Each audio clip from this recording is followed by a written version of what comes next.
crazy. It's Christmas Eve. It's the one night of the year when we all act a little nicer. We smile a little easier. We share a little more. For a couple of hours out of the whole year, we are the people that we always hoped we would be. It's a miracle. It's really a sort of a miracle. You have to do something. You have to take a chance. You do have to get involved. There are people that are having trouble making their miracle happen. There are people that don't have enough to eat. There are people that are cold. You can go out and say hello to these people. You can take an old blanket out of the closet and say, here. You can make them a sandwich and say, oh, by the way, here.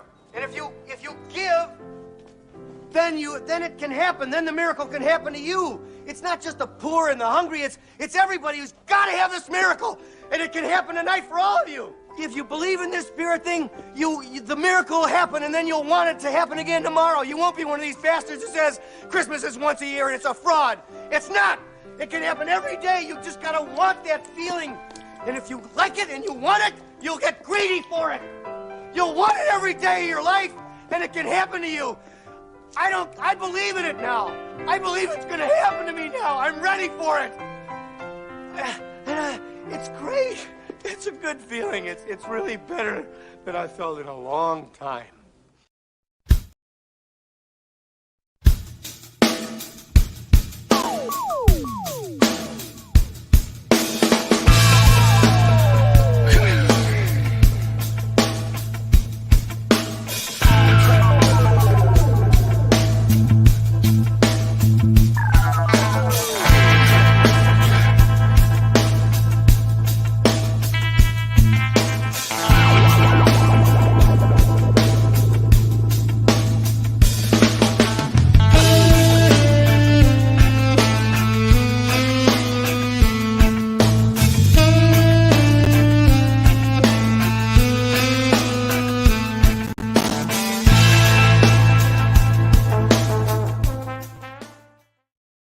Hey, everybody. We are live officially. The third annual Geekscape live stream spectacular is on.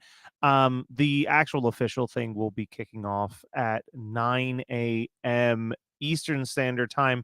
But in the meantime, for all of you night owls, I put together a, I think, charming and delightful little 9-hour video that we'll just play until the morning of some of our favorite moments from the past years. But if you're checking in right now, if you're watching on YouTube and Facebook, there is a donation link in the description. Please go and donate to our charity.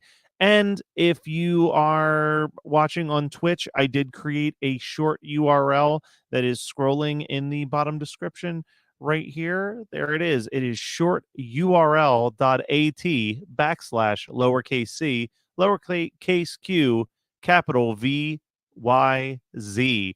So go and make some of those donations. I will be back after I get some sleep, and I will see you guys in the morning. But tune in and enjoy some of these Geekscape memories of the last year.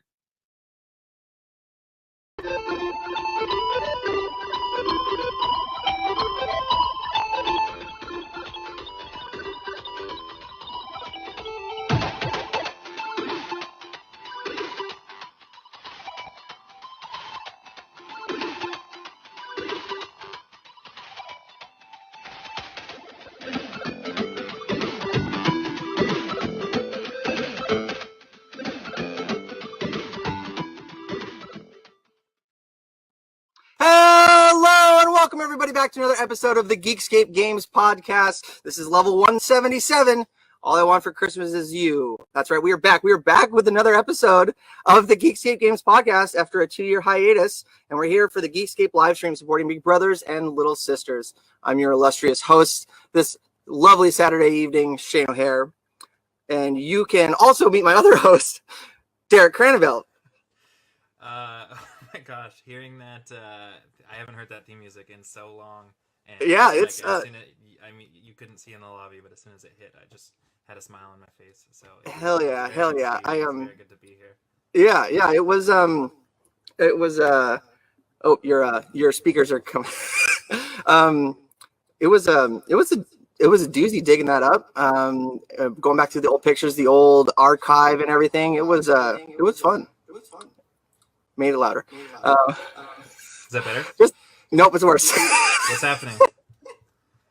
While Derek mutes his mic and figures that out, out through the. Hold on.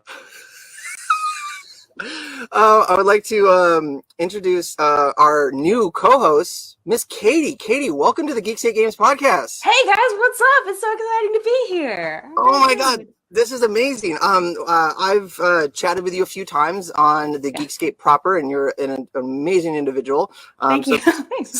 Super excited to have you on the 2-year hiatus reunion tour of the Geekscape Games podcast. So it's awesome, and we got a lot of notes. I got a lot of notes for some games we're playing later today. But before we get into that, I do believe we have for the second time on the show, Mr. Jonathan London. Are you going to be here? Am I going to be here? Are you going to be here? Are you allowed to be here? Yeah, I'll let you do this on his own. How it went last time. That stunk.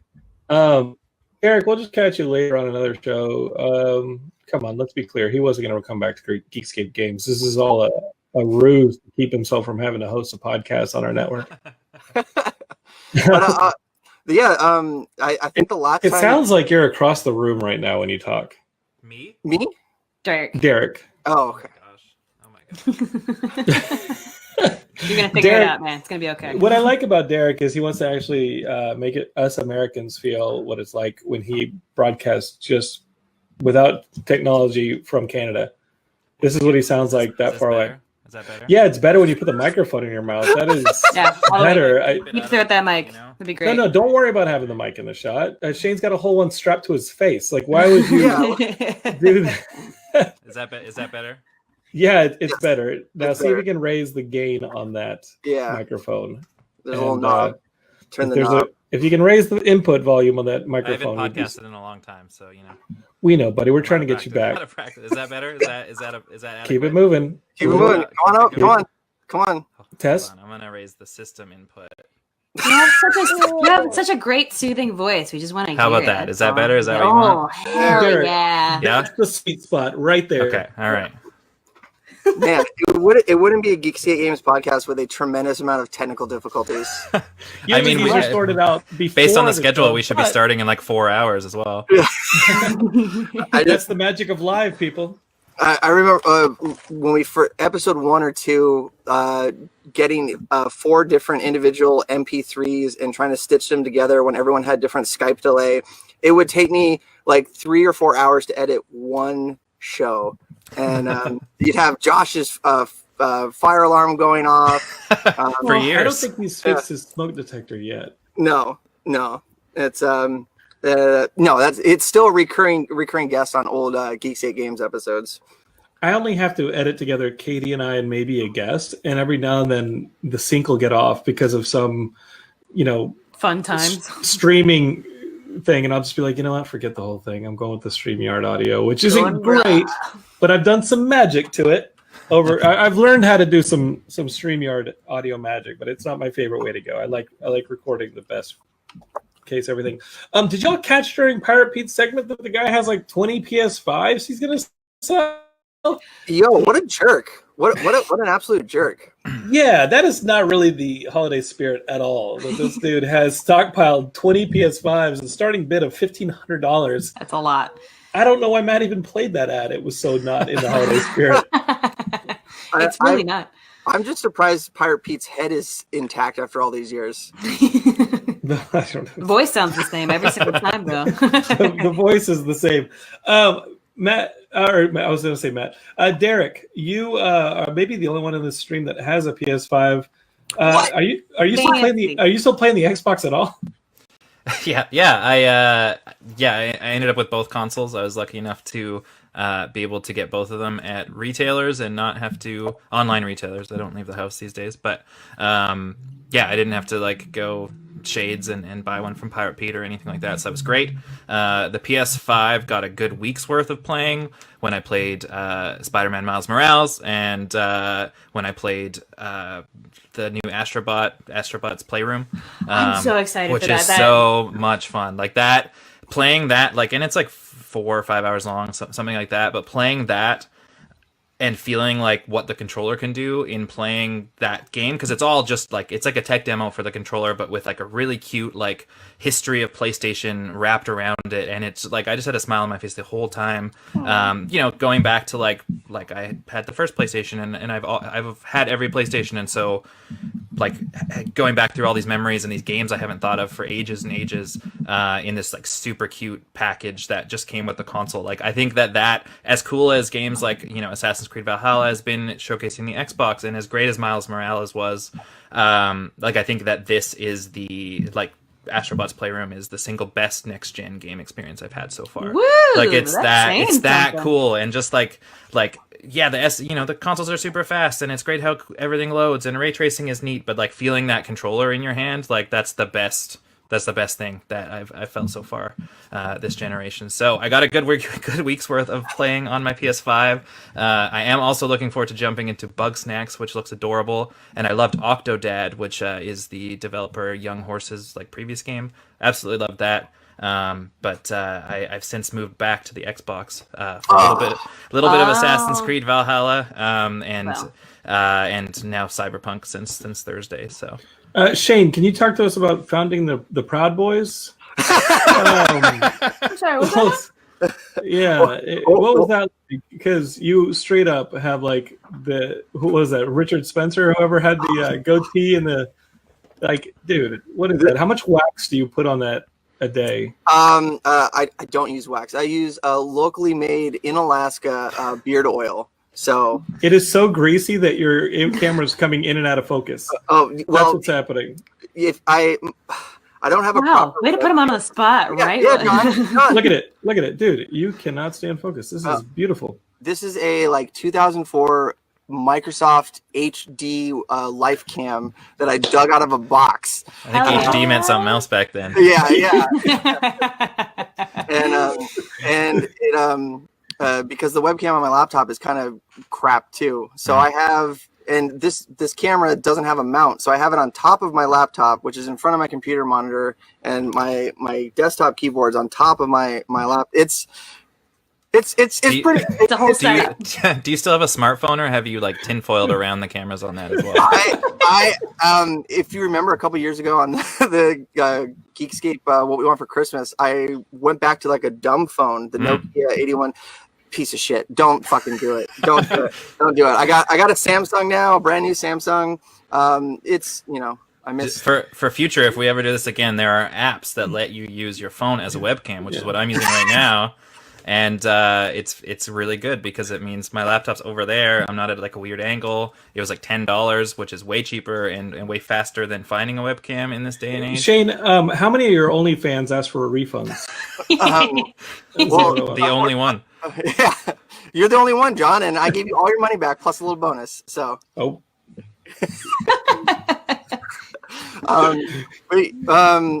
Derek, the Astrobot, what's it called again? Astrobot, like it's called Astro's Playroom. Astro's Playroom. Mm-hmm. I heard that it's got really eclectic old Sony history. Like you can collect the GPS for the PSP in it. Yeah, there's all these like based on, you know, the levels are fairly linear. It's like a platformer.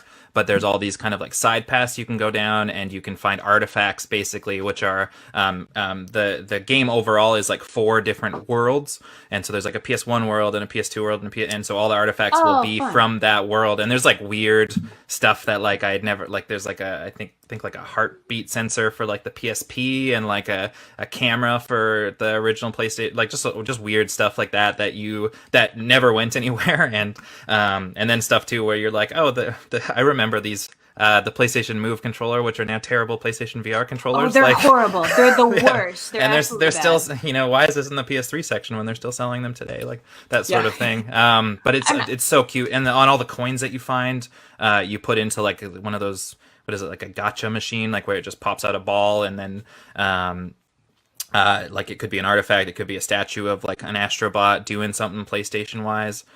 Just super cute stuff, and it's all like interactive. Like you can go and like hit this, you know, if you there's this place where you can go and look at all your artifacts, and if you like jump on the open button on the PlayStation console, the disk drive opens up, and like just all this, like it just really feels like a labor of love.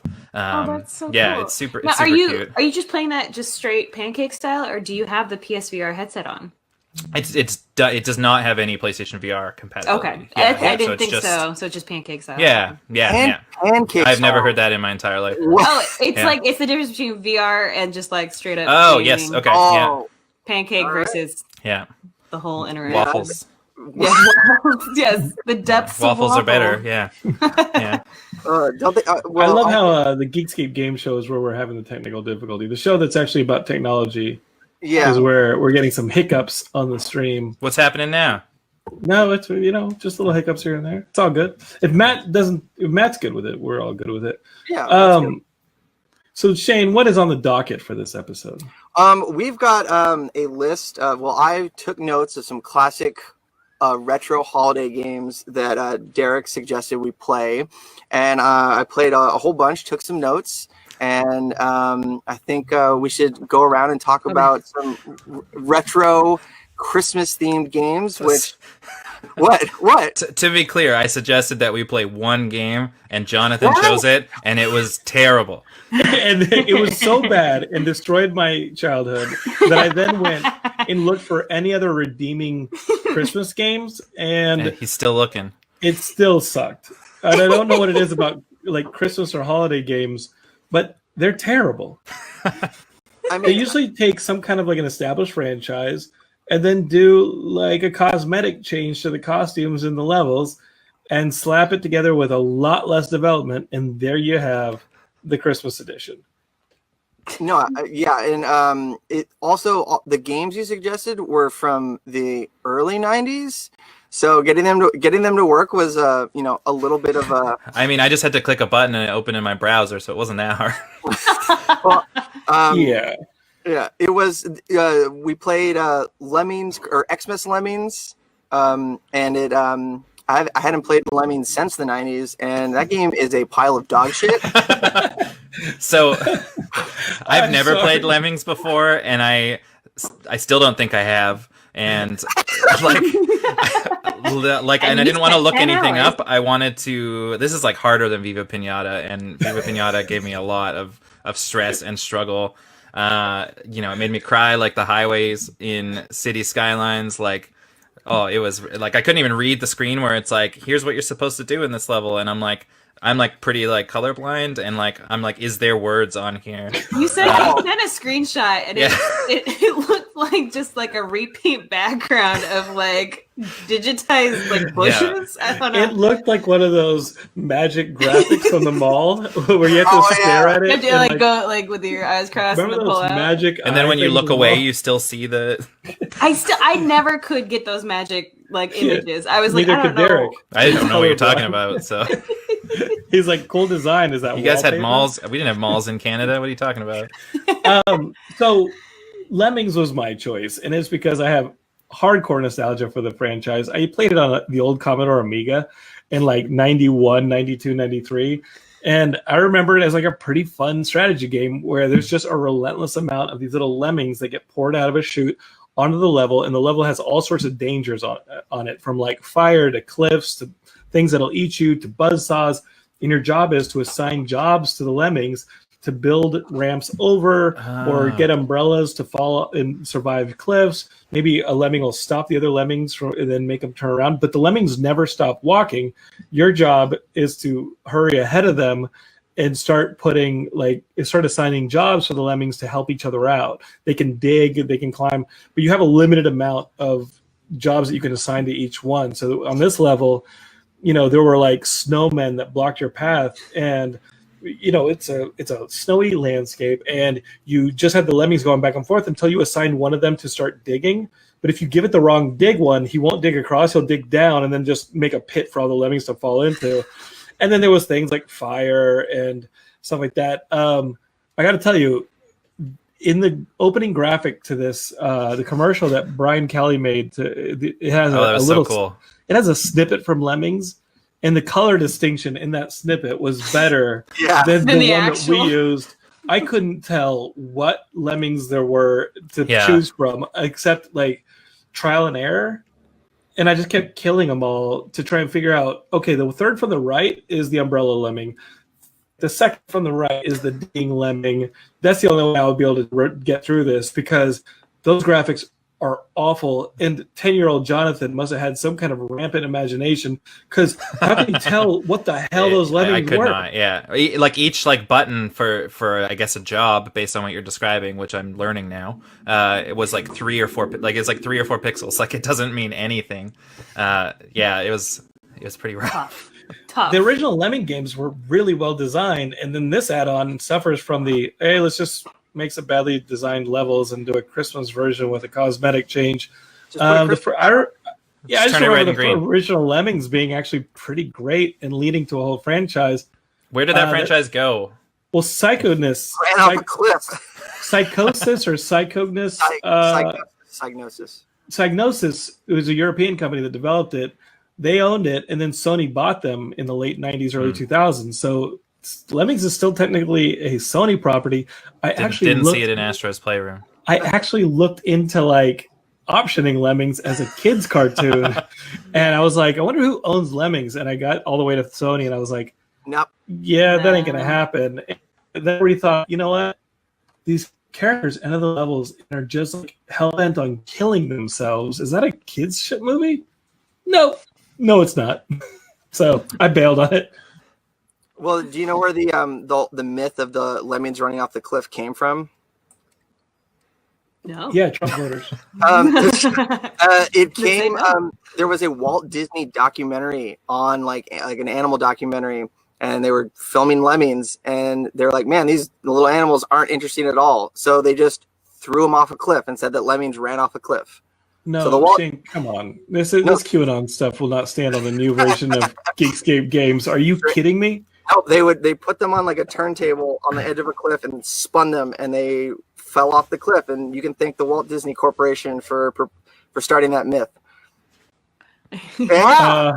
Really? Matt Kelly has said that this is true. This is awful. Yeah.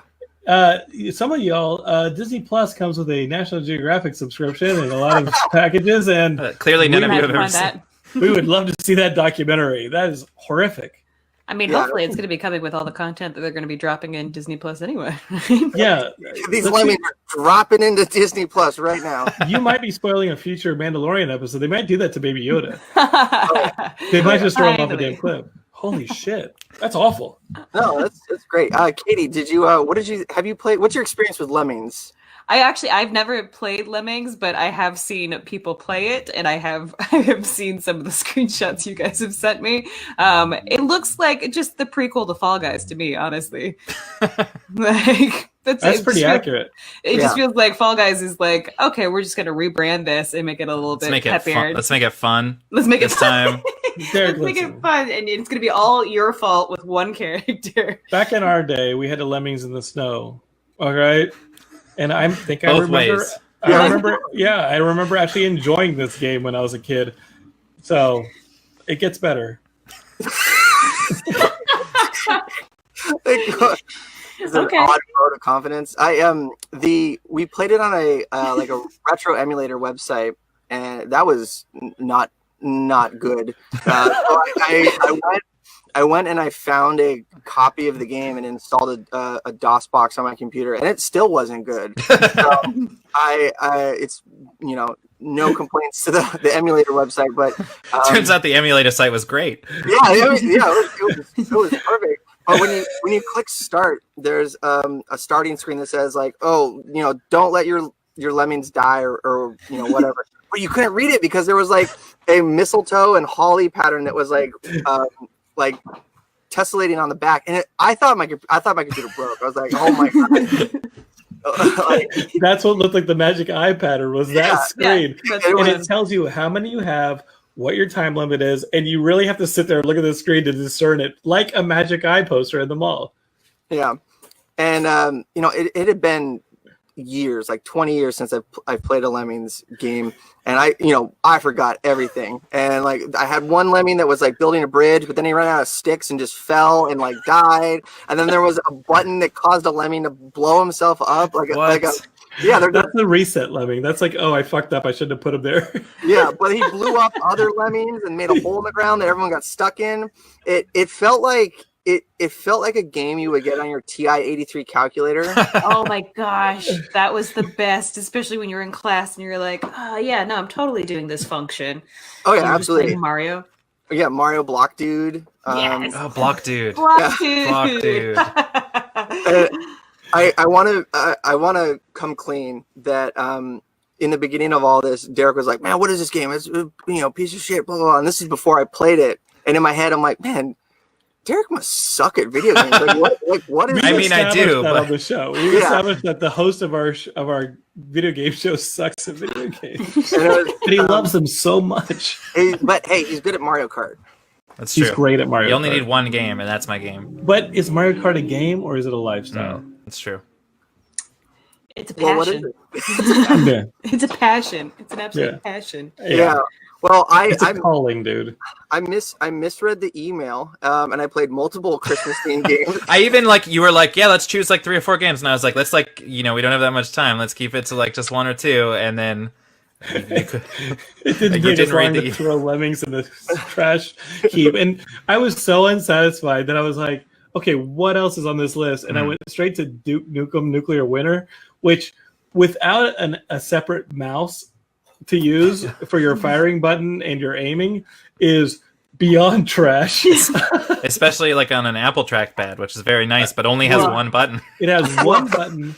I chose the Los Angeles, I chose to start the level on Los Angeles. I don't know if you did this too, Shane, but you start on this rooftop and you have like 50 bullets. The graphics are trash. It looks like a bad Doom clone. You've seen it a million times. And I'm like rotating my camera back and forth using my cursor keys, and I'm figuring out like, okay, what is firing? What is jump? I'm figuring this all out. You have to shoot these barrels in the corner of the roof in order to clear up like a chute that you can come down and then land on street level. I mean, it looks just like Hollywood Boulevard. Let me tell you, it's so exact. There's a theater with a marquee. There's stars on the ground. It just looks like bunch of cops shooting you. Then these mutants start coming out of Spider-Man's nowhere. over there, and you shoot the mutants. Elmo. You walk around. The problem is when you're trying to rotate using the trackpad and the mouse cursor, you're just getting eaten alive. I played like 3 times. I died like 3 times, and I was like, no, fuck this game too. Well, and was that on an emulator as well? Yep. Yeah. I feel like that's kind of the issue. Yeah, the only thing yes, there it is. Yeah, there's a lemming screen. Don't worry, everybody. Does that say rating Xmas at the bottom? Look, this says level 1, Merry Christmas Lemming. Number of lemmings 50. 50% to be saved. Release. Oh my god. Release rate 40. Time 5 minutes. Rating Christmas. That is difficult. Yeah. That looks like you dropped your screen on like a hard surface. I agree, but then Brian Kelly took a clip from that game off the internet somewhere and put it in our video intro, and it looked completely different. It looked usable. Discernible. Yeah. From the HD version. We all know what Derek goes through as a colorblind person every day looking at that screen, because that was brutality. All that game needed was color correction in After Effects, and it would be great. It'd be fun. Maybe lowered standards of 12-year-old Jonathan in a time machine is what that game needed. I think when you're loading the game off a cassette tape that takes 15 minutes, you'll put up with more BS. I gotta rewind the tape and put it into the Amiga drive. Yeah, I remember that game coming on floppies, 3.5-inch floppies, and that's how I played those games. There were a lot of. I thought the Amiga was an awesome system, and I was adamant, even though I still loved all the PC games, mainly the Sierra and like LucasArts games at the time. Even though I loved those games, I was adamant that the Amiga was like stronger graphical, like, computer. And I think for a while that was like the one you go to for art, and PC was all business and hardcore gaming. But that game. One of the last Amiga PCs had a really competent like 3D modeling program, so it was used in like the industry. So you're right. Yeah. Did you guys What see happened to that? the High Score episode where they interviewed the guys who created Doom and like the whole story behind that? No, what is High Score? High Score I'm inept. I'm very inept, so I'm not. No, you're good. You're good. No, it's a documentary series that's actually really enjoyable on Netflix. I interviewed the creators of it, and they're super awesome and very into gaming. And they combine a bunch of like reenactment cartoons. So like a lot of like some of the people who have passed away, they can recreate these moments. Hey, what's up, Daniel Calvizzato? How you doing, dude? But they interview basically the people who created like the foundation for gaming, anywhere from like Nintendo to Sony to all these different types of people, and then they do these reenactment stuff when they get deep into a story, just with cartoons and these awesome animations. It's fascinating. It's really good, yeah. But there's one episode that's devoted to Doom, and they had created the promo for Doom, and they had not created the game yet. And they were like, this is going to be the best game ever. It's going to be customizable and all this stuff. And there's like nothing you've ever seen before. And like people were like crashing the servers before they could even upload it. It was great. So it was like Kickstarter before Kickstarter. It is in a way, yeah. So they when they initially released it, they released like a beta version. And it was kind of the first time that there was like Sounds a beta like version. Cyberpunk.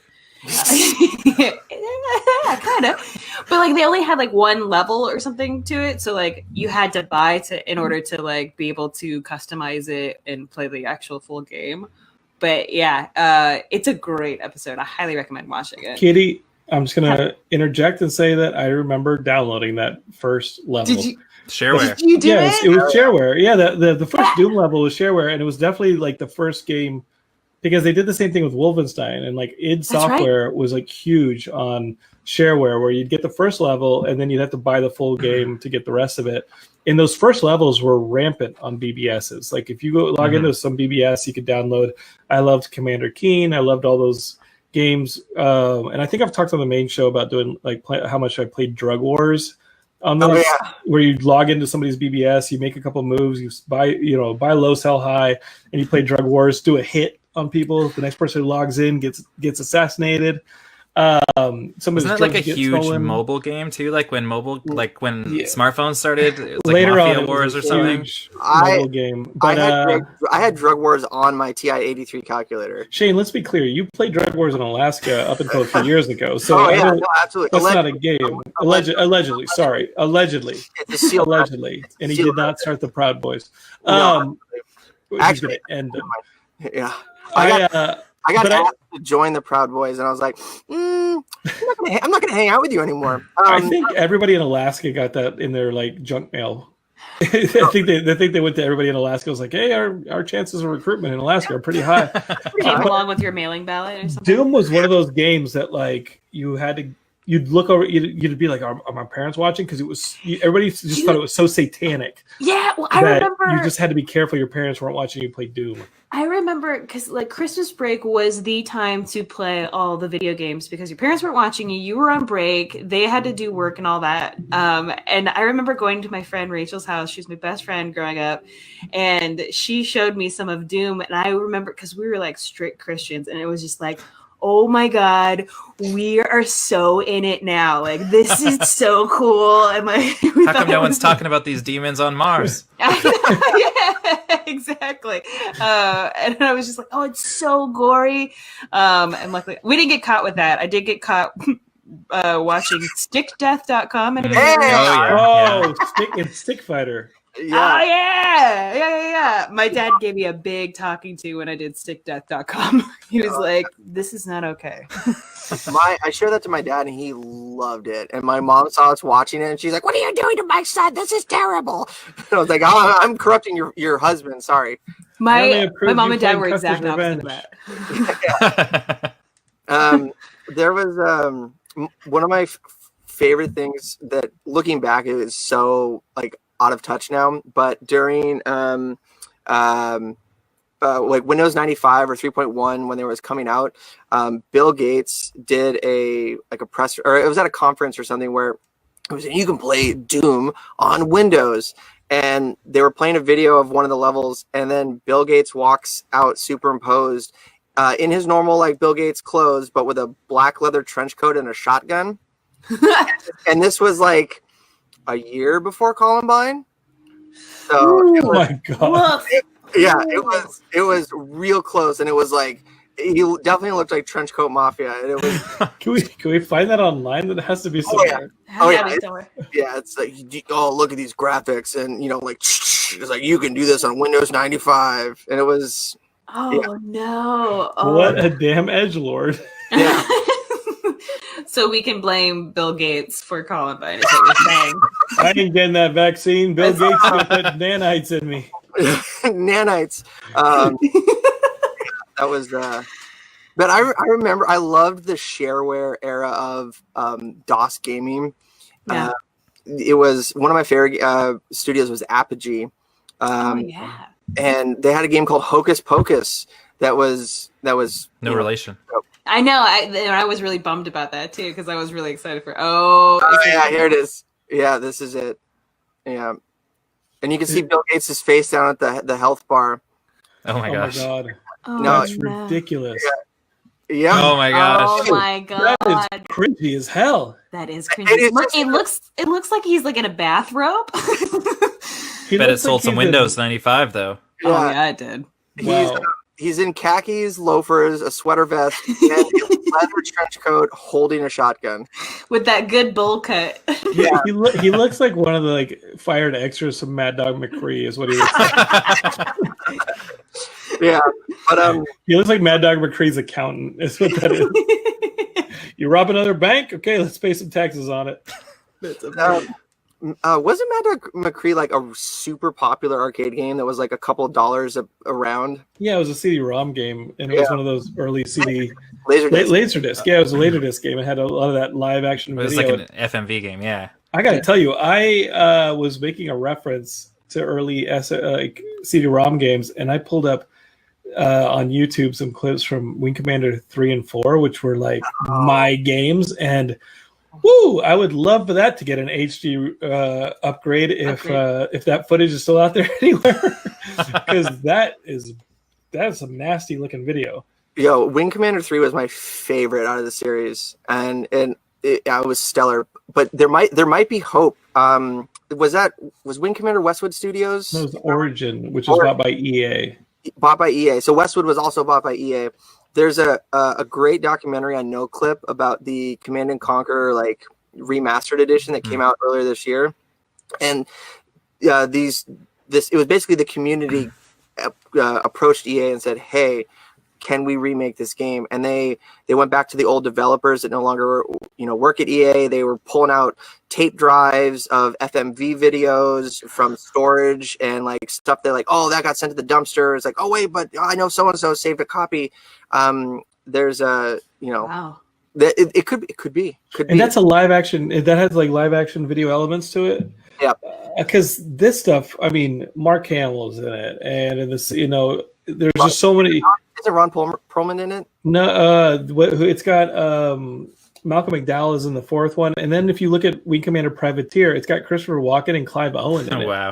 So it's got these Hollywood actors in it, and that footage has to be somewhere. Yeah. I mean, Chris Roberts, if you're watching the Geekscape Holiday live stream spectacular, can we talk about maybe some of that footage being somewhere, and we can re-release a badass version of Wing Commander 3 and 4? Did the remastered version of Command & Conquer include that footage then? Yes. Really? The documentary footage or the FMV? No, the Yeah. FMV footage. Did it make it into the remake? Yeah, that's pretty cool. Yeah. So it's not to spoil the NoClip documentary because it's like a good 45 minutes. His stuff is so good. Yeah, but they went to person after person and went into storage, found old original DAT tapes went to the original programmer and he pulled out his archive of sound effects and music. That's He even so cool. recomposed some stuff. So wow. it's, Wow. yeah, a lot went into that. It was definitely a big love letter. And if EA of all companies said, Yeah, hey, right. like, Let's invest in this. yeah, it was there's a chance. Let's start it. Yeah. That'd be amazing. Let's You just made do me it. so happy. Now, can we do the same for Lemmings? No, Mm. no. Okay. All right. And, there's I feel like there is some remastering happening. Am I wrong in that? For Lemmings? Lemmings, yeah. I thought there was something in the There ether. were versions on. I know there were versions on the Game Boy Advance and like as late as that kind of era of video game consoles. Maybe the Xbox or the PS1, but I'm not sure. I don't think it was really. I feel like that would be a rough, so you have to use a controller for that too. That would be rough. Yeah, Game Boy Advance. Could you imagine with that? Like trying to move the reticle around with your little cursor. No. Oof. Oof. It reminded me of Lost Vikings, or I mean, Lost Vikings would be a really good progression of the Lemmings like idea. I remember it. What was like your favorite video game that you got as a Christmas or holiday gift? Sorry. Well, let's let Miss Katie. What was your favorite? Like John said. Sorry. Okay, so mine was actually very funny how it happened. Maybe, but my parents had gotten divorced, and I know, and like honestly, my first Double reaction was that it was going to be a double Christmas, and I was sad about my parents, but I was stoked about double Christmas. And all I wanted that year was an N64, baby, and I wanted I think at the time, because it was a little bit later than everything had released, I think because I had played Ocarina of Time, and that was like my all-time favorite game at my friend Rachel's house. But I think at the same time, Majora's Mask was out, and the prequel Star Wars game, the pod racing game. Yeah. Oh yeah. So my dad was like, "I'm not getting you an N64. What else do you want?" You can just spend more time at Rachel's. It's fine. Yeah, I mean, I did. I lived there. As long as you go over to Rachel's, you can have my girlfriends over whenever you want. And so, I said nothing. I was like, I don't want anything else. I don't even want like a car or anything. I was like, I just want an N64. So both my mom and my dad separately got me an N64. I know. Oh my terrible. Yeah, I know. I got an N64 from my dad for Christmas the year my parents did. Yeah, I mean, listen. What do you do? I think they ended up like selling it to some other kid, but we only had like one. I was like, no, it'd be great because then I'll have one at dad's house, then I'll have one at mom's house. You just got to carry your memory card back and forth. Exactly, right? But no, didn't have it like that. But I did get Ocarina of Time. I got the pod racing game, which I really loved. It was like the first time I could like customize like a pod. And I got Majora's Mask, and that game tricked me the hell out. That game was so good. That's like if David Lynch made a video game. It's cracked out, man. It's really cracked out. It's trippy as fuck. Are we not cussing on this? No, you can cuss. Charity stream. You can cuss. Just remember, Kids got to learn somehow. That click the link and go to Big Brothers Big Sisters and make a donation for every time Katie curses. You have to put $1 into the swear jar. Oh, I love this. Let's make this the game. If we could actually have a swear jar where people donated to Big Brothers Big Sisters during the broadcast, that'd be amazing. And this would be like I'd bring back Pirate Pete to talk like a pirate. Oh my gosh, I love it. That story is amazing. Can you tell your parents you want a PS5 this year? I know. You can sell one. I do want, but like I'm an adult now that's working overtime at my job, so I'm like, yeah, I could get myself one. I still haven't though. You can't find them unless you're Derek. But you know what has happened? Somebody has been selling pictures of PS5s and has said in the description, it's a classic eBay scheme. Yeah, but they're taking out all of the people who are basically trying to hoard all the PS5s and rack up the price. This dude has sold hundreds of pictures at like $400 a piece. You know what? Cheers to him. That's what I'm saying. That's what I'm saying because I'm like, yep. Cheers to you, dude. Well done getting all the, but I do feel really bad. It's in the description in all caps, like, this is a picture. Please know that you are buying a picture. He may be the most successful photographer of 2020. Might be. That was rampant when the 360 came out and when Were people just selling the boxes? Yep. Yeah, well, and especially with Xbox's terrible naming conventions, it's so confusing anyways that you just throw the word box in somewhere. You're totally legit, but you're just selling, I hadn't thought of that. That's terrible. Xbox box? Is that what they were saying? Yeah, oh yeah. Oh, it's great SEO. It's a bunch of like really bad like 1999 SEO on the bottom. Xbox. That's why when I bought a Wii, Just white text on the white page. When I bought a Wii on eBay, I just got a bunch of urine. That's what that was. Oh, I got a big jar of it. Man, I remember when the Wii came out, and I was like, that is the worst name you could ever name a system. I was like, what? And then I saw the controllers, and I was like, this is not okay, guys. And then the Wii U happened, and you were like, hey, they made it worse. I was like, the Wii U, I will defend the Wii U every time. That was the name, though. It wasn't a bad system. The Wii U was bad, though. Oh, terrible. The naming of it. Yeah. Terrible marketing. Let's keep going. Favorite Christmas video game. Just a few years ago, actually. Both systems that are impossible to find. So typically retailers are like, hey, on this day, this thing that's going to be really popular at this time is going to go up for pre-order. So like, just be ready. And like, it took like 4 seconds. It wasn't that hard. Favorite Christmas game though, I think was just probably a few years ago. And it wasn't so much something I got for Christmas, but it was something that I did not expect Michaela to approve, but we got some Christmas money, from family and whatnot. PlayStation VR was brand new at that point, and so she allowed us to, she let us use that Christmas money. She's like, I don't give a shit about that, but she knew how important it was to me, and she was like, yeah, we can use like that Christmas money and put a little bit of our own money in because it was very expensive at launch, and seeing the price of the PlayStation VR now kind of makes me a little bit sick at seeing and knowing how much I paid for it. But that was like my first VR. You that was like out on all that enjoyment though. Oh, it was and that was like my first VR headset because it's a good starter headset. Absolutely. It's not great, but it's a good starter headset. It's a system of compromises, but at the end of the day, there's a lot of quality and very fun titles on there, and I did not at the time and still never have had like a PC that's been capable of VR, and so now I've my PSVR is collecting dust because it's worthless, but I've moved on to the Oculus Quest and now the Oculus Quest 2, and I like from waiting in line with Shane at Comic Cons to just like try VR stuff back in the day, like there's a video on YouTube, folks. Oh God, Paranormal Activity. That video is so embarrassing. Just wigging out at stuff. Yeah, we were at a VR like mini convention outside of Comic-Con. Pre-Comic-Con. Yeah, like, yeah. And there was a Paranormal Activity VR game, and I was like, fuck it, let's do it.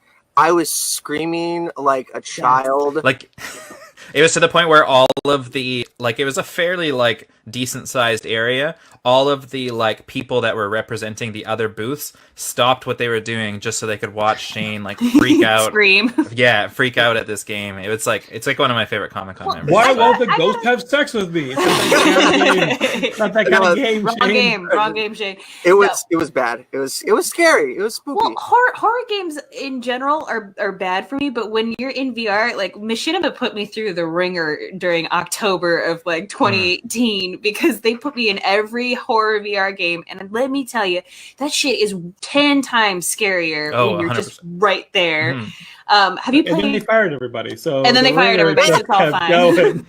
They're like, "Hey, thanks for getting your heart rate up. Get down." You said Machinima put you through the ringer. I was like, "Cause then they fired everybody." Yeah, they did. They did. Which is, I have a behind the scenes story for you later about that, but have you guys played Exorcist in VR? No, is it worth it? Is it good? Yeah. I mean, look, I might have just been amped because it was like my first couple of times doing horror in VR, but it's insane. The Room VR is also really scary. There's a couple I can give you a couple titles that are just terrifying and disgusting. But yeah, I would say I would highly recommend Exorcist in VR. Cool. Are you gonna do it, Derek?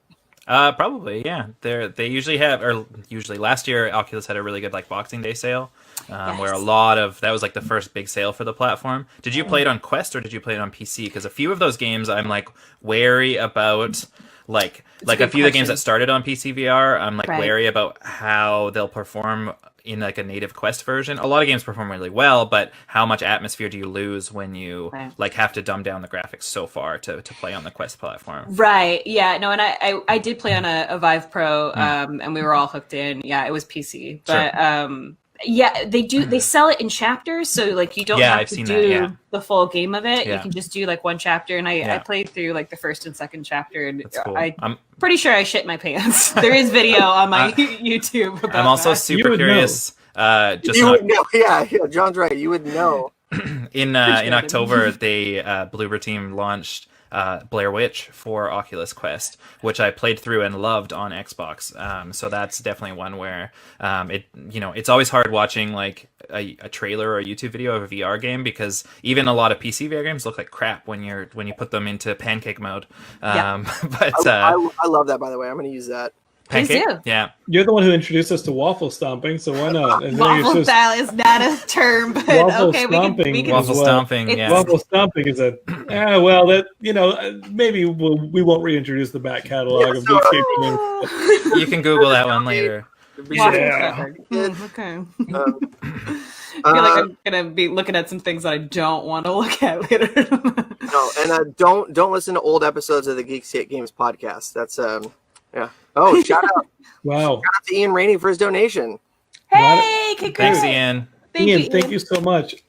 Just to wrap the subject before Shane, you give us your Christmas mention. I would say that I did get the original 1986 NES for a Christmas present with my brothers, and having everybody just kind of like wave their hands to move Mario before we all really chilled out as kids with the controller is something I'll never forget. You're like trying to get Mario to move to the side by motion controlling an old NES controller was just a lot of fun, and I can see it right now. But I'm going to actually skip ahead to another Nintendo product and say that I'll go with the Wii. I will go with that. I thought that the Wii also with Waggle feature was so innovative at the time, and Geekscapists who've been watching since Geekdrome remember me camping outside of Best Buy for the Wii and getting it, and I just thought it was great. And having those first few weeks with the Wii where I was playing through Twilight Princess and Wii Sports is a classic, and like that was a great system, and that was a really great time because it was so innovative, and I won't forget it. I loved that original Wii. So shout out to Laura for helping me get that Wii in the early days of Geekscape. Do y'all remember that? Yeah. No, I remember it was like Geekdrome episode 11 or something. No, it was the last episode. Oh, was it? Oh man, yeah. Geekdrome was old. Oof. Yeah. Did you see? I was real quick, Shane, and we'll I guess end on you talking about your Christmas gift, but not that I'm hosting the show, but I was leaving the comic book store this Wednesday or Thursday, and my comic book store guy says, "Hey man, Kevin Smith mentioned you as the Geekscape dude on his podcast last week." And I guess Kevin Smith said that his first podcast, the person who got him into podcasting or introduced him to podcasting, was that Geekscape guy. No way. That's awesome. There you go. Cheers to you, Kevin. Cheers to Kevin Smith. Shouts out. So my Christmas memory was getting the Nintendo 64 with Mario and Pilot Wing 64, and I'd never had an SNES. I had a Genesis, but I used to play Pilot Wings on the SNES at my uncle's house all the time. It was a stellar game. Does anybody remember Pilot Wings? Hell yes. Yeah, that's and when the Virtual Console came out on the Switch, I played the shit out of that. I remember all the old lines, but setting up. I'll never forget the smell of the packaging and like the plastic and like the brand new cables, hooking up that huge power brick into the back of the 64. So big.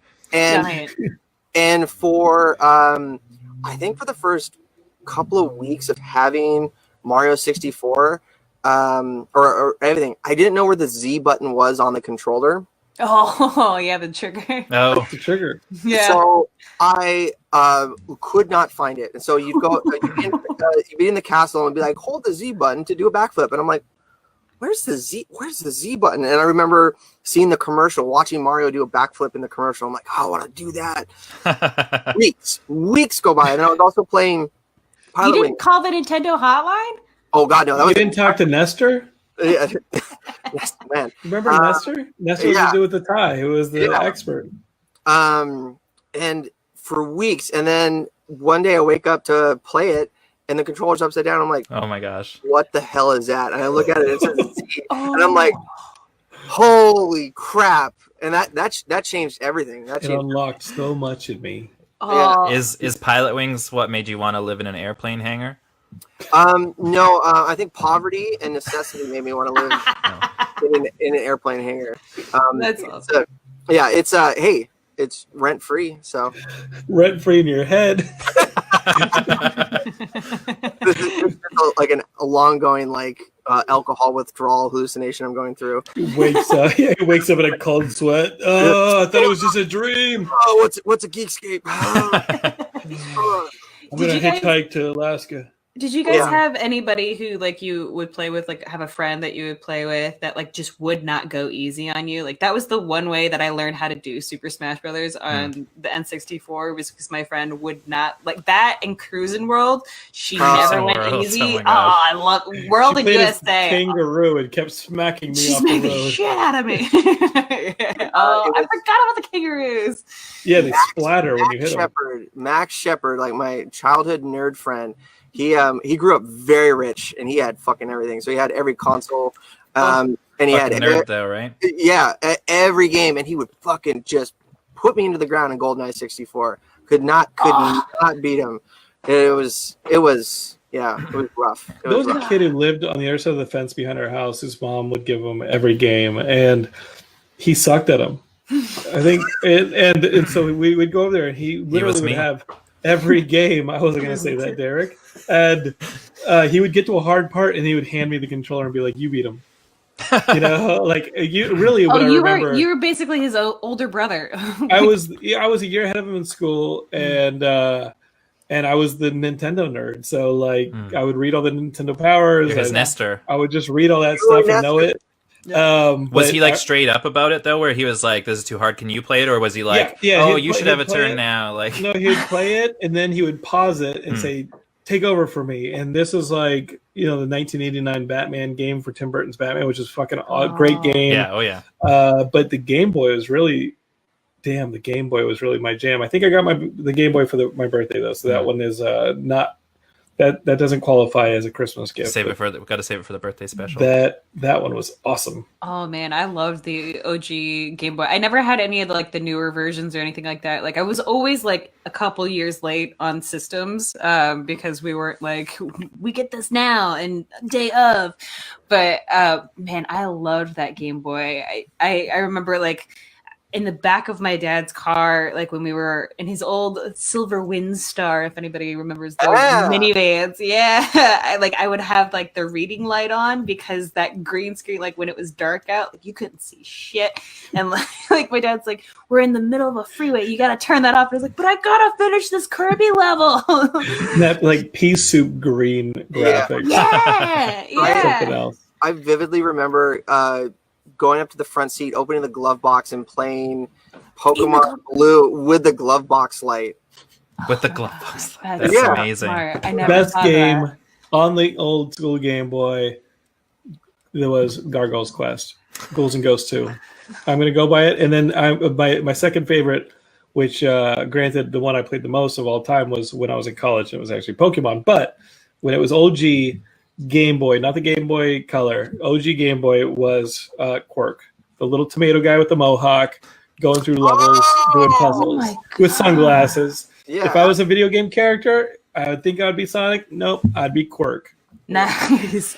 For some reason, I always had just this like obnoxious love for just golf on the Game Boy, and Really? yeah, and I don't like I can Wait, like why did you describe it as obnoxious? well, I like think I it's just a classic. Is it a class? I just thought like I didn't like golf. I didn't like sports, but I couldn't like fucking stop playing this game. Golf game. This golf game, and like, and then when like Golf Story came out on the Switch, like Golf Story was my jam. Golf Story's like this RPG. It's like got a story, and you're trying to become this like hero golfer, and it's so good. But it just feels like such an homage to that original golf game. And I don't even know what, but yeah, there's I don't know, Mario games and like so many games for Game Boy, and I'm just like, nah, I'll just play golf. I still have some of my old Game Boy cartridges around here, and I think I still have my Kirby's Dream World. That was one of my favorite ones. It wasn't originally like the Zelda games will always be my number one in my heart, but like that Kirby game, that was something else. I really loved I think this was Game Boy Color, but I loved the Oracle of Ages and Seasons, where like Zelda games they were so different than everything else, but I loved them so much. I never got to play that. Mm-hmm. Yeah, I was hoping that they were gonna maybe revamp that and put that on the Switch or something. Didn't like they? They did. They did. Yeah. Yeah, and a couple years ago. That's I actually played them on I actually think that I played them on the 3DS, but I remember the rhythm game elements. They are in the virtual store. The rhythm game elements to the two games, where you get to one boss and they have like a little dance around, and you have to match the rhythm on that stuff. Oh yeah, a lot of fun. Oh, dude, speaking of LucasArts, lately, or at least the last time I played a game, which has been a little minute because I've been so busy with work, but I started playing Day of the Tentacles, the remastered version, on my Twitch stream. It's a bit glitchy, but holy cow, all the things that I'm like randomly remembering, and I'm like, I'm not going to look anything up, and I'm just like, what do I do with the gum and the dime? Like, there's a dime and there's also like a quarter. And I know that they have to do with some LucasArts games were so great. We were just in storage, and I have the original boxes with the discs inside of them for Wing Commander 4, Wing Commander 3, Day of the Tentacle. I'll buy them off you. Should shadow box that stuff. I have Doom. Sell them to me. I'll buy them off you. Put them in a shadow box. Put them on your wall. They belong in a museum. Don't give them to Shane. But did y'all They'll just get lost in the hangar. Did y'all see what I bought myself for my birthday this year? What'd you buy? Did you get it already? Limited. I don't. They're not going to mail it until probably May. But Limited Run Games had a $200 Monkey Island 30th anniversary box set that comes with all 5 games, a disc drive. It's got disc 22, which you play the original second game, and you get to a part of the map where it was like, please insert disc 22. There's no disc 22, but now there is. It comes with a statue. It comes with maps. It comes with all this stuff. It is a big-ass Monkey Island collector's box with all the games, tons of extras. I went ahead and bought it. Nice. That's awesome. Hell yeah. Yeah, bought myself a $200 thing that'll sit on my shelf. Oh no! Don't do that. That's the thing. I can't stand. Like, I got the VR, the PSVR Rogue Squadron. Oh yes, Star Wars Squadrons. Yeah, Star Wars Squadrons, and it's so much fun, and it's so crazy being in the cockpit of an X-wing or a TIE fighter. And I haven't played it in so long, and I'm like, I hate when I do that to myself. I'm like, I just bought this for a reason, and we have the Vader Immortal on the Oculus. I still haven't played it yet. Oh no, I don't intend to play this game at all. I don't intend to do anything but open them and add them to the collection, because I've played these games multiple times already, and I just want to put it next to my Monkey Island statue, my grog bottle, and my Guybrush Threepwood voodoo doll that I'm looking at right now. And if I can spend $200 on something that goes on my shelf, well, that's a lot cheaper than all the artwork that Derek has bought. I was just gonna say, at least, I mean, I've got a few up in here, but at least that's gonna go on a shelf. I have about 40 to 50 Mondo posters in a portfolio under my bed that will never get touched. It's not even his portfolio. It's not his work. I feel like, let me see the work you've done. He pulls out his portfolio. It's like, well, I flattened them and I slipped them in, and I chose the order that they go in. You know, presentation. Here's my resume. Here's my resume. Here's how much I've spent. Speaking of a lot of money, guys, you could absolutely donate to the Boys and Girls Club via this link. And all of these people on this stream are talking about how poorly they spend their money. I donated, so here's a great reason. But Derek donated with Canadian dollars, so he really so that's should funny money. donate a little bit more just to make it up to snuff on the American donations. You got the loony moony. Yes. Hey, Toonie, Ours toonie, goes a loony, little arrow. bit loonies further. and toonies. there was never mind. I was gonna never mind. There's a strip club in Toronto that has toonie night called the Brass Rail, where they would throw quarters on or the toonies on stage. Ever been, Derek? I've never been further east than Alberta, and at this rate, I'll never get a chance to. So, Vaccine's coming, guys. yeah. You mentioned Star Wars Squadron. When that came out, I was budgeting and Geekscape money. Yeah. Matt can host that one too. He just finished paying off his student loans. Hey, Absolutely. go Kelly. That's actually something to be quite proud about. To pay off I wasn't even joking. Well, I didn't think you did were. it. Well, yeah, he Now did all it. of his money's going to go towards Big Brothers Big Sisters. Big Sisters, exactly. Yeah. It absolutely. was all part of the plan. Of New Jersey. Screw all the other ones. No, but seriously, that's a huge accomplishment, and it was funny because Mark actually just recently paid off his student loans as well, and there's like a bill that's potentially in place that will maybe wipe all student loan debt away, and people were like, aren't you upset now that you've just paid off all your things? And he's like, no, I'm not upset. I would much rather have everybody else not go through what I had to go through and struggling to pay all of this off and just have that wiped free. Why would I like crush the little guy? Yeah. Poor Matt. Live with your parents rent free and you too can pay off your loans. Also right. screen printed movie posters, beautiful, but also an investment, you know? Yeah, I'm gonna make money on this stuff. Is what I keep telling myself every week when I drop. Derek, do you have any that you still want to that you're like, oh, that one is mature and I'd like to sell it? Oh, that one is what? Sorry. That one has matured. I would like to sell it. That one is mature, like matured in value. Matured, like in value, yes. I mean, like Ripened. a lot of them, but Got good I've never been able to bring myself to sell any of them because I love them all, Okay, so that's the problem I was going to get yeah, to. yeah, Yeah. oh yeah. Oh, there's ones actually like I bought. have to There's sell this them. beautiful Transformers, the anime Transformers the movie one that I got at Comic-Con years ago. It's like 400 something US. I paid like 60 US for it. Fucking love it. Can't get rid of it. Never will. Okay, well, the fire will claim it. So I got insurance for that, so like. Yeah, but you're not gonna. I was just gonna say on the poster or I can't wait for the insurance person to be like, yeah, renter's insurance, great. Well, let's see how much is covered. Oh, there's a cap. I should look into that. It's all cataloged, so like, you know, I've got a spreadsheet. Do you? Portfolio. Oh my! Portfolio. You know, You don't want to see my spreadsheet. Honestly, I did have a friend who he had a huge catalog of all these comics and rare stuff too, and it got broken into and all stolen. And he had the full detailed catalog, and he sent it off to the insurance. And I don't think they paid full out, but they paid a good portion. Do you put Amiibo in your catalog while you're at it? Or do you tell your insurance people about the Amiibo? They're not cataloged. I should actually unbox them and put them in I the gotta tell catalog, you, I'm playing. I told Katie that I was been playing that Hyrule Warriors Age of Calamity, and all the Amiibo do the exact same thing in that game, and that stinks. I love my Amiibo. Like nothing. They don't do anything. Like you could have one Amiibo and it just. I could have a Mario Amiibo. It doesn't give a damn. It's still gonna give me fish. It doesn't matter. So, London, Yeah. are Oh, you really? saying that Hyrule Warriors is a little bit lame? No, I love that game. Oh no, it's The Amiibo support is no good. Shane is texting me being like, "Oh my god, this game is awesome," and I'm like, "It is, Shane." The game is pretty long too. yeah. Is it? Okay, A lot I of assumed it was- content. None of it's Amiibo.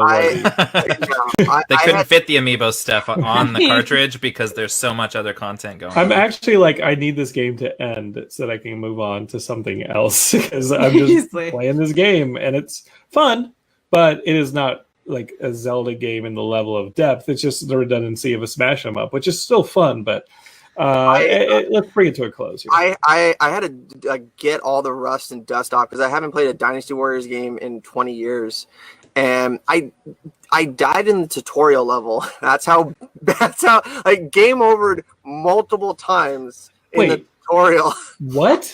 Yeah. All you have to do is repeatedly hit the same button over and over again to slash at things. I kept getting just completely. What were you doing? wrecked. Chewing on the controller? Like, I don't understand how you, like, Derek could have done Is this. there like also like rather than hitting the same button, is there like combos that would do They moves? added Because a second button. Yeah, it's Okay. it's a 2-button okay, game. that's not. You hit the Y a ton for the fast attack, X for the power attack, and when you throw the X in there with your Ys, anytime you want, you'll end up doing some kind of a combo. Every now and then you hit a trigger combination with something else to like do a spell or something, but for the most part, Shane, what the hell were you doing? I don't know. I was playing on the hardest Joy-Con drift. difficulty, and it was there was the sun was in my eyes, but it was bad. It was. How dumb do you feel? Like, it feels like that Z button thing. Yeah. like I had that with Astrobot, the original Astrobot rescue mission. I didn't realize that like you had to swipe the controller to like throw the throwing stars, and I'm on the final battle and I have no idea what is going wrong. And like I've played the entire game and I didn't realize you just had to like do this a bunch of times. And so I'm just like, I don't even remember what I was doing, but I kept dying and I was like rage quitting live on Machinima's stream. Just like, what is happening? You discovered that you had to swipe at the controller by swiping the controller across the room in frustration. Yeah, no, exactly. I got a quick story on another Shane O'Hare being inept at video games. One time we had a LAN party at my friend's house where we played through Diablo 2 plus the expansion, and I picked the assassin, and we played. We stayed up for 24 hours straight. Like it was sun up, sundown. We were in the last level, right before the expansion pass boss. And the whole time I've just been like looking at my skills and leveling up. I'm like, man, my character's only got like 2 or 3 skills. This is dog shit. Everyone's got different things. Like I picked a shitty character. It was an assassin. We're in the last hallway before we go in, and I'm like, hey, what's this button over here? It was page 2 and 3 of skills. I had like level 50 fire traps. I had just like, well, I mean, the only thing in here is cool. It's just this. I played 24 hours, 26 hours nonstop and was just leveling up one skill. And right before the end, I'm like, acrobatics, knife throwing. And I was like, well, oh my gosh. This game would have been a lot more fun had I known how to play it. Yeah, no, I mean, my fire traps were dope. I mean, they were fire. Hey, wow, I'm excited that I think what happened on Hyrule Warriors that first level is your entire controller was upside down. The whole thing was a Z button. At that point. Yeah, it was really I got a track record for weird ineptitude. I do the same thing. I do the same thing. I don't know what it is, but it like every once in a while I just about that. Yeah, it's fine. I feel like you can't be a true gamer unless you fuck up real hard on something very basic. That's how you become a gamer. Like, life a little rough. Let me go into this virtual world, and this is much safer. What did y'all think of any of the announcements coming out of the Game Awards that happened earlier this week? I think I was pretty focused on like the Disney stockholders announcements, like Marvel and DC, or Marvel and Star Wars stuff that we'll get to later on tonight. But what were the big announcements of the Game Awards? If y'all can fill me in. The one that blew me away was the Smash announcement. The Sephiroth or Sephiroth, mostly because there's been a lot of turmoil in the Smash community right now, and really? Everybody hates Nintendo. Oh yes, yeah. Nintendo shut down a Super Smash Bros. Melee tournament because it used networking software, and they said that connected all the computers together because COVID, you can't do the tournament in person. They said no. You can't use this software. You're, using emulators. It's pirated stuff. And of course, everybody on Instagram or Reddit or Twitter is suddenly an intellectual property lawyer, and they, this isn't illegal. Blah blah blah blah blah. This is just Nintendo being money grubbing, son of a guns. So everybody hates Nintendo right now, and well. That was something totally different than what I thought they were hating for. There was like a Kickstarter for there was that streamer that committed suicide earlier in the year. Etika. Yeah, Etika. So there was a famous streamer, Etika, that killed himself this year, and there's a Kickstarter for Etika-themed Joy-Con, case shells. Yeah. And Nintendo shut it down. Whatever. Interesting follow-up to that. Etika's surviving brother said these people haven't contacted us. They don't have permission to use his name. They say that the shells are going for $60. $10 are going to mental health charity. They don't say what charity it is. It's it's not going to our brother. It's not going to anything. They're using his name on all this. The cost to make them is like $4. So the dude's pocketing $50+ off of someone's name that he doesn't have permission for.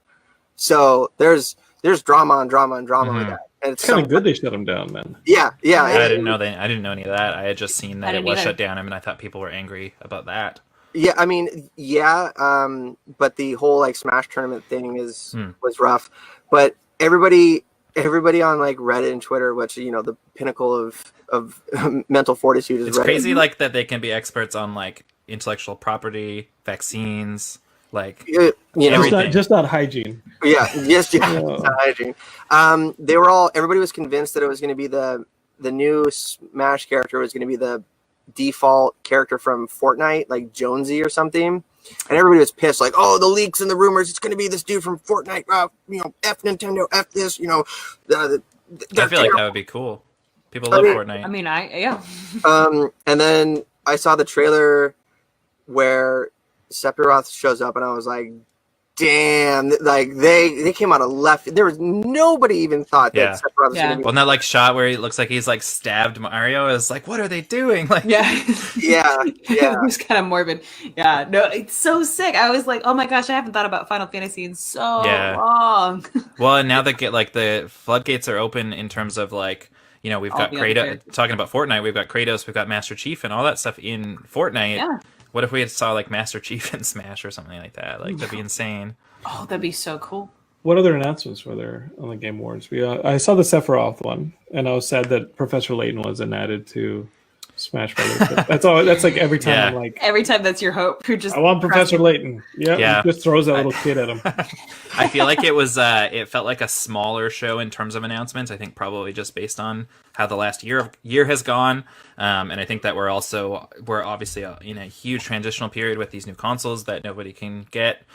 Just having come out. I actually had 2 Xbox Series X's because the Walmart pre-orders went up first, and I thought that Best Buy had a better chance of getting it to me on launch day. So no, listen here. So I went to cancel the Walmart pre-order. You can only do it for.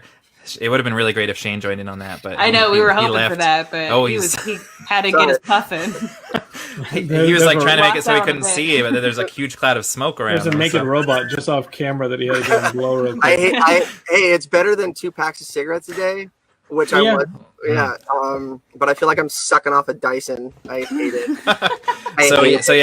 You can only cancel Walmart orders for 30 minutes, which I had no idea of. So then I was just stuck with it. So I just a friend that wanted one didn't have a chance to get one or wasn't able to pre-order it. So I shipped it over to him. So yeah, man, that would have been sweet. Yeah, that would have been cool if you sent me a text and see if I wanted one.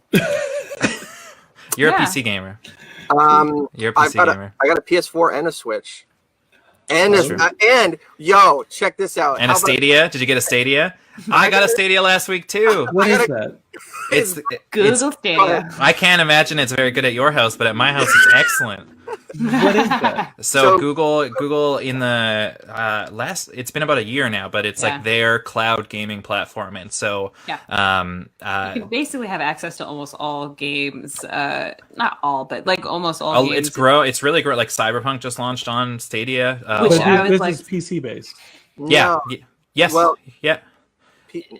They're I mean, you got to use a computer to do it. Well, it's not like a console necessarily. So it's it all just Via streams internet. it via the internet on their servers. But it's kind of neat because there's the issue of latency. So the controller, rather than like connecting to your computer via Bluetooth, which then goes to the internet, the controller connects directly to Wi-Fi, which like takes one step out of there.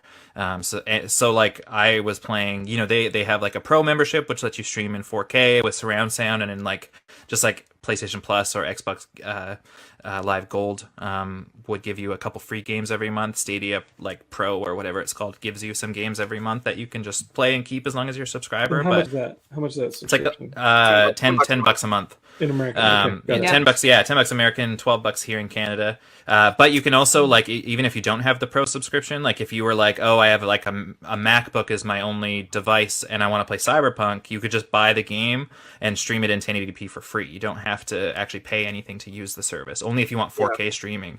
Yeah. Wait, buy the game. Yeah.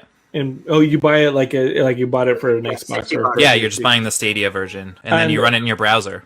Yeah. And so, so this is a mainly PC game, but you're able to play it in the browser through the Stadia servers on your Mac. Yeah. So even though your Mac could never run it, you're now running like a pretty high quality version of it, just remotely. On your and if you have like a Chrome controller that you just got. So this thing was this thing sells for $99, but they had a promo recently where if you signed up, if you were a YouTube Premium member and signed up, they would send it to you for free. And so I signed up everybody in my family group. So I got 5 of these. And it's not just the controller. You get like a Chromecast, which would let you play Stadia on your TV as well. But they have a promotion still running where I think up until the 18th, if you buy Cyberpunk on Stadia, you get one of those packages for free as well, which is like the package retails for more than the game does. And apparently is one of the best ways to play right now because the game is completely borked on Xbox One and PS4 games consoles. So. Yeah, they're having a lot of issues. That was actually. Oh, go ahead. Sorry. Oh, I was just to wrap this up. Oddly enough, I got it purely for the controller. Because you can wire it into your computer and use it as like an Xbox controller in your PC. I've been playing Forza 4 with it, Flight Simulator with it. It does. Your Flight Simulator. You love that game. Yeah. Did you try Duke Nukem Nuclear Winter? I actually couldn't get that to run. I didn't even get past the loading screen. Oh, it was tight. Can I ask you, Shane? Have you? Because I know that if things are still the same, your internet's not the best up there. Have you tried Stadia with your connection, and how has that experience been? I played. Was it Little Horrors? Little Nightmares. Little Nightmares. Yeah. Played that. That was fine. Yeah. Yeah. You would see some fidelity loss, like it would get pixelated every once in a while. I played Sniper Elite 4. Sniper Elite 4 is so cool, by the way. Not for me. Okay. All right. It would lose so much definition that it would be looking like. You ever receive a video from somebody on an Android and it's horrible. Yeah. Yep. It looked like that, and the delay from like panning around. It was not a good experience. But I've got maybe 15 megs down at my place on a good day, so I just don't have the internet. If it was better internet, I would definitely. Yeah, like I played mostly on the Chromecast that it came with, connected to Ethernet, and like I could not tell that it wasn't local. Like no more perceptible lag than. And I mean, I have really good internet, like 750 up and down. Wow. But there's no. Right? Yeah. So like I'm lucky enough to have fiber in my area, but it was just like, and at that point, there's the barrier of entry where it's like, you could just play this in your, I want to play Cyberpunk, don't have a computer that can run it, don't have a console. You could just buy the game, not even have to pay anything aside from the game to play it. Like, if you have the capability to play it well, like I was really impressed with it, like way more than I thought I would be. And I've been super interested in that stuff from like xCloud, one day hopefully coming to iOS, which they just announced should come in the spring. But I remember playing like the second Deus Ex game on like this service called OnLive way back in the day. I remember OnLive. I totally remember OnLive. Yeah. And it was like, I was like, I had like a MacBook Air at the time and you couldn't do anything with it, but I'm like playing this brand new Deus Ex game on there and it was like, just felt so cool. Derek loves these fly-by-night. Oh, I am a sucker for gimmicks. Like, he 100%. Just stopped Quibi because Quibi shut down. Like he was watching it right up to the end. What? Oh, Quibi. Yeah. I tried to open the app the other day, and it was just like a sad message. He just sat there with his computer stroking the just screen. watched it. That's amazing. It's so funny because both Quibi I'll never get and to see that show that Katie Katie starred in. Yeah, right. I still haven't seen it. I still haven't seen it. But also, the other thing that's funny is that at the beginning of the pandemic, I was booked to be in a Google Stadia commercial with my good buddy Jake. And then they had to shut down production because everybody had to stay at home. And it was like within the same like couple of days that I shot that stupid Quibi thing. Yeah. That's funny. Stupid pandemic. It's Stadia's a good good avenue to play some new games because getting new PC parts. Oh, it's tough right now. There's nothing. You talked about scalpers with the PS5. There's people selling graphics cards for twice the amount. Power supplies. It's rough. It's rough. But before we those damn Jawas is what it is. Yeah. Before we start wrapping up, just I want to go around the table and see what would you suggest to parents, or what would you want to see under your Christmas tree, your gaming gift of the year for 2020 under your Christmas tree or under the menorah. I'm not familiar, so I apologize for any instance. Under the menorah. Let's go with John. What would you suggest that would be a good Christmas gift for gamers? If I was a kid, I would go with the Miles Morales game. I feel like Last of Us 2 is a little bit mature for like a 12-year-old, but I think that, or maybe a 10-year-old, but I think that kids would love that Miles Morales game. I think that the only frustration in the Miles Morales game, although they'll love the story and there are some like high drama moments in it, it's nothing that isn't high drama from a Spider-Man movie. And so kids who love the Spider-Man movies are right up to speed on that, especially Spider-Verse. There was a lot of Spider-Verse influence on Miles Morales, the game. But if they can get past like the button combos on some of the tougher opponents, I think kids would love Miles Morales. Otherwise, I don't think there's a lot of fresh content on the Switch this year, but that's always a good one for kids. Yeah, absolutely. Katie, what would you either want to see or suggest for a good under the Christmas gaming present? Okay, I've got a lot. So I think Miles Morales for sure. This is also like my plea. Last of Us 2, as long as you're over 10, is what Jonathan said. Yeah. Which I'm super down for. I mean, I love Last of Us 2. I actually had that. That was so fantastic. The pre-order for Horizon Forbidden West. Very excited for that. I honestly, I'm so excited for Cyberpunk 2077. Like, I really want to play that game so hard. I've heard amazing things about it. Absolutely. And also, not an actual video game, but Ready Player 2, the book by Ernest Cline. I'm halfway through. Oh, I'm so jealous. I'm pretty sure my boyfriend and I both got each other that one. Nice. That book is getting such criticism online. Oh, is it? But I remember, like, somebody called it a listicle. Yeah. I remember reading the first. Oh. It seemed like everyone liked the first one when it came out, which is when I read it, and I just had such a fun time with it. And then, like, 2 years later, everyone's just like, it's just a piece of shit, like nostalgia. Like, they're just name dropping everything that they possibly could from the. But it was so much fun, and I'm having a lot of fun with the second one as well. Okay, cool. Yeah, because it did. Like, when I read the first one, it felt like it was intended to be a film script, is what that felt like. Yeah, just the way he hit his. And I loved the movie. Like, I did too. Yeah, it got so much fun. shit, and I did like loved the movie. it. I I saw it really twice, liked I it. believe. Yeah, I we picked it up. the other day. It was the first 4K Blu-ray that I bought. Was that movie, and we watched it recently, just like the night before the second book came out, because I was so excited for it. And I would say, like, the first one, I like the first book a lot better, but I'm like super enjoying this one as well, for sure. So it's really cool. Great. All right, what about you, Derek? What do you got? Yeah, I mean, it's new console year, so if you have the means and you can find it, a new console is probably what the kids would like the best, because it'll run Fortnite better. But in terms of which one, I feel like it's really tough, because on the Xbox Series X, obviously, or the Series S. The Series S is like a great lower cost, like Game Pass machine. I feel like that is really the gift that keeps on giving. Is get that Xbox. You can even get it with the Xbox All Access plan, which lets you pay like monthly for the console, but you also get 2 years of Game Pass included with it. Wow. And then you're basically never going to need to buy another game again, because there's 300 plus games on there. They just added all the EA titles as well. There's probably some Sonic on there. Oh yeah, there definitely is. Yeah. But you're also, you get all the EA games as well, but also any Microsoft published titles, which there probably won't be for a while at this point, because they just pushed Halo even further. But those games, like the day they come out is when you're getting them just as part of your Game Pass subscription. So longevity wise, I think the Xbox is probably the way to go. But if you're looking to have the most fun right now, it's all about Astrobot. Yeah. So get them both. Get them both consoles. Yeah, I still can't. Pirate Pete's got them if you need them.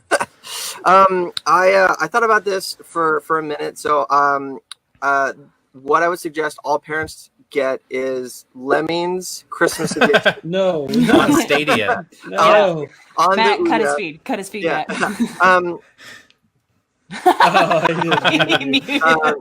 I honestly think the best gaming Christmas gift this year could be a Switch with a slew of games. It's got some maturity. The PS5 has a lot of issues going on with like software and downloading the games and like getting into weird like loops. I have no interest in the Xbox right now. I do have Xbox Game Pass on PC, which is a great value, to parrot Derek.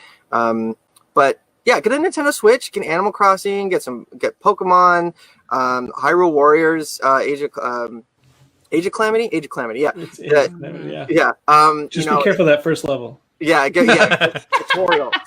Which button is it that you got to press? It tells you multiple times throughout the tutorial.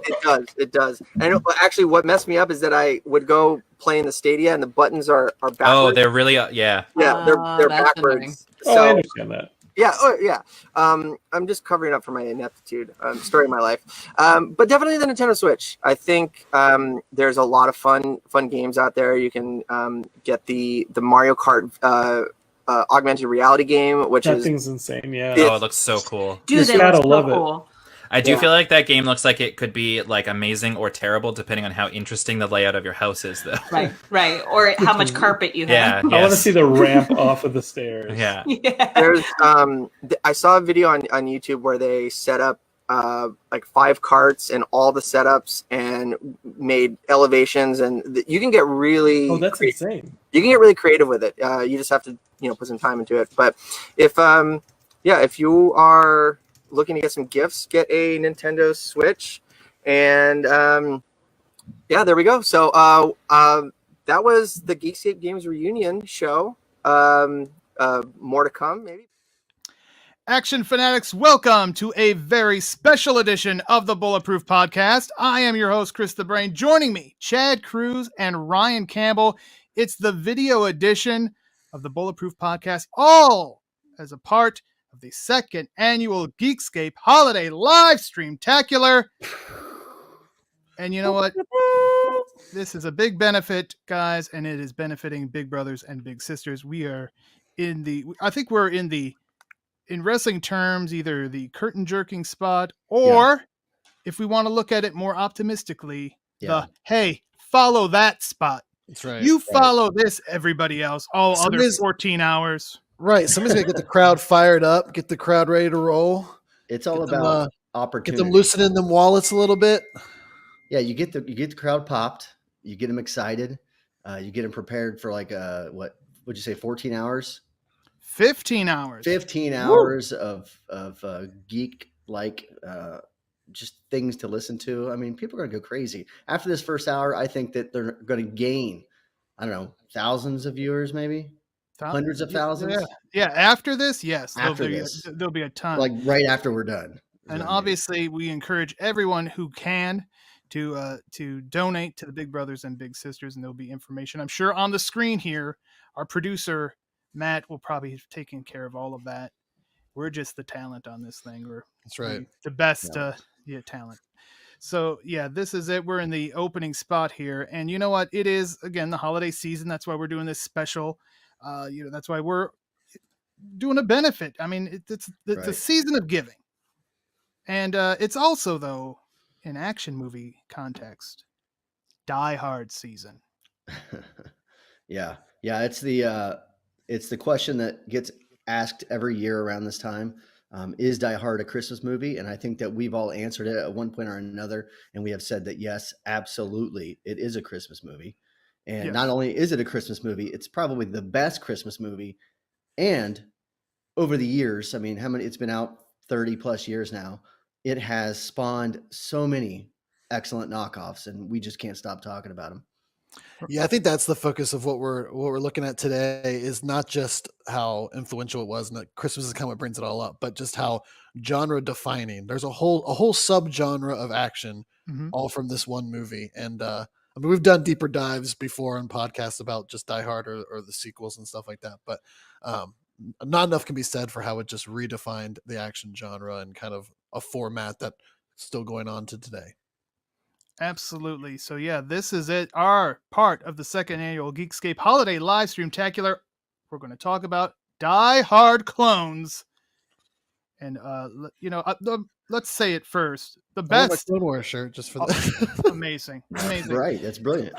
You see, that's the type of detail you're going to get with That's right. some people. That is one of the best things you've done, Ryan Campbell. I think Yes. since you've been a part of this I try. podcast, this website, bulletproofAction. We go video. I go the extra mile. That's what I like. My That shirt is is what red, I like. by the way. Your It's red. shirt is red. I've got the Red. Bulletproof Podcast T-shirt on. I got the Christmas behind me. You've got American Ninja behind you. You got Boba Fett because you're our He's a resident clone. star. He is also yes. Hey, So here we go. spoiler alert. I mean, this is again. I'm like in heaven right now because you know me, I'm a stickler for the details sometimes, and these are great details. But let's get into it. That's right. Die Hard clones. Number one, before this one's not on the list that we've kind of put together, but let's say We're already going off list. exactly. Let's say this, and we did a whole episode on this one. The best Die Hard clone of them all was Die Hard 2. Well, it's an offspring of Die Hard. I don't know if it's a clone. I mean, it is essentially a movie It's a repeating the scenario. It's the same general scenario. Right? Different location, different environment, new villains. Everything is pretty much exactly the same. All these villains have similar motivations, and they're all very violent, and all the things are there from the first film. But I see it more of as like this is a child of Die Hard, just like the other Die Hards. It's a sequel, of course, but it doesn't like try to replace the format. It just is the same. It just continues on the legacy. It's just how does the same shit happen to the same guy twice? He's Yeah, unlucky. and it's allowed to. I mean, it's own Oh spawn. yeah. If anyone's going to be able to be a clone of Die Right. Hard, it would be one of its sequels. Do we need to take a minute and lay out what we think is the criteria to make something a Die Hard clone? I mean, think it doesn't necessarily have to hit every single mark, but what are some of like the main ones for you guys? I think if we're before we get into it, obviously you have to be there has to be a elaborate plan of some sort by the bad guys Okay. that has every little detail. Again, we're talking details, and I love them. Every little detail figured out. But then there's a fly in the ointment. So you need a well-laid plan by the villains and a fly in the ointment. That's, I think, the biggest piece of it. I think one of mine is definitely the events need to take place within like one day, or there's no cutaways. Like we start the movie at the right at the start of the shenanigans, and we pretty much go through. There's not like multiple days or anything like that. Like we pretty much feel like we spend 2.5 hours or whatever, and that whole event takes place within the time that we're watching the movie. I mean, that's a big one for me because I like that format. Yeah, I think that the location is big. Like the time, like you said, one single day or 4 hours or whatever, and the location. Are we going to put Die Hard is it takes place in a building, in the Nakatomi building. So you've got it all in one singular location, even though it's different rooms and such, but it's one building. So as we see throughout these Die Hard clones, they're all essentially Die Hard at a different location. But I think that, like Brain was saying, an elaborate plan by a diverse group of villains. You've got a lone hero, and that may change, as we go over these clones. There may be some of these films we talk about where it's not just one hero, but the lone hero stuck in a singular location against the wall who just won't die. And that's kind of my criteria. Yeah, I think we covered it. So let's get into it. Our favorite Die Hard clones, and I will start us off. And it's bulletproof action. And if we had the 4 pillars of bulletproof action, Me? All right, I'm talking about the action. The bus. You walk into the lobbies of bulletproof action. Okay, right. It's very, the whole building's 80s looking anyway already. Right. But there are 4 statues of well cut marble that are positioned around the room. Yeah, not you, Chad. I'm trying to create a picture. Yes. I'm talking about the one and the only Jean-Claude Van Damme, and I think this is without a doubt. The butt cheeks on his statue, by the way. Oh yeah, exquisite. I would be really so are. polished, so polished. That's right. The sheen. Yeah, you could see your face in them. What? Wait a minute. So anyway, yeah, my favorite Die Hard clone, released December 22nd, 1995. Sudden Death. It is Die Hard at a hockey arena, and Yes. it is awesome. Jean-Claude Van Damme, he's a firefighter. So this one that also has to ring very close to your heart, Chad Cruz. Yeah, it was Fire Marshal. Is that what he was? I believe. He was a Fire firefighter. marshal. They start the movie Yeah. off. He has a traumatic experience. A child dies in the fire. He Yeah. couldn't save him. Right. So he stays kind of in the fire Mm-hmm. game, but he's not an active firefighter. He's kind of the guy, the Right. fireman, checking He's doing code. inspections, right? Right. There's nothing less exciting than doing fire inspections. I will tell you that. But it gives us a perfect opportunity to have a character who has demons, if you will, Right. and we can put him in a position to where it's just another day at the office kind of situation. He's not there doing inspections; he's there with his kids, but he has these demons, and he has something to look back upon when he's thrust into action. So, I mean, it makes the character that much more likable too, as well. And Ryan, you brought it up, Ryan. These movies have to have a time frame, and this is a specific game of the Stanley Cup playoff. I think it's the final game, and so we already have that. So you have the game clock that kind of goes along with what Jean-Claude's character has to do throughout the movie, and that just that sense of urgency is there right from the start. Right. Oh yeah, and one aspect of it too, and for most of the movie, the idea that the people that are in danger have no idea what's going on. Right. I think that gives another element to this one that I think is really cool. Is the idea that you could be at a hockey game, having the time of your life, just having that moment, drinking a few beers, having fun, and you don't even know that behind the scenes, Jean-Claude Van Damme is trying to save you from being blown up. Like I remember watching that movie as a kid. A lot of these, as I was younger, I would walk in the room and my dad may be watching them or they're on the TV. And I remember thinking that this one was just like the concept and the setting was just super cool. Well, yeah, I mean, you think about it, like the stakes, how much higher they were than at Die Hard. Like there was 30 some people at the Christmas party. Mhm. There's like 15,000 at this hockey arena. So Yeah, it's like, and not to mention the politicians and his own children. You know what I mean? If his kids aren't there, it doesn't have that same feeling to it. So, you throw his young children in there and they even get, abducted at some point themselves. So it's like everything is kind of set up, not for him to escape with his kids, but for him to be the hero, to become the hero.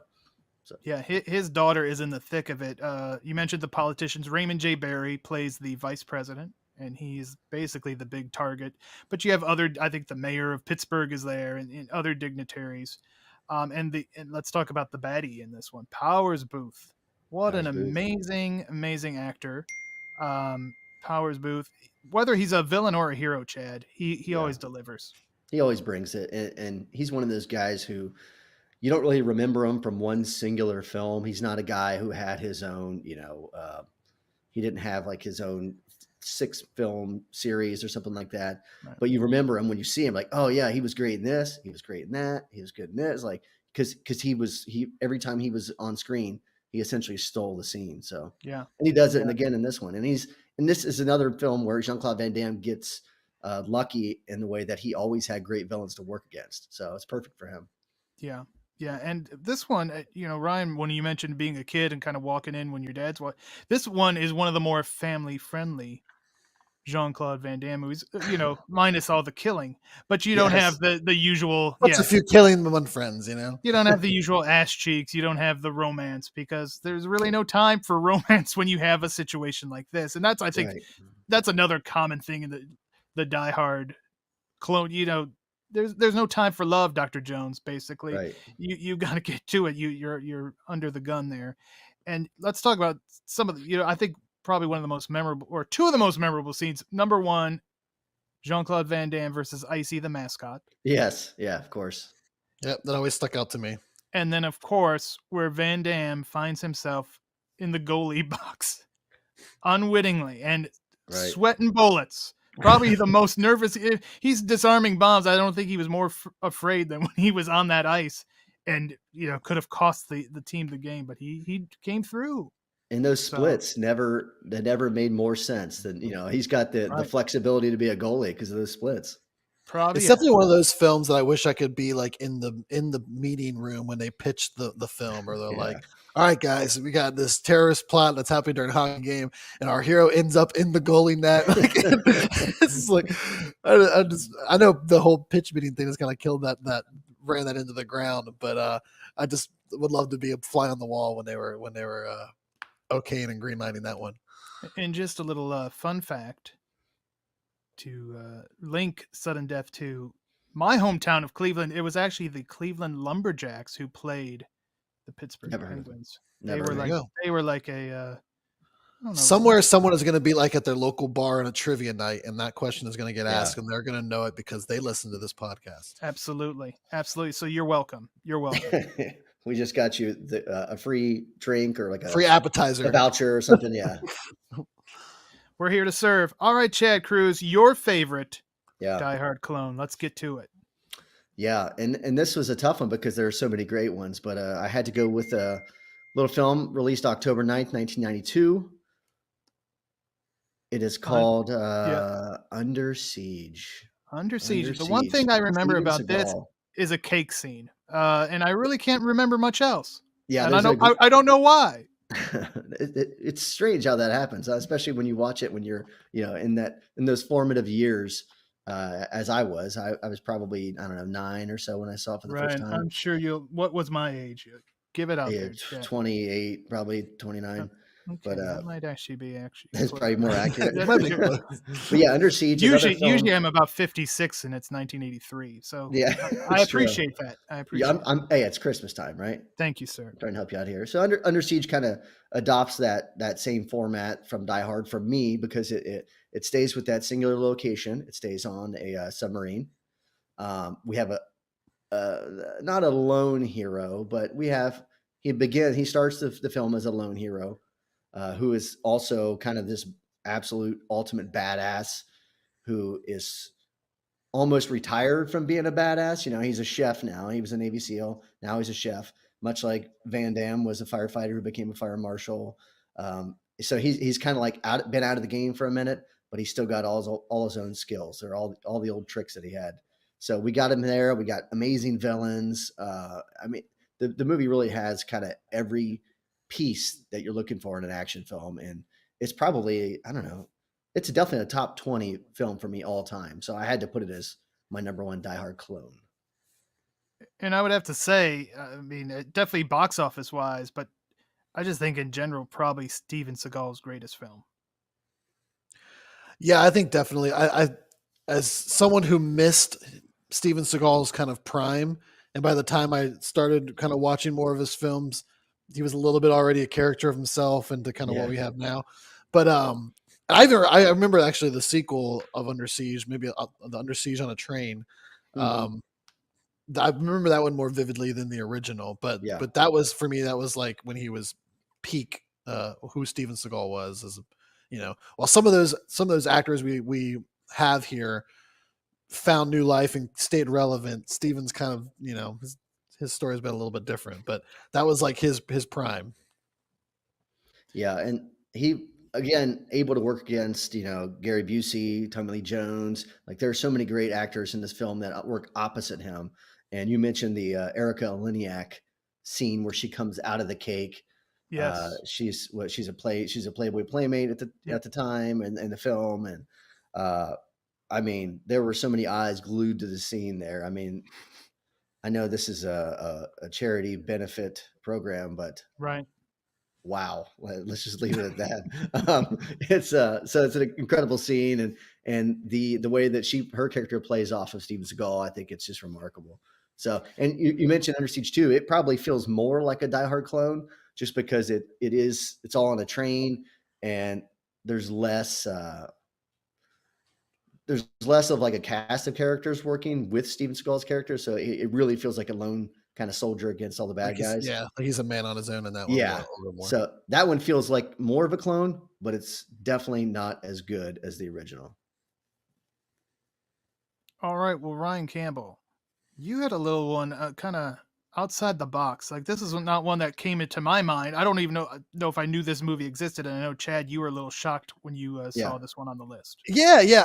And this, I wouldn't say this is my favorite, but this is just one that was on my list, and we got it here on our list. But and it was one that, like, I'm gonna be perfectly honest, I had to kind of do some Google searching to find out what the name of it was. But when I thought about I had to think like, oh yeah, what's that movie where Guy Pearce is pretty much Die Hard on a space station, and it's like a prison. And I found it. It was Lockout. It came out April 13th of 2012.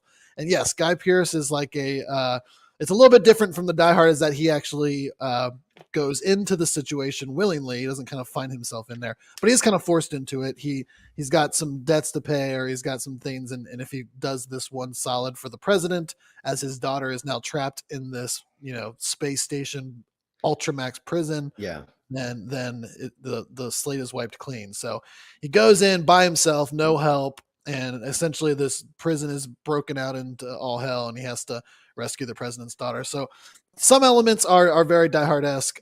Some I got to stretch it a little bit. But I wanted to go off the books as we were doing like throwing a lot of them out there. And that was one that, like, again, I really enjoyed the movie. And I feel like it was ahead of, we've done Die Hard in Space like 10 or 12 times now. And I feel like it was like one of the first ones to kind of play with that concept.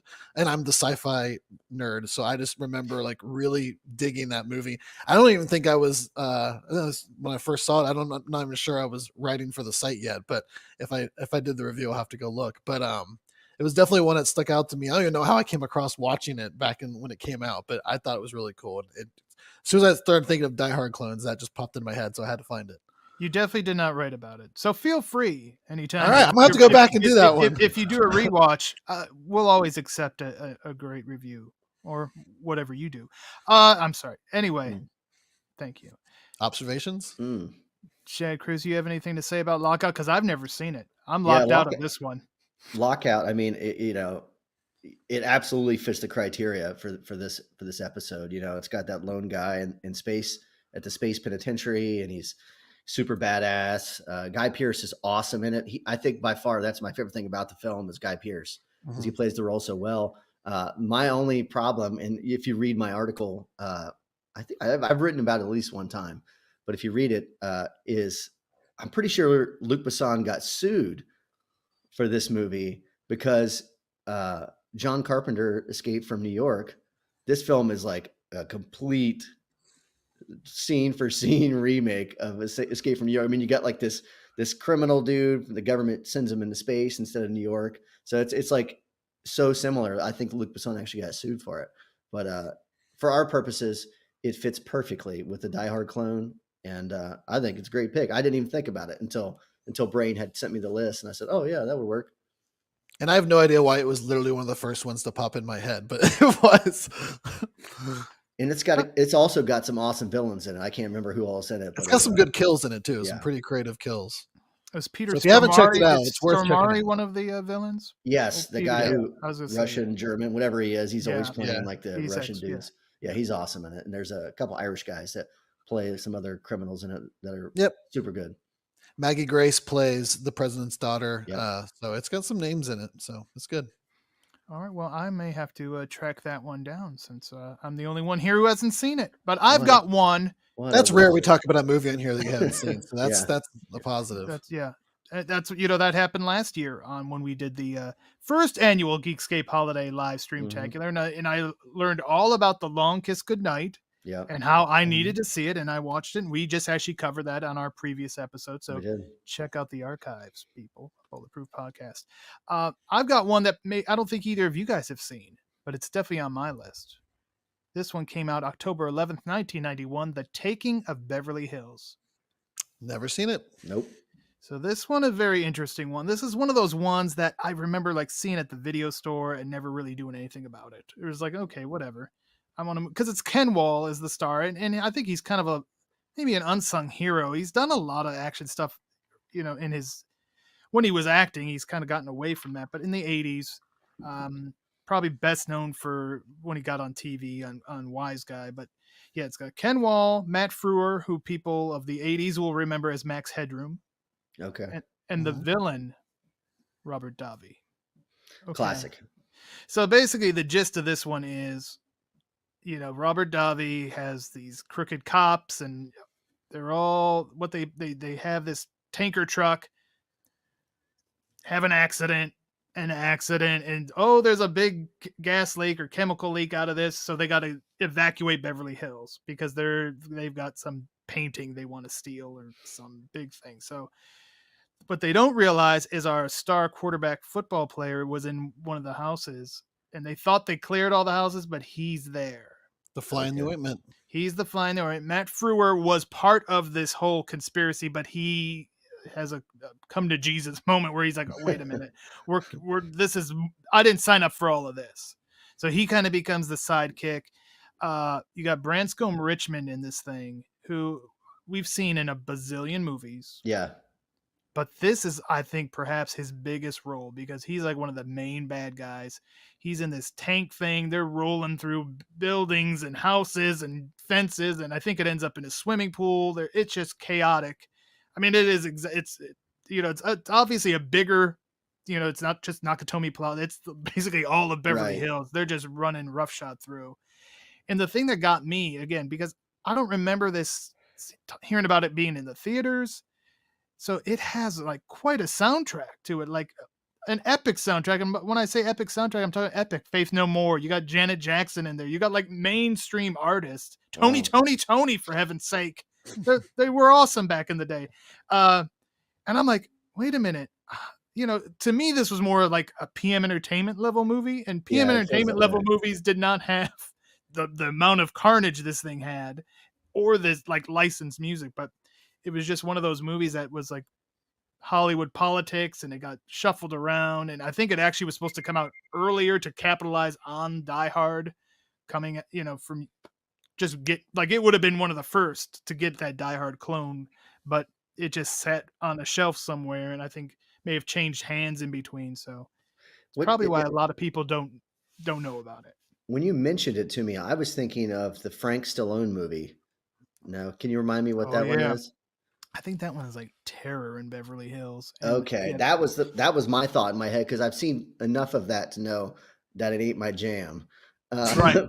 And I thought that's what you were talking about. I'm like, oh yeah, great, getting Frank Stallone on here somehow, whatever you got to do. But so you really sold it. You sold me on this film. I've never seen it, so that sounds great. Yeah, and it is on Blu-ray, so maybe want to ask Santa for it. It's in the cycle.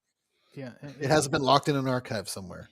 Yeah, it's on. It may still be on. I think I originally saw it on YouTube, so it might still be there if it hasn't been taken down. But yeah, or it's been shuffled around to either Tubi or IMDb TV or somewhere for free. So I am that was like I was sold on it. Like again, it took me by surprise, and so if you've never seen The Taking of Beverly Hills, people, track it down. It's worth a watch for sure.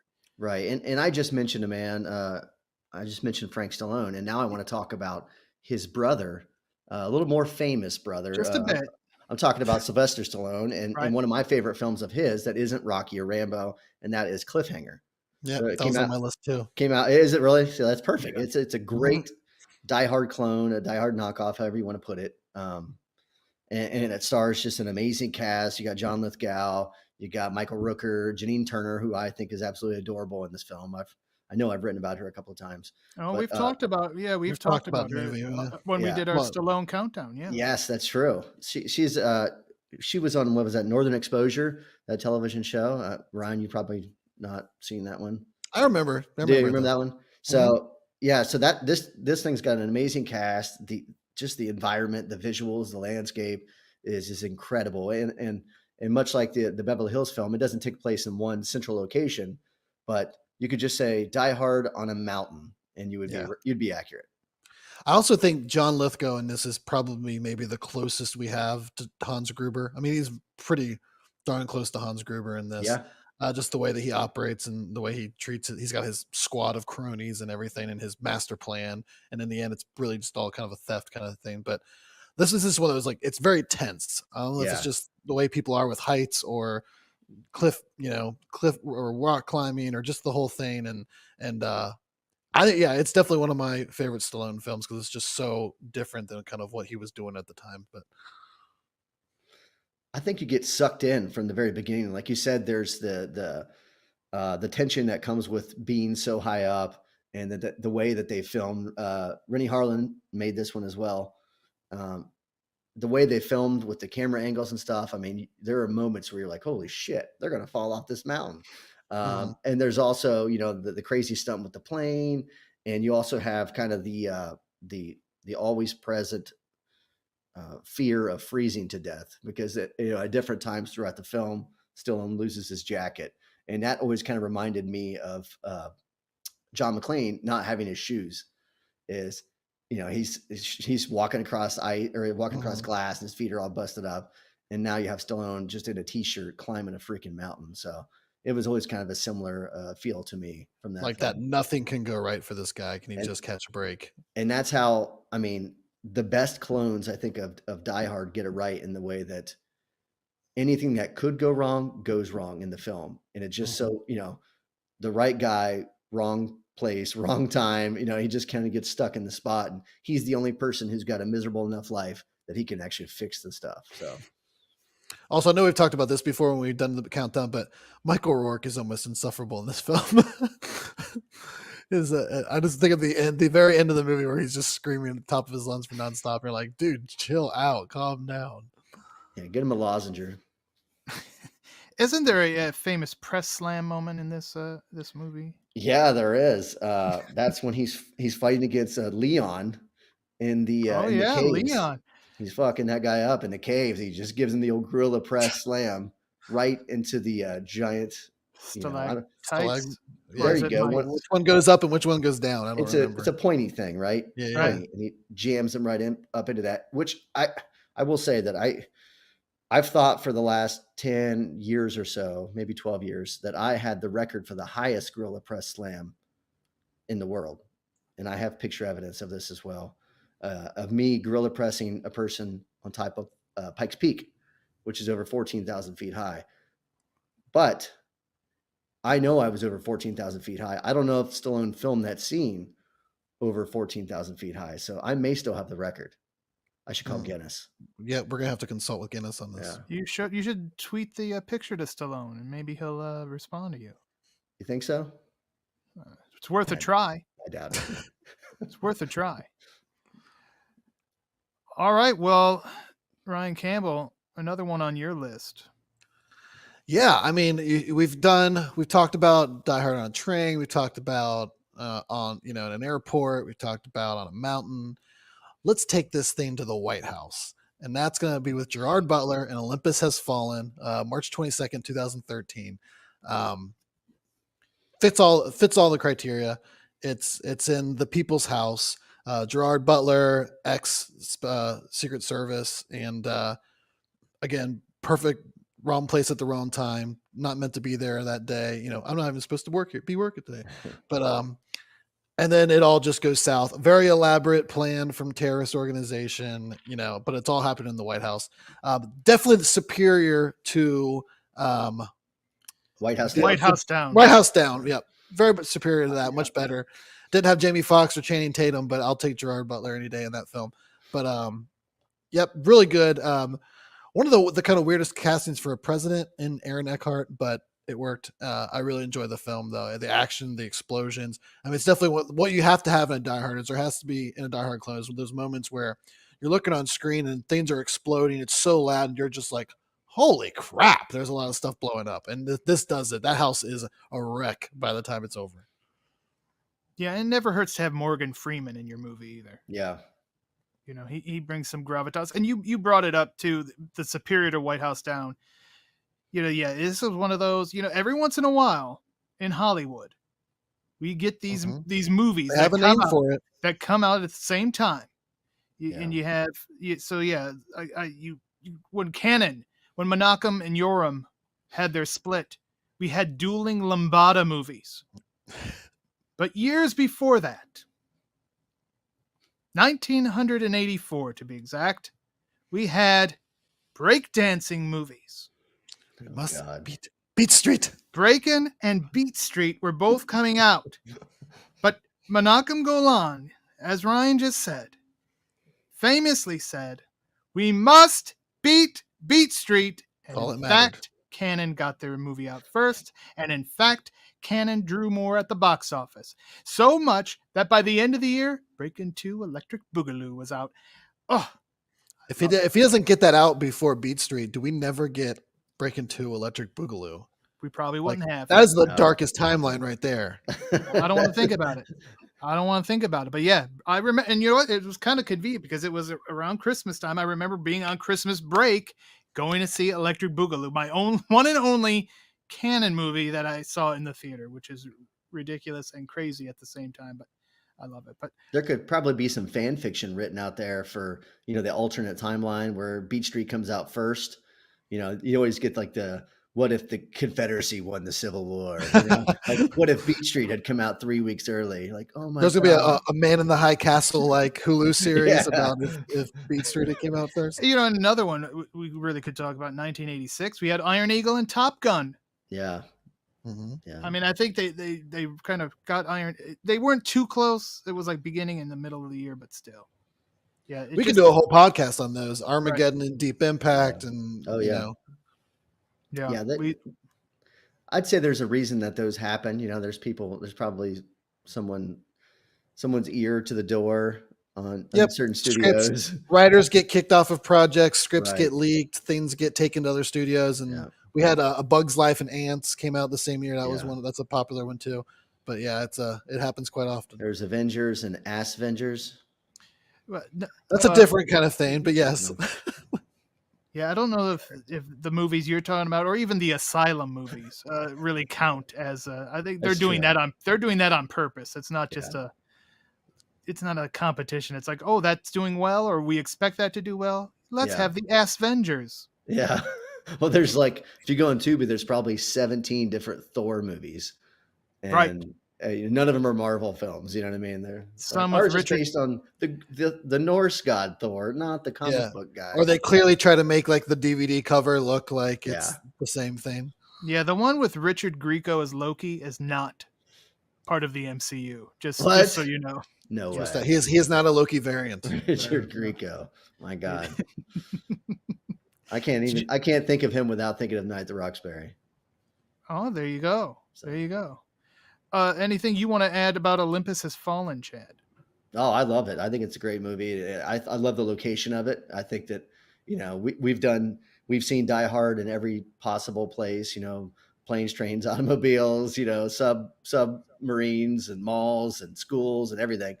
And why not put it at the White House? You know, the place with the maximum amount of security possible.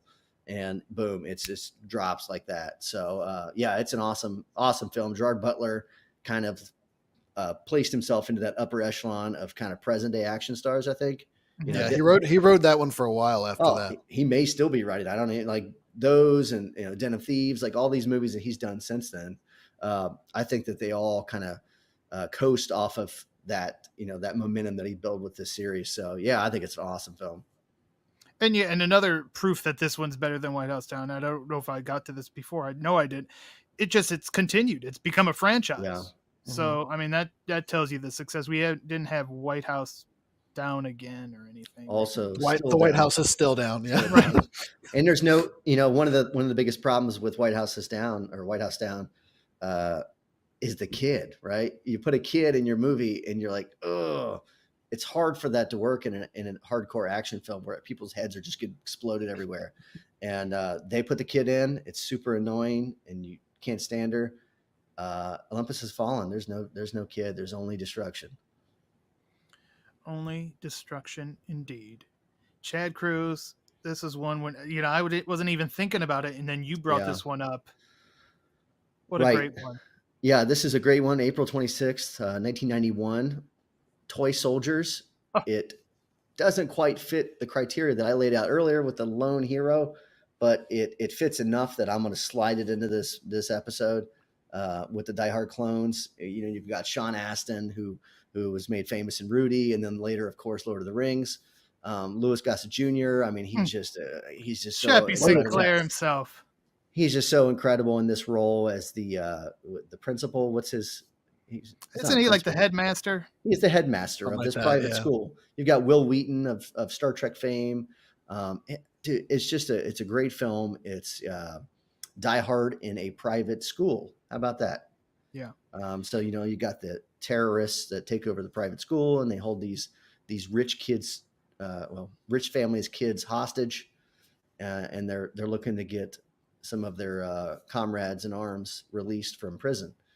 And you got explosives laced throughout the building. You've got snipers on the roof with RPGs, and it's just like it's a perfect setup. There's awesome tension.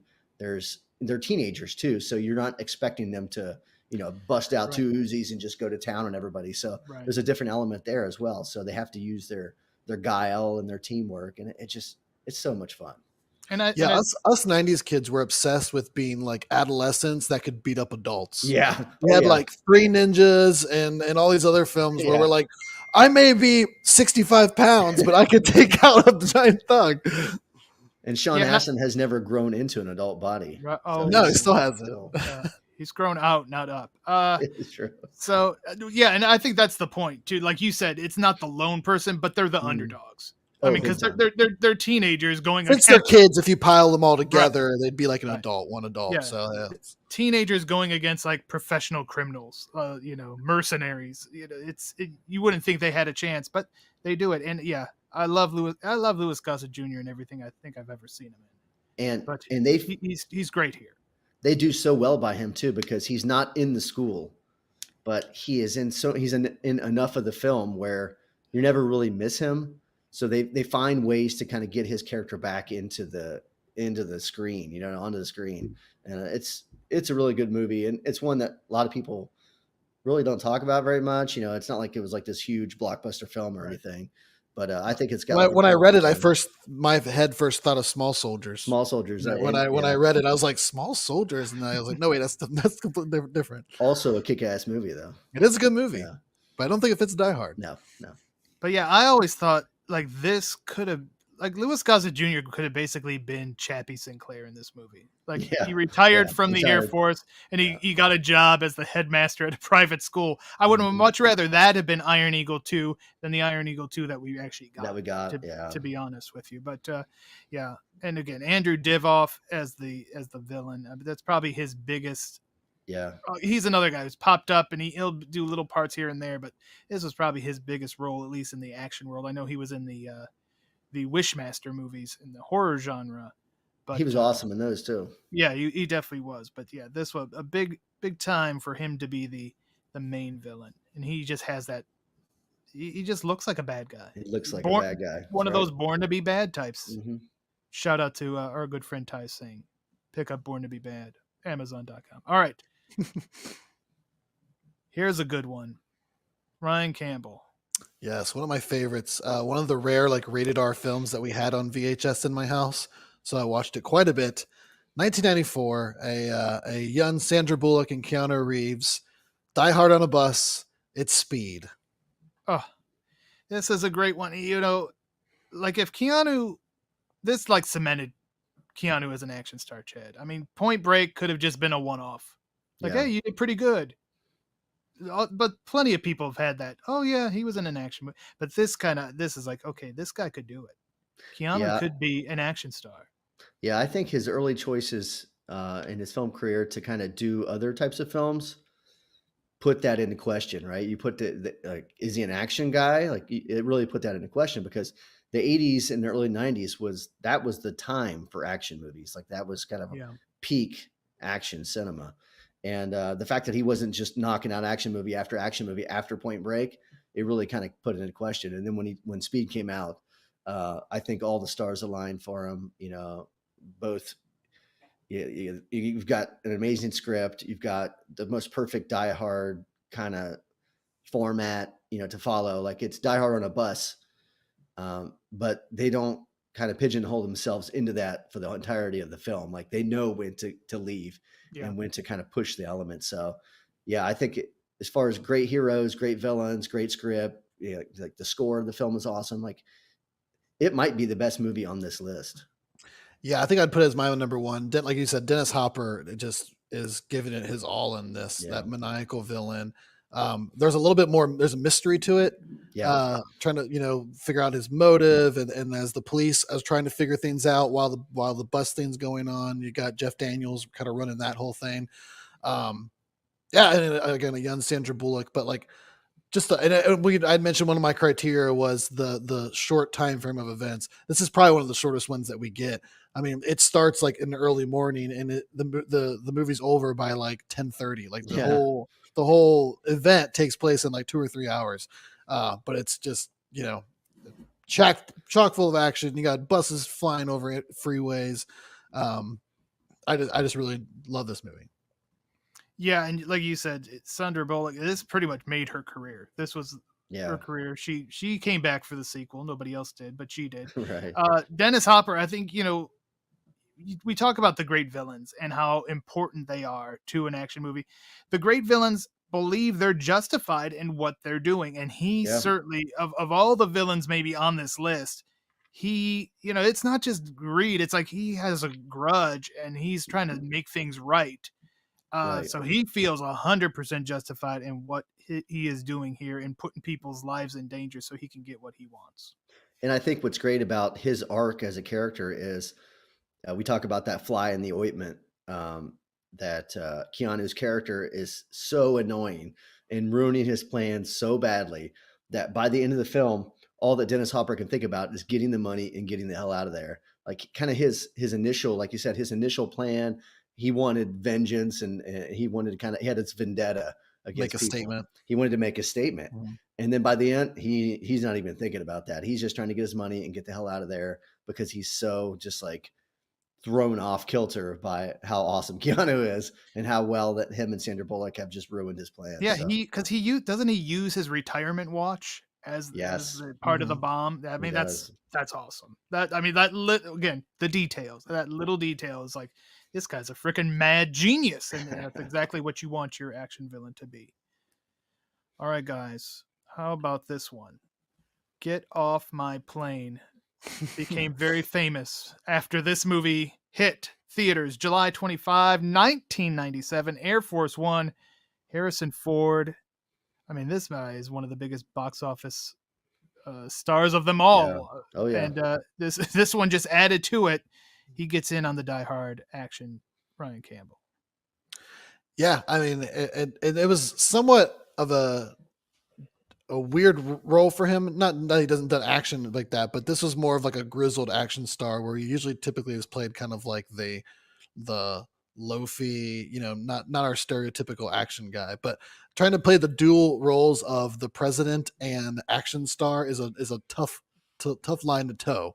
But in true Harrison Ford fashion, he pulls it off in the movie and gets one of the most memorable lines in action movie history. Right. Chad Cruz. He's got to be one of the most respected movie politicians of all time. I mean, everything he does in the movie, you're like rooting for him and cheering for him. And he takes that, distrustful aura of politics, and he just makes it so cool. And like you said, he's got so many great one-liners in it, and it's just so many lines in general. And what do we have once again? We have an all-time great villain in Gary Oldman up against him, with a bunch of nameless terrorists that are definitely going to die. So if you put your lone hero in a situation where he's got to fight back, and you have an amazing villain, whether it's Alan Rickman or John Lithgow or Gary Oldman, like you've already set them up for success. And I think this movie just kind of overachieves in a way. So yeah, classic Harrison Ford, one of his best. Also a sign of an old times where we all just generally kind of rooted for the president. It was a different time back then. Yeah, a little different. Yeah. Yeah, and I was just about to say, I mean, if it was down to Harrison Ford and Aaron Eckhart running for president, Harrison Ford would get my vote, hands down. I think he would get most people's votes. Yeah, as long as he doesn't fly. We could do it. We need to think about that when election season rolls around and do our election of like top action movie presidents. I feel like we because Kurt Russell, he wasn't an executive decision. Was he the president in that one, Chad? Or am I misremembering? No, I don't think he was the president. I think he was one of the. He was one of the badasses in it. Okay, all right. Well, but there you go. Real life, we've had Clint Eastwood as a politician. Potentially in the next 8 years or so, we'll have Matthew McConaughey. So there's guys out there who are trying to throw their hat into the ring. Your favorite, The Rock, is that's always a rumor. Yeah, that's out there. Yeah, we'll see Arnold, if it's early rock career or late rock career. Arnold was the governor. Jesse Ventura. Ventura was the governor. Yeah. So yeah, it's happened before, people. It could happen. I mean, we had Kane is the mayor. Kane is the mayor of Knox County. Oh yeah, there we go. I forgot about him. There you go. The big red machine. Right. All right. Well, let's do a couple rapid fire ones because I know we've got we can't have a bulletproof podcast special one like this, especially with the poster that's behind my beloved colleague Chad Cruz. Yeah. Michael Dudikoff had a little Die Hard scenario going on with Brian James as his villain. This one from September 19th, 1995. Virtual Assassin, Cyberjack, however you know it. Yeah. Duty was the custodian. The custodian named Duty, and he's right here. Here's his face right there. Yeah. Beautiful head of hair. Wonderful head of hair. It's one of those movies that it's like it takes place in the not so distant future for whatever reason. I don't know, to make it seem unique, I think. But whether it's called Cyberjack or Virtual Assassin, I don't think either title really gives the credit that it's due, because it really is a fun, die-hard clone of a film. You've got Duty, who's a former cop working as a custodian, and of course, great villain Brian James thrown in there, who's like a absolute maniac in this movie. He just kind of like plays it however he desires. They're like, here's the script, but you can read it if you want, or just go be a nut job, whatever you want to do. So Brian James is fantastic, and Duty gets to kind of use those skills that, Steve James taught him on American Ninja and Avenging Force, and kick some ass as a janitor. So it's pretty sweet. Is janitor the most unassuming title of any of the heroes on our list? I have to assume so, right? Yeah, I think so. Yeah, it's got to be. Yeah. Is there a homeless guy one? The cook in Under Siege would have been, probably, but I think janitor is one step below the cook. So the cook's got knives, right? Janitor's got like a mop stick. Right. And even on a naval vessel, I would assume the cook has still gone through some naval training, so he can still go. I mean, naval training. Oh, here we go. And this might be one of it probably is this Duty's best non-canon movie. It's definitely up there. I mean, it is a good movie. There's some cool action scenes in it. It might not be his best one, but it's questionable. It's up there for sure for me. I've got a list. I can't remember what it is, but it kind of pales in comparison to the canon films that he did. Oh yeah. I mean, obviously canon is peak Duty.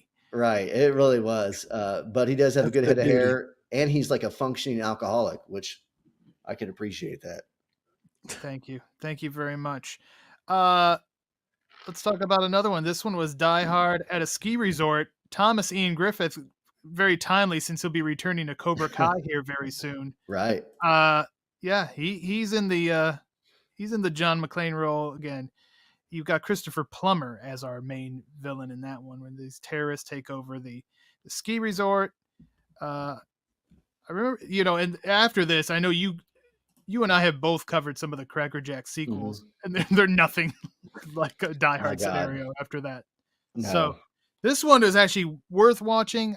It's one I haven't seen since I probably reviewed it for the site, but a fun one nonetheless. Another title that doesn't sell the movie very well. Like who's titling these movies? Some of these, right? Well, yeah, because I don't think his name was like Jack Cracker Jack or anything. So yeah, I don't know. It's not Cracker Jack, or it's not Cyber Jack. It's Cracker Jack. Right. So Not we've had the early- Cyber Jack, Cracker Jack, and Pepper Jack cheese. why not? I think the early 90s, that extreme sports, like it was like new and exciting, and like, oh, they ski down these slopes. Oh my God, it's so wild. And like skateboarder movies and shit. So like it's I think it tried to jump on that craze. And I mean, it succeeded enough that it got multiple sequels, not starring the notorious TIG. Right. But yeah, they were still out there. I mean, one of them starred Judge Reinhold. Oof. Don't remind me.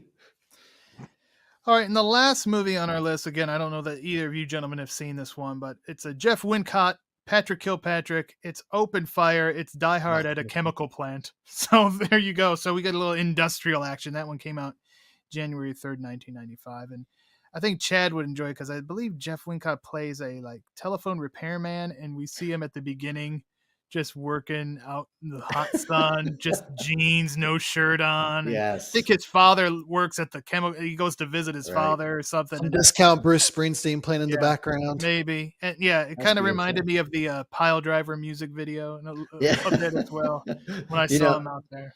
I do love a good film where your hero is like an everyman, and you get to see him work, and it's so unrealistic. It's like he's like this plumber, but he's all like jacked and ripped, and he's just like fitting PVC together, and it's like just turning a wrench on a leaky faucet. And that was probably it too, because I know he had said that in another movie. Maybe it may have been Mission Adjust. Like, listen, I've worked hard for this body. Kind of the Steve James theory. I've worked hard for this body. I don't care if it's in the script or not. This shirt's coming off at some point. Right. And I think he did it. So right. All right, well, there you have it. 12 of our favorite Die Hard clones. So we forgot some. Oh, yeah, there's plenty more. And you could certainly hit us up on Twitter at Bulletproof Pod, or on Instagram and Facebook at Bulletproof Action. If you have your favorite Die Hard clones that maybe we didn't cover, and it's certainly, we would love to talk to you about them, or maybe we didn't even think about them. And we would be like, it's also a great format. I just want to see more of the format. So if there's any ones out there that I haven't watched, I got a few on this list. I want to check them out. Right, exactly. So, and that's always appreciated, because I don't know about you guys, but I'm always looking for what's my next review going to be? Right. And it's always helpful when I don't have to think about it too hard, and just be like, oh, I'm going to watch this movie. So again, that's it. And you can check us all this stuff out, bulletproofaction.com. Something new each and every day. And just want to thank Geekscape for inviting us to be a part of this second annual Geekscape holiday live streamtacular, again, to benefit big brothers and big sisters, and to celebrate the 15th anniversary of Geekscape. That's the main event here on this 15-hour live stream. There's going to be an actual live show from Los Angeles. Special guests. Are either of you guys flying out right after? I was going to say, did you get your invite? I think mine got lost. I just moved recently. I'm sure it's getting forwarded here. I don't know if I'll make it in time. There's going to be live music. It's really going to be something. So I'm driving straight out. Okay, I don't know if you're going to make it, but do your best. Do your best. So, all right. Well, thank you everybody for joining us for this very special video edition of the Bulletproof Podcast. Again, give to big brothers and big sisters if you can. And on behalf of everybody at Bulletproof Action, happy holidays. Enjoy this time with your friends, your family, your loved ones. It's a great time. It's the most wonderful time of year, they say. And join us again for another edition of the Bulletproof Podcast. So long, everybody. What's up, everybody? I'm Brian Fitzy. This song's called Crutch.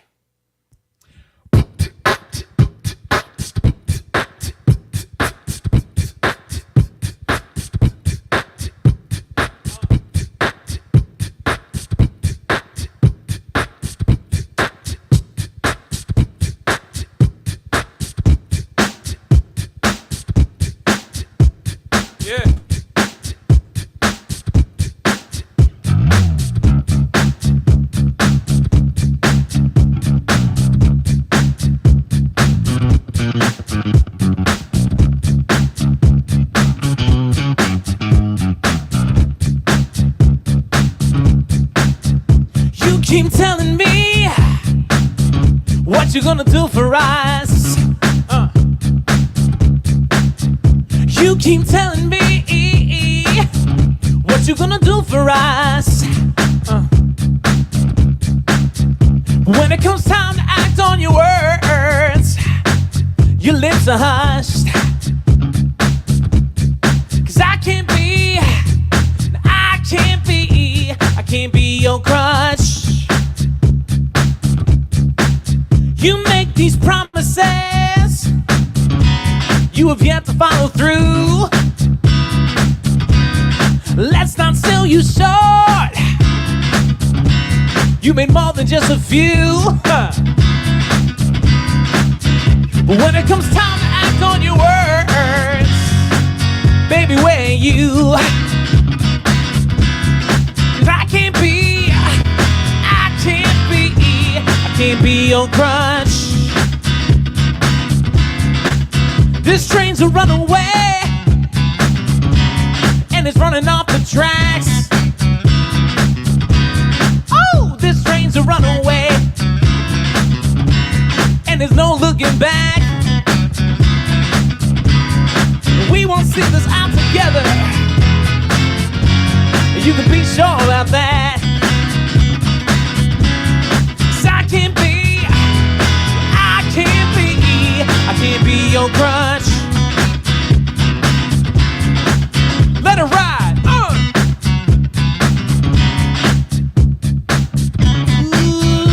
yeah.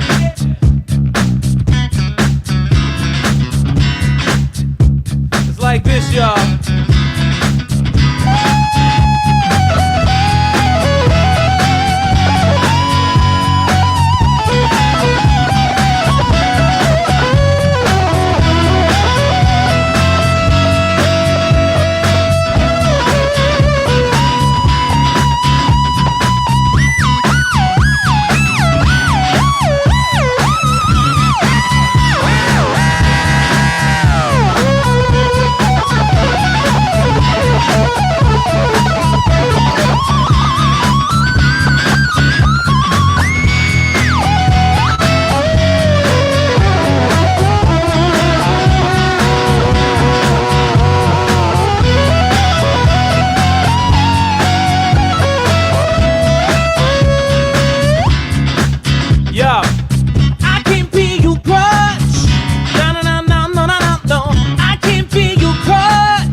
Crutch.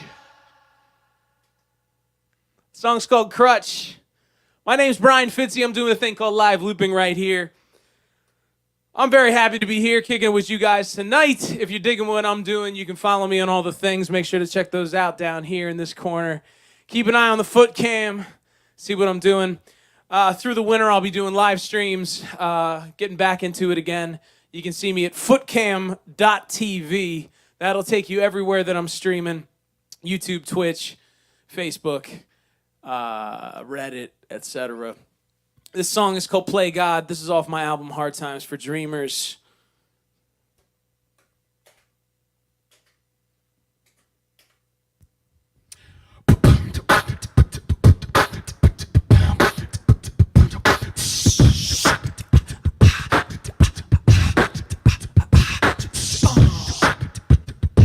Yeah.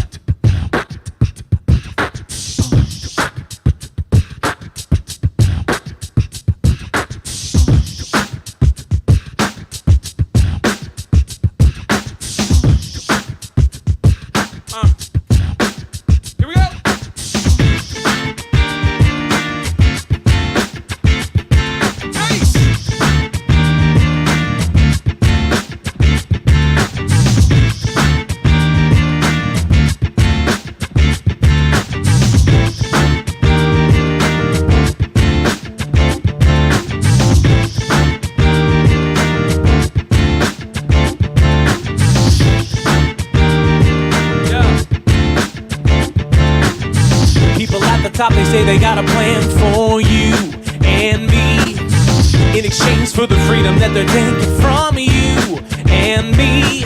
But this melting pot will not bend for king and country. They can't be righteous when they also play the rule of judge and jury. You can't play God, oh no. You can't play God, oh no, no, no, no, no. And it's too late to spin around in this now. Oh no. Flashing in the street and Congress looks away from civil disturbance. They only vote for their interest, but they call it public service. We're on our way to being 500 million people with less than 1% of the population holding all the power. It's time to dissent. You can't play God, oh no. You can't play God, oh no, no, no, no, no. And it's too late to spin around and end this now. Oh no. You can't, yeah.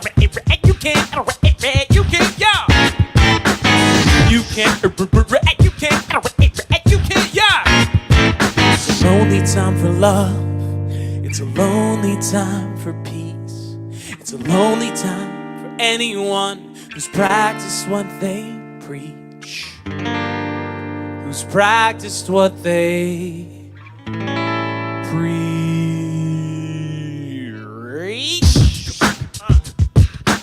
All right, so what we're gonna do right here. You haven't seen this before. I'm gonna build this thing up from the bottom. Let's get with the guitar. Hey! Yeah.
can't play God. Oh no. You can't play God. Oh no. No, no, no, no, no. It's too late. Too late. Spin around and end this now. Bring it back to the top. Hey.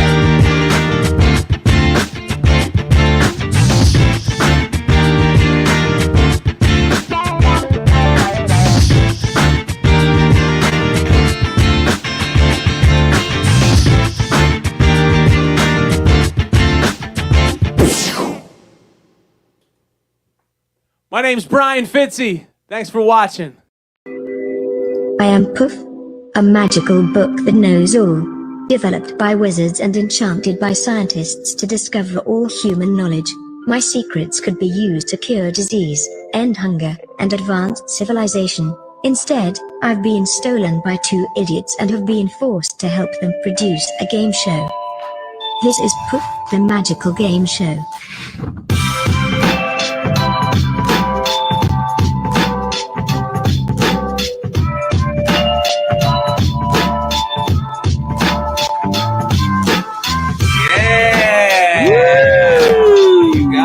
Welcome to Poof the Magical Game Show. That is correct. The only game show that has a book that knows everything. Isn't that right, Nate? That is true. This book knows it all. Hey, Poof.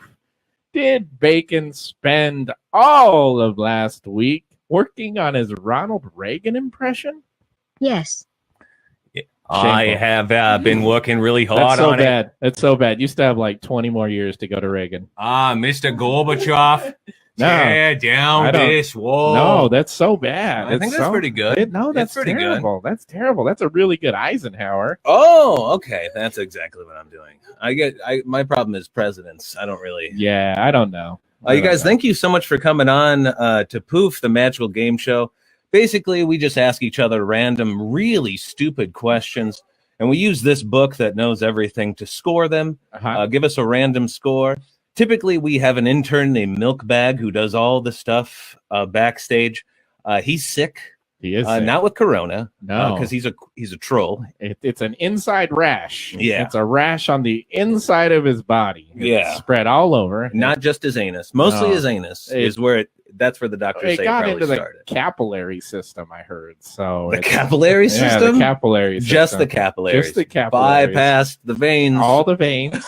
Arteries. Every artery. The heart. None of that. Just the capillaries. It's so weird. Yeah. It's the dumbest thing. But you know what? I did spend a little bit of time, Nate, working on sprucing up this place, making it a little bit more holiday. Here, check this out. How do you like this? Oh, I love it. Oh, no. Yeah, it's holiday thing. No, now it's nice again. No, I hate it. Yeah. That's What's scary. wrong with it? It's very holiday themed. The scary guy who runs in front of the What beautiful... scary guy? That guy right there. Where? The pregnant woman? Oh, no. Am I having a flashback? I like the chili sign. Oh, yeah, the chili sign. That's what always reminds me of Christmas because that's where we'd always go. You had a sad childhood. It was a great childhood. It was very sad. It was very sad. It was very sad. I have chosen my champion. Oh, that means that the book has chosen their champion. Champion, I'm show your excited. faces. Show your faces. There's one. Hi, Doe. There's two. Hi, Jonathan. There's three. Oh, my, this is the most champions ever. Holy cow. There's so many champions. Wow. Welcome to Poof the Magical Game Show. We have never had so many champions. There's too many champions. It's a Christmas miracle, I think. Yeah. I think it's a Christmas miracle. We get ours early. Let's go around. Oh, look. Yeah. wow. Look at that. Let's go around and love introduce ourselves. Hey, Katie. How's it going? Hey, that's good. My name's Katie. I'm very excited about this game show. Yeah. Yeah, and I got a nice hat on. I do like that hat. It's nice. Let's go in Nice, order nice. of hats to no hats. So Katie is the biggest one. So the hat's barely a hat, more of an ice cream cone wearing you. I do like is it. Jonathan. What's up? Hi, I'm Jonathan. I have a very modest hat to I think it's equivalent to how nice or naughty I've been. Katie's clearly nice, and I clearly need some coal. I this think year. I think that is the truth there. It's weird that they give coal to the bad kids. It is weird, but hey, at least they can start a fire. Like, I keep it warm. squeeze mine into diamonds because I'm the champion. Oh my goodness! Oh yeah, are you doing the Nice. thing where you put peanut butter over it and then put it in like a tin foil and put it in the freezer? Hey, Yeah. you're not supposed to do that. I don't think. And then we go over to the hat list. I didn't get the hat memo. I'm feeling like I got a lot of hat envy right now. We sent it to your Hotmail account. Yeah. The one you gave us, bobice420 at hotmail.com. It's funny, 'cause Oh, I that have actually, hat mail. it forwards to my Net Zero account and then to my Earthlink account, and then it must have gotten lost in it. So yeah, Katie, it should be called hat mail. That was a great joke. They didn't hear that, but I did. That's okay. Thank you very much. That was wonderful. Yeah. That was a good job. Yeah. That was Paul. I'm just glad to be here. Happy to be here. Happy holidays, everybody. We also have a little helper. Vinny, do you mind running into the kitchen and grabbing a couple paper towels for me? Because I've spilt water all over my Oh no. because I forgot, you guys, there's dry ice down here, and I forgot to put water on it and decided to pour it directly on my iPad. That was So this is steam coming out of the iPad. Might also need a bag of rice. Yeah. Things are going well, as you can see. Are we allowed to ask questions about the dry ice now? You can ask whatever you want. You know what? We wait for the end of the We're game. in the question round. We're in Paul. the question round. We haven't Paul, started the game yet. The ball is Yeah. in your court, Paul. Yeah. What's up? Great. Paul Dome, live in Cambridge. First question out of the gate. First time. First time caller, long time lover of dry ice. Uh-huh. Where did you buy this dry ice during COVID? Were you allowed out? We have a constant stream of dry ice that comes to our house every day. We have a dry ice man. I have a Comes and subscription. stuff. Yeah, he has You a have subscription. the dry ice subscription box? Is that Yeah, what it is? it's really Yeah. nice. It's really nice. Yeah, Nice guys. This week we got a Polygon, so it was. Wow. Yeah, Come on, man. That's what we're going with. That's what we're going with. Whew, okay, it's going to be a bumpy ride the whole way. Is that Hey, what don't you worry. said? We only have 51 minutes left. Only 51 Great. minutes. You guys, Killing it. let's see what we're even playing for. Let's find out what the prizes Let's are. find out what the prizes are as soon as I figure out how to Great. work I all love of this paint. Photoshop open for later reasons. Ignore the Photoshop and pay attention to just this video that I'm clearly playing. Okay, great. You have the chance to win a lot of great mystery prizes today. The first prize is a delicious meal. The second prize is an amazing entertainment experience. And your final grand prize is a trip to a specific location in time and space. Once the final scores are tabulated, I will reveal my prizes. Good luck to my champion, and I hate you, Nate and Bacon. Wow, all right. All right. She's really warming up to us. Let's see. Yeah. Yeah. That was a the nicest little thing she hostile there. I don't know. Yeah, she was.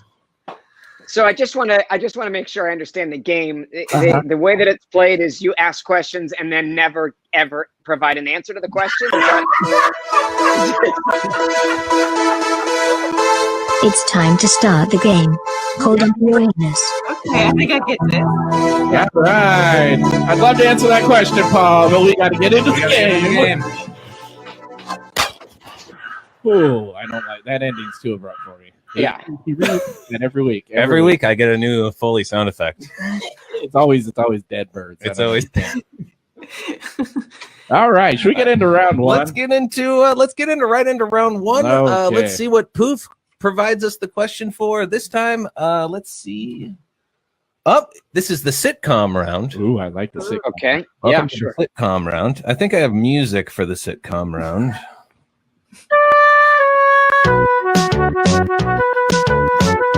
Oh, really? This is the That best was a good sitcom song. round. That's a good one. It is a good song. No birds died. So one, I would like everyone to think of their favorite 90s sitcom character. Maybe not even your favorite, one that just kind of sticks with you, stays in your mind, maybe something that you might know something about. Does everybody have their favorite 90s character? Should we just go over that before we go over to part two even? Yep, let's ask everyone what their favorite is. Does anybody have one right away? Yeah. Oh, yeah. Jonathan, who's your character? Well, I run Geekscape, so it's got to be Urkel. I love it. I love it. I Mhm. love it. Yeah. You can go too. You can go Urkel or Steve Urkel. Yeah. Well, Steve Stefan? Urkel is a little too cool for us here. That was like his cool mode, wasn't it? It super was. Stefan. Yeah. Stefan. That's what Yeah. it was. Stefan was a cool Dang guy. it. That's Stefan was. You know what? I'm not even going to Robot? look in the chat. Everyone's angry at that one. Yeah. Oh, I remember Steve Urkel on Alf.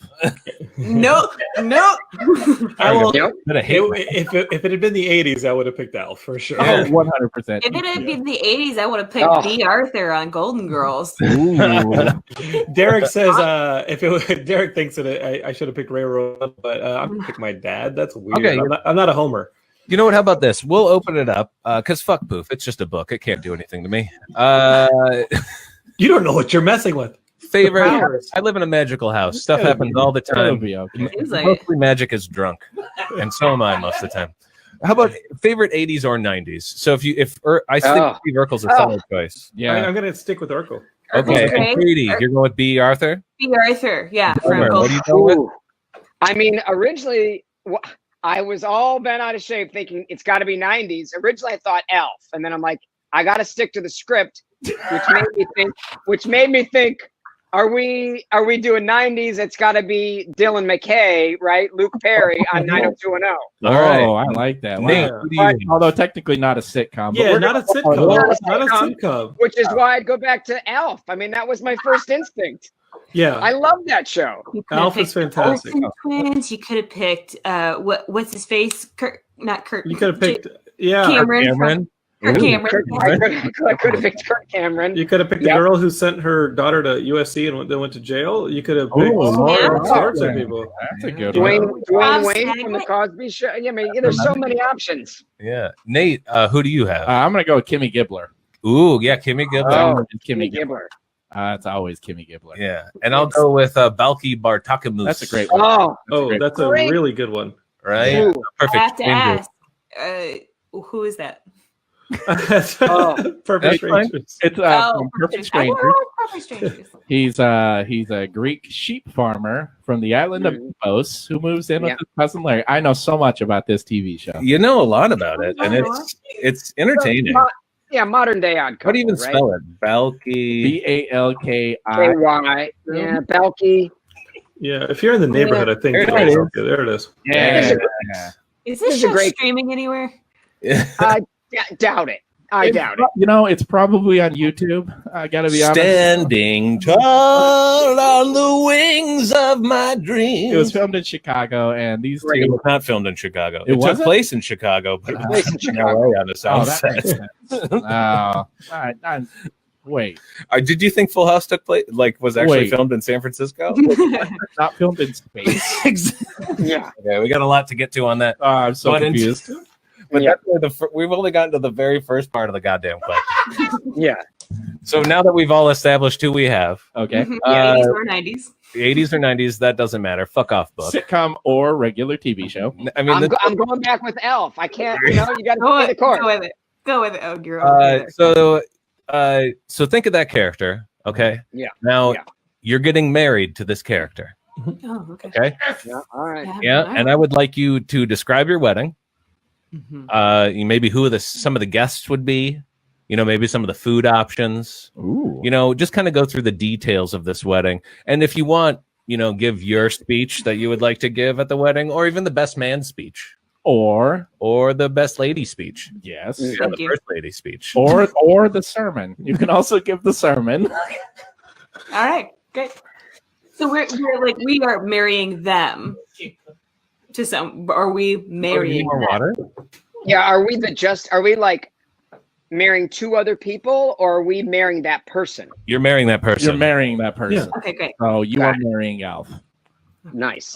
Yeah, let's start with That's you, Gilmer. Yeah. So, I mean, this is a tricky thing, but we're just going to get right into it. You're 12 Because- miles out to sea, so it's Yeah, okay. Yeah.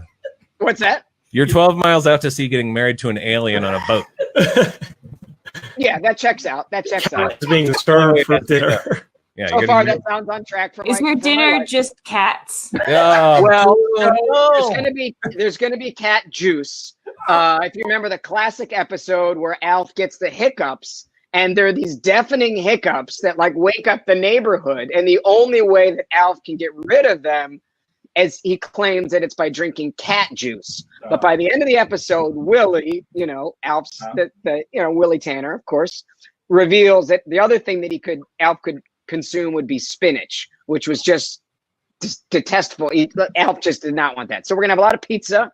We're gonna have a lot of cat and cat juice. Sorry, cat fans. Wow. There will be an arcade that will have kind of like a cocktail hour, and there'll be sort of arcades before the wedding reception kind of kicks into high gear. Can we hear your vows to Alf? Yeah, let's get the vows. Straight to the vows on this. Well, we've been workshopping some of these vows, but one of the themes that keeps coming up is how, the other person is out of this world. And so it's going to have a very space kind of stargazing kind of theme. Different tables will have different planets and solar systems. So I have something to surprise you with. Somebody just pulled up next to the boat and boarded the wedding ship. It's Dylan McKay. Oh, fuck. Come on. Old flames are hard to get over, Wow. So now what do? He's very upset, and he wants you to make a decision. I feel like, look, I think if we're playing the game Fuck, Marry, Kill, and two of them are Alf and Luke Perry or Dylan McKay, you fuck Dylan McKay easily, right? But you marry Alf. Marry Alf. Okay. So you kind of just have to stay the course and just let Dylan be the guy that got away, and you stick with Gordon Shumway. All right, can I give a note on your vows? Forget the whole stargazing thing and that fuck, marry, kill thing. Use that. That's what you should lead with. Use fuck, that. marry, Lead kill. that. You marry Alf. Katie, Katie, who are you getting married to again? I love that, Paul. I'm getting married to B. Arthur, aka Dorothy Swarnack. Yeah. Thank you. Congratulations. It's That's a great catch. It's a lot of lace in the wedding. A lot of lace. Yeah. Some salmon tones, some turquoise. Mauve. A lot of mauve. A lot of mauve. Yeah.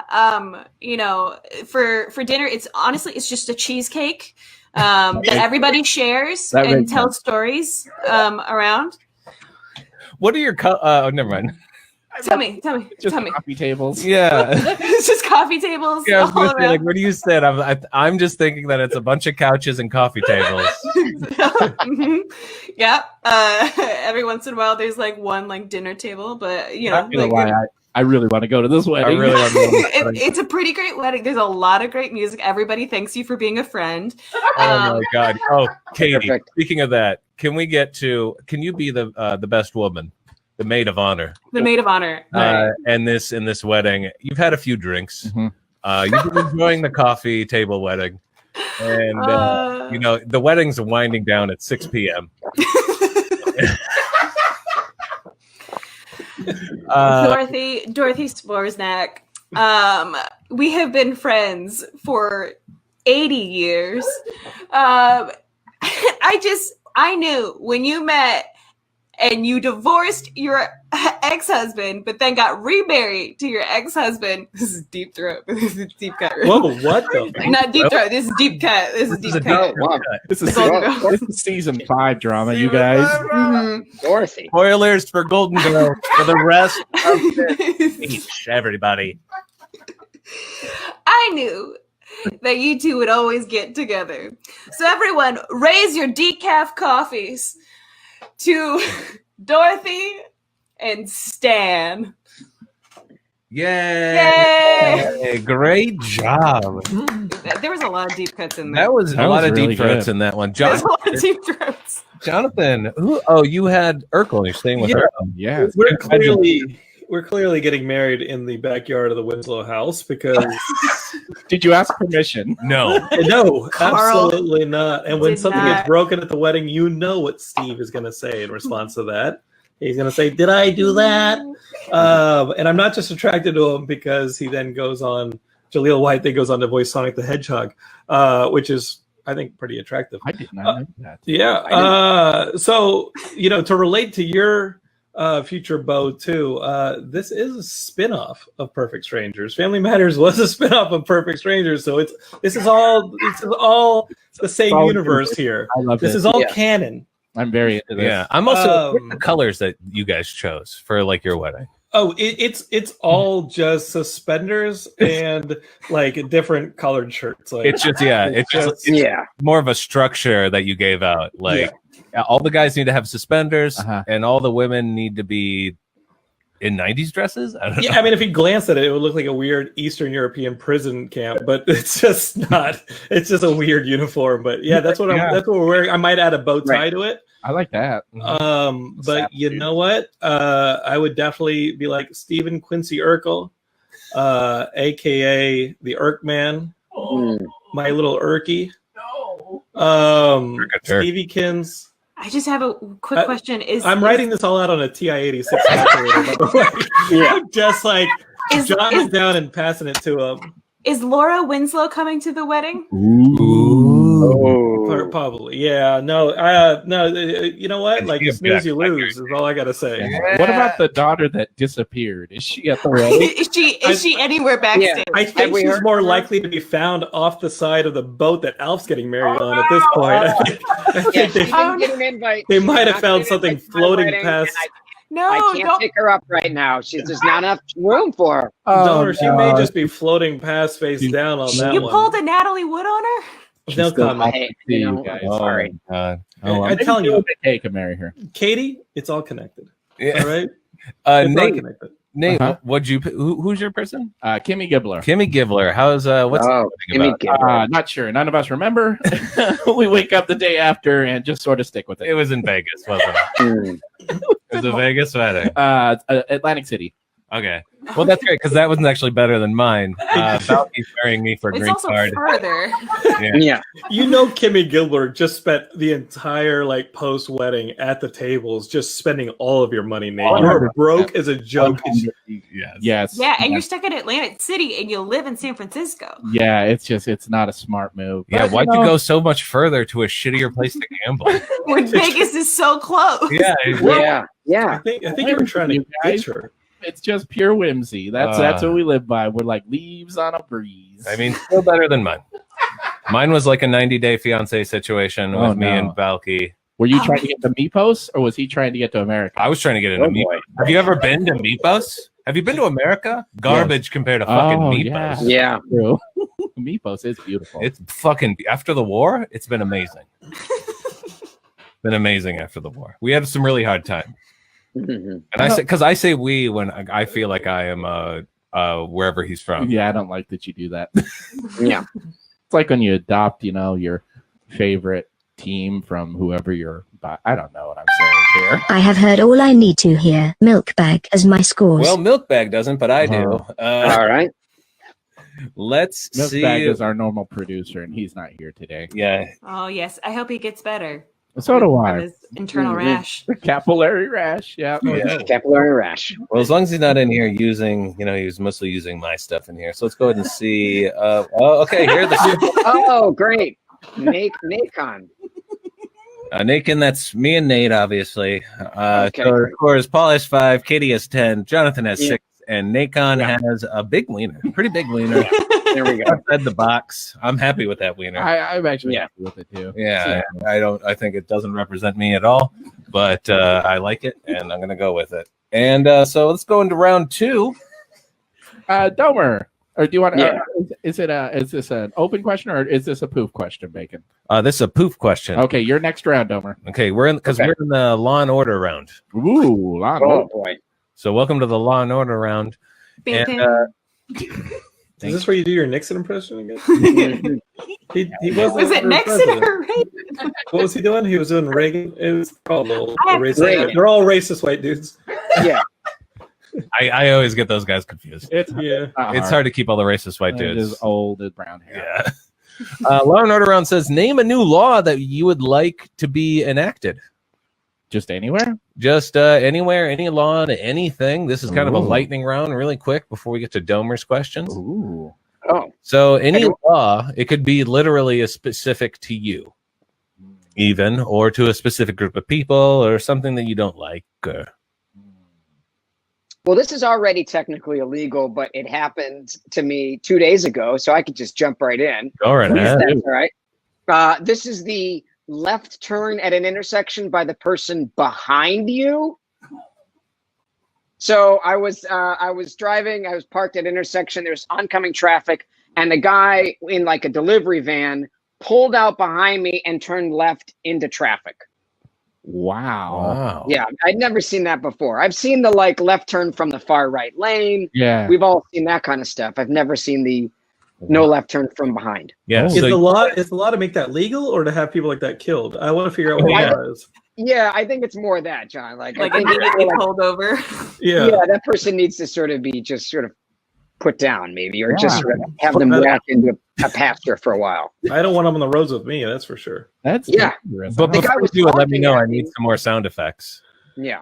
I think you should be allowed to throw grenades from a car when you see like traffic violations. Maybe that's of that the law order. that we need to have. It's Yeah. almost like The the law that I think we need to have, or maybe this isn't law, but we should have Mario Kart-like abilities. We throw stuff back to cars. So if someone honks at you, I should be able to squirt ink backwards onto someone's windshield. This is an ecological disaster already. You're only blinding them for 10 seconds, You and then it disappears. It's But not, I know. It's but not also- permanent. There's Yeah, there's a blue shell. There's the blue shell that might take you out. There's that. Yeah. And also, do you get the like slipstreams that if you're going the right way, yes, you can just draft. Yes. You Yeah. can draft. And Lakitus are hanging out at every intersection to film any traffic violations. I think that's I don't important. like that the car hops every time we turn. That's Mhm. my thing. Well, yeah, you can get a jump into a skid and do a little drift action. I do like that everything's a speed run now. That's fun. Yeah. That's really great. Katie, what Great. law would you enact? Would it be Um, traffic related? Because Domer had, all kinds of opportunity to save people's lives. No, I just want Mario Kart. That's pretty much it. Honestly, I don't hate it. I don't hate I it. don't hate it. I don't hate it. I don't hate it either. I would have Yeah. taken that asshole to the Rainbow Road. Yeah. Ooh. Bye. Does that mean something different than we think it means? Yeah, I would have dropped them into freaking oblivion. Taking Oh, that asshole down the rainbow road. Okay, got it. Yeah, okay. it's a different. Different. Yeah. Different. Okay. Anyway, Got we're it, just got gonna it. move on to the next one. I'm trying to score a penis for this round. I mean, Yeah. are we There all? we go. Aren't we Yeah. all? I feel like my law would be you have to pay everyone to stay home. Whoa. Oh, wow. It sounds like And- every other country. Yeah, I mean, it's. I'm thinking the law should be like basic rights that other countries have as well. Wow. I like That's that. that's Yeah. a nice one. That law. Oh, Yeah. So far, yours is the most fantastic. You're, It is the most fantastic one, and I apologize, but I like to It's think so big. far out there. like we're gonna go with the Mario Kart. The Mario Kart. Yeah, that We makes can make sense. that work. Yeah. It's fair. It's fair. All right, let's start Jonathan, building a yeah. magic road. Well, we have a suggestion out of the comments that Ooh. we need to make it legal for science to experiment on living human subjects, stem cell, Ooh. cyborg, you name it. I'm going to go ahead and say, no, that's too scary. And have you never seen a sci-fi movie? That can turn around on you real fast. I'm going to do an easy one. I think that with all our states and currently where we are politically, we don't feel united. We have national birds. All the states have different flags. I think that we should all have a state pie. If we can go ahead and have every state name a state pie, I think that we can learn a little bit about each other and ourselves. And if there's any disputes between states, it should be decided with a pie fight. I really like it. that. I like Jonathan, it. I mean, The what would state your pie of state New pie be? Jersey, I think the state pie of New Jersey would be one that you put like a nail file in to escape from jail. But I think, I think here in California, I think we'd have to have something that has to talk about our produce. So maybe that would be the apple pie, but maybe that's something that's more northeastern. But yeah, there's avocado pie. I don't know what you would have in California. In Texas, you'd have cactus or peach cobbler or something like I feel that. like Peach our cobbler would pie be would be Georgia. like our pie would be like a quiche. Yeah, Oregon's pie would just be a bunch of reed. Like Yeah. you would Yeah.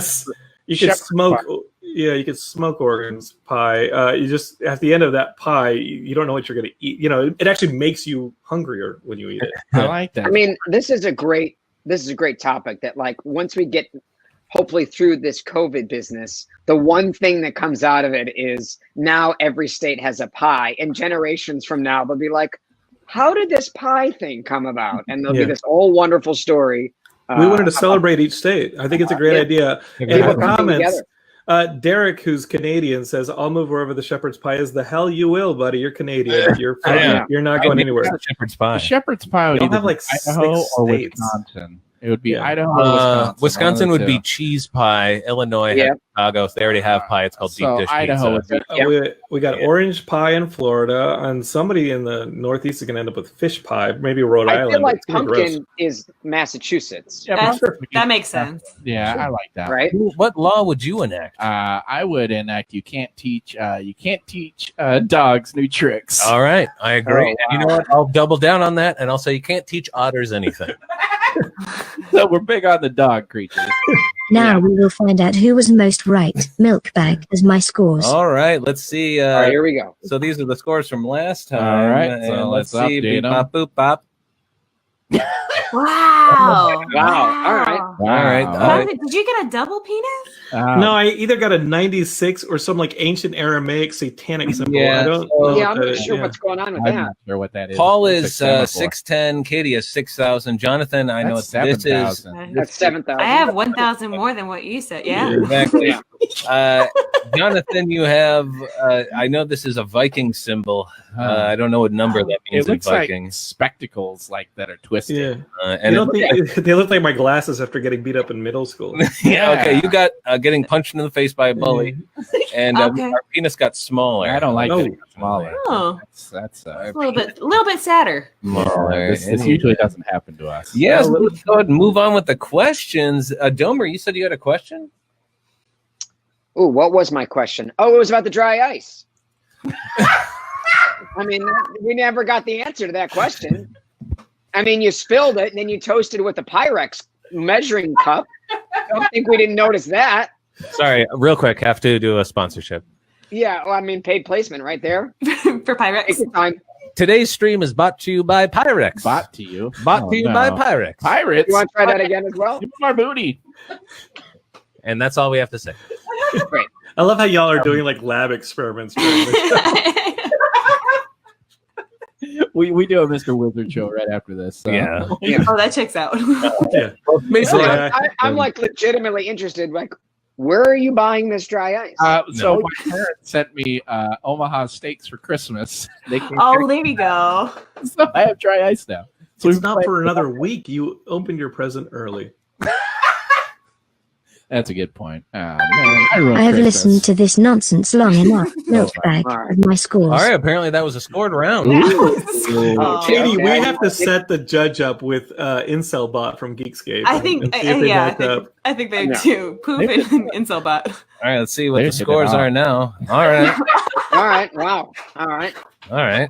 I don't even know how I gotta put. It's even smaller, Dakon. It's got smaller. Paul, are Cold you out. okay? Alf is showing up for Jonathan now. Paul, are you It's okay? it's a bit of a trigger right now because Alf and I were great right after the wedding.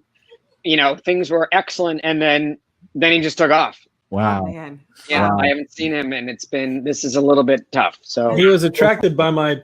No, I'm not going to make that joke. I'm Anyway. so sorry. I'm so sorry, Paul. I also heard that Dylan McKay ended up marrying the disappeared daughter from Family Matters as well. So Oh no. He fished her up out of the ocean. I'm really. You guys are struck just out feeling. twice. Oh. And you're like so close to beating me in points too. So it's like I know, you have I like know. this one shred of hope. Whoa. Yeah. How do Thanks, you know thanks. how much Alf is worth?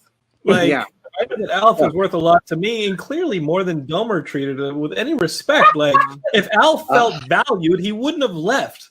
Let's get that very clear. He never did his So- dishes. So just Jonathan, get ready. He never did his dishes. He didn't do his chores. He stayed up late.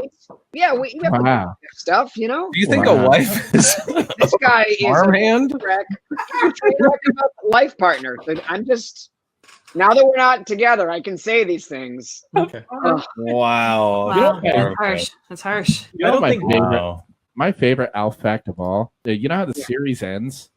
He gets taken by the U.S. government to be dissected, and then they never follow up. That's the last episode. He gets kidnapped by the U.S. government. And then he's just gone, and they're like, okay, we're cool. Somewhere Alf. So Is he, sad in the same is he in the same warehouse at the end of Raiders of the Lost Ark? I really hope so. I hope he's That's still like sadder than the Quantum Leap finale, where where he just freezes and says he never jumped home. No, it's so sad. Oh, By the way, great freeze effect right there, That was Jonathan. really nice. that was great. That scene at the end of Raiders, when have we all seen that? You know what we're talking about? Yeah. Where he's like wheeling the ark, and it's just like, what's in all those boxes? What is in those boxes? That would be a fun anthology. Alf is clearly in one of them. Yes. And here's the sad thing: is that that's the warehouse at the beginning of Crystal Skull. They went back and like took the mystery away from it, and then made a clown show out of that whole sequence. Oh, that one was horrible. I was out until the refrigerator scene. I was right back in. I never saw it because I was like, I refuse. All right, let's get on to the third question. Ooh. Oh. Okay. Third question. I guess we're done talking about Indiana Jones. Bolty did say that Paul, doesn't look like a penis. Paul, it looks like a lost. grimace hand. That's another loss. I'm really just, I'm just Man, trying he's to... hitting the bottom of the barrel here. Yeah. All right, hook me up with another question. Get me back into it. All right, here we go. To get us back into us, welcome to the anime round. Oh, yes. Oh, boy. Our eyes immediately get way bigger. Yeah. All right, here we go. Anime round. Okay, so first, think of the least sexy Simpsons character. Okay. The anime round. Okay. So I want you to think of the least sexy Simpsons character, the most sexy Simpsons character, and then think of a Simpsons character that you would like to trade places with. So, all right. Sexy, most least sexy. Go ahead. Yeah, Katie, what do you got? Least sexy. Mr. Smithers. Oh. Sorry, man. I know. Might be wealthy. Yeah. Ain't with it. Let's go around the room. Jonathan, who's your least sexy Simpsons Who's the nerdy character with the glasses? Milton? What's Milhouse. Milhouse. Let's go with Milhouse. All right. Poor guy. Yeah, he's very unsexy. Domer. Interestingly, this is a tie, and I feel like it's fair because Velma and Patty are the worst. Those are Marge's sisters. Yeah. Yeah. They are the worst. They are the worst. Yeah, I'm gonna go with Ralph Wiggums. I think that's Poor Ralph. Oh man, you cut Ralph real deep. Oh man, I mean when he plays John Adams, he's pretty great. Or was it George Washington? I can't remember. But Yeah, you know, okay. I'm sticking with Ralph. Oh, he's in the back of the bus saying, I don't feel like Bacon, who's your answer? Principal Skinner. Oh wow. You know, I just feel like he wouldn't like. I don't know. The sex would always be the same with him. Yeah, but he's a solid man. You know. Yeah. He's a good Wisconsin blood. He's not. I don't know what he is. I don't know. So who's the most sexy Simpsons character? I think we all have the same answer on this one going around. Okay, what is it, you think? Well, I think it's Flanders. I mean, Let me just make sure I understood the question. This was sexiest? Sexiest Simpsons. We're already doing scores? Is that what this is? This is it's 10 p.m. and you're in bed on a Friday night or on like a Thursday night and you're swiping on Tinder. On Twitter. On Twitter. On Twitter. And it pops up. That picture pops up. Yeah, I'm swiping right. Sorry. yeah, right. You know. Okay. You know, I'll even give it a All right.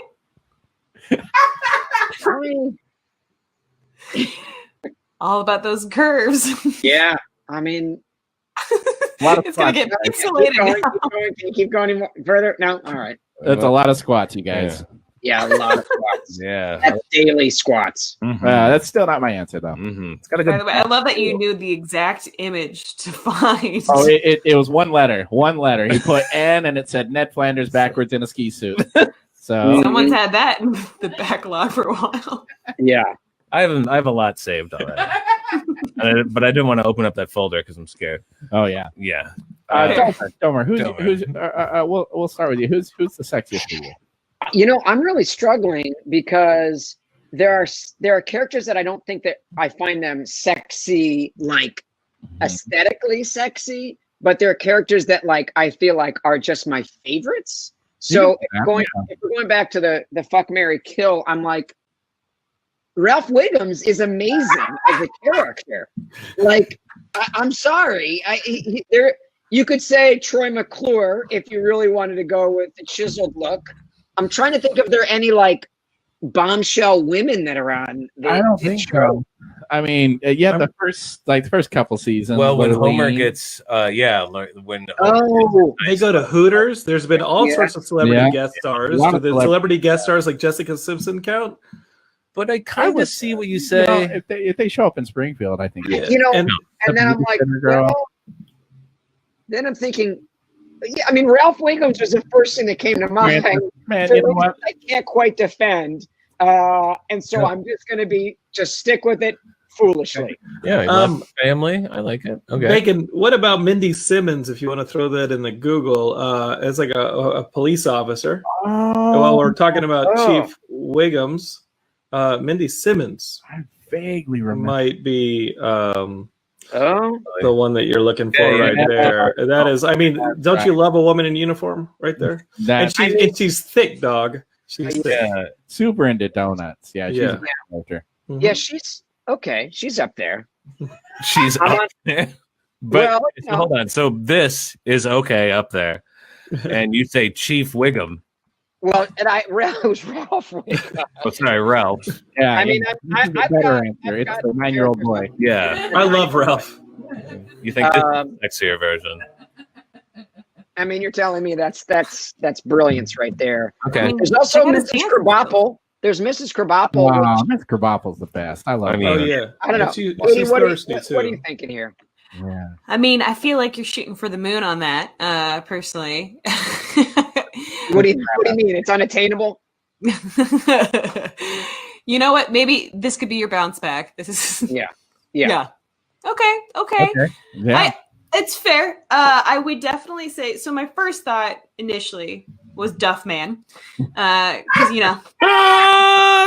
So true. Duffman That is a is stud. a great. Duffman's a freaking, and like I kept thinking, Oh boy, Chet, hold on. I kept thinking Chet Brannigan, but I'm like, Oh. oh, that's Futurama. Futurama. Oh Yeah, that's a boy. great. I give Yeah, Duckman about 2 months before he's an abusive boyfriend. Oh, Look at that guy. I mean, yes, he's got an alcohol problem for sure. Yeah. But he's got the moves and he's got the muscles.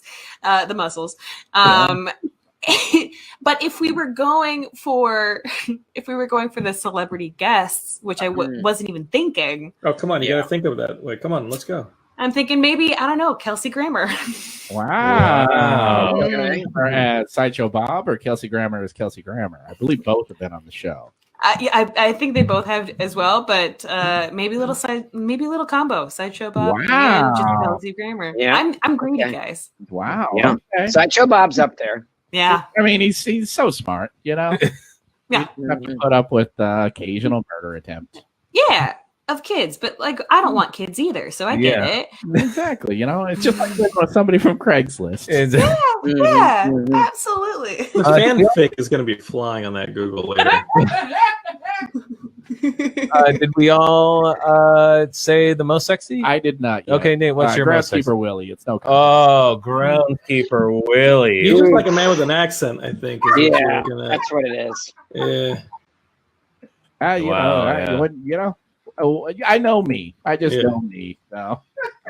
You're an Anglophile. Oh, what about Disco Stew? Ooh. Oh, Disco Stew. Disco Stew. I think Disco Stew. That was a great, Groundskeeper Willie. That was a good episode. Yeah. With the shirt Disco off. Stew is pretty attractive. Disco Stew's not bad. Not bad. Well, now you're going back to that. You're forced. Hold to on. Commitment issues. Yeah, let's see here. You know. Okay, you got that little chest hair, that little peak. Okay, okay, Are there you it is. checking out? Okay, that's what we're doing now. All I right. think that's Yeah. what your Naked. I think that's what your score is going to look like at the end of this round. Yes. Too pixelated for me. I like it Yeah. pixelated. I don't know. Has girth. It brings it out for me. It adds girth to pixels. And red. Jonathan, you not about that? Yeah. Oh. No, You not about that I pixel mean, life? I was into the thickness on the Sally, but I think we're okay. Not on Disco Stew. Yeah. Not on Disco Stew. No. It's too bad. Missing It's out. okay. Yeah, so what are you very choosing? last question about that? Oh, did I already say? Did I say what the sexiest you one didn't. was? Wait. No. I think you started, didn't you? No. Oh, it's Ned. Yes, exactly. So now, okay. Which Simpsons character now? And I'll say, if you count guest hosts or people who are just guests, I don't think that counts because. And this question is, which one would you like to trade places with for their life? Let's just count the main family too. I think that's too much pressure to change with Homer Simpson. That's a lot every day. So side character Simpson, do you want to trade with? I know exactly who I'm thinking. Mm-hmm. Who is it? I'm going to go Radioactive Man, and I'm going to enslave all of them. Oh my God! You know he's not real, even on the show, right? How dare you? Because I know I've lived enough of my life as the freaking comic shop owner. Okay, like that's who I've actually traded places with in my mortal life. But if I have a fantasy, I'd rather be the fictitious character in a fictional show. I totally get that. I totally get that answer. Yeah, Domer, who you got? Oof. I mean, I got 3 right now, but I'm just going to talk it out. But all right, yep. The first thing that came to mind was Otto, the bus driver, because he's always in a fucking great mood, and he's just taking kids around in a bus, right? And he's just rocking out. That's a good. That's a good one. That's a great one. And then I thought about when Homer was the dancing isotope. To be the isotope guy, because the regular isotope guy, I like that. You have to keep the head on the whole time. That's you got to keep the head on the whole time. But that's pretty great. And then that led me to the advertisement when Homer was Mr. Plow. Remember, like that name again is Mr. Plow. So I don't know. I think final answer. I think I probably need to go back to Otto because that was my first instinct. Those 2 are good runners up. I think so free. Okay. Yeah, that's a great answer. All right, who else? Katie, who are you going with? Okay, so I had a lot of determining because I, much like Domer, I couldn't decide between Itchy or Scratchy. Thought those were great, but then my mind went to like a couple other people, and I settled on Barney Gumble.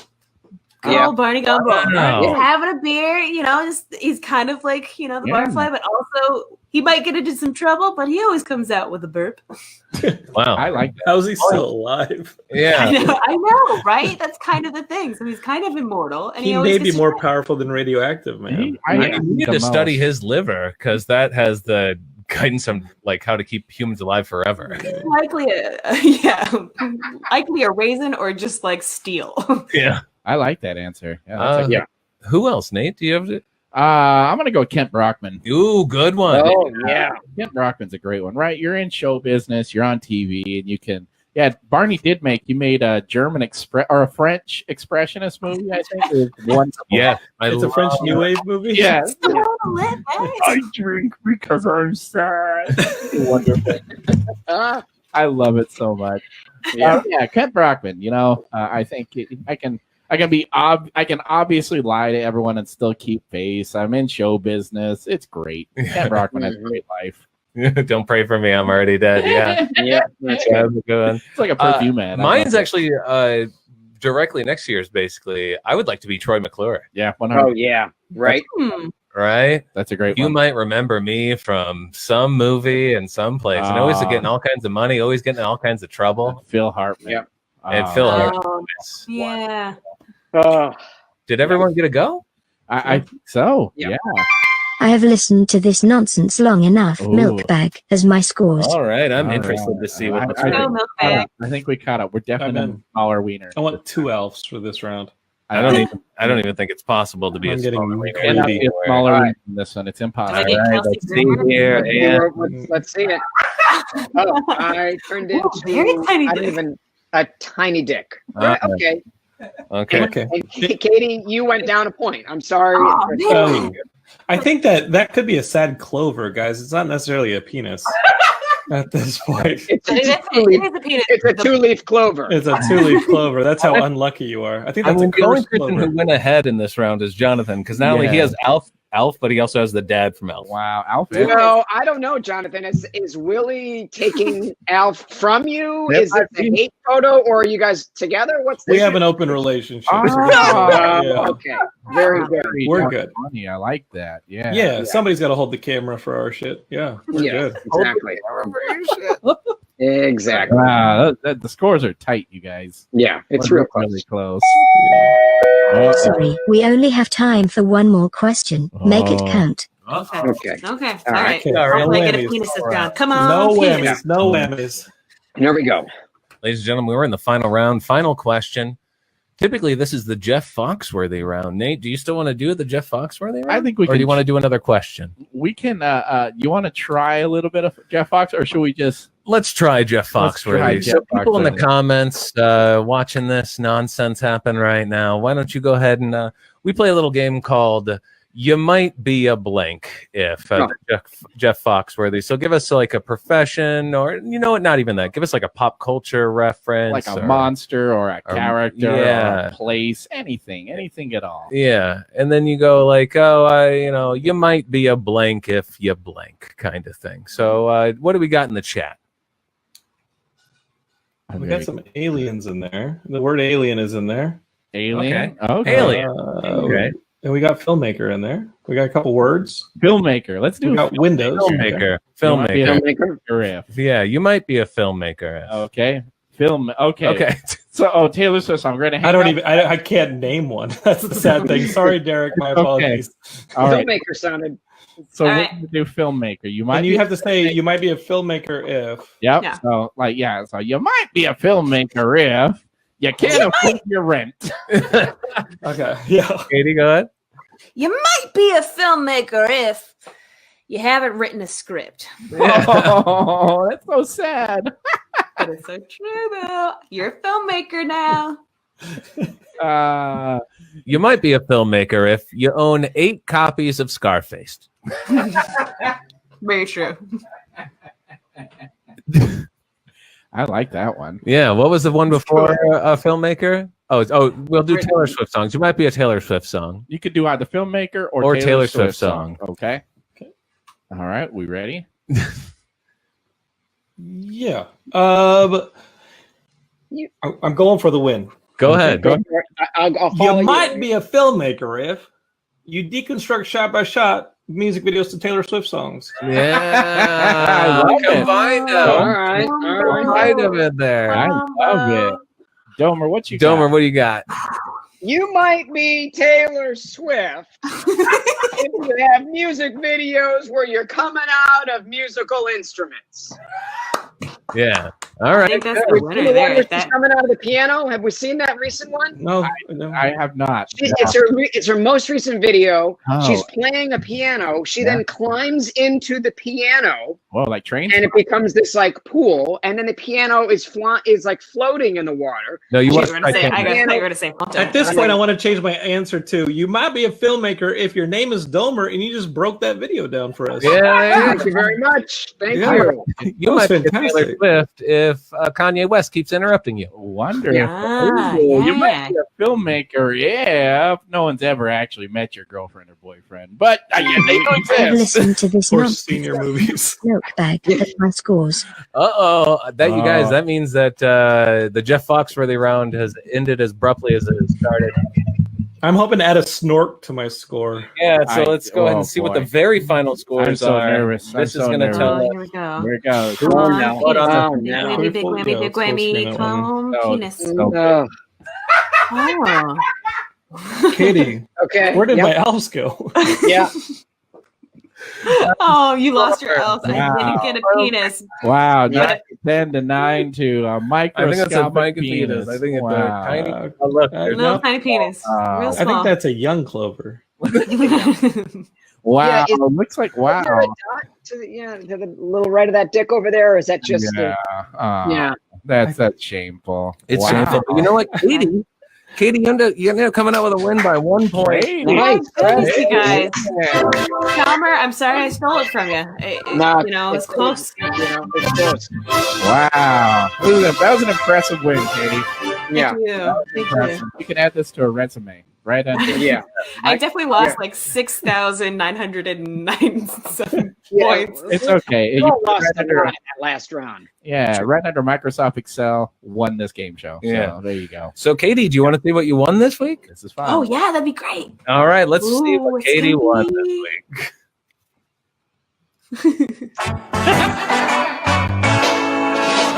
Congratulations on winning some very special prizes. Your first prize is a bag of baked beans. These are very special Christmas beans. They're red, you know, for Christmas. And that's why they're red. No other reason. After you're done eating red beans, you'll probably want some greens. Enjoy your very own chipette. This is definitely a brand new chipette and not something that was gifted to me last year. You'll love it. Wonder what it takes to grow a plant, but instead of a pot it's on some oddly shaped animal. After you're done throwing away the chipette and eating the seeds raw, we're going to send you through time and space to Afghanistan on Christmas morning in 1979. Enjoy watching the USSR rolling on tanks, fully drunk on vodka, and calling each other comrade. It's all the fun of the Cold War between Soviet Russia and the United States, but with the bullets and bombs of a real war ripping your country apart. Congratulations to my champion. All right. Wow, that's a good trip. Wow. I'm so excited, you guys. It's That's a very really exciting. big trip. I think it's good for two, so you can take a date if you want, or family, whatever. Just treat somebody for Christmas. Yeah, take your least. My bag of beans. There you Yeah. go. I was hoping you'd leave me the beans. I would not eat those beans, and I would not touch that chia pet. Wow. Those are two things I want you to know. I don't know. I love taking risks. Wow, those are good prizes. They're great. It's a good game show, you guys. Yeah. Thank you guys so much for coming on. Let's get it so everybody can be seen. There we go. Wonderful. Yeah. This has been a really fun time. Does anybody have anything that they would like to promote? Like that now that we're on here. I think we're on the thing I would promote. Yeah, right? Yeah. Want to talk about what we're watching? Well, can we promote the show that we're on right now? Yeah. Come watch me tonight for a few more minutes. I'll be doing probably one or two more lines after everybody's done something, and then that's it about. That was really good. I'm going to watch the rest of the show, you guys. Yeah. Yeah, cool. You can stay on and watch Katie and I later on tonight, and we're going to have the main Geekscape show, and there's going to be some horror movie night with Matt Kelly, and Christmas 365 is going to be on in a little bit. Ooh. And I think that those people just talk about Christmas 365 days of the year. It's excessive. I do want to reiterate to people watching that this is a holiday stream and not just a Christmas stream, so don't feel like we're leaving you out, okay? We sang Dreidel Dreidel. We did sing Dreidel Dreidel earlier, and we'll make up all sorts of weird old religions or later on. Wonderful. Can you talk a little bit about the charity? Yeah. Yes. Yeah. So if you guys can see the scroll underneath our faces right now, we definitely want to be giving to the Big Brothers Big Sisters Corporation. We have reached $853. We're trying to hit that 1,000 by the end of the night, even though 2,000 is our goal.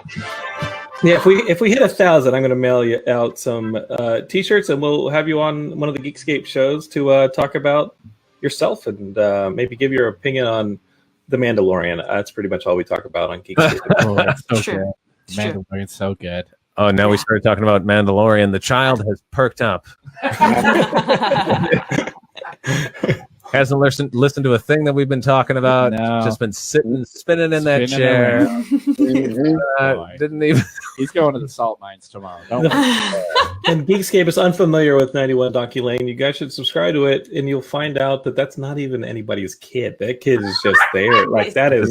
He just came with the house. There's Might kids need to call around. someone. We share the Yeah. kid between the different shows on the Geekscape network. Yeah. And so you'll be seeing that kid later on when he's part of a Bulletproof Action podcast. He'll be talking about some of the best Sylvester Stallone movies of the 80s. He's really good. He only speaks in an Icelandic, so Can he say something in his language? Yeah, do you want to say something in You your wanna say language? Yeah. Okay. There we go. You hear that? Wow, Okay. it was short, Yep. but yeah. Yep. Icelandic. He said, "Nice to meet you. It was a pleasure to be here, and I hope you do well." Wow. I think wow. that's the That's great. so. As you can see, the 91 Donkey Lane folks already have a kid from the Big Brother Big Sisters program. Yeah. They're making sure A couple hours ago. He was. They're calling Yeah. him incessantly now. do your part because they're doing theirs, and get on that link at the bottom of the screen and donate. That would be awesome. Thank Yeah. you guys for doing this, and thank you for having us. This was so much fun. Yeah, you guys. Thanks for having us too. It was just a lot of fun. Yeah. I think they're geniuses, Katie. I think they're geniuses. No, I mean, you checks got- out. They both have great voices too. Like, come on, I'll listen to that all day. Oh, how about this? You donate $1,000, we'll give you the kid. No, I'm signing. Okay. All right, guys. Now we have a new goal. With the Big Brothers Big Sisters Corporation, we're also potentially throwing in a child.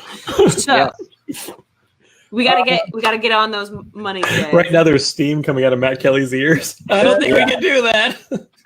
Polly, where can we find you on the internet? Where can I find me? Find me on the internet. You can find me. I'm doing this project called Murph the Dinosaur, which is a talking dinosaur puppet that is experiencing the world through the internet, which is sort of kind of what we're all doing right now. So check in on Instagram. I also have an Instagram account called Posted Signs, where I take funny signs from around the world and kind of make some bizarre captions, all true signs but made up captions. So check it out. Legitimately, both of those are hilarious. Murph the Dinosaur, I will co-sign any day of the week. I love Murph so much. It's very funny. Awesome. Also, check out 91 Donkey Lane on any podcasting app. It's a podcast that Nate and I do. And every Monday we do a show called Poof. Basically what you're seeing right now, complete fucking nonsense about these are legitimate answers from me, Bacon. I mean, you asked me some heartfelt things. This is not just nonsense. So don't sell yourself short.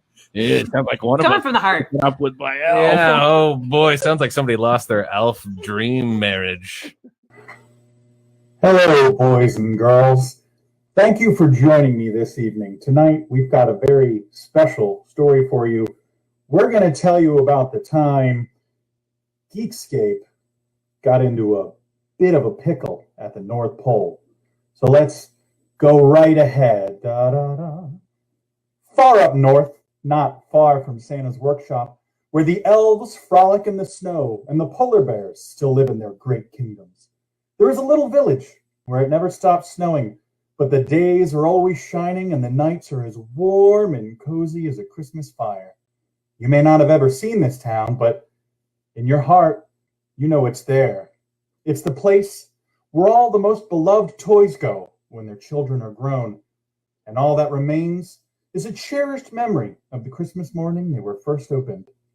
This is the town of Treasured Trove, North Pole, and this is where our story begins, with 5 friends gathering for Christmas at the edge of town. Let's meet them, shall we? First, we have Orion. Orion is one of the Super Plumber Brothers.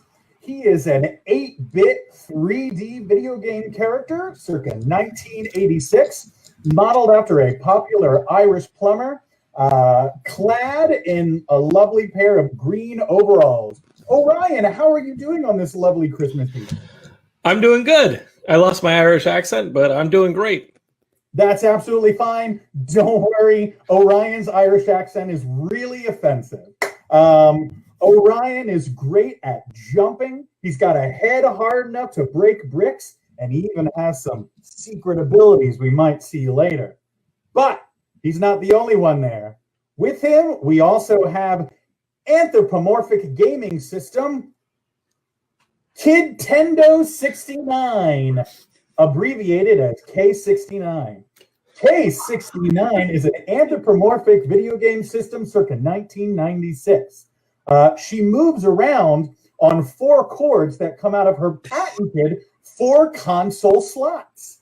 Her arms end in a rumble controller, a light gun, a battery pack, because they don't have extension cords in the North Pole, and a memory pack, because they didn't actually give her enough memory. Kidtendo, how are you doing this Christmas Eve? I am doing very well. Thank you so much for bringing me here. And that's not offensive? Okay. But no, it's totally a video game voice, and we haven't marginalized them enough yet. You're incel bot now. Yeah, I'm making fun of incel bot, really. I mean, Orion, you might want to be nice. Kidtendo is the only reason you're alive. The cartridge currently in her slot is a Super Plumber Brothers, and you know that if anything were to happen to her, you would simply turn off. Oh, no. Also there is Matt.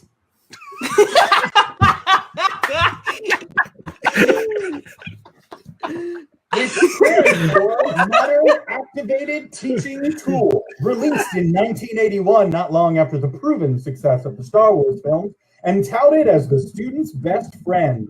He looks like a small version of Johnny Five rolling around on 3 legs. His eyes double as flashlights, kids, and a periscope pops out of his head. In his chest is a slot where you can put in many different cassettes to learn about English, social studies, different languages, science, and more. Matt is fluent in almost 67 different languages. And he has a storage compartment in the back where you can keep the cassettes, as well as the remote control that you can use to power him. How are you doing tonight, Matt? So that was the best you could come up with. Oh, wow. Doesn't sound like a robot at all. We might take away Matt's cassettes so he can't talk. I've got a lot of different languages, but I still struggle with the English one.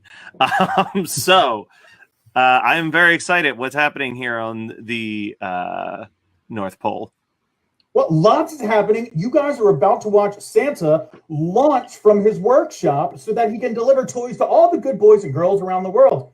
However, not all your friends have arrived. Let's not forget our favorite wrestling buddy, Randy Stretch Strong. Randy Stretch Strong is a multi-country Melee Federation wrestling buddy made of soft, squishy, stretchy material built to withstand blunt trauma and stretch further than any other toy. He's a rough and tumble toy, but he's got a soft inside. How are you doing tonight, Randy? I'm also filled with toxic blue goo, so watch out. It's partly silicone. Just don't pop. Just don't pop. And finally, our favorite 90s toy, Saban, the White Lion Thunderzoid. An action figure from the popular Power Druids TV show. He's a robotic white lion that can transform into a Zoid, which is a guy with like a sword and missiles. Which is a guy with a power sword and thunder missiles. He saw your goatee and definitely made you the white one. It's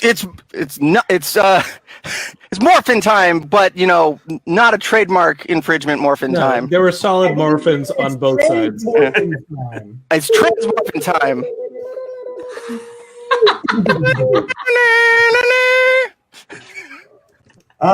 So welcome our 5 friends. You're about to go on the biggest adventure of your life, and you don't even know it. Real quick, whenever I ask you to do something, simply roll a d20, tell me what number you got, and I will tell you what happens, because we want to get this Wagon Polar Express moving. So it is the eve of Christmas, also known as Christmas Eve, and Santa is about to launch from his workshop. You guys have gathered on the edge of town while the rest of the toys are asleep. This is a yearly tradition. Whoever would like to can roll perception. All right. I'm gonna roll for perception. K69 will roll. Ooh, 18. 18. As always, K69, your analytic abilities are completely unparalleled. And you see in the sky a Christmas star, the brightest you've ever seen. It appears to be getting larger and brighter by the moment, as if it's responding to all the Christmas spirit around the world. In fact, it seems to be getting closer. Well, it's not just a Christmas star, it's a shooting Christmas star, rocketing across the sky, and then suddenly it collides with Santa's sleigh. Oh no! You all watch in horror as Santa's sleigh starts careening towards the ground on the horizon. Rudolph's nose is flashing. SOS, SOS, SOS. Leaves a trail of northern lights behind it. Finally, the sleigh disappears far off in the distance behind some trees, and there is a muffled followed by a flashing red. Rudolph's nose may have gone critical. Ladies and gentlemen, and also toys, it seems that Santa is down. Santa has gone down. You guys don't even know if the North Pole knows. The rest of the town is asleep. What are you guys going to do? I think we need to wake up the town and get them all assembled to deliver these presents. Christmas can't end like this. I agree. How do we even know there are presents? Is anybody concerned with Santa's health? No. He just got we just care about the obliterated. presents. I get No, it. We're toys. we actually care about the reindeer. No, he's a pretty. I mean, He's pretty old. Yeah, I think he's immortal at this point, so I'm not too worried about that. But Okay, great. K69, what is the distance between us and where Santa went down? Can we? Can I roll for that? Absolutely. All right, rolling. I got an 8. You are not sure how far it is. However, you can see a trail of northern lights leading out over the horizon. Looks further than I can stretch. Magical. Was that? Pretty far, guys. is there any? Do we have to go by foot? Is there any type of train that we can board? Any New York? Some type of expressive polar nature. Well, we have a Zoid. We How can many possibly how many ride if seats the you got Zoid in is your down with Zoid? it. Oh, that's true. We can transform and we can fit everybody in the back of the Zoid.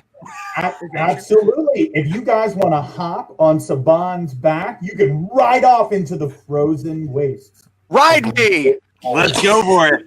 Yeah.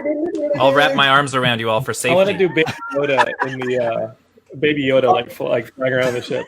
You have the crazy ears flapping.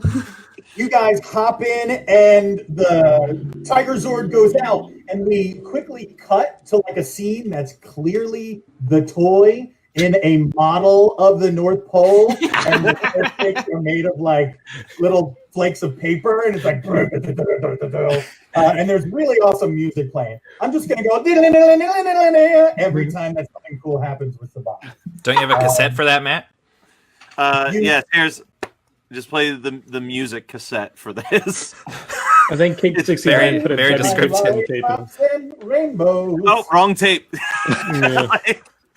You flip it over and Welcome to the Jungle begins to play. Oh shit, guys. It's going down.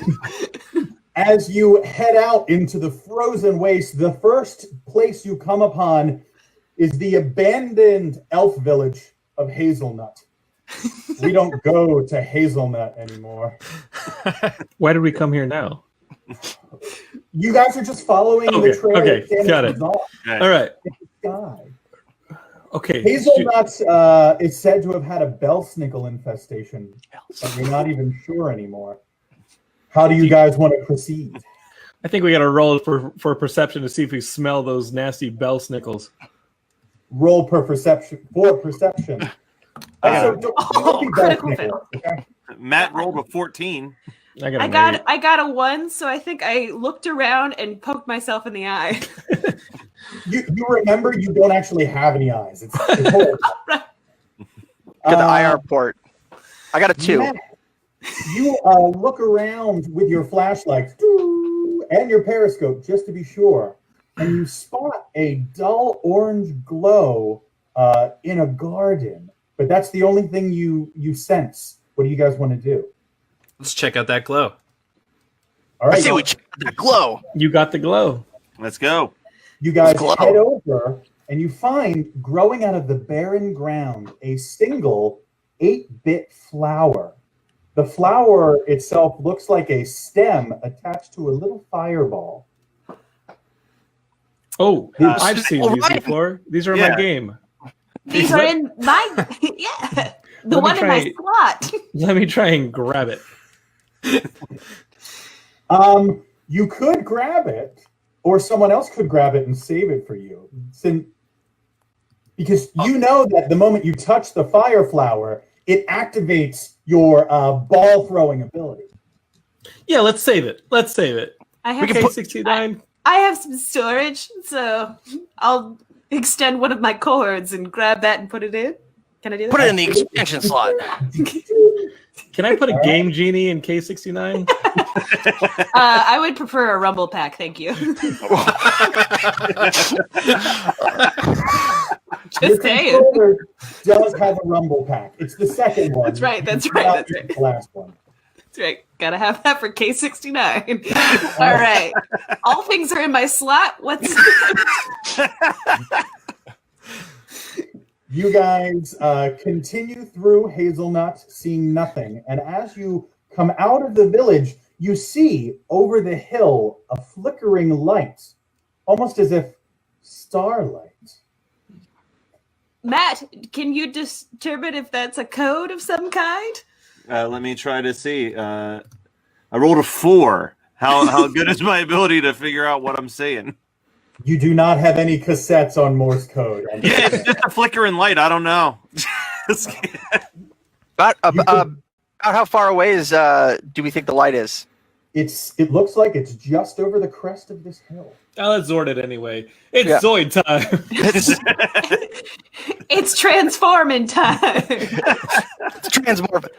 Any I say we go to the top of the hill, team. You guys get to the top of the hill after a nice cutscene, and you see down in Did we skip the little cutscene? valley, What happened? there's some melted snow, and in the middle of the melted snow, it's the Christmas star. It has fallen onto the ground, and its light is dying. as You if it's murdered being Santa, robbed Star. of its Christmas spirit. Which do we hate? Which do we hate more, Acorn Village or this star? You just want me to light something up Or with that he's- fire plant? I mean, kind of. Unfortunately, dancing around the star are the bell snickles. No, They're robbing its Christmas spirit. How many bell snickles are there? There's like 6 bell snickles. Are they pretty big? They're like this size, literally. Wait, step on all the bell snickles.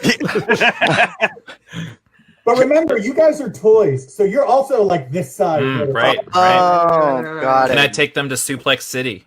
Oh, all right. Randy Stretch Strong. Give me a roll, Randy Stretch Strong. 6.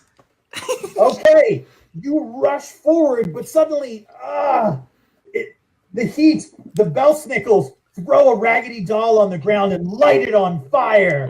They then stick it with a little stick and start like pointing it towards you. Fire is, of course, one of your few weaknesses, Randy. Just like Undertaker at Survivor Series that one year. Already. Is one of my language tapes bell snickle? Absolutely, yeah. This was the 90s. All right, so I rolled a 16 on saying things in bell snickle just now. So I'm gonna say, yo, give us that star. And as you speak up, and you're being like rough and tumble, right? A little bit, yeah. A little bit. As much as Matt could be. As much as the Matt unit was designed to be. As you threaten the bell snickles, the light from the Christmas star dims a little bit. As if your negative energy hurts it. Oh no. Matt, I think your bad vibes are killing Christmas spirit. Hey, buddies. Can we talk this You out? want to watch? You guys want to watch Let It Snow? As you suddenly become a little cheerier and ask the bell snickles if they'd like to talk this out, the Christmas star grows a bit brighter. Do I have any Christmassy tunes in my slot? You don't have any Christmassy tunes. However, you may or may not get bonuses in this game for singing. I would like to sing Jingle Bells. Go ahead and sing Jingle Bells. But should I do it? Okay, it's common. Okay. Jingle bells, jingle bells, jingle bells. What fun it is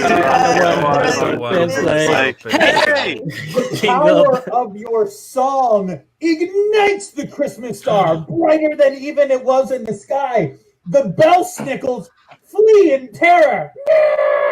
We didn't mean that. We were trying to be friends. Okay, bye. I thought we were gonna play Xmas Lemmings. You guys have scared away the bell snickles. Now what? We've done it, team. Now what? Let's go talk to the star. Let's inspect the star for sure. It's an inanimate object, but you can like pick it up. I'll pick up the star with one of my cards. I think we need to put it back in the sky. How much radiation poisoning? Can I stretch far enough to put it back? It's a Christmas star, so you may or may not get Christmas cancer.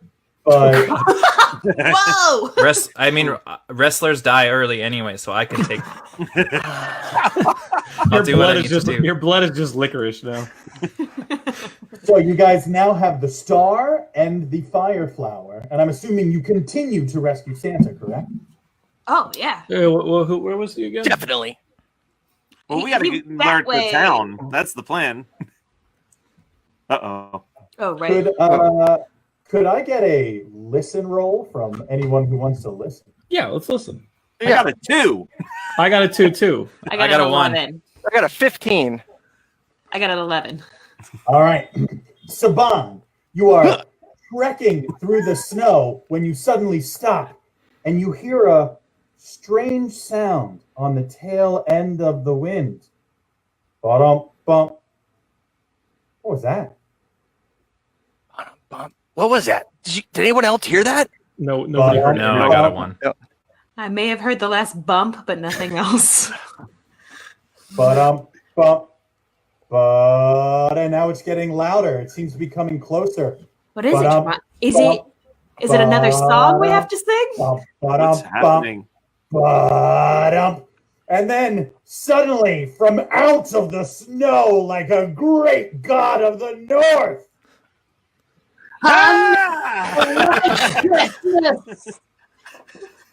Saban, you suddenly realize that your legs and joints are freezing up in the extreme cold. No!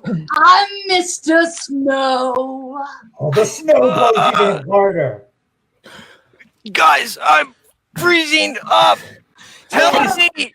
K69, give me the fire flower. I whip it out of icicle. Oh, K69, your cords are freezing. You can only reach halfway.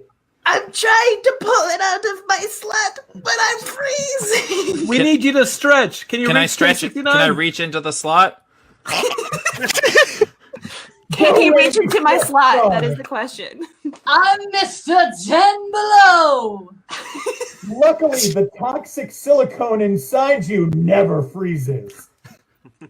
That's what you get for being made in Russia. You reach your flaccid, muscular arm into K69's slot, and you pull out the fire flower. Friends call me Snow Miser.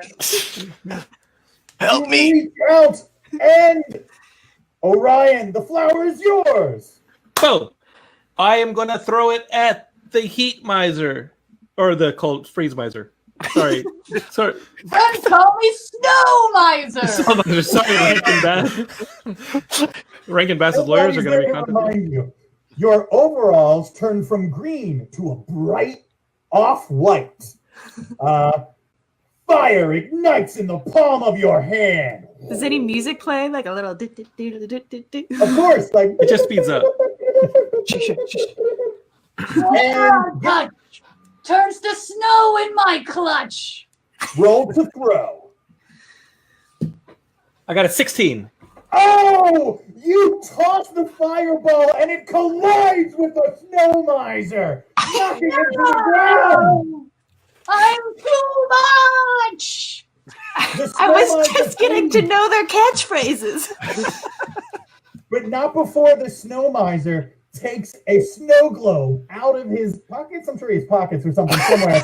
Out of his pockets and tosses it against the ground. Not the ground, the ground.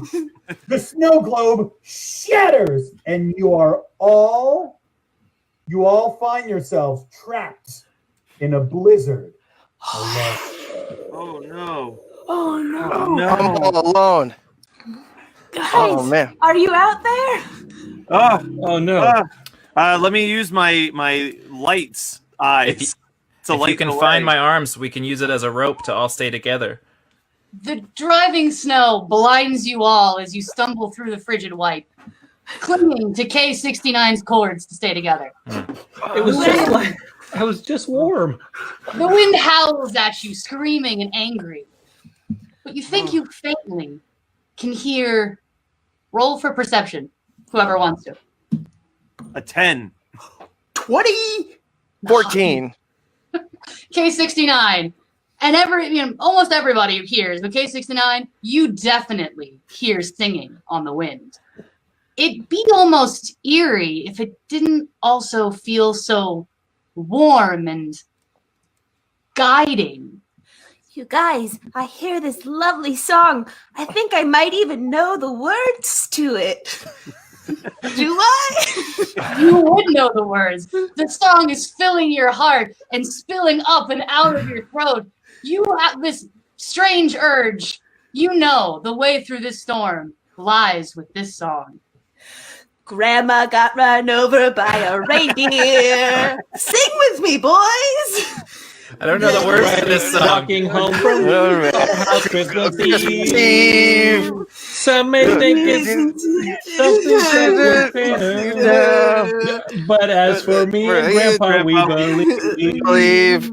As your voices harmonize, beautifully, you feel your collective song spin out like a golden thread, warm and full of cheer. The sounds of Snow Miser's vicious blizzard begin to fade. Still there, of course, raging in the background. But now you're all safe and cozy and tucked away in a cocoon knitted from sheer musical joy. As you trudge through the deep snowdrifts, it becomes a dance, almost a frolic. Orion, you're leaping like a step-dancing gazelle, sheer joy of jumping.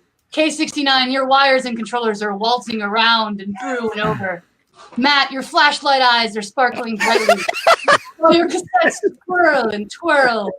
Stretch Strong, you're squishing a stoic and entirely stiff Saban into a bear hug. And you stretch him upwards into an overhead lift that would make Jennifer Grey cry. But as you make your way across the ballroom of Frozen Wasteland, you realize a deeper, more erratic, and entirely unfamiliar voice is joining in your song. From out of the depths of the frosty blizzard emerges a burly, blustery, bushy-bearded prospecting ginger. What? Grandma got run over by walking home from my house Christmas Eve. Some might think there's no such thing as Santa. Hey, Orion, shut up. Oh no! Oh. Nothing. Wow. Who are you? We don't recognize you. Name's Yukon Cornelius. I'm looking for gold, which has a distinct flavor, which is why I lick this pickaxe. Okay. What are 5 toys such as yourselves doing out here in this blustery blizzard of nothingness? Well, we saw Santa get destroyed by a star and we're trying to help him. We have to save Christmas. Suits' frozen beardsicles. What? Rudolph wasn't looking too good either. He was shining out an SOS signal or something. I think Rudolph went nuclear. I'm sure that fellow will be fine. You look a little cold. Would you like me to conveniently lead you out of this blizzard? Oh, thank God. Yes. That'd be great. Great. Thank you. Thank you. That would actually be kind of convenient. Yeah.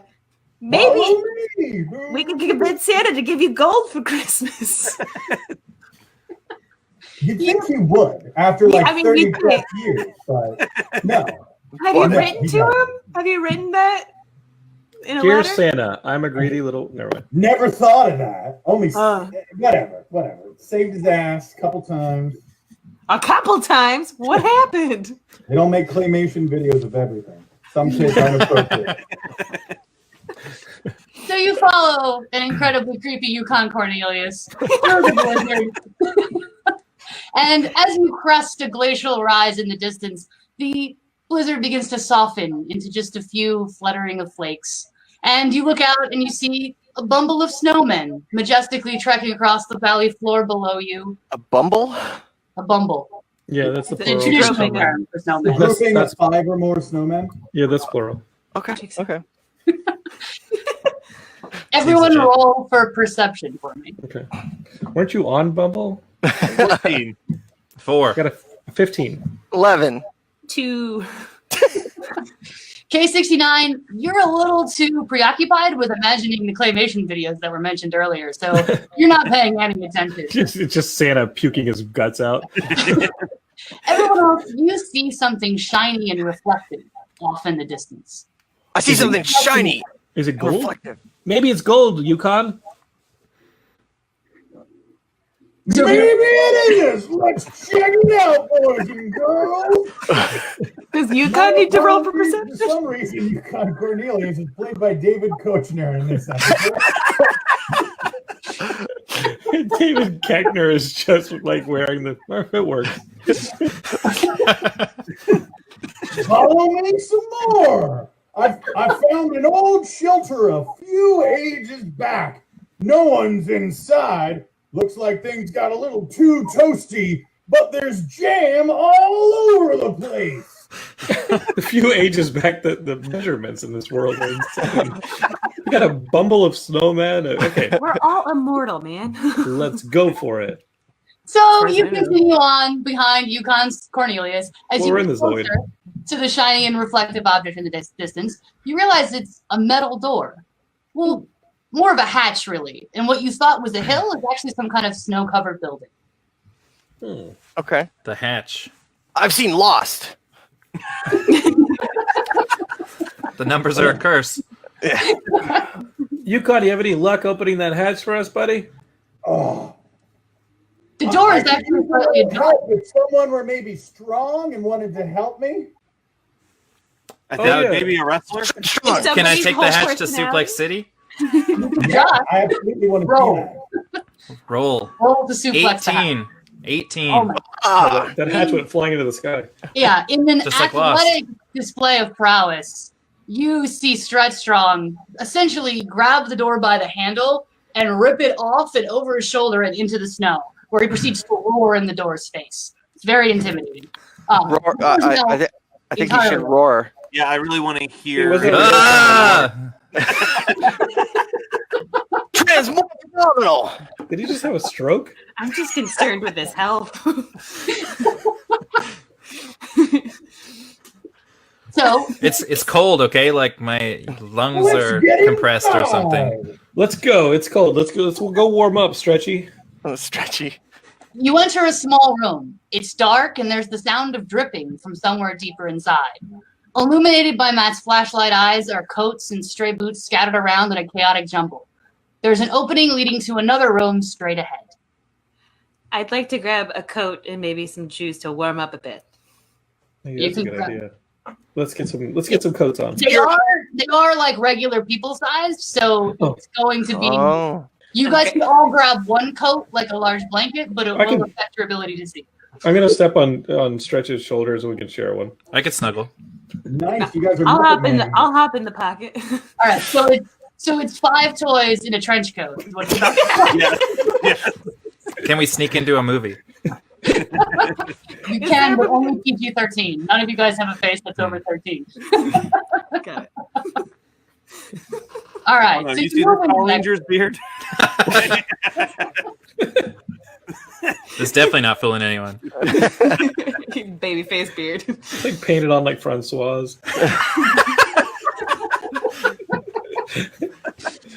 The second room opens up, larger, slightly rounded, with higher ceilings. Darkened ceiling lights hang at broken and odd angles. There are several windows along the far wall. Many of those are broken too. Much of the furniture is shattered and strewn about, and the remaining pieces are overturned as a part of some long ago battle royale. Everything is covered in dust and darker, more ominous splotches of raspberry jam. Wait a minute. How did you get that pickaxe? He just murdered a bunch of people. I promise you, Outpost 31 looked like this when I arrived. Can we check the star and see how bright the star is glowing at the moment? it's pretty dark in here, right? It's pretty dark. I mean, there's some light from the windows, but not a ton. Let's take the star out. Maybe if we sing a Christmas song, it'll light our way. Oh, not a bad that's a good idea. Why don't you lead us on in song? Go ahead. What's a good song? Go ahead, Ryan. Jingle bells, jingle bells, jingle bells.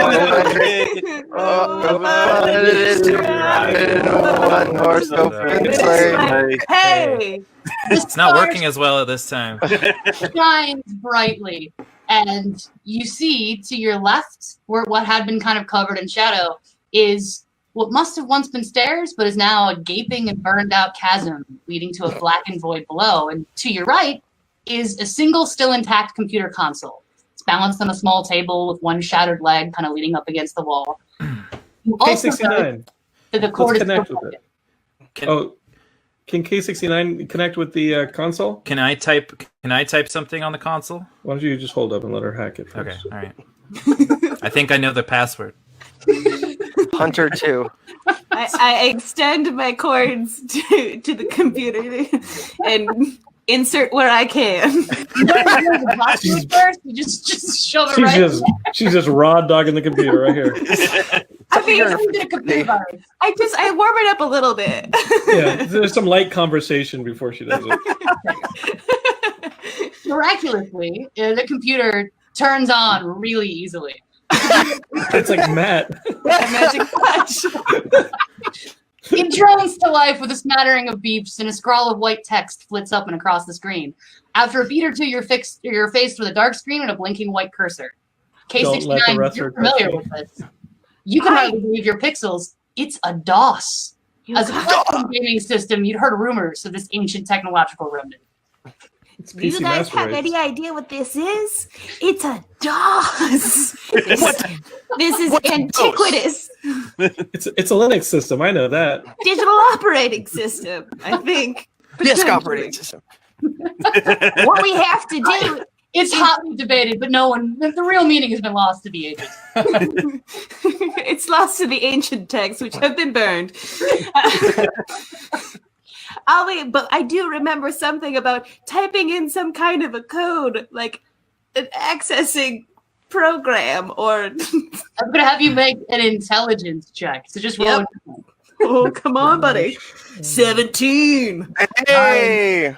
You did really well. In fact, you remember that you can type dir in and pull up a list of all of the directories and files on the computer. So you do so, and the screen kind of scrolls through the short lines of text very rapidly, finally stopping to show several dated text entries, which appear to be the last ones in the system, and a single encrypted .exe file labeled Hashimoto 1986. Enter. Don't let Cornelius hit me again. On which one? On the exe file. All right, so let's run the program.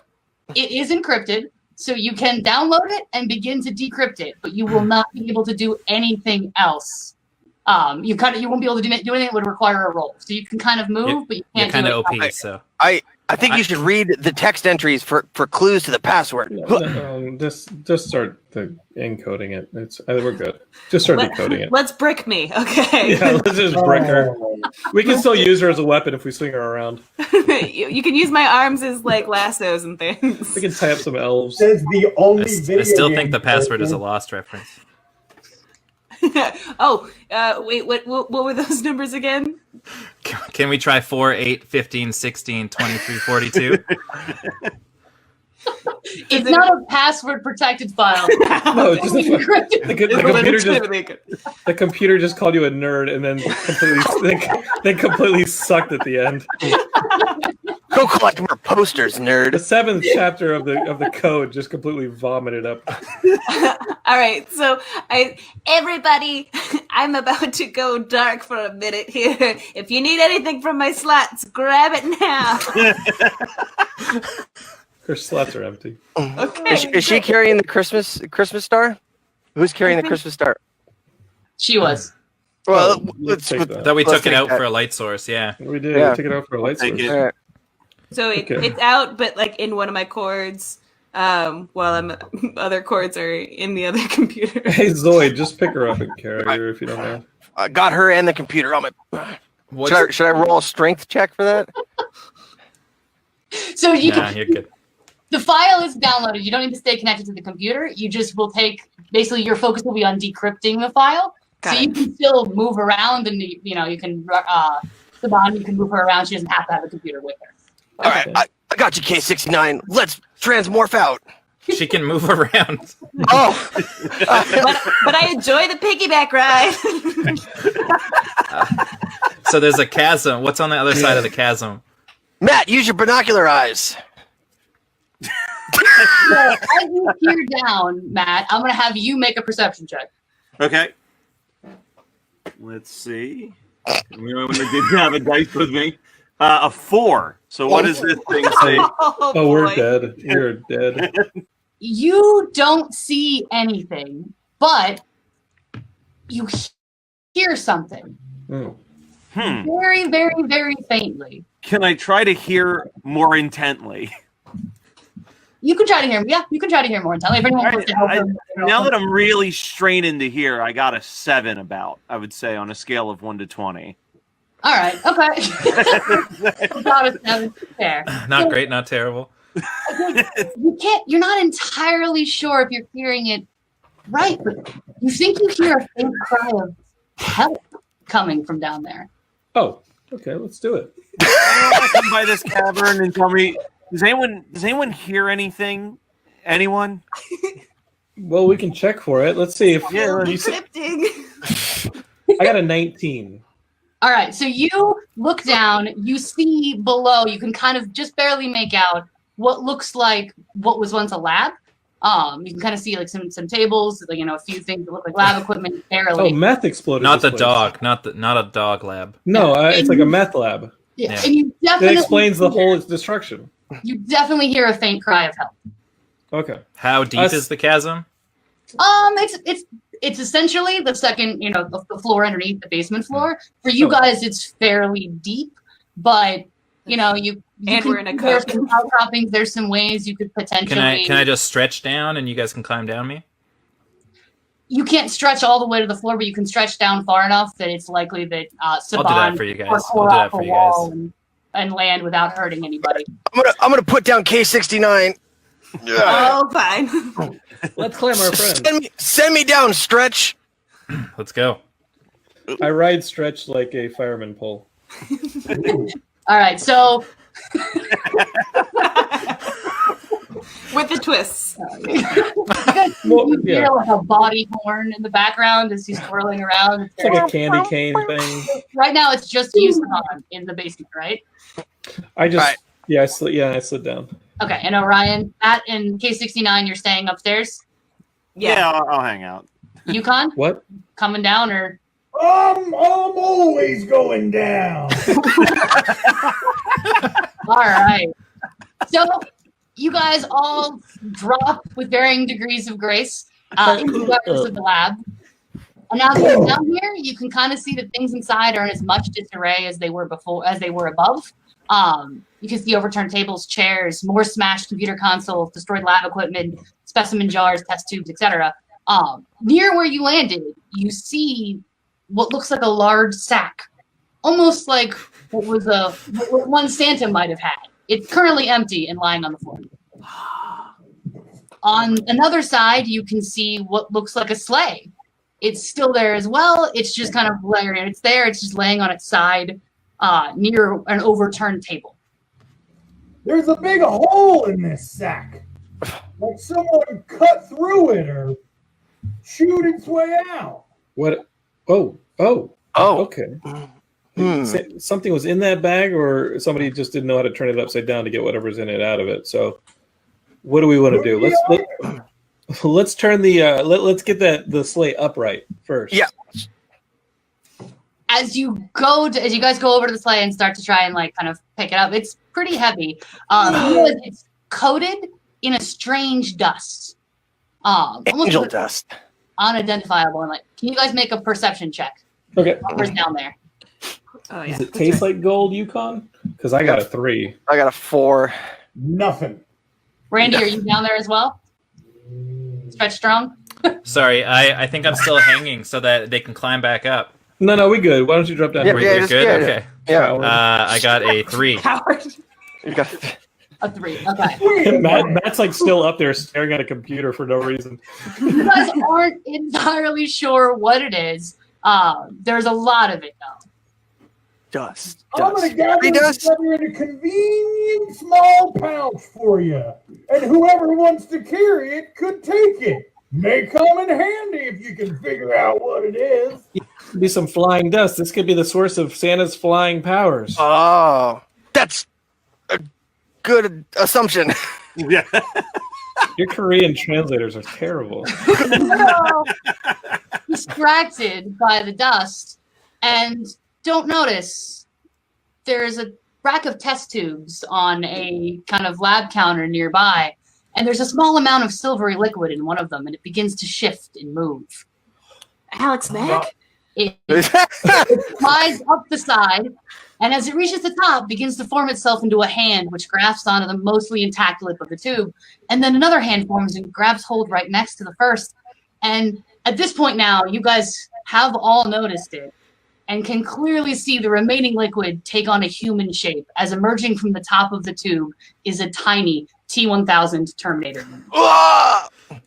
We're screwed. Yeah. Meanwhile, Matt and I are just still up there. Yeah. Matt's just staring at the little gauge go like closer to 40%. You That's just barely so have time exciting. to react to this when you hear a rustling to your left. And your gazes shoot over, and as you watch, the dusty leaves of like a plastic fern that was in the corner begin to tremble and shake and finally shoot open to reveal the deadly mandibles of a miniature predator wielding a nasty-looking battle rifle. What the fuck? We're dead. We can't. These are the baddest of the super action movies of the 80s. If the robot was down here, we could throw it at them. Like, holy crap, man! We could really use Matt. No, we could. All right. You almost immediately hear a resounding "oh!" as a vicious 7-inch werewolf leaps up on a desk, and then slam, a significantly larger, partially robotic gorilla drops down next to it from a broken light fixture and begins rhythmically beating his chest. This is Rampage? Oh, we did. We did. And then, from behind you, you feel something watching you. You all whip around and see 2 sickly, shining, demonic eyes, followed by a swirling mist of darkness which coalesces into a black humanoid shape, cloaked in a whirlwind of crimson cape. This world and its shadows belong to me. Now and forever, I am Spawn! You guys have heard of toys. Holy shit! What would you do if the devil was real? Toys not meant for little children. Manufactured in a secret workshop, hidden away by a mad scientist known only as McFarlane. Todd McFarlane. What if the devil was real? Yeah. Oh crap. Well, we are toast. We gotta find a way to kill Todd. What if they just want to fight each other? Let's use the. Eventually hemming you in. There's a wall at your backs, and they're coming towards Who you. wants this stack of weird dust? I'm gonna. We gotta use it. Give me the dust. Dust. Or Sabin? I'm not sure what it is. Saban. So Snort the dust. I'm gonna have you roll a dexterity roll to catch the dust, which I'm assuming you're talking to him or are you handing to him, Yukon? I'm a boisterous man. I totally threw it. All right. Roll for catching. Oh shit! Yeah, roll for catching. I got a 5. Your guys' die needs to go. Using my jumping power, I'm gonna try and snag it midair. Snag it. Come on, Nate. Don't cheat. Oh no, I got a 7. That fucking thing hit me in the head. All right, so Swan, you go to dive for it. It goes over your head. Orion sees this, leaps up, goes to try and grab it, but kind of ends up volleyball hitting it. It jumps, it rises up in the air, kind of turns over, begins to fall over all of you, and then falls upright on the floor in front of Stretch Strong. At this point, though, Yukon, you were charging the group of toys? Absolutely. I've never been afraid of anything only a few inches long, tall. Yukon Cornelius gives a great, intimidating roar and charges at the toys with his pickaxe. The toys immediately take him down in like a humiliating Lilliputian way. Like he drops like a defeated redwood, his pickaxe clattering to the floor and kicked aside by the berserk cybernetic gorilla with a spit-flecked roar. You are in horror as the 5 toys descend on him like jackals. We gotta save him. I mean, Stretchy. Oh, he's toast. He's already gone. Oh no, you also begin to notice that where you had been, you didn't realize it until after you were horrified by the scene of poor Yukon being taken down. You had been hovering slightly off the floor. Now you all 3 drop to the ground with as your horrified realization that Yukon has been taken down by the toys. Hey, how are things going down there? Yeah. I think this thing's at 25%. Thanks, Matt. Stretchy, we need you to sprinkle the dust on yourself. No.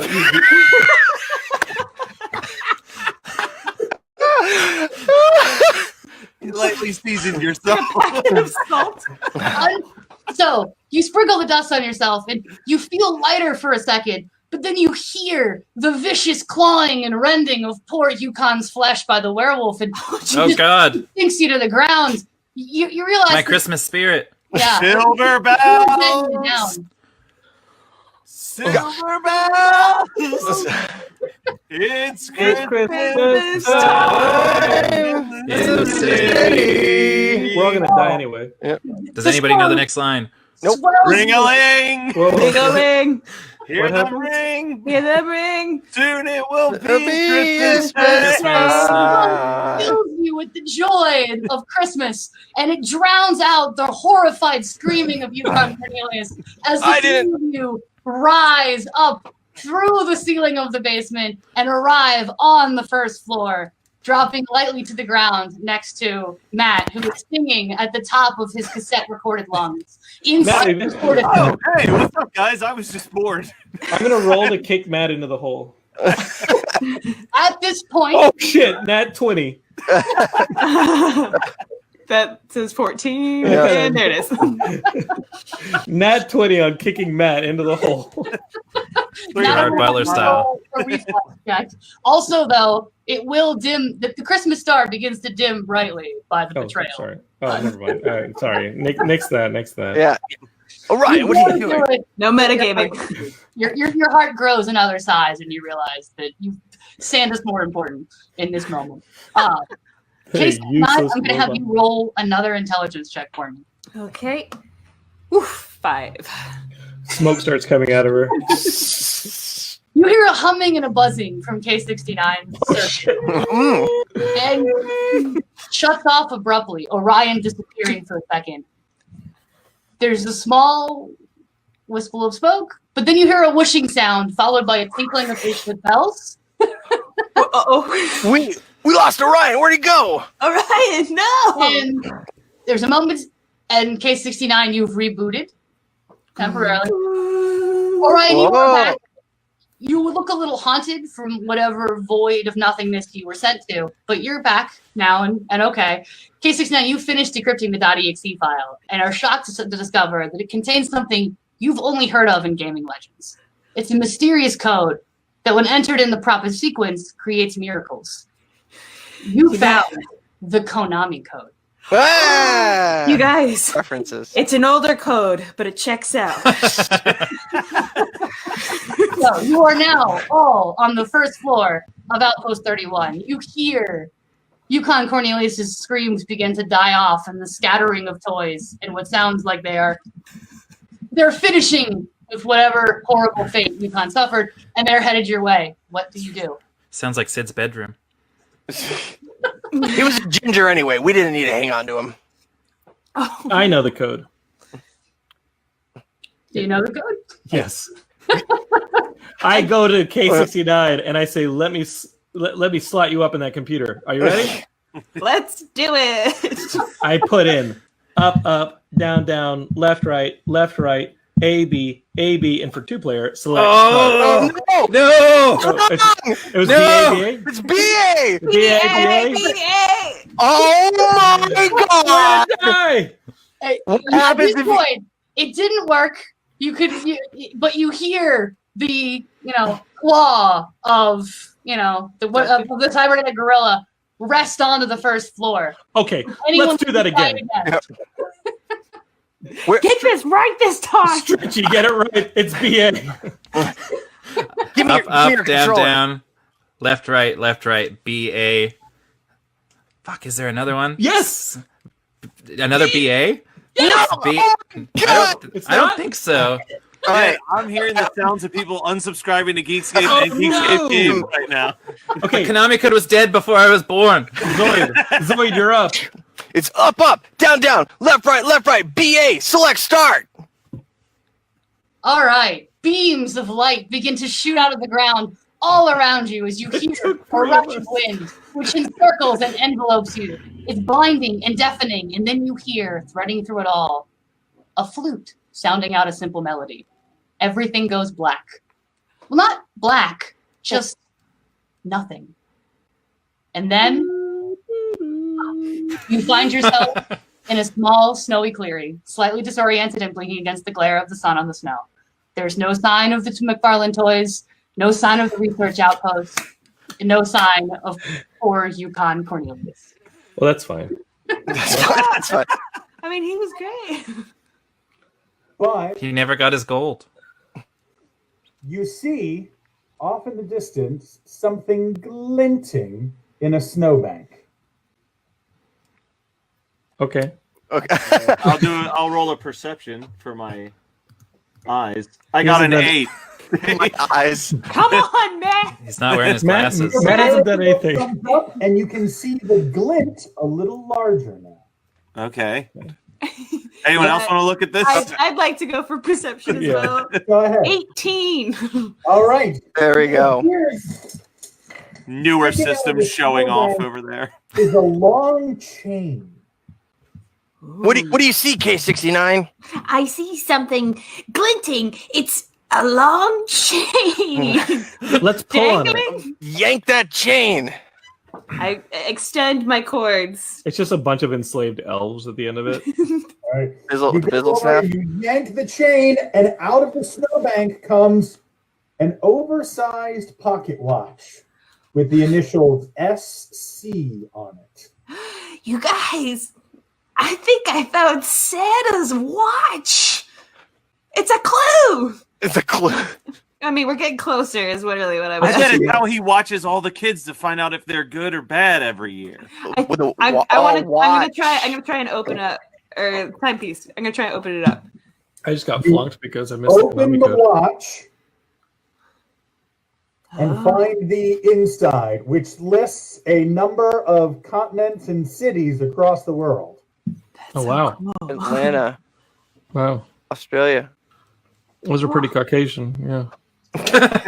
Do I notice? Do I notice anything Yeah, about? Would you the like to latent sort of inspect the racism of watch that some more? watch. I would like to inspect the watch more if it's like pointing at something. I got a 17.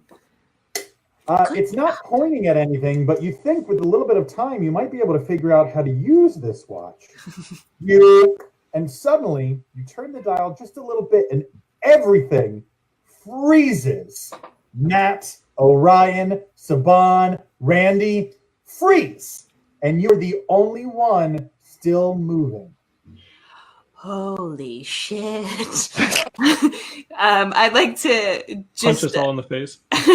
just walk around a bit and see if I notice anything, like any movement or like minute nothing. Not even the snowflakes are falling anymore. Everything is perfectly still. I'm going to try and switch it back to the way. Everybody unfreezes, and suddenly you're behind them. Everyone, you basically see K69 transport. You have transmorphing powers? Transporting powers? Yeah, guys, this watch makes time freeze. That's how he does all those houses. It must be. It does the houses? He does them. You know, he gets himself inside them. It's a breaking and entering watch. You guys hear that? Do you guys hear what? I recognize that sound. What's that sound? Oh no! Last time it was that snowman. Ba-dum, da-dum. No, I've heard stories of a brother. You realize it's getting warmer. Oh no! Oh, green Christmas. The snow begins to melt around you. Oh my gosh. The polar bears. The sun shines bright even though it's still the middle of the night. We need the bumble of polar bears to freeze that thing. Who are you, fireman? I'm Mr. Heat Blister. Ooh, your skin, well, I'm sorry, Randy, since you're the only person who has skin, your skin starts to pucker and feel strained. Oh no! I think let's throw a snowball at it. Snow melted, man. I'm Mr. 101. There's nothing left but water and steam. The steam rises up from the ground as the water begins to bubble around you. Randy, you specifically feel your silicone flesh begin to wilt and melt. But even someone made of as hard as plastic as you, Saban, you're not sure how long you can last in heat like this. Can we freeze time?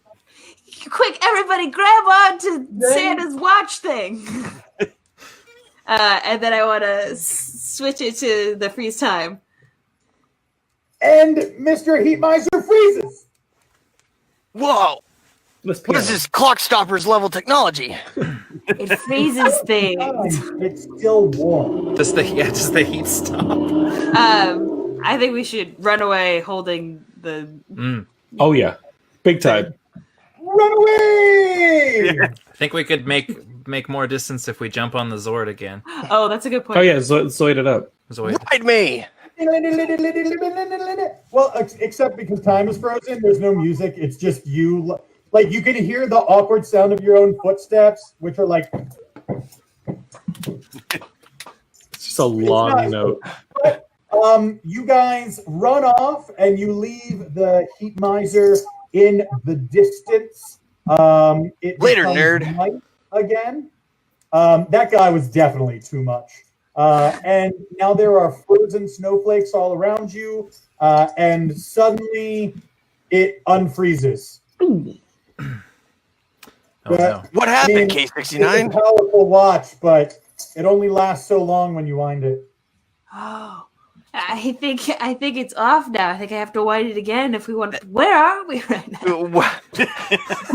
Can I roll for a hint? You could absolutely roll for a hint. All right, I roll for a hint. How does Santa hit every house if he has to rewind it every few minutes? I got a 4.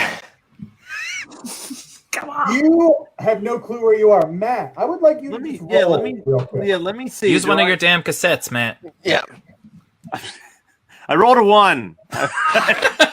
Matt, those eyes have got to go. I'm using the digital die. Can we use Matt as a weapon so we can use him at all? Matt, do you want me to use mine? Mine seem to be doing a little better. Matt, Yeah, can you hand it to me?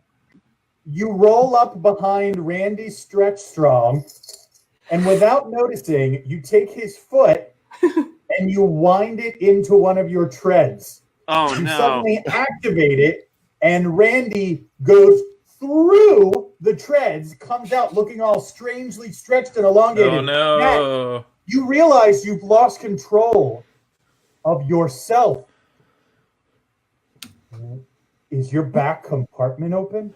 Uh-oh. Oh no. Oh no. Oh no, Your guys. Your remote control is gone, Matt. Oh Matt, no. Your remote control is gone. You are no longer in control, and from behind you, out Some of wonder- the some say he snow, never was. holding your remote control comes Oh no. Default user icon. Oh, not again! Son of a. At least maybe Matt will do something now. Kill. Thought we melted you. Randy. You seem a bit stunned. Saban, it looks like Matt is coming for you next. What do you want to do? I want to roll to flip him over on his back like a turtle. Go. What is this? Oh, 9. All right, you rush forward. You turn into your crazy power morpher mode. You've got your sword out. Unfortunately, Matt knows all your weaknesses. And as you go at him, he taps the little lion on your chest. Your arms and legs and head spring out in every direction, attaching from your body like a crazy crash test dummy. I told you I was too much.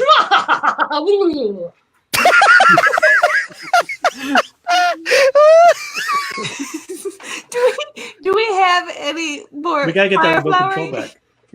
The fire flower is gone. The Konami code is gone.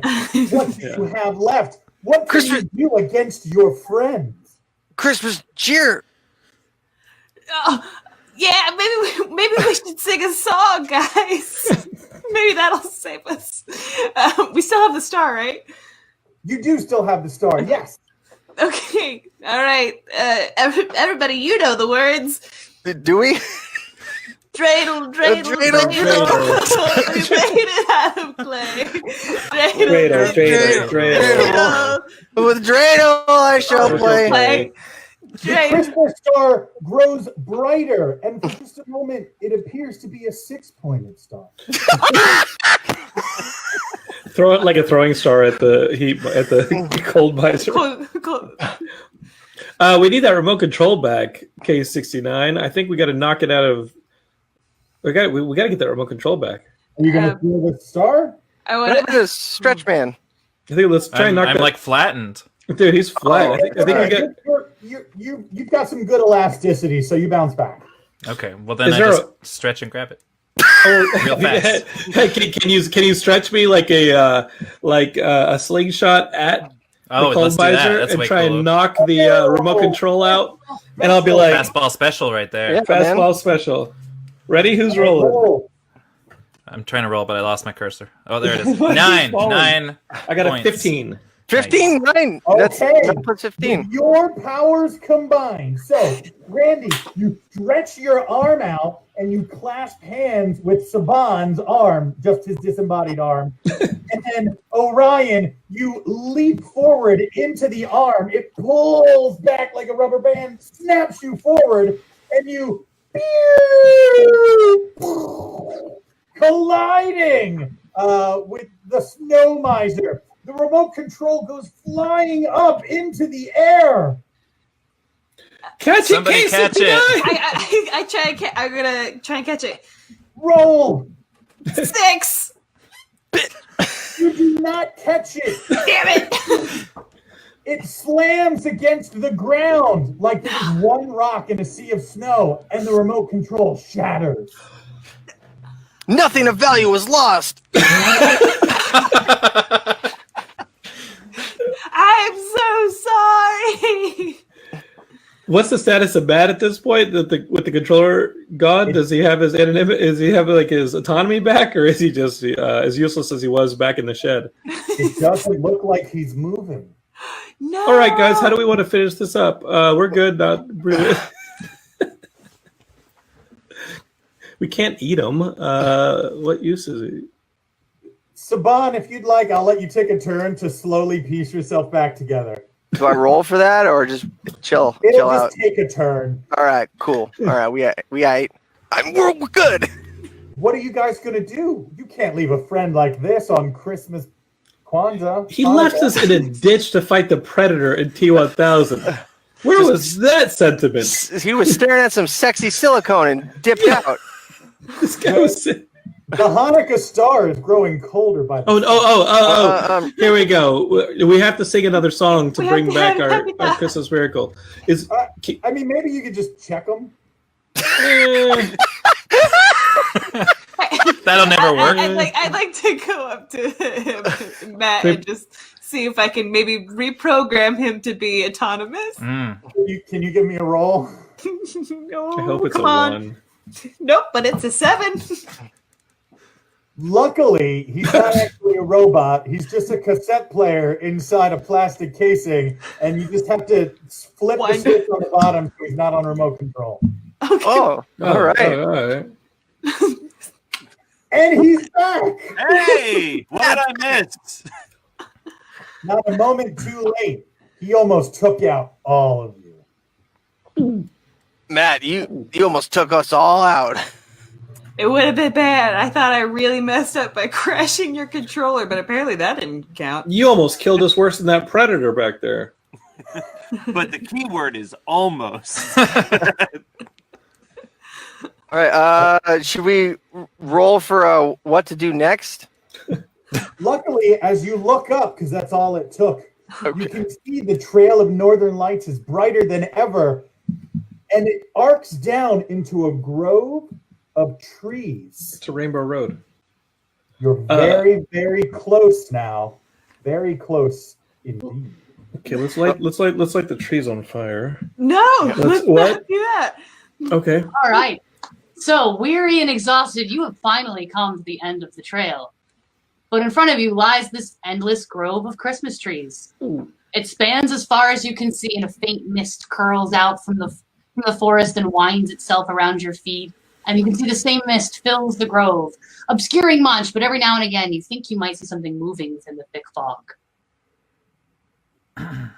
Should we go into the grove? If we turn it into a Christmas tree farm, the trees will disappear. Was that because Taylor people Swift reference? She does have a song called Christmas Tree Farm, but no, that just seemed like the simplest way to clear the area.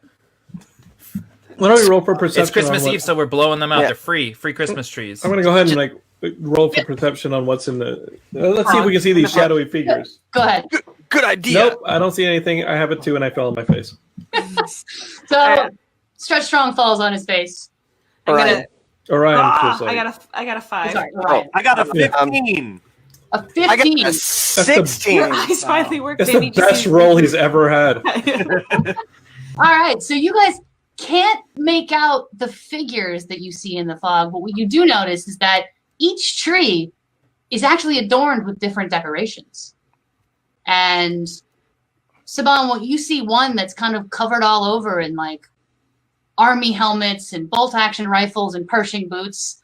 And Matt, you see one that's filled with old-fashioned sea vessels, schooners, galleons, frigates, all kinds from all eras. Some are flying pirate flags, others are from nations or kingdoms long defunct. But you see that every tree has a slightly different ornament scheme to it. Okay. All right. Okay. All right. I mean, okay. I'm going to have K69, Matt, and you two roll a wisdom roll. 13. 8. Matt, you're way too focused on this sailing. We got to reflip that switch on him. Yeah. We're expecting too much of him. He's just a cassette player. Well, his periscope's kind of like he thinks he's looking this way, but the periscope's pointing that way. And all kinds of, sorted out.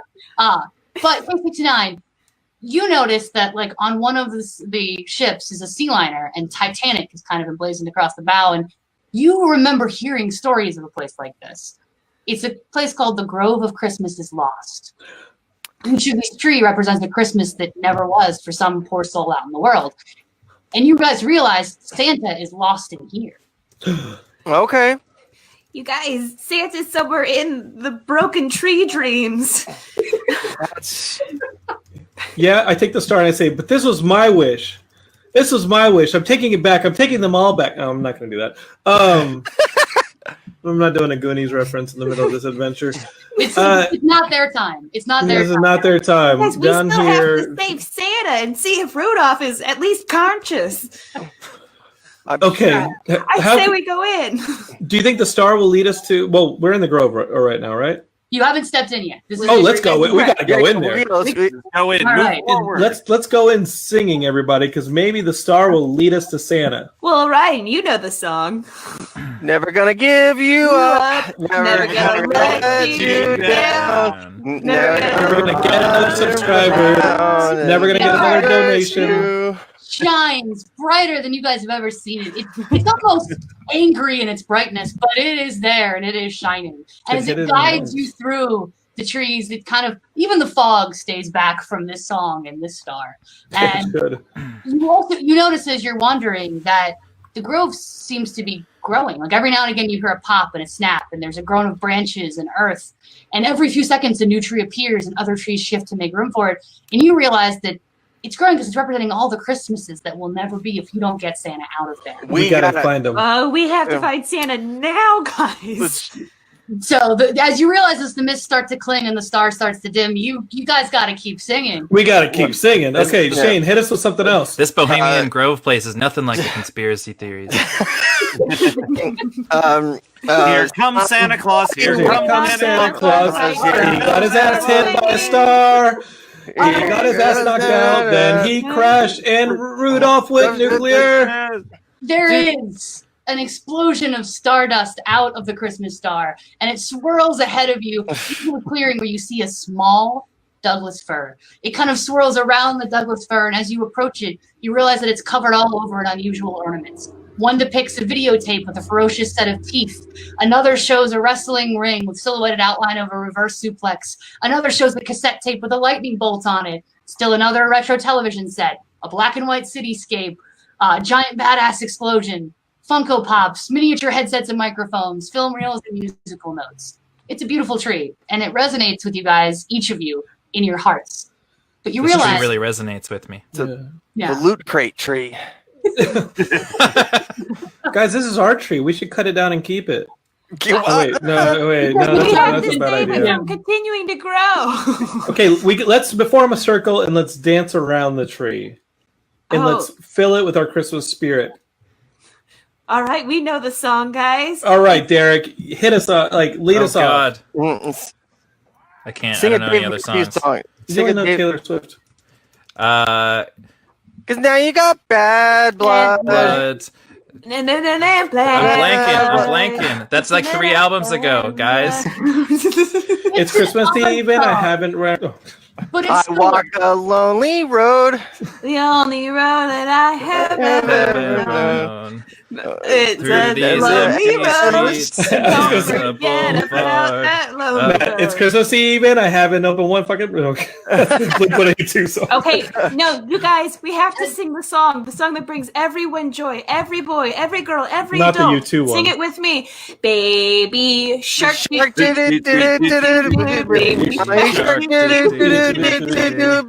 shark. That moment, The tree lights on fire. as you dance and your arms go up and down in classic Baby Shark motions, the Christmas star rises into the air and places itself at the top of the tree. It begins to shine. It shines brighter and brighter. The bulbs on the tree begin to twinkle brighter too. Soon every bulb on every tree begins twinkling, bright as the stars. And as you watch, the bright light burns away the mists and the fog, and the grove is suddenly much, much smaller.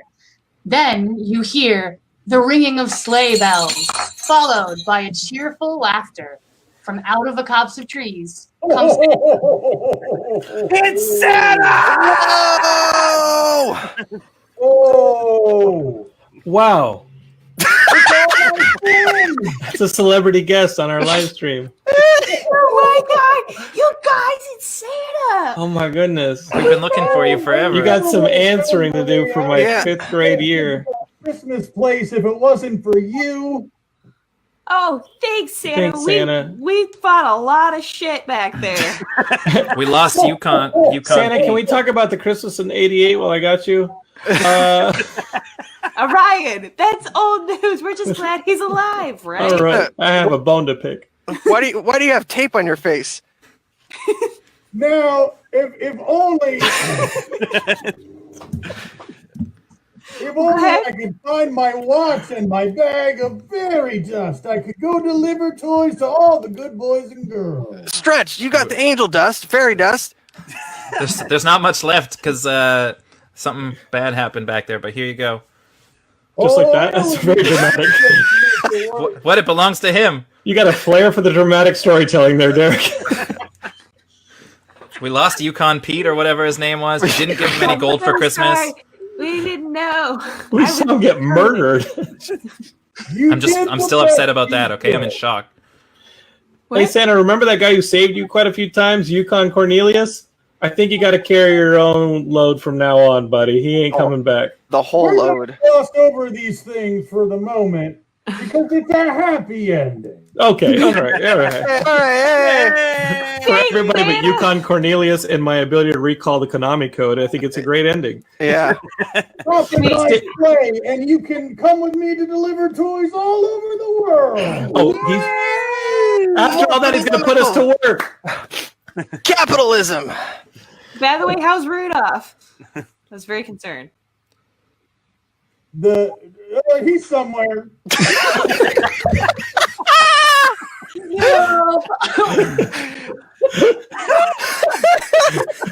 Santa had a rough night. Oh my God! I think the radiation from Rudolph going nuclear may have cost you your mustache. You're losing your hair. The nuclear fallout of Rudolph going nuclear it's alarming. It's just sliding. All right. I think maybe he tumbled with a. I hope we didn't get that Christmas cancer. Did you see a bumble of polar bears going around this the other way? No, Snowman, it's a bubble. yeah, Snowman. So insensitive. Santa. So I think at this time, bye, Mary. If you wanna do a quick promo, I think Santa had to run to put some gifts away. I don't know where Joe's at. We clearly weren't going to help him. Want to talk about? I'm sorry, guys. I had to put my daughter to bed. Did I miss anything good? I feel like there's a lot of things you missed. Like a really big. Like your Zoom handle. Yeah.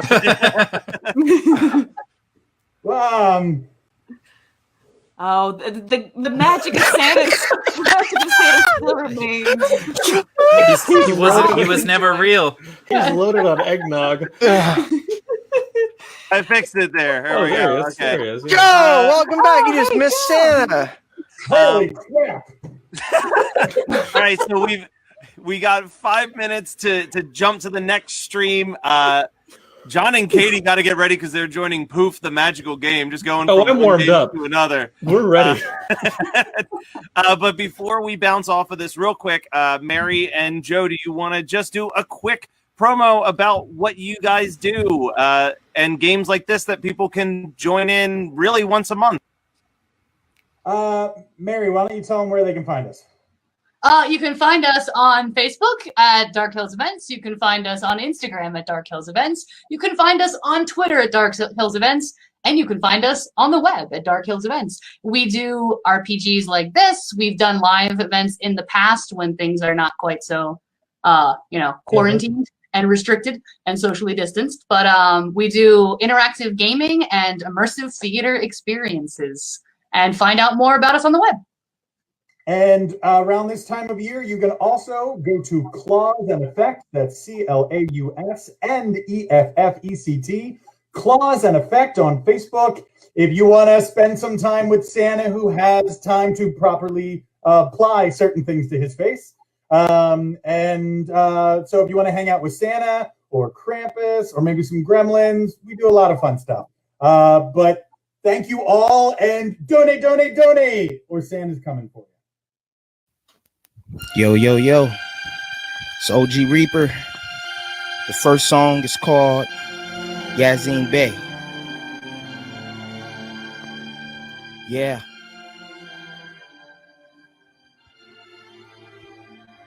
Woo.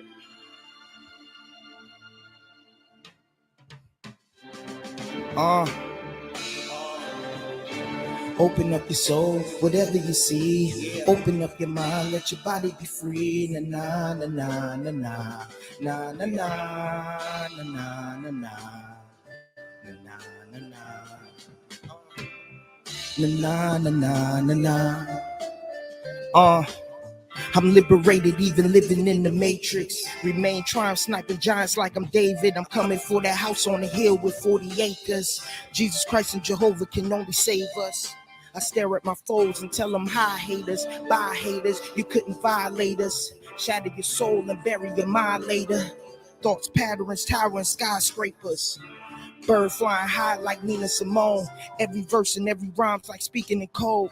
Every verse and every rhyme I speak from the soul. Tell a hater hold his breath, he can't breathe through his nose. Do it like we all live in the truth. I let it spill in the booth. I am the stone that the builder refused. The Coliseum up in Rome where the killers will move. Malcolm X with a tech by any means I'ma shoot. Tell him to back down. Ammunition spitter, hear that Mac in the background. Never will back down. King at last crown. Sword in the stone. Speaking peace in my songs. Never fade the black. But wherever I roam, I'm calling it home. It's my heart, my soul. Poet of madness. Speaking with passion. The start and the end. The cause of reaction. Searching for love and inner peace. There's a thin line between lost and being free. My awakeness closer to a release, escaping from the broken thoughts and hollow dreams. A hustler, I got it all from nothing. An outcast, saw my future from a dungeon. I outlast anyone who really wanted. I'm always playing chess with my demons who's really haunted. Searching for love and inner peace. There's a thin line between lost and being free. My awakeness closer to a release, escaping from the broken thoughts and hollow dreams. A hustler, I got it all from nothing. An outcast, saw my future from a dungeon. An outlast, anyone who really wanted. I'm always playing chess with my demons who's really haunting. King of the throne, rise of the call. Forever I am free, never I will fall. Living for peace while y'all fighting the war. Most of y'all don't know what y'all fighting for. Yeah. Woo! Woo! Yeah.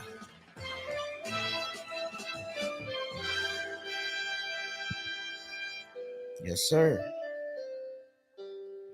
Yazin Bey. And that's it.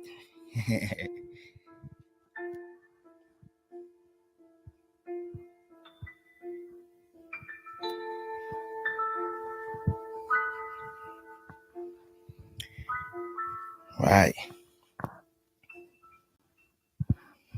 Let's get it.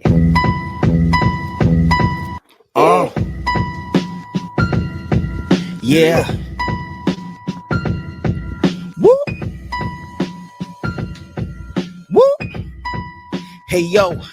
Welcome to the pits of hell. Only the strong survive while raising havoc. Lost a prodigy. It's time to kill that sickle cell. Raised in the shadows of the darkness where the pistols dwell. Tell from the hood where kids creep up with the missing shells. Dope fiends asking for a fix, but they can't fix themselves. A kingpin on the come up, but he about to get his shit derailed. Ask a kid what was on his wish list. Them joints that his mom was working for, it's the same thing that got him on that hit list. Jealousy, greed, and envy is an addiction. Jealousy, envy, and greed turned into hitmen. Ever said R.I.P. to your homie in one sentence? Bullets had no name today, they decided that he's the victim. Blame it on Jamal who relied on a broken system. The same that said Jesus is white and turned us to Christians. Banging on the ops while kids are slain by cops. Cops getting suspended, the mom is picking out plots. Ma relived the murder on camera as people watch, and the cop got to go home to his kids. Ever find it hard to sleep cause them guns spark at night? Bullets don't hit your home, you don't even turn off the lights. Like mama said, that life is a box of chocolates till you get a little older and see they scared of your darkness. The innocence get lost as you follow whole by the heartless. And no life matter if colors a walking target, nigga. You can blame it on America, home of the slaves. The whole world is scared of us. We all pawns in the schemes of mass hysteria. Shh, martial law slowly creeping in your area. I know what's making niggas face red. Dawn of the dead, this that night of the living base head. Keep quiet, the fires burn from the riots. Enemies want us gone, but our voices cannot be silenced. Formulated the plot and put together like science. Niggas don't know the drill for real, the flow is honest. Tell from the hood. Next track, Lost Dreams.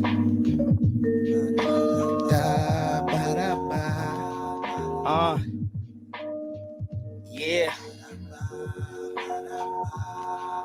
Woo. Yeah. In the darkness of our minds, you can only seek but you won't find. Every verse and every sentence that collides. In the midst of insanity, I'm searching for that little glimpse of clarity. As my demons in the closet roam merrily, the streets talk, but I would never ever follow by them goon rules. The truth, success the only option that I cruise through. To choose to, it's not an option, I just move smooth, escaping narcissistic hating niggas with some screws loose. Sweet as the nectar from Badu, I feel my elevation. I know we in them end times, I read that revelation. There's nowhere for us to go, there's no safe haven, just a bunch of dreams and nightmares written by Wes Craven. Dear Father, please forgive us for our sins, give me success, give you the glory, and I'll never speak again. Felt what Elton said Marilyn was that candle in the wind. Here today, gone tomorrow, written sorrow from a pen. As I vent to make sense, hope for peace and prosperity, never searching for revenge. Looking at the world from a microscopic lens, trying to get high as I can get. Peace and love.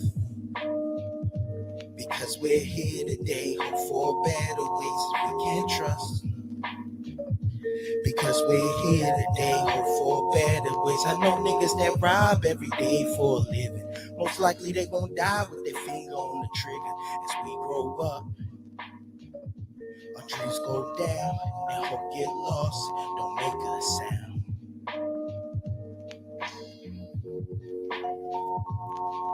Woo! Woo! Woo! Yes.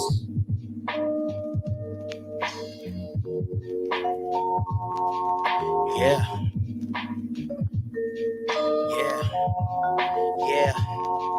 Yeah. Lost dreams.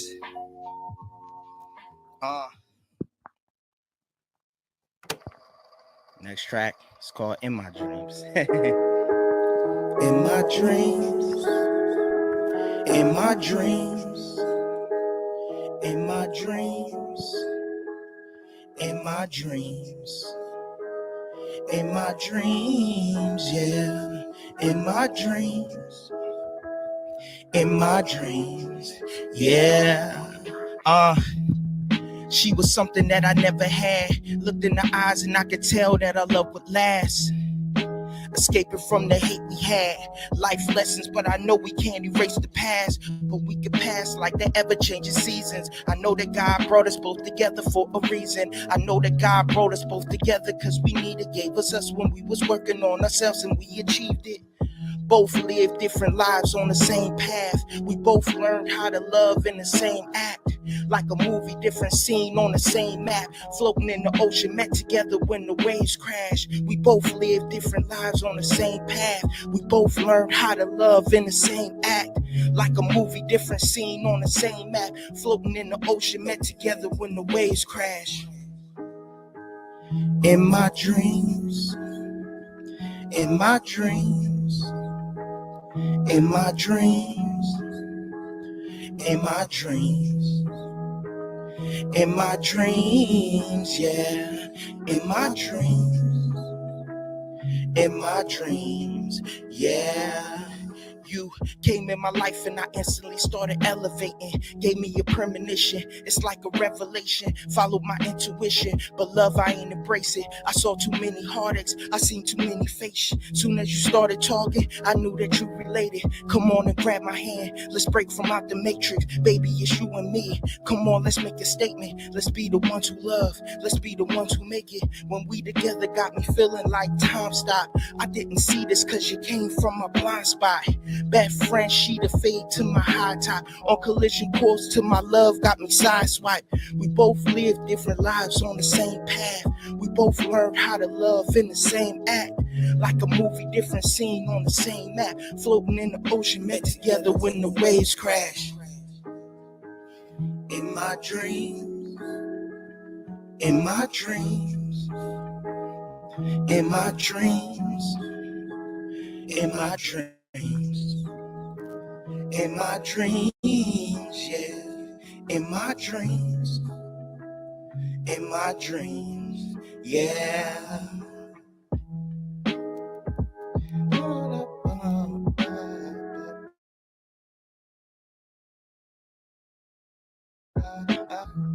Yeah.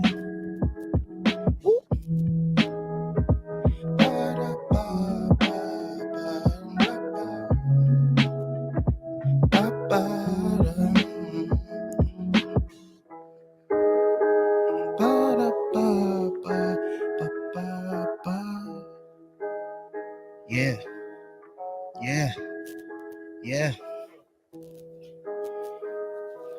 Yeah. I hope y'all vibing with it. A little light to light the darkness.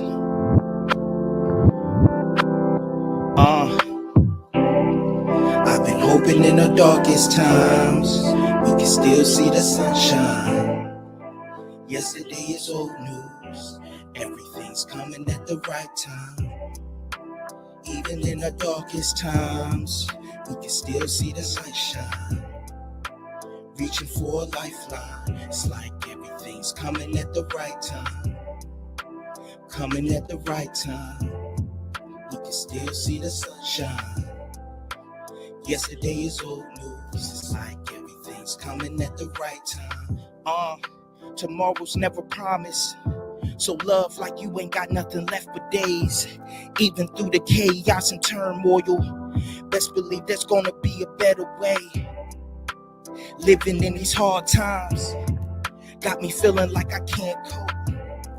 But I know through the pain I got everything to gain. It's the rain before the rainbow. I've been fighting to be free. Mama said always practice what you preach. So I'ma set the examples and get everything I dream. Happiness and love, peace and serenity.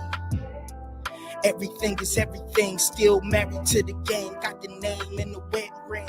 Star and roll, I'm just living out a scene. Good music still, I be getting out my dreams. On the path to success is what I see. Come a little closer, let me show you what I mean. Like, I've been hoping in the darkest times we can still see the sunshine. Yesterday is old news. It's like everything's coming at the right time. Even in the darkest times, we can still see the sunshine.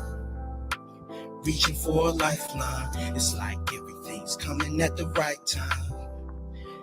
Coming at the right time. We can still see the sunshine. Yesterday is old news. It's like everything's coming at the right time. Yeah. Woo. Woo.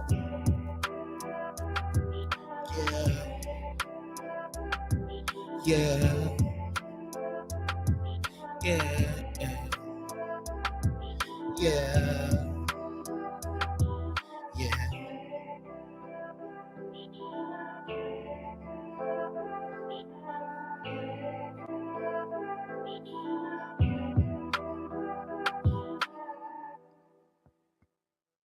The name is OG Reaper.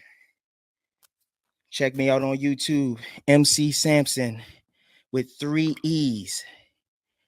And also check out my Instagram, Samson the Great, 2 underscores after the Great. I hope you enjoyed it. You guys have a good day.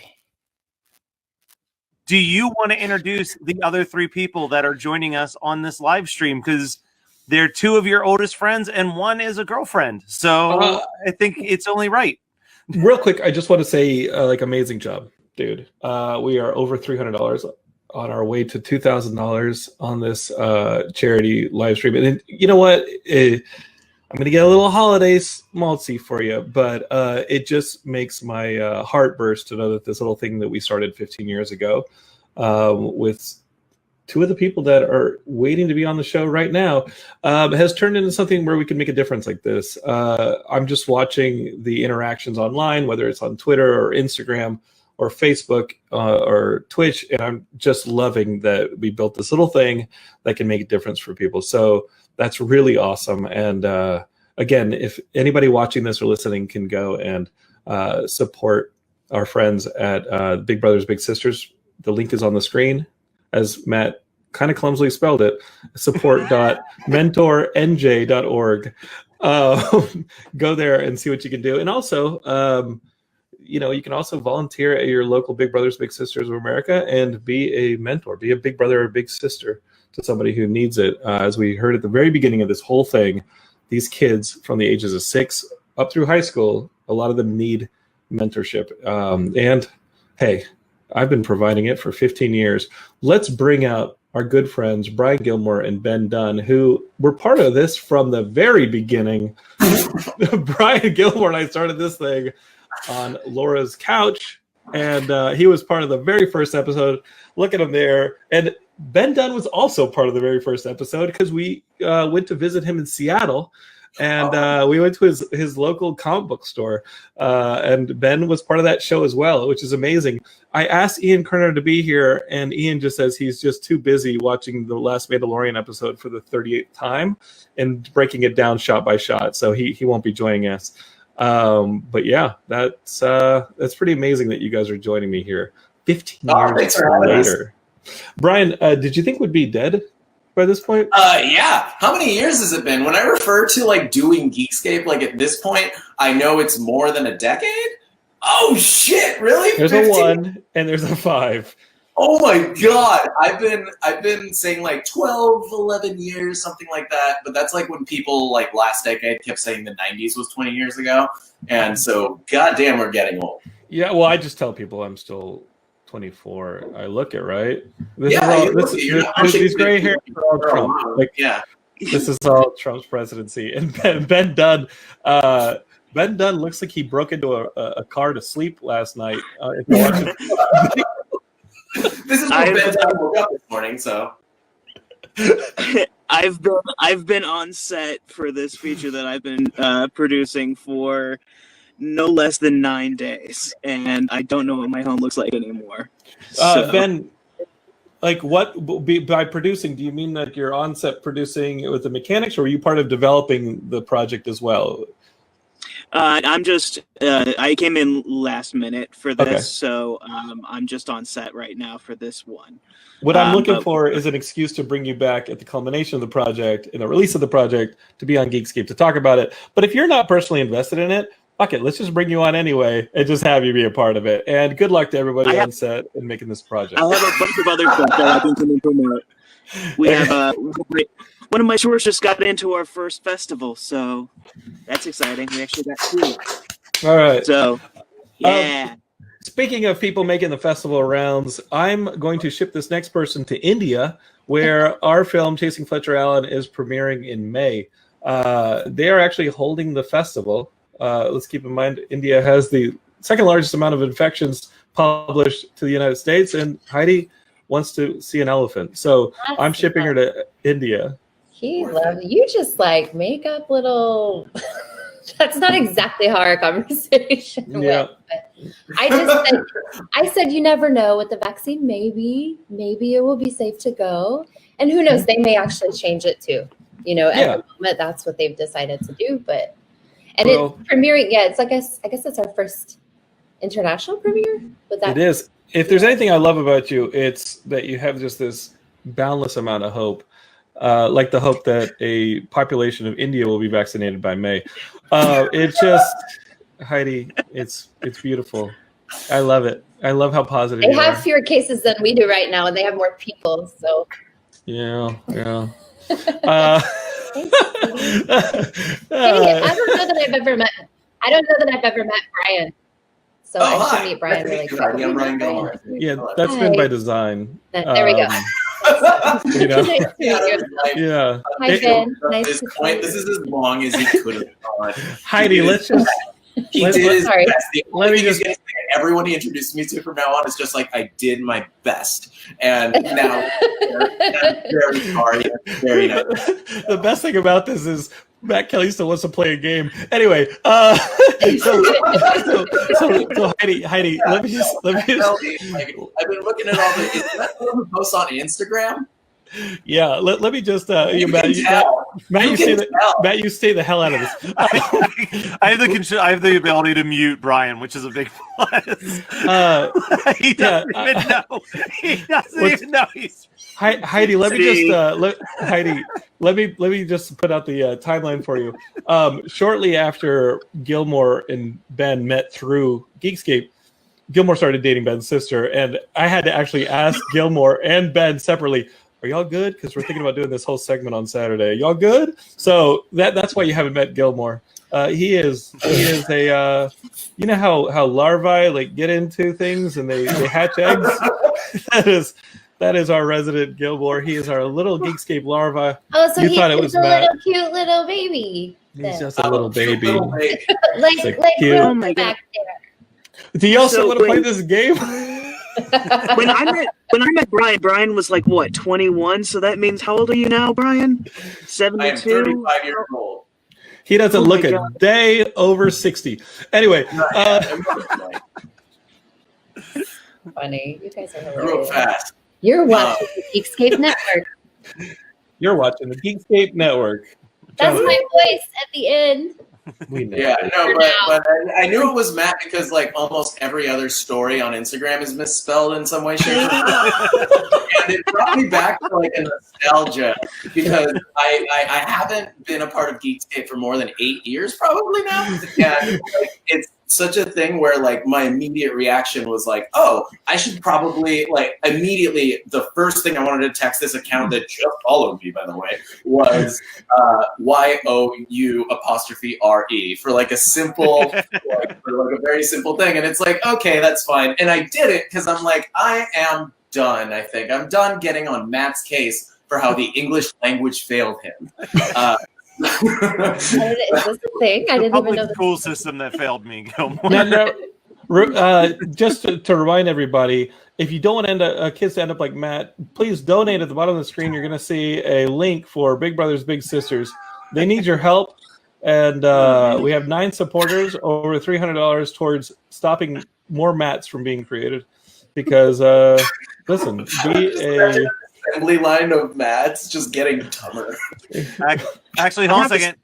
Number just went up. Yay! I've missed all of this. I've missed all of you. Matt, I have no idea how you've stuck around this long. Blind hope. Blind hope that it'll work out one day. What else are you gonna do? What else are you gonna do? What, I That's mean, true. wait. Well, but one of the look things we at how could do mu- is play a card game called. okay, put the game up. no, Listen, you know, Matt's essentially stayed back in what is basically the ice truck of Ben, isn't this cool though, Ben? Like, look at this. We didn't have all these fun bells and whistles. Yeah, I know this is really nice. I like the graphic. Everything looks nice. The producing is great, and yeah, it seems really cool. The logo's the same, which is nice. Pew, pew, pew, Wearing my pew. Super Action Man shirt, by the way. Nice. Yeah, we got all these shirts. Good. And you can mute me whenever you want. It's never called. And Nerdist also never called Matt. Thank goodness. Right? You guys got it. You guys got any more of those It's fine. internships? It's gone now, so Is it gone? I thought it was I'm still gonna tell around. you, John. You've outlasted Geek and Sundry. You've outlasted Nerdist. Let's just be honest. Nerdist is done. What's the other ones? Amy Poehler's Nerdy Girls. G-Force trying to take. Are you it just back, naming but I don't Comic Con parties? Machinima? know. Shit. Yeah. Let's see. Nerd HQ. so Lounge. Just stop naming the fact that the entire digital industry just kind of crashes every 3 years. So let's be clear. Who's the real larva around here? Yeah. Is a pot calling the kettle black? Like, you guys are like the cockroaches of podcasting. Whenever I tell anyone I did a podcast, I guess 15 years ago, it sounds like they had those back then. Like, I guess they did, and we did it, which is ridiculous. I just distributed it on LimeWire. It was tight. Yeah. Every episode had like 200 different like trial names. All right. Ben, Brian, Heidi, Matt, I'm sorry. It's time to play the game. I think we right. should do this. All right, Let's do it. We played the last time we played this game was on an episode of Geekscape, and Jonathan shared the most depressing story I've ever heard in my entire life. So this is Was it like funny depressing, or was it no. It was really bad. It was really good. It was just also very sad. It was very sad. Yeah. So He this told is the story really well. It just bummed the whole stream out. Totally. Okay. So this is from the podcast Mortified. They put out a game called I Can't Believe That I Did That. And it's a storytelling game where I'm going to draw a random card. And this random card, this is perfect for us. A moment when you were completely obnoxious. The most offensive story wins. Oh, no. Oh, God. Who wants to start this one? being obnoxious. Let me think. Yeah, and I mean, I think the notes. hallmark of me is that I don't know when I'm doing it. Like, why would I have this story? Maybe Jonathan can tell you Did when we I mention 15 years of this? Like, there's a lot to pick, and I can actually argue that I'm at 42 years of this. Oh, Jesus. Oh, wow. Okay. Caponazzo, nice to see you. Big Yanks My dropping name is big Big Yank. bombs. Okay. Ben, how are you feeling? You're silent on this one. How do you feel about this outing yourself as the most obnoxious moment you've ever had? Oh, I don't know. Whew. I'm trying to think. Just say you're on set 5 more times, you'll hit it. Yeah, exactly. Shut up. Did I mention I'm on set? I'm here in my trailer. Is that a pillow and a blanket in the background, Ben? Waiting to pick up. He has his sun guard up so he can take a nap because that's his house. It's very glamorous. Where's Joe? Hollywood life. He just logs off. I knew why I left this shit. I think pops up probably from behind him. the only thing that's jumping to my mind is the most obnoxious I've ever been was accepting a producing role on Geekscape, the radio, when we were at the radio station. I didn't actually do shit. No, don't say that, Ben. Don't say that, Ben. I don't want to go all serious, but I think there's always like a balance, and I think Katie and I are finding a balance as she's my co-host currently. We're finding a balance too, and it's just you're great, Ben. I always I sometimes I just like people there for the support, and if all they do is laugh or say a couple jokes here and there, that's definitely enough. And we all know that's all Gilmore provided. So, Yeah. I'm definitely okay. The most obnoxious moment for me, I think, was when early on in my living in Los Angeles, when Gilmore and I both lived in Culver City. I would spend multiple times. I think this was before he started dating my sister. Maybe it was after. I'm not sure. But multiple drunken nights, passed out on his couch. And there was one night that a squirrel somehow got into his kitchen. A squirrel. Oh, Yeah. yeah. Do you remember the squirrel that came through the kitchen vent and started like rampaging around your apartment? And I screamed so loud, like the little 14-year-old girl I was, and went busting into Gilmore's bedroom, and he was butt-ass naked, covered in chicken wings. And I would like come out of his room to go take care of the squirrel. I think that might have been the most obnoxious because I just didn't care. Also, I wanted to. You were? Yeah, so I walked out of the room, and Ben is there, a grown man, just screaming at the top of his lungs that, like, something's wrong, something's in here, there's something in here. And then I go to my living room. Literally how I solved the problem is I calmly opened the door, and the way that story ends is a man got woken up by another man, man 2 opened the door, end of crisis. Like, that was fine. That was fine. Wait, there's a part of the story where you said you went into Brian's room and he was covered in chicken wings? But naked, except for covered in chicken wings? Okay, I do know what I think he meant, which is hilarious because I remember this to this day. I had eaten a rotisserie chicken the night before, and I had it on a plate. I had the bone on a small plate that I didn't bother to take back to the kitchen. And so I was like sleeping, and at the time I had a mattress on the floor because I was sweaty warm. And so, like, I put the chicken next to it, but the chicken like started getting cold and reacting, so it started oxidizing, and it looked like I just skinned and eaten a pigeon with my bare hands for breakfast before Ben got up. Like, I don't even understand. And screaming, and after the ruckus was over, Ben definitely like was just like, it looks like you just ate and killed a pigeon.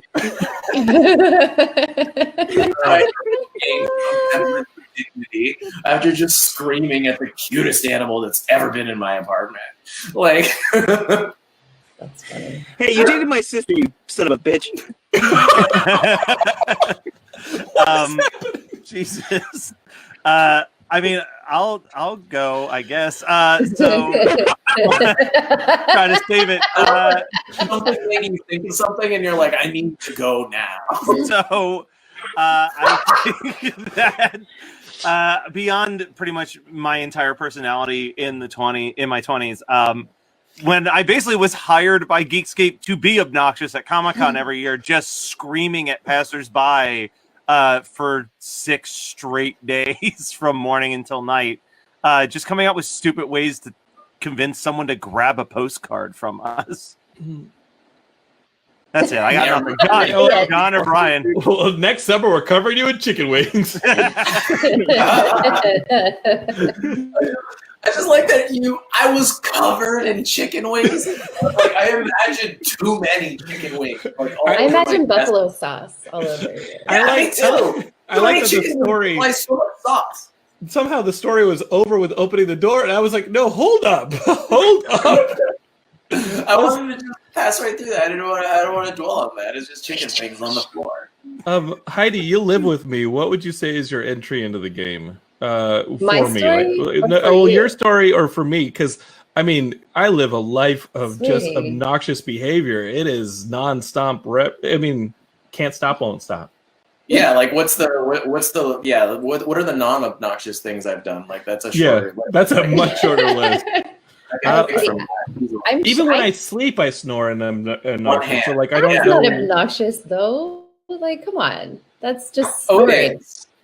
it is. It's very. I mean, there was the other night where you were falling asleep. You were asleep and you rolled over, and suddenly, and it was dark, and I had just fallen asleep, and he went, oh, oh, and he jumped up and like started like screaming at the air. And I don't know what the hell was. I was like, what happened? And he swore that he'd woken up and seen like a giant spider on his hand, but he had it. He just In retrospect, retrospect, it was one of the spiders that from Ralph McQuarrie's imagination that was in the Mandalorian episode earlier this season. Oh, right. It was next to my head in my sleep, and I woke up like I swore it was there. It was smacking at everything near me. Yeah, but that's not that. That's come on. That's not the most obnoxious. On the Jonathan scale, that's not it. Yeah, but it was. I'm scared of spiders. That's what surprised me about it. He was the one that was freaking out, but I'm the one that's really scared of them. Heidi, what would you say is your most obnoxious moment ever? Well, I did think of something, but it's kind of sad though, like the outcome of it though, because I was in high school and my sister and we would get. I see this with you and Paul, Jonathan. Like when you get together, and I think it's with siblings, they just get really goofy. You know what I mean? And you just start laughing, and nobody gets your jokes. But you just become so obnoxious. And we were out to eat with our mom and my stepdad, and her name's Tisha. Tisha and I were just goofing off, and we started to take the piss out of my mom because our family does that. Like we tease each other. But my mom must not have been in the mood that night because she was laughing. She was laughing at us. She was laughing at us, and then she started to cry. Oh, sorry. That's when you know Tisha and I were that's like, when you win the game. Tish and I were like, and my stepdad looks at us and he goes, I told y'all to stop because she wasn't feeling it. But he didn't say feeling it, but you know what I mean? Like, that's probably the most obnoxious I've ever been because I made my own mother cry because I was just teasing her. But, you know, I'm going to award bonus points to Heidi because it was in public. It was in public, which goes a long way. And you know Barbara and Bruce. So it's not easy to make my mom cry. She's not a crier. So. No, she takes a punch in the stomach with the best of them. When she started crying, she was like, and I've been shopping for Christmas presents for you all day. It was just the worst. Like, I felt awful. I felt awful. I just thought of Brian Gilmore's most obnoxious moment, at least for me. I have nothing. That's the thing. I don't know when I'm tell me it.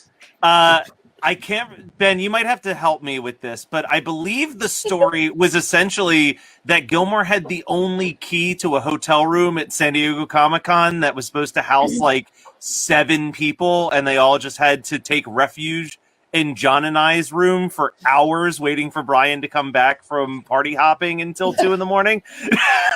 Excuse me, like 4 in the morning. You know, in Brian's defense, Yeah, I mean, though- if we're gonna go with Brian Gilmore obnoxious at Comic-Con stories, there's too many. Yeah. In Oh, Brian's God, in Brian's I think defense, too, and I'm like, I want to know these Yeah. too, because it's pretty much the entire time. That's actually what I was thinking. Is just me at Comic-Con in networking mode is like the worst version of a person. And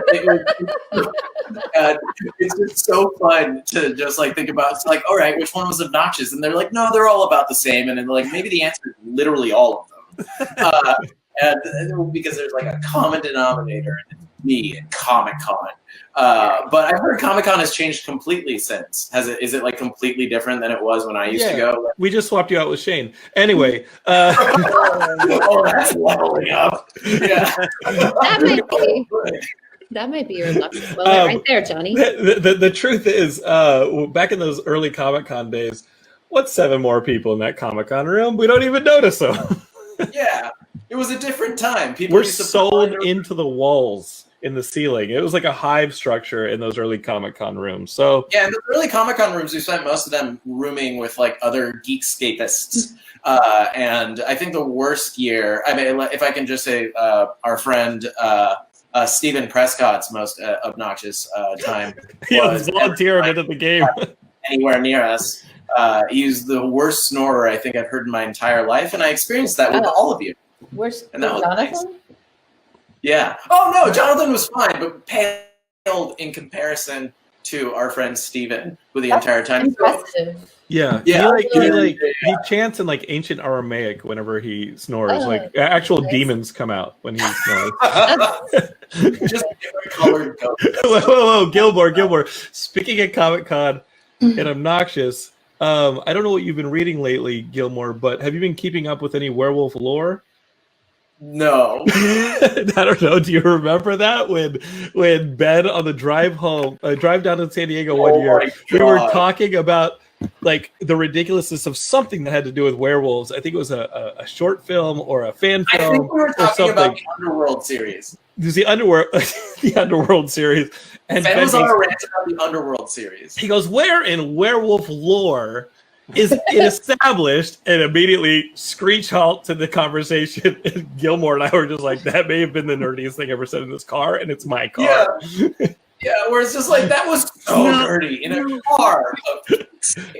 Like, it was just like, oh, that was so If you much. want Because to talk about so much indignity, he yells just like, where in werewolf lore is it blah, blah, blah. And then, like, at the end of the sentence, we're like, oh, shit. We need to get him one of those church signs with the yellow signs that people talk about, like walk around outside Comic-Con with, and we should just have Ben. Yeah, we should just have Ben parade the name in the name of werewolf lore and religion. Just get to walk around. I don't think people. Yeah, with a hashtag only the lupine. I just don't think people respect it enough. Ben's like, fuck you guys, I'm going back to set. All right. I think we've all shared a story, so we can move on to the next card. A moment when you tried to attract someone with your smoothest move, the biggest flirt wins. Gilmore. Okay. In your defense, you have the highest to climb, so you flirting is like you just go It's like for a panda riding a skateboard. Yeah. Like it's Gilmore early on in me knowing Gilmore messaged me one time to see if I could find a Jeff Buckley cover song for a sex mix that he was going to make.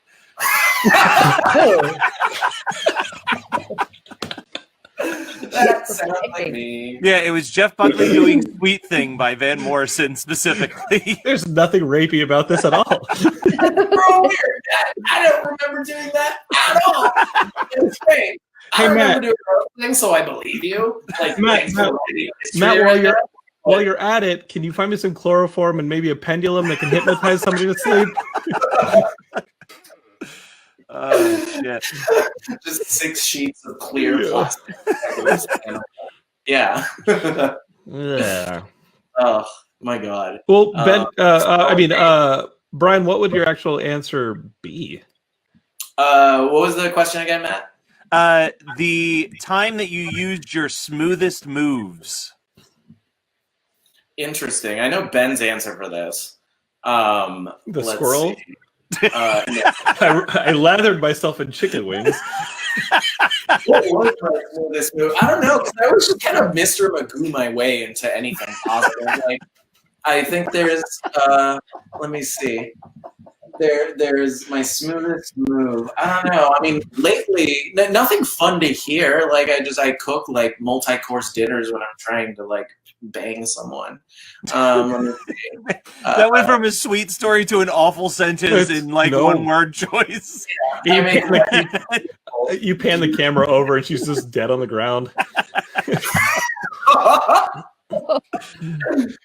I want to hear Ben's, because you apparently know Ben's answer. I want to hear if Ben knows Ben's answer, because you said that with a lot of confidence. Well, for one, my internet is garbage right now, so I couldn't even hear what the question was. Oh, a time that you used your smoothest moves to woo a lady. Right?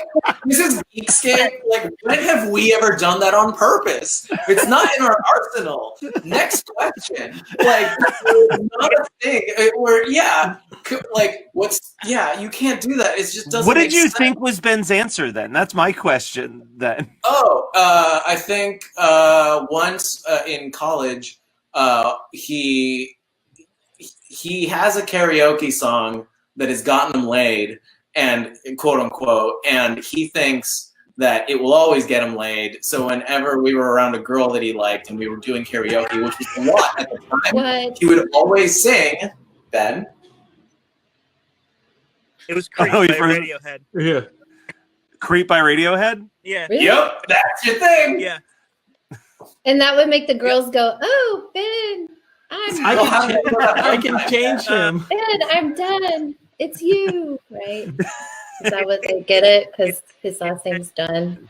That extended hold note at the end that I can actually hit. Yeah. That's right. You were in our musical, weren't you? I was. The things that I've learned since, and I got married, I'm assuming because of it, is you don't need to sing. You just need to know how to cook. And I learned this from Brian Gilmore, I would say, is learning to cook a good steak will get you more ladies than anything. I mean, that's what I'm looking for. That's what I saw in you, Johnny. Yeah, Jonathan, how do you not know how to cook yet? Like, what are you doing? I learned He to cook. cooks a little. He made breakfast. He made breakfast this morning. So Yeah, he's eating Rice Krispies at the start of this. Yeah, That was I did not make her Rice Krispies. he got Rice Krispies because I made Rice Krispie treats for Paul because he's gluten free, and then I look over the next day and Jonathan's eating the entire box of Rice Krispies, so he went and got more Rice Krispies. I am and he's that eating them squirrel now in the because house. I'm gonna make. Yeah, I'm gonna make. Well, he runs so much that he eats way faster and more than I do, so I have to. Oh yeah, 'cause he's like running marathons all the time now and stuff. Yeah. Yeah, I he get burns a lot of bored. calories. Yeah, the super But no. action man isn't as funny because he's actually in shape now. So it's just showing off. Good thing him. that's not me. That is not me. Super Action Man is in much better shape than I will ever be. That's true. And 10 times stronger than any man. And hotter. I think y'all have heard this story, but when I was in the 6th grade, I wrote a note for a girl that I had a crush on. And it was, she sat in front of me in science. I was completely crazy about this person. And I wrote a note with my parents' phone number and said, call me at 5 o'clock, I want to say. That was enough time for me to get on the school bus to take me home, and then tell my brothers who were always watching TV in my parents' room, shh, turn off the TV, get out of here. I got to answer the phone, because the phone and the TV were in my parents' room. So I leave the note in the locker, and I see her open the locker, find the note. This is 6th, 7th grade. and she's ecstatic, and she's going to all her friends, being like, "I have a secret admirer. You know, like, who do you think it is? Blah blah blah." And it's got my phone number in it, and so I'm just like shaking with excitement, remembering how excited she was the entire ride home. And I get off the bus, I sprint, I make sure I'm like, whew, I'm ready to say like the best stuff whenever I reveal who it is when the phone rings. I'm just staring at the phone, probably for 30 minutes. And I'm begging my brothers to turn down the TV or like leave the room. They didn't. And the phone starts to ring right on the dial. That is like the coolest thing ever, that something that I had planned was coming to fruition exactly as I'd planned it. And I pick up the phone and I go, "Hello?" And she says, "Hi, this is blank." And I say, "Awesome. Do you know who this is?" She says, "No." And I go, "It's Jonathan." And she goes, "Oh." That makes me really sad. That was about Dumbest girl in the world. all right, see you tomorrow. Bye. Yeah. Oh. Wait, so what happened at the end? Did you like? I'm not going to reveal like what happened at. I mean, nothing. Like the conversation fizzled. She clearly was not interested, and I hung up the phone. I was embarrassed the entire rest of the year, sitting behind her in science class, and I've seen this human being since many times in the years as an adult. How many kids does she have? 2, 1, 3. I don't know. But yeah, that's like all my high school crushes. She's still like wonderful, and and at our 20th reunion, she recalled that we had dated once, and I was like, "No, that is not how that turned out at all." That's funny. That's really great. Okay, so just for the sake of the game, I have like a short story of pretty much the same thing, where I would always go really hard for like the ladies in like school, and I would really I would adopt those things that like, you know, popular girls that people like to walk around with a bunch of balloons and constantly walk around with shit. So when Valentine's Day came around, I would always do something special for people. And 2 years in a row, I did something akin to having a teddy bear the size of a human, like sitting in there for when they arrived. And both times I was broken up with right after that class. Oh, really? I think the problem We tried it twice, which is impressive. I think twice the problem, in a row. Yeah. I was just thinking about, sorry, Jonathan's story and yours is that kids in middle school and high school, they don't know how to express themselves. So when things feel awkward, they don't know what to say, so they don't say anything, or they just like slink off. They're like, "Okay, bye." Oh, she's slinking. Yeah. Or they break up with you and tell you for a half hour exactly why. Yeah, I also okay, had my bad. braces and bottlenose like big were old so bottle cute. cap glasses. I looked like the freaking Predator's kid. I was not good You were looking. really cute. You were really cute. I look like this with a middle part and long hair. I love it. I looked like the kid from Coco had been slapped with an ugly stick and given. Stop it. That's not even true. That's not even true. You just feel that way. I felt ugly when I was a kid too. Okay, so Heidi, when is the time that you've used your smoothest moves for love? And damn it, Matt Kelly, you're not getting out of this. I've got my answer already. That's fine. Okay, I guess I was in college, and so tiny backstory. You know, when you're younger and like you like somebody, and I don't know, this would just be a thing that girls do. Did you ever get a note from a girl that was like, "I like you. Do you like me? Check yes or no." No, that doesn't happen to us. Welcome to Geekscape. Well, I did that a few times as a kid. So I thought when I was in college, there's this guy I liked. His name was Nathan Smith. And really outing him. He's fine. I'm on He doesn't care. Facebook checking your friends list. He went to Harding. He probably doesn't even listen. Just dropping personal information left and right on this story. What's his mother's maiden name? I didn't know that one. You guys just social perchance? What's just the last four? What is the big deal? Like, I know it's not a big. Kidding. He would be like, "Oh, that's me." Like if he heard that I said that. So he lives nearby here, but I went to school in Arkansas and to this very conservative private school. So we didn't have like dancing or anything like that. We had like hay rides and stuff. And so I was in this social club and we're having a hay ride and I wanted to go with Nathan. So I made a little note, but I wrote it like I put the crayon in my hand, weird. So I write it like a little kid. And I was like, will you Maybe go he's to into my that. hay ride with me? Yes or no? And I put it, we were in choir together. Okay. And so I put it every day when you come into choir, you pull out your little choir folder. It has your music in it. So I knew which cubby slot was his. And so I found this folder and I put the little note in there. And he said yes. And he went with me. And then we dated for a few months. Heidi, you didn't find it weird that a dude was attracted to the writings of a kid? It was it was a Christian college. Never mind. It's probably par for the course. Yeah, I get it. Yeah, he was just But, setting up his. That wasn't an honest question, Heidi. That was John doing his setup for his own punchline.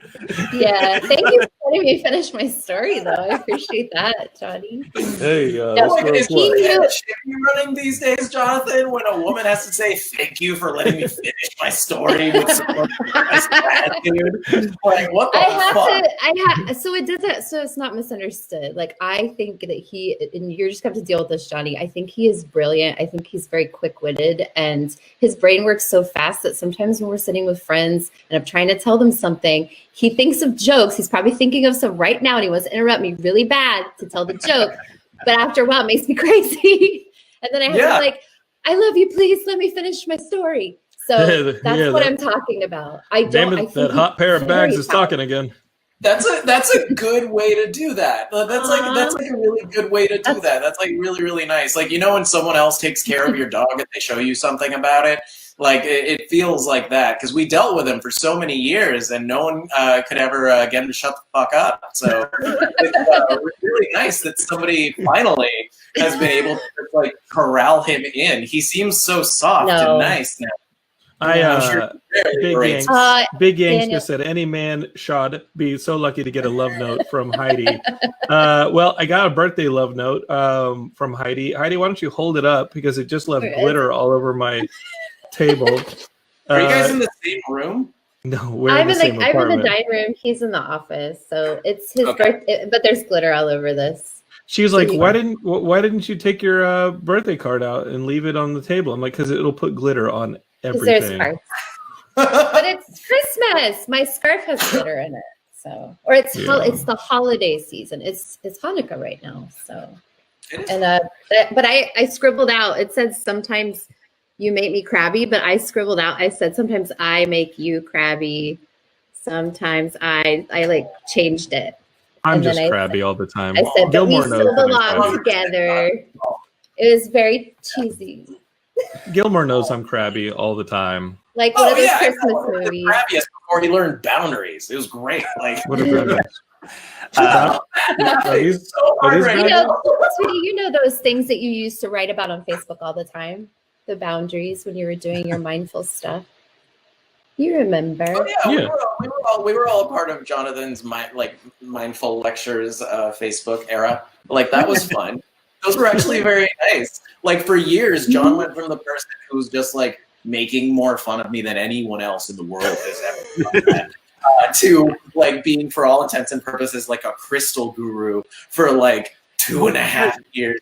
And he was like, you couldn't get. And it's like it was. Those were always like nice words to hear on a random morning. Like it was always very fun. I'll get back to it. Fine. Because John, for like the first like decade that I knew John, you couldn't get an honest, emotional anything out of him ever. And now every once in a while, if you're lucky, there might be a comment or a compliment here or there, which is that's about progress. It used to drive me. We've come a long way with him, I think. Those posts used to drive me nuts. I'd be like, hey, Johnny, like, you know what? I know you're feeling a lot, and you just, you know what? It's probably because you're giving birth to a new person, and that is painful. Childbirth is painful, and you're giving birth to a new human. Then he would get on Facebook, and he'd be like, I'm giving birth to a new person, so that's like really painful. So, and I'd be like, oh, is that your smoothest move? Oh no! Wait, is John The mask is off. stealing your writing? We were not always. He was. He was inspired by her words. I have the bigger audience, so I just thought that we don't. To answer the last question on this game, my most obnoxious moment is continuing now. Are we? Is this about to be like my mom? Like, are we taking the piss out too much? Sorry, sweetie. I love that Megaran is watching. Megaran, I love you so much, buddy. He will be live on the next YouTube video stream in about 15 minutes with his podcast, Matt Mania. So we can jump to the last question. No, Matt. What is the time that you have used your smoothest move? Sure, my smoothest You ever move, seen Sleepaway Camp? Yeah. So my smoothest move was a girl that I was friends with as far back as college, but then I finished school and she continued to go to school until she got her PhD. And she was going to say her puberty. Yeah. She was Jesus Christ.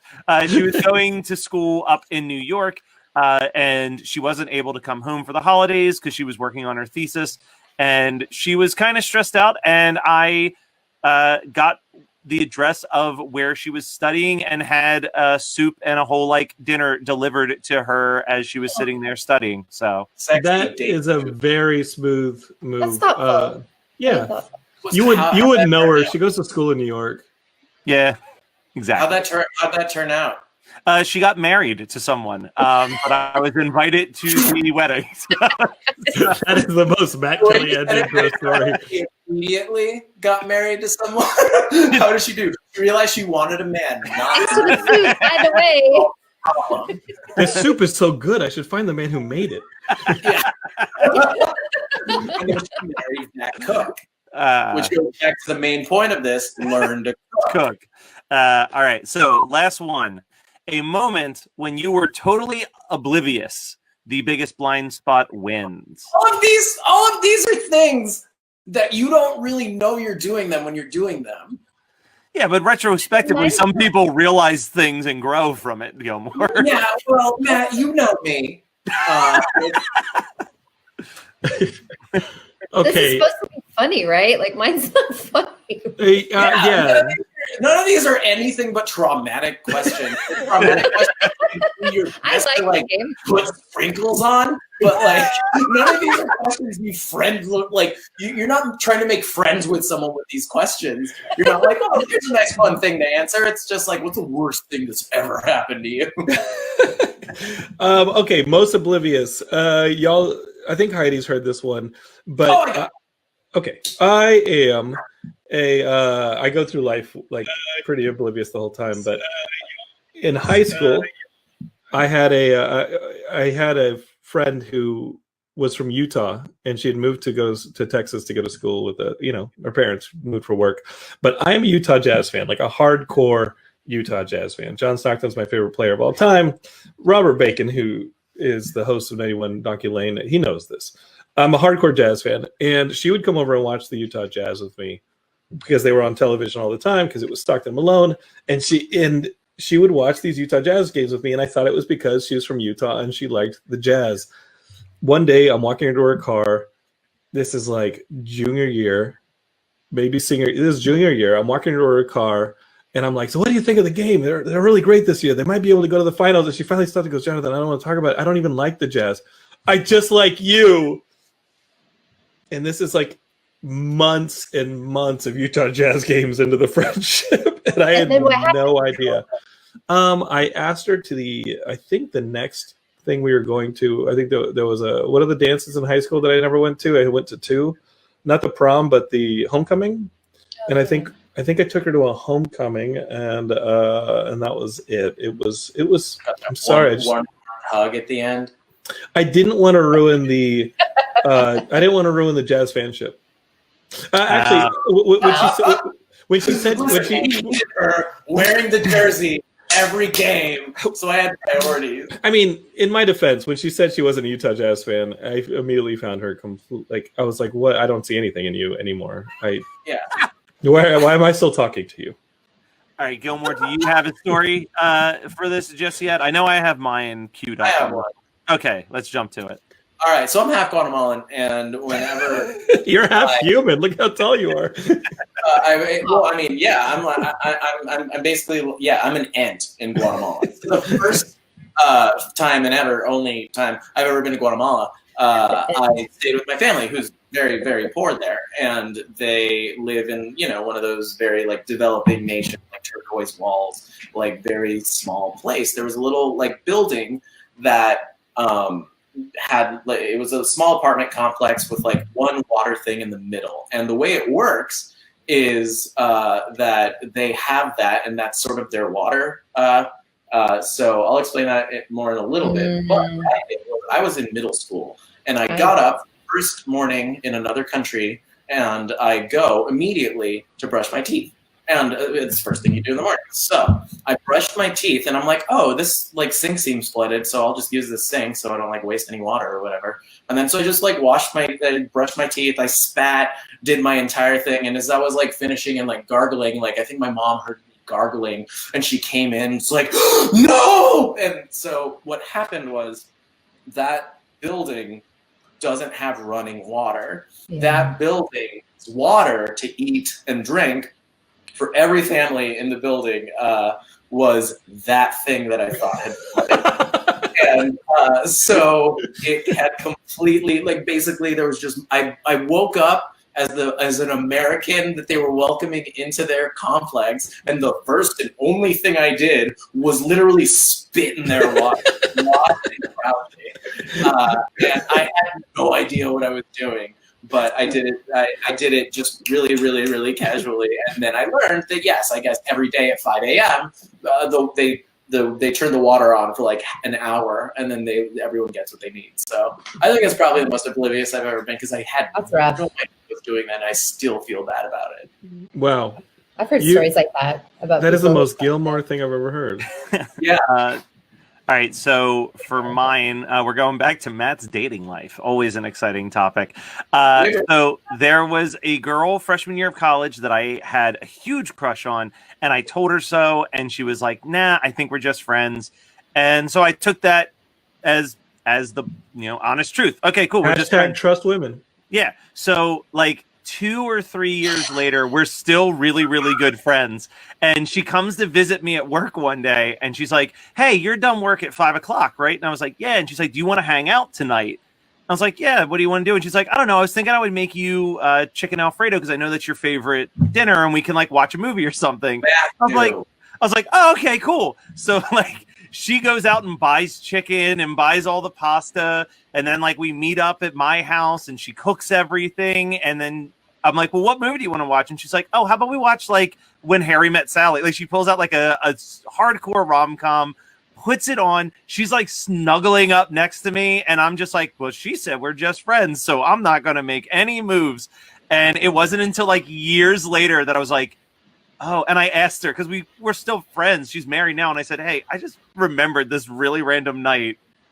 Were you coming on to me?" And she's like, "Yeah, you idiot." So I didn't even put on When Harry Met Sally. I put on the porno version. Like, what is happening? So yeah, that was my most oblivious moment for sure. Oh, how many years later was it? Like how? It was like 9 years later. It was well past the time to really be able to do anything about it. Are these coupons still good? Pretty much. Yeah, like Matt did the equivalent of finding a Circuit City coupon. That's better than Radio Shack. Yeah. All right, Heidi, you're the last one. You got any of these PS2s? I mean, I don't know. Like, I can't think of one that's not like. I don't. Johnny, can you think of anything? Because you're oblivious. Because the only thing I'm thinking of is like family stuff, and I don't want to say. Oh, I did not mean to do that. Sorry. We'd rather look at you anyway. So I don't know. That's the weird thing. The thing with Heidi is Heidi's incredibly empathetic, and she is in tune with everyone's energies all the time. And she is always telling me whenever I'm grumbly, and I'm always grumbly, she's like, well, whenever I am grumbly and I'm a little snippy, she's like, are you okay? Is everything all right? I'm like, I'm fine. I honestly think that I'm fine. And then like 2 days later, I'll be like, you know what? What the fuck? I'll just be in a bad mood. And I realized that Heidi is like one of those earthquake detection services for people. And she sees like the Richter scale starting to shift a little bit long before we do it as well. Like she is the birds that leave before the natural disaster. She's the control room in the movie The Core. Yeah, she would be the dolphins leaving Earth if we were going to do Hitchhiker's Guide to the Galaxy. Like she's like, peace, I'm out. Jonathan, I can tell that you're not doing too well. And I'm like, I'm doing fine. I'm just going to go and have a run and ignore the world. But I don't peace out though. I'm like, talk to me. Let's talk about it. Oh my gosh, she What's wants to going do on? that Let's shit dig at 11 o'clock at night. And I'm like, can I just read a comic? And she's like, tell me what's in your soul. What's troubling you? And I'm like, please. I'll tell you what's troubling me at this moment. I want to read my comic. My oblivious moments usually are about my blind spots. And I mean, I know like there was a time, I have a half sister.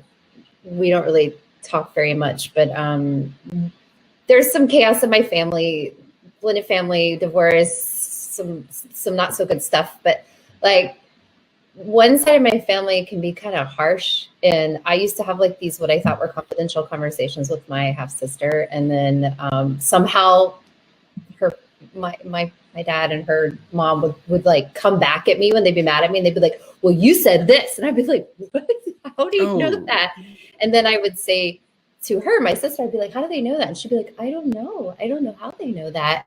And I started to realize that I had a blind spot when it came to her. But like, that's not a funny story. It's just, and I would agree, Heidi, that you are very much too trusting.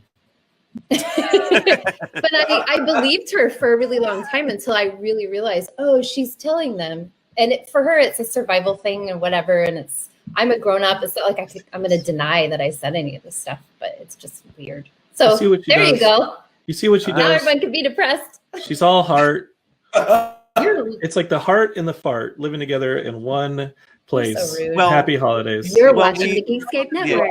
Well, we ended on a pretty sad story from Heidi, but let's pick it up just a little bit, Heidi. Please. Before I remove you from the feed and we move over to the next live stream, how about you tell people about the short film that you have that's playing in India? Ooh.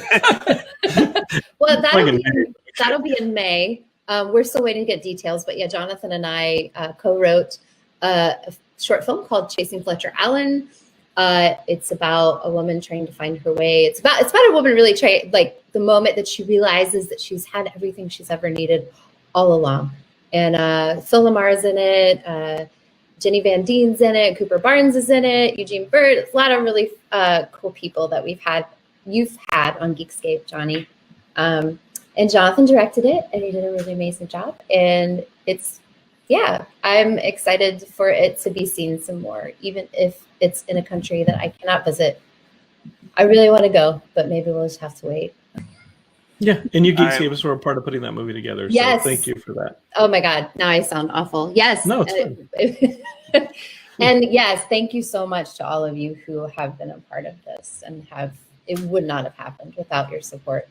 Well, and thank you for being the unofficial voice of Geekscape that ends every single podcast. Until you find someone better. No, Gilmore's not coming back. Brian, right. It's so good to meet you. Finally, I heard about you last. Yeah. All right. Bye, Heidi. Bye, Heidi. Sending Heidi. And Gilmore. And Gilmore. Ooh, let's never do that I view again. Dude, I hit that view every now and then on the main show, and I cannot stand it.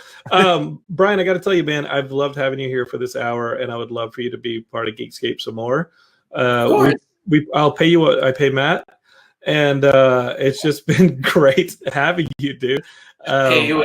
Yeah. You are, I think, the original of my little brothers, my littles, as they say, big brothers, big sisters. And I think you've turned out, you're still alive. That's what I'll say. I'll say you're still alive. We could expect, and that's fine. So it's been great having you. One hit is all you need to make the money guaranteed, and you can live off royalties forever. And it makes me wonder, is it just a wonder, or is it one hit thunder?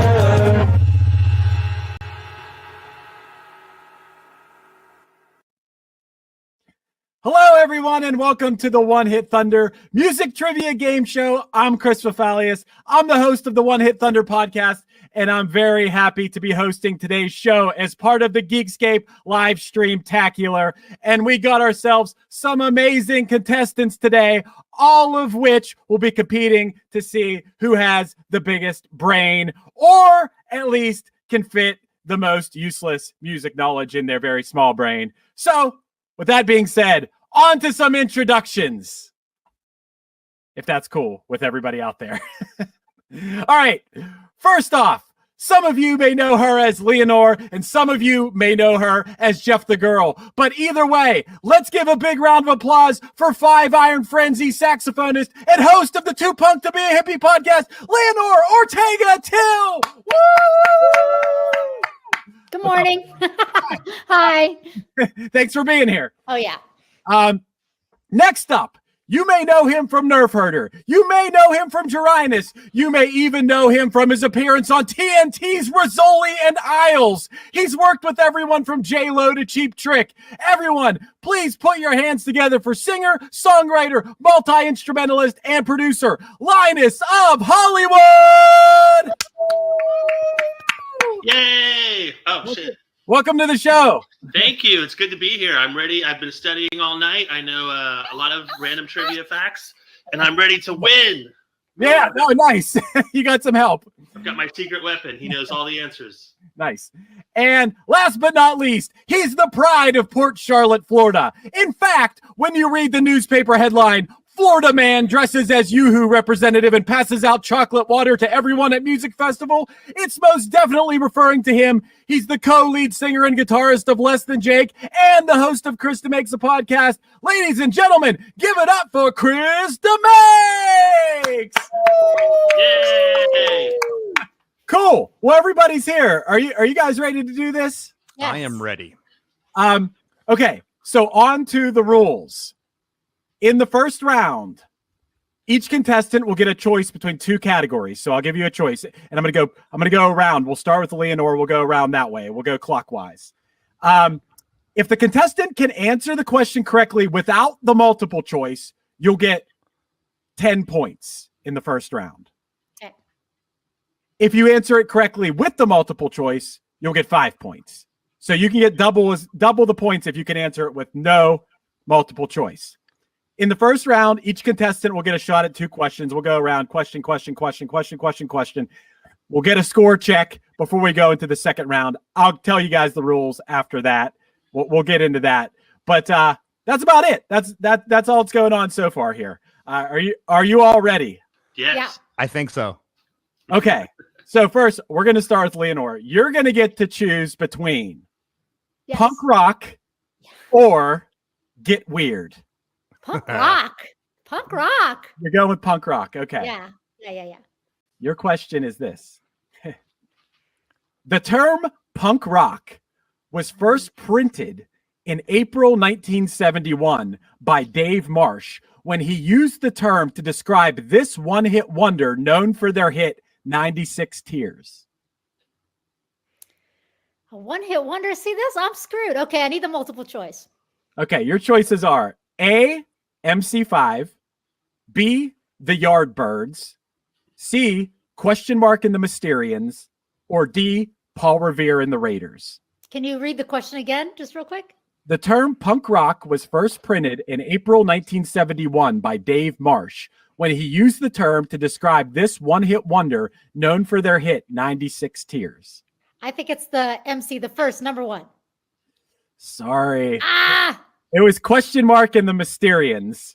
Okay. We recently now I learned something. Thank you. Do you know that song? Do you know that song, 96 Tears? If you heard it, you would know it within 2 seconds. It is so recognizable. Okay. Once you're done, you'll be like, oh my God, of course I know this song. Anyway, Okay. Sorry, Leonore. Okay, Linus, you ready? Yep, let's do it.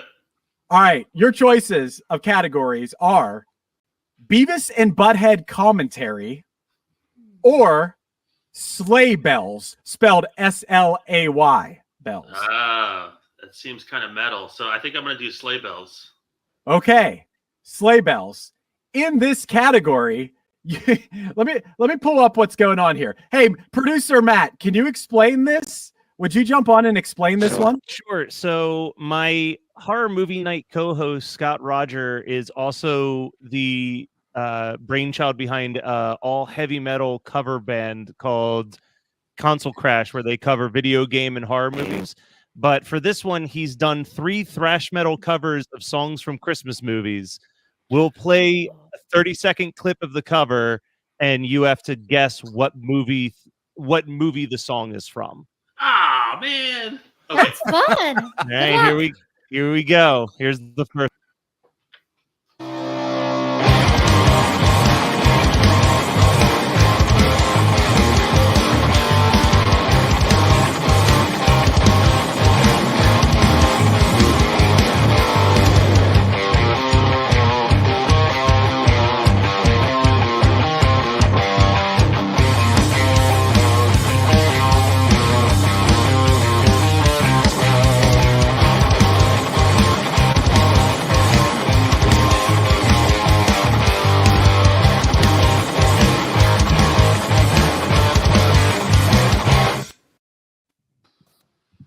Wow.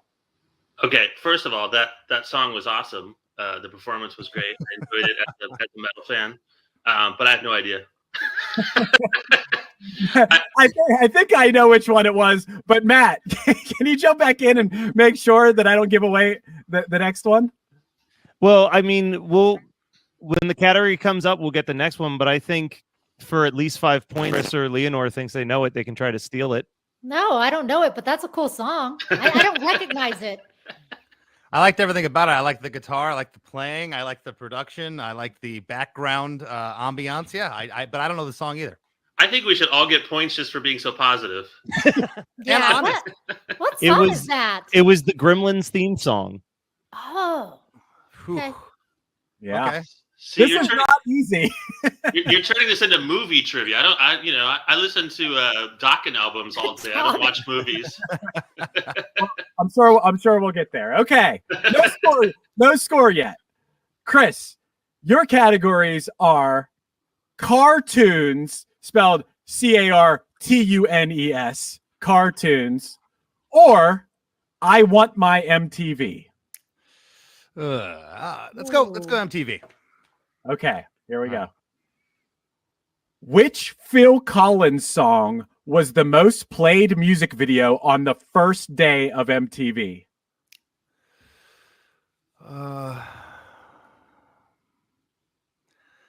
Wow. Is that going to be Against All Odds? You Can't Hurry Love? Since no one's on the board yet, I'm going to go with a multiple choice, but I think those are going to be in the answers. Let's see here. Okay. Your choices are A, I Missed Again, B, One More Night, C, In the Air Tonight, or D, Don't Lose My Number.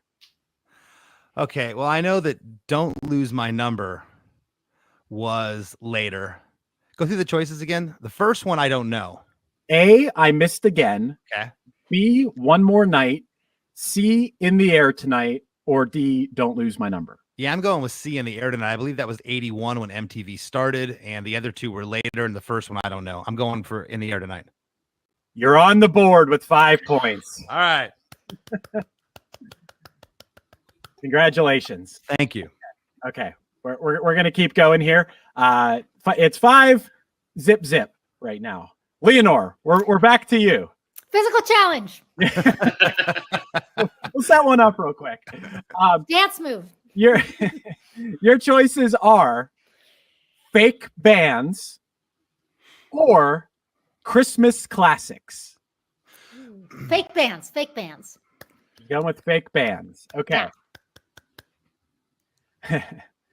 This band spent most of the film Can't Hardly Wait breaking up instead of playing.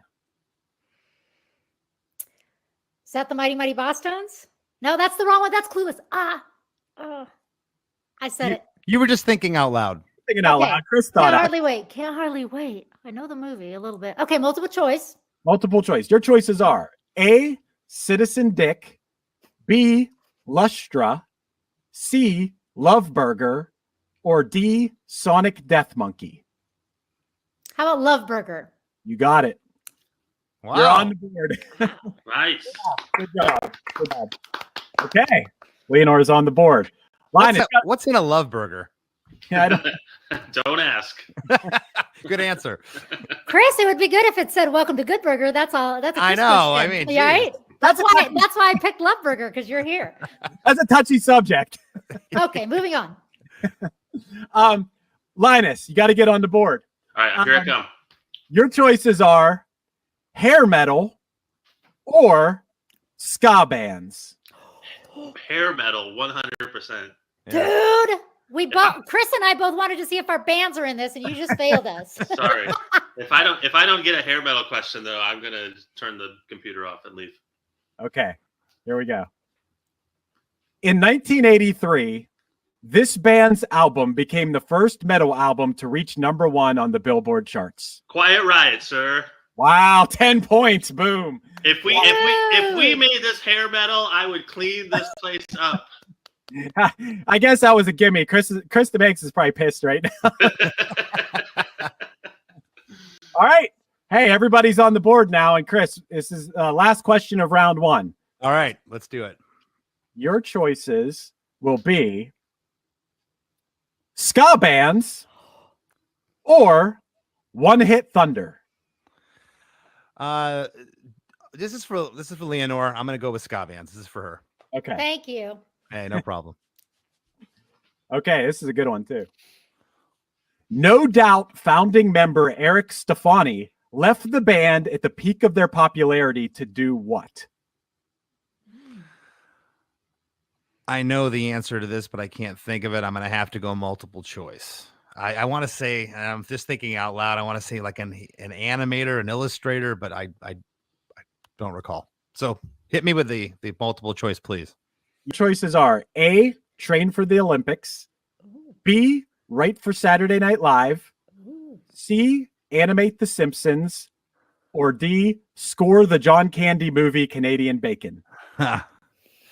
Wow. I don't recall him being affiliated with the Simpsons, but I got to go with my gut here, because when I don't go with my gut, it's always bad.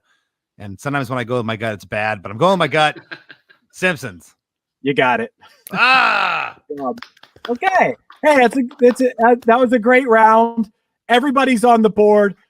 10-10-5. Leonor, good news. A lot of good news for you as we start round 2. The good news is the point values are doubled, so you're barely behind. And the really good news for you in round 2, Leonor, is this. Yeah. We all know this is being presented by Geekscape. So we had to make it a little bit geeky. And I don't know if anybody in here plays Mario Kart, but if you play Mario Kart, you know that if you're in last place, you can get a thing called a blue shell. And when you get the blue shell, you throw it and you hit the person in first place and knock them out. So you being behind right now, you get the blue shell. And this is the way it works. Okay. When you get a question and either A, you don't know the answer to it, or B, you think the person in first place doesn't know the answer to it, then you can throw the blue shell at them. I like it. And they get the chance to either, but here's the rub, is that if they get it, they get the full 20 points and they get the multiple choice. It's like gambling. It'll be fun. Yes, it'll be gambling. Okay. But if they miss it, Leonor, it's 20 points. It's a 20-point thing. If they miss it, they get minus 20 points and you get plus 20 points. Ooh. All right. Okay, let's play. So it's serious now. It's very serious. And if these two guys are both still tied, when you throw the blue shell, you can decide who you want to throw it at. but if they're not, if somebody's ahead, you got to throw it at the person who's in the lead. And like I said, now if you get it without the multiple choice, you get 20 points. If you get it with the multiple choice, you get 10.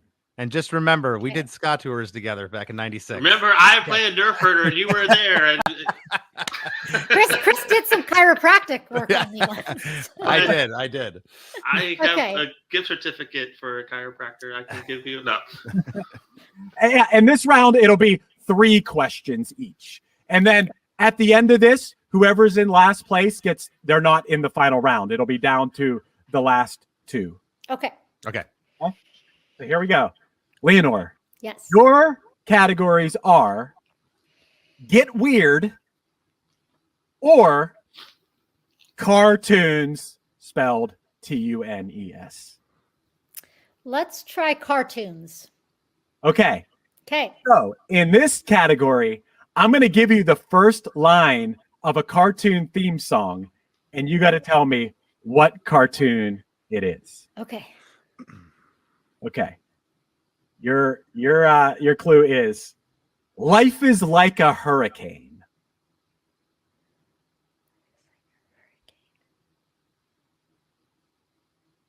Multiple choice. And if it's any, I guess I can do this. Okay. The melody is Oh, yeah. life is like a hurricane. DuckTales.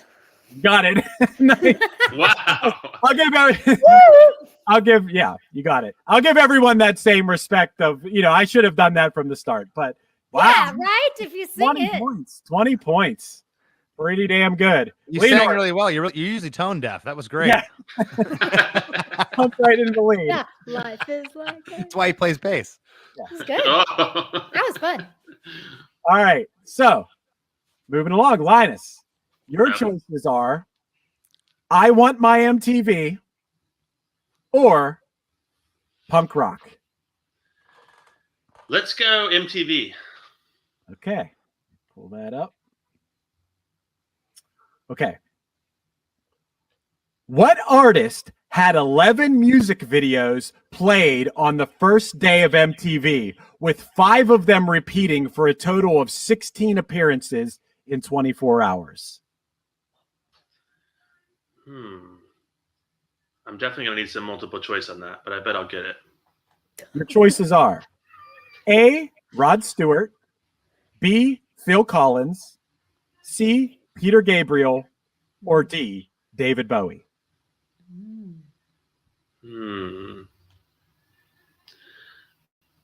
I'm going to say David Bowie because he had a lot of like promo videos and stuff that predated MTV, and they played him a lot. So I'm going to say David Bowie. I think it was Rod Stewart. Damn it! I think it was Phil Collins. It was Rod Stewart. Damn it. All right. Well. Yeah. Which is crazy to think because like MTV was like born. Like, people did performance videos. I know Queen did, but I don't recall why Rod Stewart would have 11 performance videos. That seems strange. Yeah, that is crazy. And I watched a lot of MTV, and I don't remember that many Rod Stewart I don't videos. remember Rod Stewart very much at all. Yeah. So we did one of the very first videos that we did when we started producing YouTube videos for Geekscape was the 10 strangest videos that played on the first day of MTV. And to do that, I watched the full 24-hour run of videos. And it's because of Top of the Pops. Like when you would do that show, you were supposed to perform, but if you had a song hit #1 for multiple weeks, people would just record like a music video for it for Top of the Pops to play.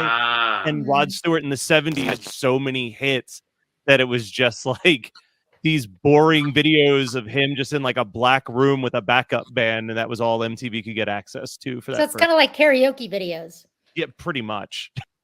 Interesting. Wow. Okay. Well. All right. I guess now I need a blue shell to throw at somebody. Yeah, I don't know. Hey, I got to consult with Matt for a second. Does the blue shell now change to whoever's in last? That's a good question. It depends on if DeMakes gets his question, then he'll still be in the lead. But yeah, I would say that the blue shell might change hands by the time we get to Leonore for the next round. That's how it works in Mario Kart. Is whoever's in last. So yeah, right now, for the moment, the blue shell has moved to Linus. Okay. Because Leonore's in the lead right now. You can't have a blue shell when you're in the lead. That's not how it works. You just get bananas. You drag bananas behind you. Mario Kart players will know what I'm talking Crazy town. about. All right, Chris, you ready to rock? I am. Let's do it. Okay, your choices are Christmas classics or One Hit Thunder. Well, I love Christmas. I love the holidays. I do not like Christmas songs in general. They make me want to gouge my eyeballs out. So I'm going to go One Hit Thunder. Okay. The vocal track on this massive 2006 international hit was recorded in a single take.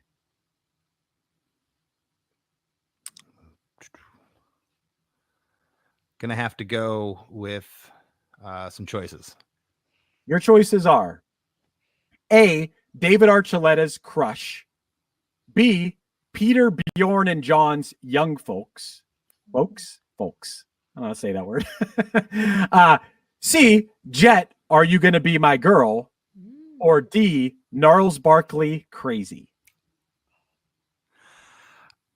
I don't know the answer to this. I would think just from vocal abilities of this person, I'm going to go Gnarls Barkley. That's my answer. You got it. All right.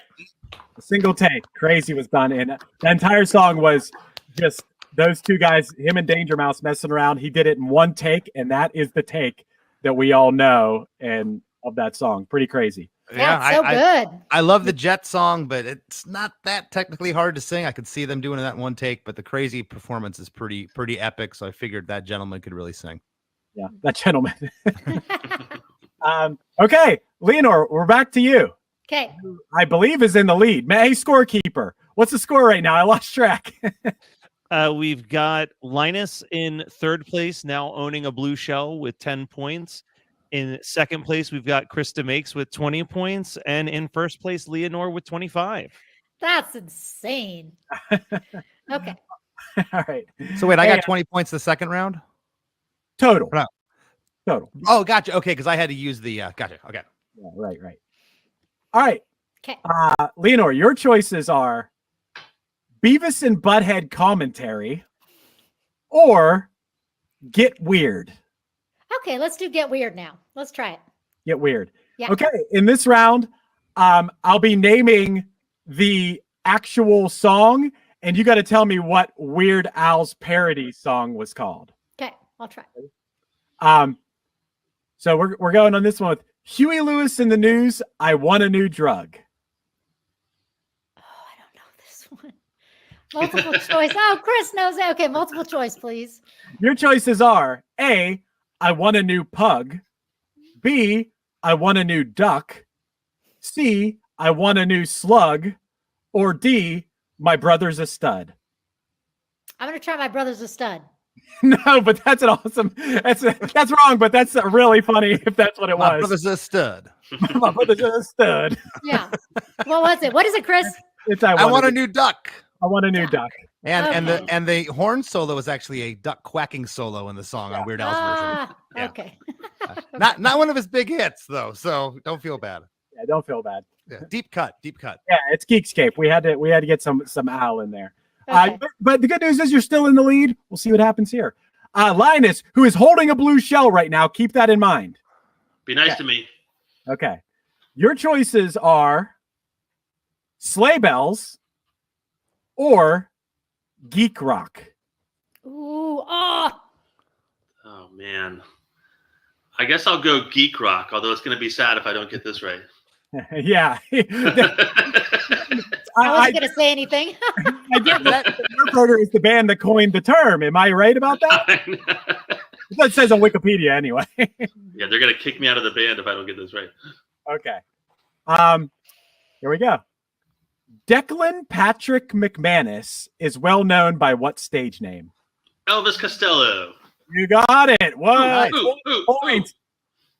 20 Good points. job. That was And strong. I think with that, the blue shell, unless I'm mistaken, I think the blue shell moves to Krista Makes. Am I right, producer Matt Kelly? Chris is now the owner of the blue shell. And next up, the question. Yeah. So, Chris, you have the blue shell right now. Keep that in mind. All right. Got it. Your choices are Sleigh Bells or punk rock. Ooh. Gotta go punk rock. I don't know what the Sleigh Bells. Did we do Sleigh Bells yet? That's where it's the thrash metal covers. Oh, of, that scares the heck out of me. Yeah, That's let's go punk- hard. Let's go punk rock. But now I'm trying to determine, if I don't know this one, who the bigger threat sitting across from me is. Is it Leonor or Linus? It has to go to whoever's in first, who is Matt. Fill us in. Who's in first? It would go to Linus if you were to blue shell it to someone. Okay. It would have to Yeah, because he's ahead right now. The blue shell can only go to person. Got it. Okay. Okay. Man, this lead is bouncing around too. This is wild. All right, you went with punk rock, right? Yeah. Okay.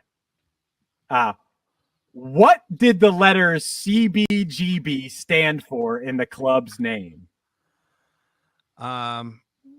Country bluegrass.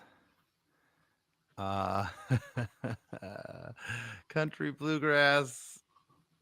Oh, that's so good. Oh, what's the last two? I know this. Country bluegrass, CBGB, country bluegrass.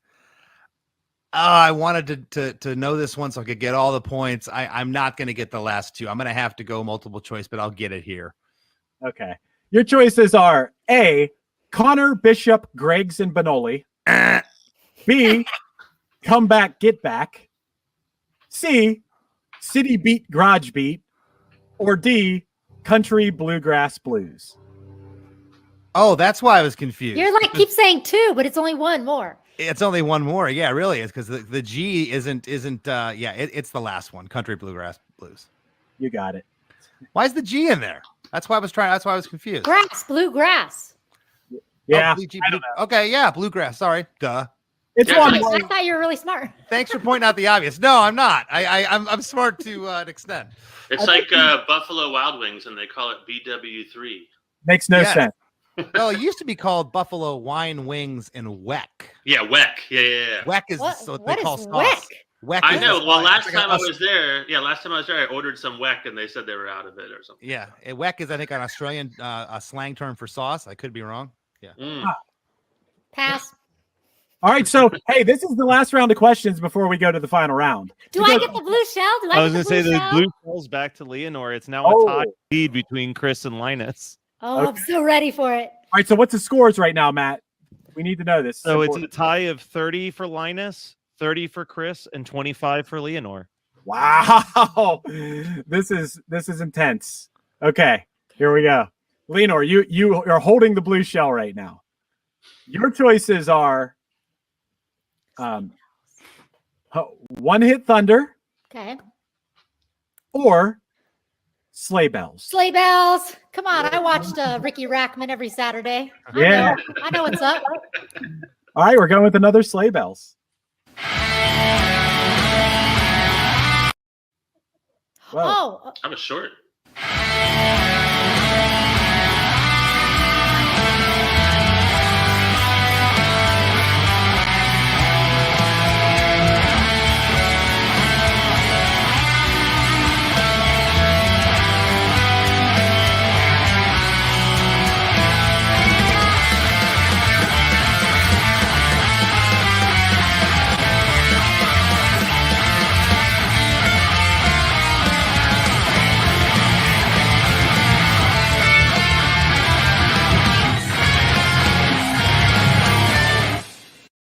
That is a song from Home Alone. It sure is. 20. Yeah. Leonore, wow. Yeah.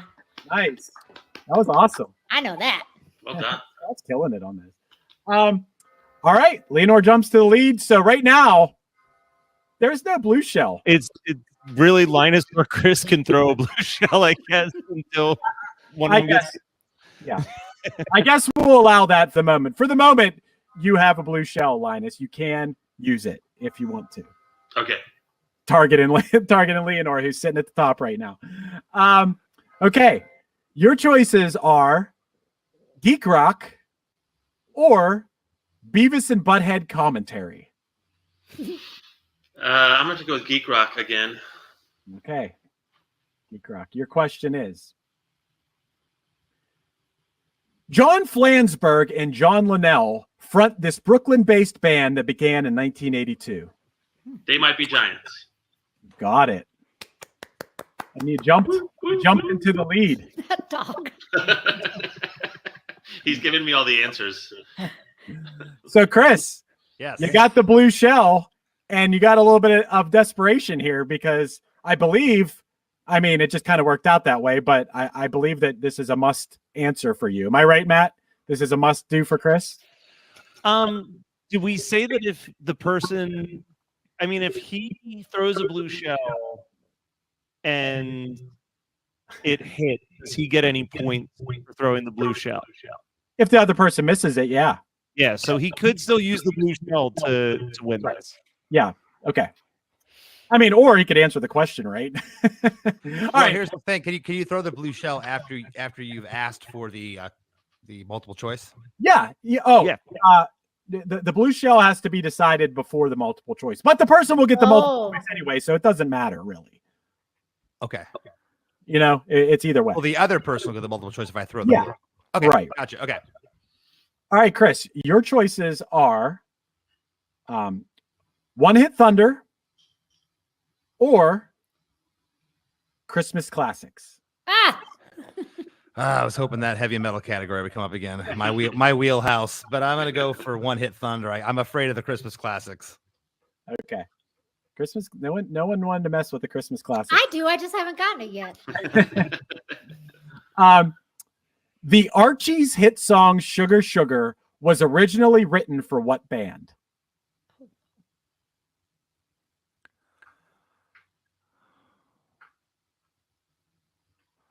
I could be wrong about this, but I gotta go for broke here. I can't throw a shell. I'm all in. For some reason, the first thing that popped in my mind was the Monkees. You got it. Good job, dude. All right. Awesome. Rest in peace to Michael Nesmith. And yes, Chris got it right. So Matt, where are we at? Who's out of here? Well, sadly, this is the end of the line for Leonore now. Oh, no. She can still hang out in the green room and enjoy the final round if she likes. But I feel very Vanna-esque. Leonore, you were an amazing contestant. I thought so. I thought I was better than I thought I was going to do. We did great. Yeah. I didn't realize this was like I didn't realize this was like Survivor, and we're gonna start like voting people off the island. And Well, it's just for the final round. It has to be one-on-one. All right. Keep me in the green room. Have fun, guys. All right. Thanks, Leonore. Good to see you. Now it's just a bunch of dudes. Yeah, it's like a smelly locker room. Just because he recorded it, I real quickly just play the final Sleigh Bells cover because he put some work into it. So why not? So before we go to the final round, enjoy Scott's cover of "It Feels Like Christmas" from the Muppet Christmas Carol.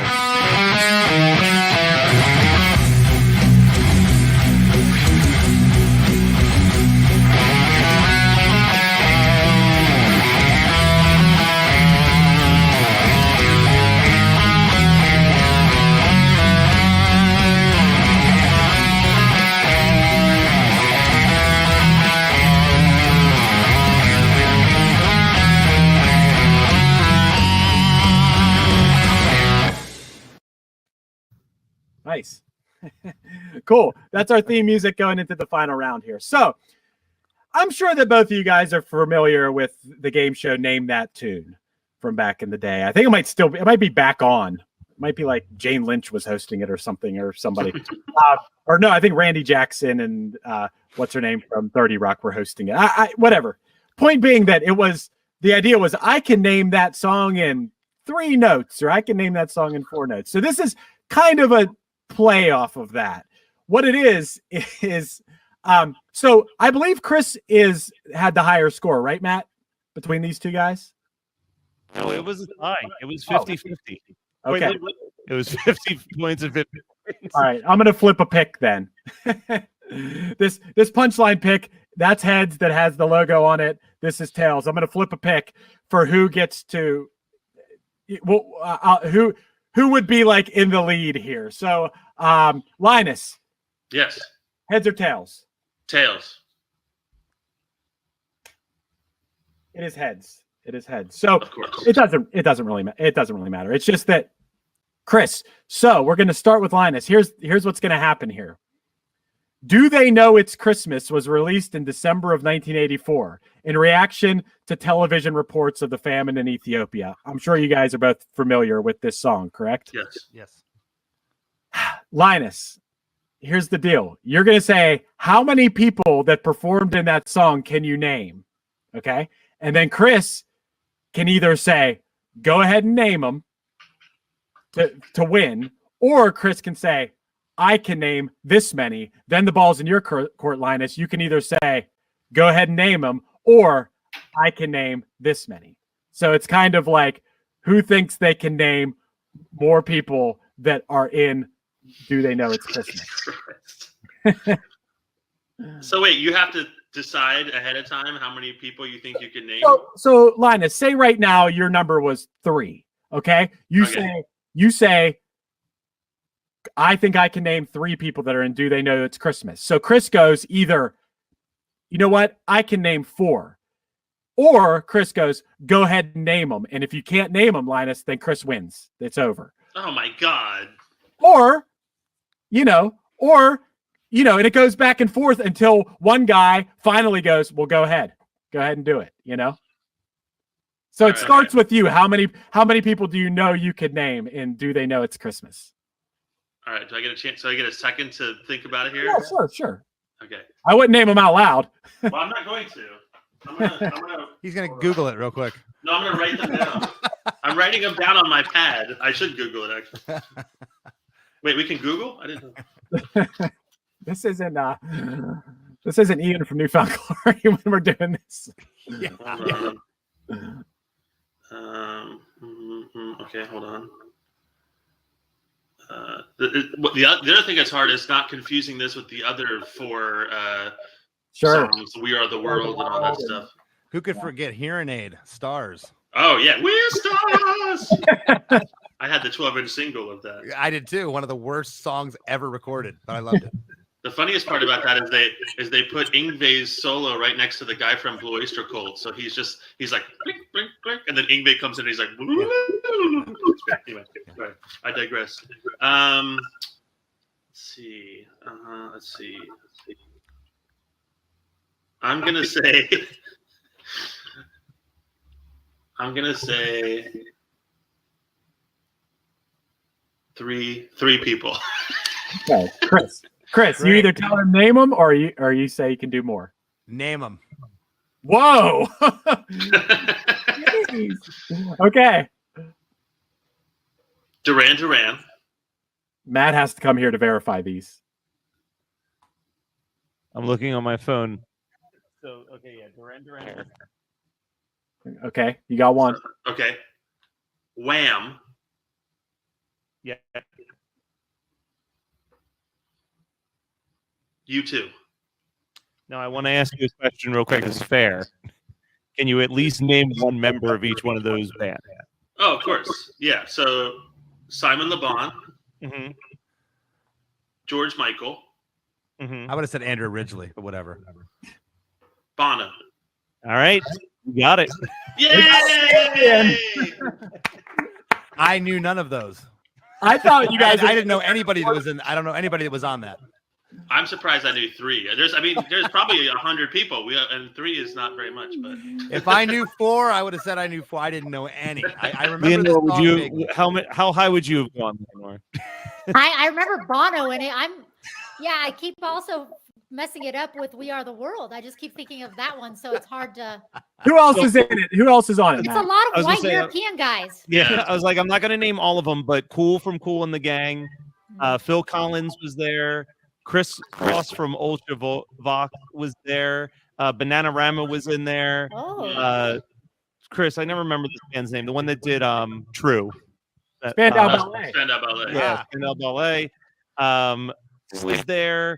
The Boomtown Rats were there. Paul Young was there. David Bowie and Paul McCartney were just some of the big names that were part of. That's what I said. White European guys. Mostly. Hey, Linus, congratulations. And everybody, thank you for being here. Before we go, I do want to mention this whole thing is to benefit big brothers and big sisters of coastal and northern New Jersey. In particular, a kid named Liam. We're trying to raise $2,000 today for a kid named Liam. That's the cost of 1 year of the Big Brothers Big Sisters program. Liam, he loves video games. He wants to be a YouTube content creator when he grows up. He is looking for someone to play sports with. He's from a single parent home, and he's a cool kid. And if anyone out there has a few bucks that you can donate, I want to talk about this real quick. Leonore, you said you were a big sister, right? Yeah, I did that for a while. I made my girl really mad at me because her name was Shalon, and I thought it would be cool to try to dress like her, so I got cross colors clothes. Nice. And she just was more embarrassed. She's like, "Don't sit by me." but I did it for a year. It was a really cool program. Nice. That's awesome. Really, really cool. Really, really great cause today. And the live stream continues till when, Matt? So if you're on Eastern Standard, it will end at 1 a.m. Actually, no, that's not even true. It would end at 1 a.m. At 11 p.m. Eastern Standard is the Geekscape 15-year anniversary live show, which will then be followed by, I believe, an hour performance of Scott Koppenstein's band, the Littlest Man Band.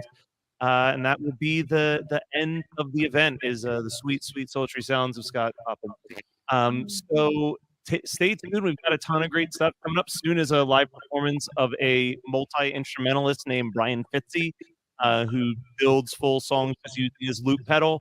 So that's going to be a 15-minute performance. And then newest Geekscape podcast, Before My Time, in which people come and talk about things that they loved from well before they were born. We're going to be talking about the first 5 years of Saturday Night Live, the 70s Saturday Night Live for the live stream.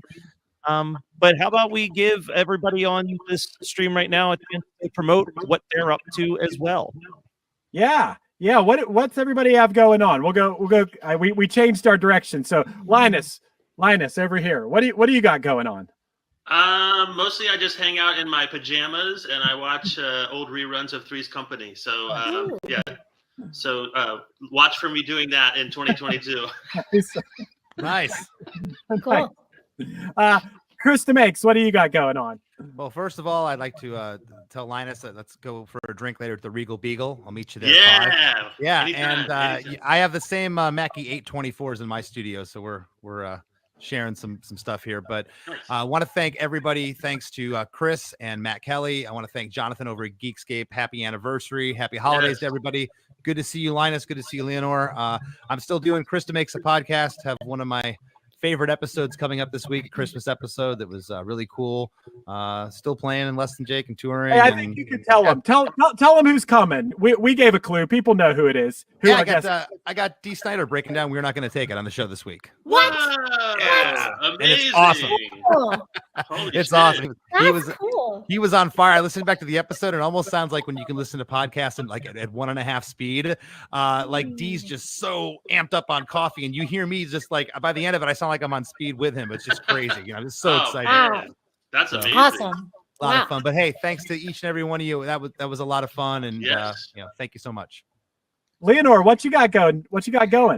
Well, 5 Iron Frenzy put out an album called Until This Shakes Apart, and we're practicing. So hopefully some shows next year. And sometimes I do a podcast called Too Punk to Be a Hippie, where I talk about my efforts to be green living, like healthy earth living stuff. And I'm really stuck at it, but it's fun. It's a fun podcast. So check it out too. Nice. Hell yeah. All right, everybody. Thank you guys so much. This was a lot of fun, and I hope to do it again sometime. You guys were all great contestants. Thank you. Thanks for. Hi, I'm Kadesh Flow. I'm gonna be doing a few songs for you. Let's go.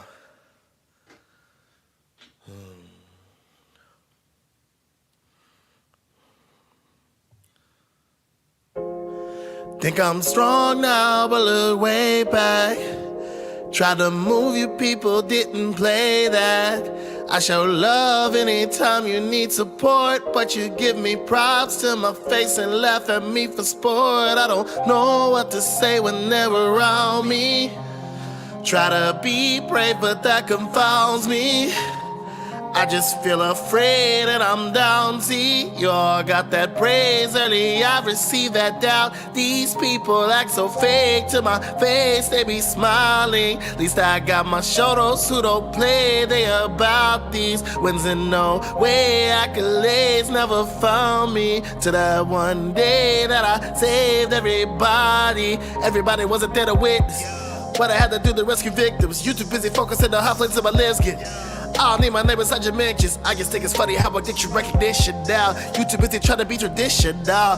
Cause like if I was not more with this, all of my chances to be great have no existence. I guess I gotta go and hurt. For it, since you got it easy, you just consider the work. For it, understand that this is mine, I was destined for birth. For it, I just had to sweat and get my hands up in the dirt. For it, you too busy focused on what you think you deserve. You're in no way of the destined. That doesn't mean that I just expect it. I just means that until I have it, there is no resting. I am so invested. I will never stop even when someone come the best. This is my time.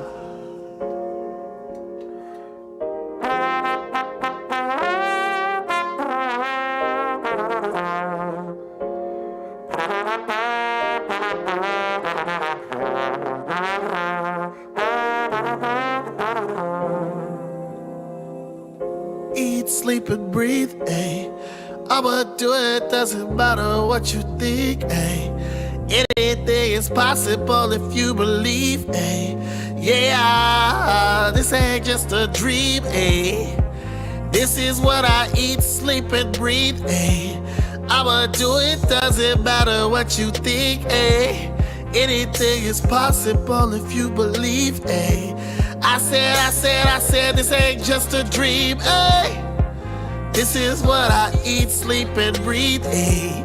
I'ma do it, doesn't matter what you think, ayy. Anything is possible if you believe, ayy. Yeah, this ain't just a dream.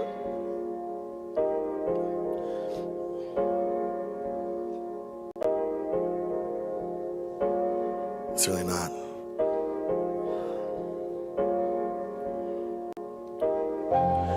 Think I'm strong now, but look way back.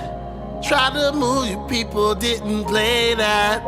I show love anytime you need support, but you give me props to my face, laugh at me for sport. I don't know what to say when they're around me.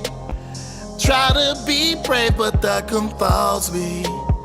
I just feel afraid and I'm down, see. Y'all got that praise early, I receive that doubt. These people act so fake to my face, they be smiling. At least I got my shoulders who don't play, they about these wits in no way. Accolades never found me to that one day that I saved everybody, yeah. Thanks, it's a joint called Accolades off of my 2020 release entitled Motivated. Somewhat inspired by the journey of Deku from My Hero Academia. This next song is called Forgot About Me. I need you to sing the hook with me, you'll catch it. I'll say, you forgot about me, who did? And I need you to join me in saying, you did, in the comments, you know? Who did? You did. You'll get there.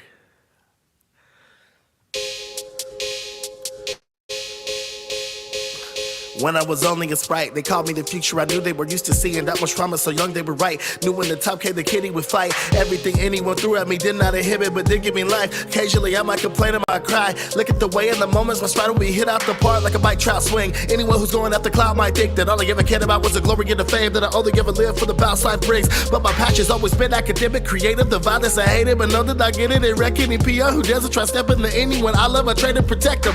Mama always tried to keep me in the board, she's effective, but I needed to double up on the looks. All the homies had the praise of versatility. I can hit him a second highway after she was drilling me. Multiple kitchen tables, division of ace of fables. You know I can stay the planet. At least I can make a wage. You know that there's other way. You can't even take out a kid. That's how I be talking. Look what I did. They expected me to be next like a quantum. Had me instant test was still decking these soldiers. Strongest know that it was definitive. Swear I was super saiyan. One thing about the derivatives. When it went to a head in the way planet was given it. Afterwards studying logarithm returns of dividends. You and I are not synonyms. I'm earning victory buzz. While ripping for Do-Right History Month. We all go through phases. That's why I'm living my best life. You be twisting out, I might take it now, but I'm bouncing back with respect on my name, yeah. Don't you think that I ain't got it now, but I figured out you forgot about me. Not yet. You don't remember. You don't remember. You forgot about me. You don't remember. You don't remember, eh? You forgot about me. Who did? You did. You forgot about me. Who did? You did. You forgot about me. Who did? You did. You forgot about me. Who did? You did. Word to Vidal, get you one who could do both. I'm talking about me, still got the drip, never lost my key. Looking like a bro with the sopranos, you might get clipped, but I go out on a high note. Got a lot of power in my fist, call me Thanos. Might have got scrawny flipping books like bricks, but you never flip a weird instrument, gonna get me back and flying like Lavos. You've been doubting the potential house inside my mental, that despite the fact my father's mentioned how my seal is non-existent, like my papa lost credentials. Once I stop pretending my career will ever top my wish to train, let my inner power lift me to the heights they always thought I'd get to. I'll become unstoppable, the issue's never about ability. Those who came before me conform to the idea, the only one this could be their proclivity. I can live the grease without the mountains, trees, a part of my training. Why would you try to limit me? I could win a Nobel or have God more fury. I could pull up a Dell or a Coco Amaguri. Rescue heroes from hell, represent against the jury. My people do well, doesn't matter what we do. I'm not monolithic. When I try to climb to the top, cause we're gifted. But the power's not gonna stop. Up and if you need help, I'm the guy for the job, don't forget it. You remember when that microorganism came, said it waited for someone to run his fade, and I ran that. We were down and up, but overcame like the can back. Those are just damn facts. We all go through phases. That's why I'm living the best life. You be twisting that. I might take it now, but I'm bouncing back with respect of my name, yeah. Don't you think that I ain't got it now, but I figured out you forgot about me. You don't remember. You don't remember. You forgot about me. You don't remember. You don't remember. You forgot about me. Who did? You did. Forgot about me. Who did? You did. You forgot about me. Who did? You did. You forgot about me. Who did? You did. You forgot about me.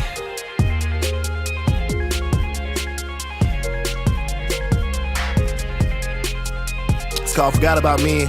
It's off my album entitled Room Service 2 that came out in 2021. Just this past summer, so make sure you go check that out on your favorite streaming platform, or feel free to give it a purchase. kadeshflow.bandcamp.com. I'm gonna do one more song, and this is also going to be from the Room Service 2 album. It's actually the final track on the project. It's called Mirror Talk. It's me motivating myself. See if you can catch all of the references. There's a lot of weeb references, but ultimately it's motivation bars, because sometimes we gotta look in the mirror and motivate ourselves. Nobody else is gonna do it for us. I'm Kadesh Flow. I really appreciate y'all. You'll catch this hook too. Hopefully I'll see you live soon and you'll sing it with me. In this case, rap it with me. www.kadeshflow.com. Yeah. I put everything on the line, but tried to stay safe in the process. Made no sense, resulted in losses. No sleep, I've been tossing, trying, but all of this caught me. Hope is too gone. Anxiety can spike like I gambled away my woolons than I did in my darker days. Nightmares from the moment they towed my car away. Wondering if I had the guts to persevere or have cost a moment where mind and heart would break. I've been so afraid, despite a life where I'm walking into the goals I've made. I'm celebrating when never making a tone or take. This is what I wanted, momentum from microphone and stage. Growing despite global crisis that kept our hope at bay. How do I celebrate when I'm lying alone and wake? Weeping at the thought of the homies still in stolen graves. She ripped my heart from my chest, I feel like Eden Dory. Dead on the inside, but you know it shouldn't end my story. All curses fade before me. I get EXP from adversity. Yeah, level up cause it's still working out for me. Look, I get EXP from adversity. Level up cause it's still working out for me.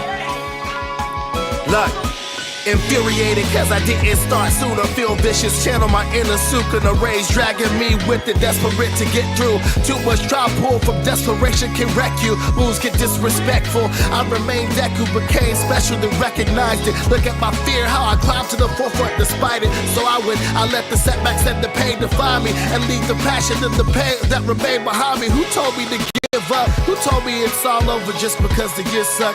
Who told me that no one can ever love me for me? That committed to me would be too much to handle. That's a future no one's willing to see. Who let me think the art within my heart was a burden? I'm growing stronger. Of course I'll be hurting, but when doubt tries to grapple like Baki, I've got the moxie to curb it. The good and the bad, all of it's worth it. When I win, I deserve it.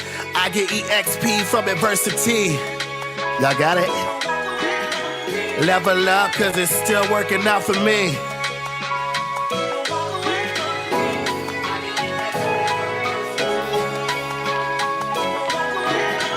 Level up, cause it's still working out for me.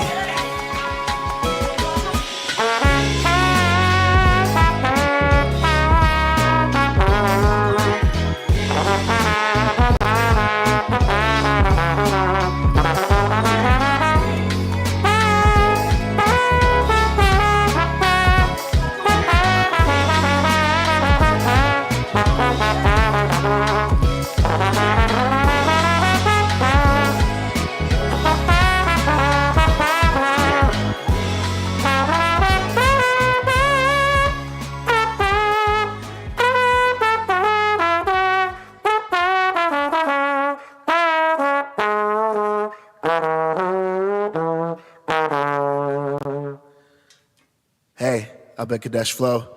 Appreciate you tuning in. KadeshFlow.com. You can also get exclusive and early content from me at patreon.com/KadeshFlow. Really appreciate your support, your ears, and your energy.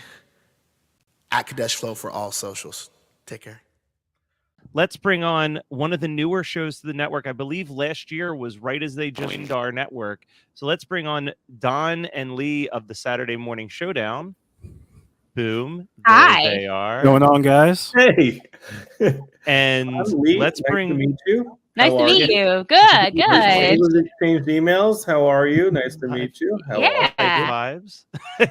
Don, I made the video that you were commenting about. It's footage of a Philadelphia marionette Christmas called "The Spirit of Christmas" with the song "Santa Claus" by Gatsby's American Dream was playing. Oh my Okay, god, I cool. remember that band. I love that remember that band. band, too. Yes. I'm doing I post a punk rock Christmas song every day, and I'm gonna have to post that one. That song was awesome.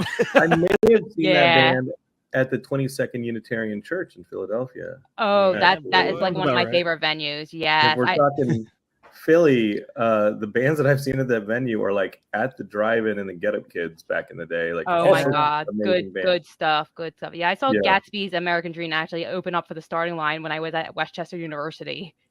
The starting line at the Pontiac Grill. I remember that show too. Yes. Is the Pontiac Grill still there on South Street?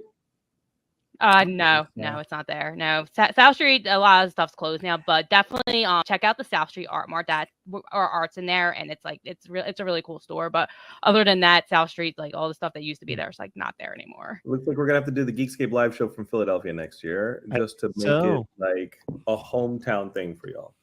Yeah. You Well, definitely should. let's bring in another at Geekscape forums, but I met her when she briefly lived in the Philadelphia area as well. Jenny Meso. Hi, Jenny. Hi. Happy holidays. I'm all festive. Yeah. Wait a minute.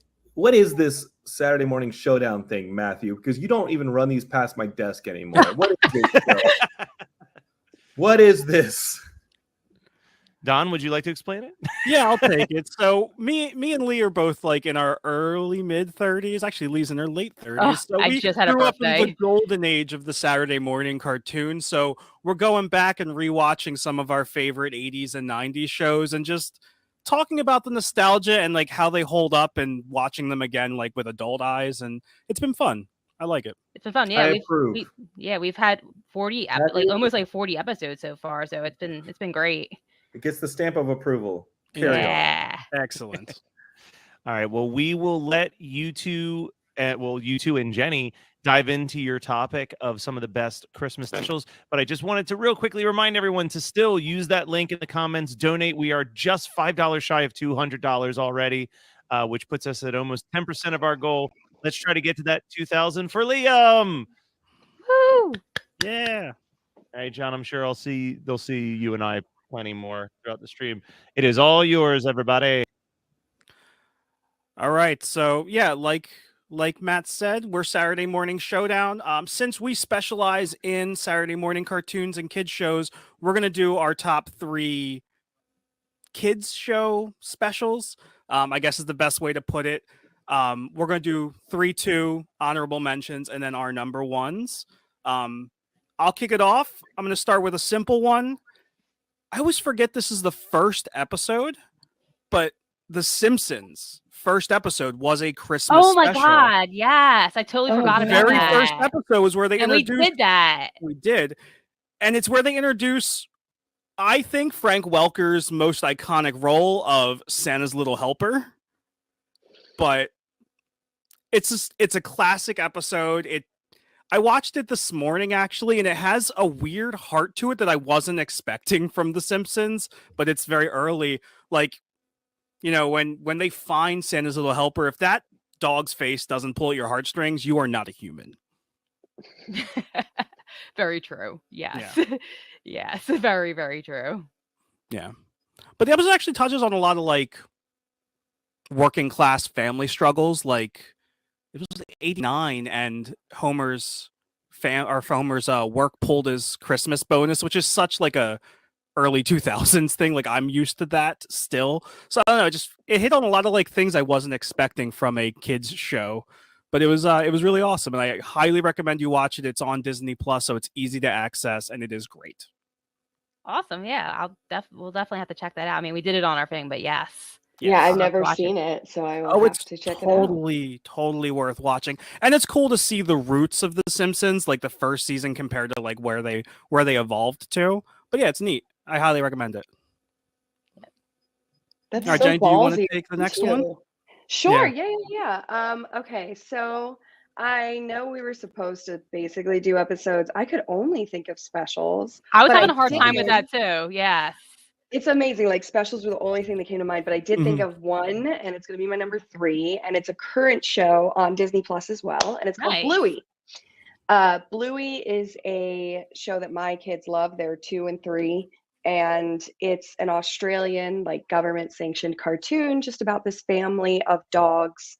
But what I really, really, really love about Bluey that makes it worth watching, doesn't matter what age you are, really, is I know this is very strange to say about a kid's cartoon. It trusts its audience. Mhm. I know it's hard to understand, but this feels like a real family. There's details about the children's behavior that makes them feel like real kids. And what I think it sets out to do is kind of demonstrate to parents how they can play with their kids and connect with their kids, because sometimes as adults, we forget to not worry about our own problems and spend some time with our children. And they only have 2 series. So they have one Christmas episode. It's called Veranda Santa, where they have a game where they each play. Thank you. Big Yanks is supporting me. Bluey is amazing. Like seriously, check it out. And Veranda Santa is where each person pretends to be Santa, hands out gifts, and then one kid gets resentful and refuses to give gifts. And it just demonstrates how Christmas is really about understanding and forgiveness and accepting your family. And I just definitely highly recommend it. It's genuinely funny. There's details of kids' behavior in there you're just not going to see on any other show. And of course, Australian accents are so charming. Mhm. That sounds incredible, and that's not a show I have heard of at all. Yeah, same here. We do not have children, so we are not up to keep with the current stuff, but that sounds awesome. We should watch that for the show and talk about it. No, definitely. Absolutely. I can definitely give wanna you watch that. specific episodes to check out for the show if you need help, because they're really good. Right on. Yeah, we will definitely check that out. Yeah, definitely. All right. Well, I guess it leads me to my number 3. So my number 3, it's since the assignment was holiday episode, I'm actually going to go with the Rugrats Hanukkah episode. So in the 90s, at the time that came out, I was actually in Catholic school and in religion class, and we were learning about a lot of different religions and cultures. So this actually really, at the time, really helped me learn about Hanukkah, because again, my family celebrates Christmas. I'm not Jewish at all. I do have a couple Jewish family members from friends but at that time, I really didn't know much about Hanukkah, and that really, really helps break it down what the holiday is really about. And they do it in such a fun way. There's just so many like fun puns. Like Angelica is running around saying it's ha. You have to say ha when you say Hanukkah, and then like when they're talking about the potato pancakes, the lattes, like they call them torpedoes. Like the whole thing, like the grandpa and the grandma, like they're having like the Rugrats family cook a whole dinner and then go see a play, and then the whole time like they're like flipping back and forth about the story of Hanukkah. The one famous line from that is "A Maccabee's got to do what Maccabees got to do," which is the Maccabees. The menorah. They think the menorah is like is for Tommy's birthday. And it's just like so many funs. It's the miracle of Hanukkah. They call it the mirable.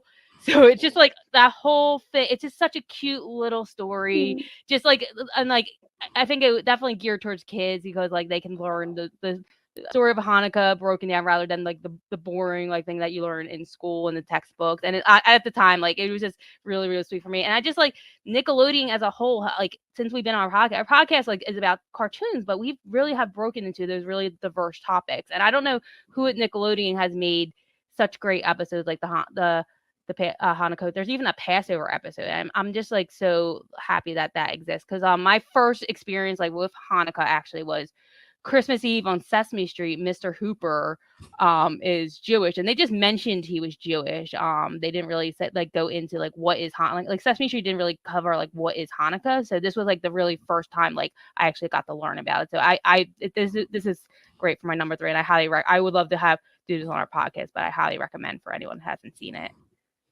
What I remember about it was, sorry to interrupt. What I remember about it that was so significant was the heavy marketing behind it. If you think about it, this is the Christmas season. So to get such heavy marketing, I remember commercial after commercial after commercial about a Jewish holiday. I think in the 90s, it was important. And I believe, wasn't it around the time Prince of Egypt came out too? Yeah. Yep. So it just was a great, just this little pocket of Jewish culture. And I think it was really important that the Rugrats did that. And I totally agree. It was very special. Mm-hmm. Yes. I feel like that was like Nickelodeon's mantra too. As we've been watching a lot of these shows, Nickelodeon, more than a lot of the 80s shows, made it a point to bring in diverse voices and bring up, like, they did a Kwanzaa episode of Rugrats as well. And it just seemed like that was something that Nickelodeon was doing more than anybody else. I think that's super cool. Yeah, you actually, the Kwanzaa episode was going to be mentioned from our honorable mention. So thanks, Don. Well, A documentary about Nickelodeon in the 90s just recently came out, isn't it? I think it's on Amazon Prime. The Orange Years? Yeah, we watched it. Orange. I mean, understanding the philosophy of how they made this work is lightning in a bottle. Yeah. It's really incredible what they did. Definitely recommend that documentary. No, there's a particular scene in that documentary. They had Magic Johnson come on talking about AIDS, and they had like a bunch of kids come on who on Nick News, right? God, I could not believe how much I was crying when I was watching that. Like I just wasn't. I definitely cried. That. Yeah, but it's an incredible documentary. It really is. Yeah. So I'll pick back up on the holiday specials, and my number 2 is Pinky and the Brain's A Pinky and the Brain Christmas. Does anyone remember this episode?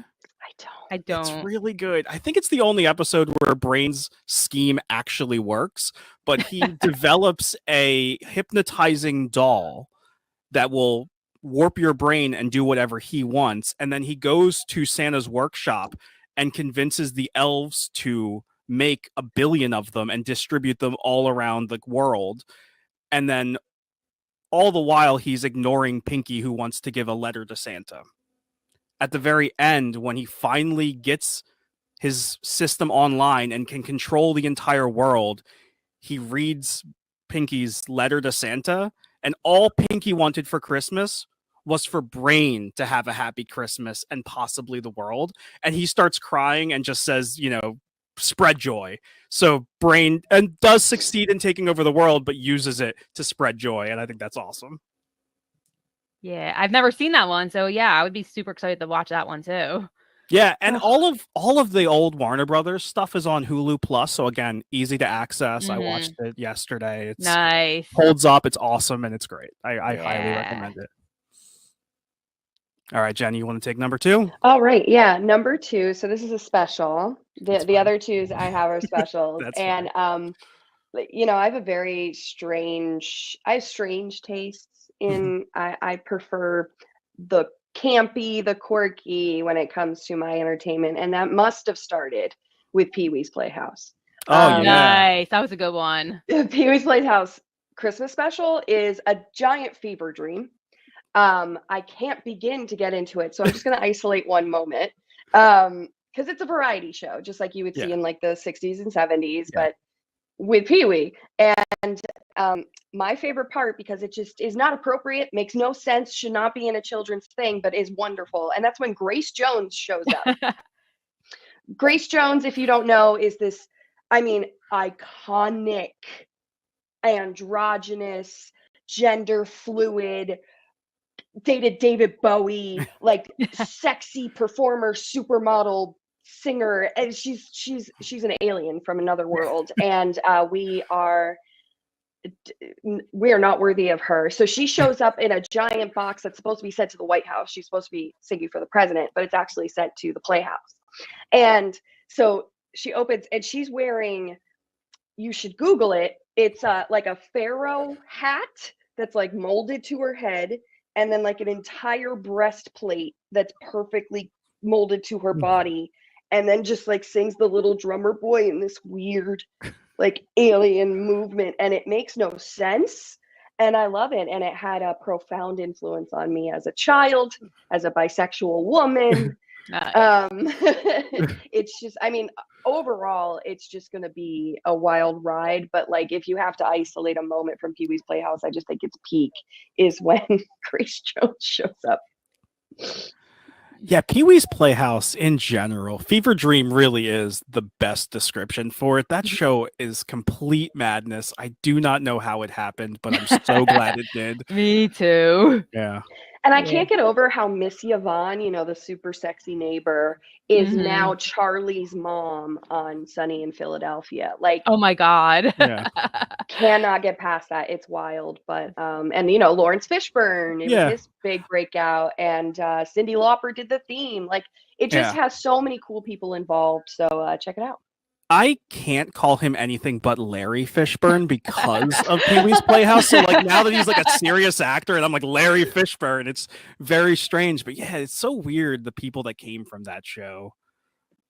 Yeah. That would be amazing, J-Lo, if you could do Geekscape like Pee-wee's Playhouse. That would be incredible.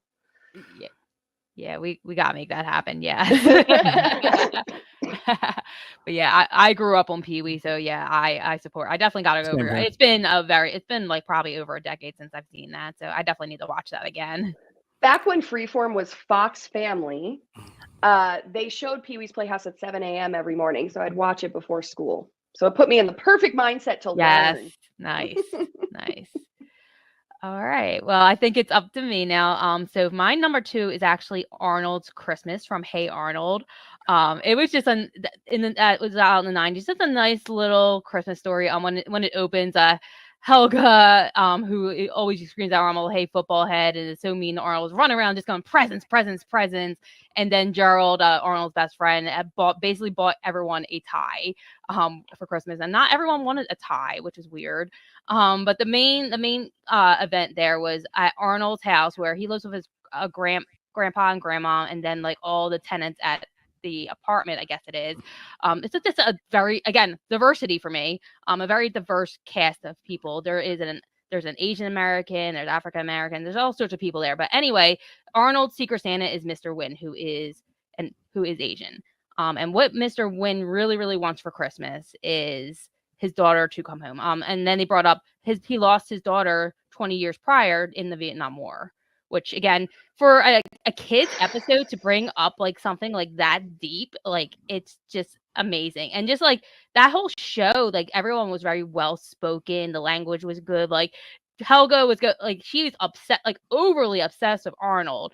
And she was like going on like what kind of gift she could buy, like a skateboard or a video game. And Gerald was just like, you want to get someone a gift that means something to them, not just something flashy. But the way he talked, it was just like, just the language there. But yeah, the whole episode is focused on Gerald and Arnold trying to find Mr. Wynn's daughter. And then they come up to this office where they can look people up. And he said, the only way I'm going to find the daughter is if you buy all my wife's Christmas presents. And they bought them all, but the one that they could not find was these winter boots, because apparently they were sold out for weeks. They were like running, and like the whole scene, like they're running around like Macy's. It looks like Macy's. It looks like New York. Like they did that, but they're running around looking for these. And it turns out Helga had the Christmas boots.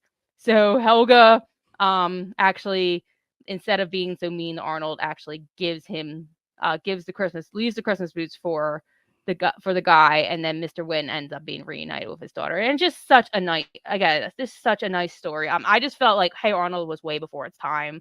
As I said, everyone's well spoken, and just the diverse cast. It was just such an amazing episode. I'm glad I picked it for my number 2. I mean, what's more Christmas spirit than the community coming together to make everyone happy? You know what I mean? Like, that is just such a classic Christmas story. Yeah. Yeah, for sure. And of course, the one thing I was running around like crazy this morning getting ready for this, but the one thing me and Don were just in Wildwood, New Jersey at an arcade, and I ended up winning at the arcade a Helga stuffed animal. Just because I love Hey Arnold. I was going to bring it onto the podcast, but of course I forgot to grab it. But yeah, no, it was just such a nice story. And then the fact that like Helga's always the mean one, but she ends up being the nice one at the end, not the Grinch. All right, cool. So I'm going to go through, I have a bunch of honorable mentions. If you guys have any, feel free to jump in as well. But the first thing I thought of when Matt asked us to do this, there's a Courage the Cowardly Dog episode called The Nutcracker, where they do like an homage to the Tchaikovsky ballet, which is so Christmas season in my brain. But that episode came out in September. It was not at all a Christmas episode. It just happened to be a Nutcracker themed episode. So I didn't put that on the list. We did a similar rundown for Halloween, our top 3. And when I first put the list together, I realized I had all the same shows, different episodes, but all the same shows. So I cut Doug, even though I do love Doug's Christmas special. Yes, I love Doug. The one I had on my list was the one it's Christmas, but it's not a Christmas episode because it's like a courtroom drama. Porkchop gets accused of assaulting a person in town, and Doug has to like go to court and save him. But that all happens on Christmas Day.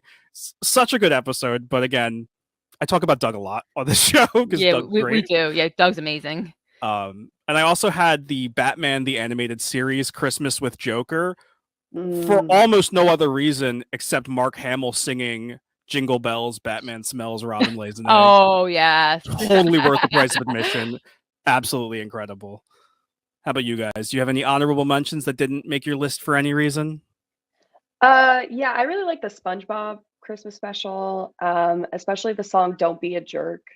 There's like this humbug virus going around where everyone's like anti-Christmas, and SpongeBob helps bring them back into the Christmas spirit. And the Don't Be a Jerk is on my playlist. It's Don't Be a Jerk, it's Christmas. And SpongeBob does not get enough credit for its music. It really has. It really doesn't. Awesome excellent music. Yeah. Oh, consistently really catchy, will not get out of your head. Yeah.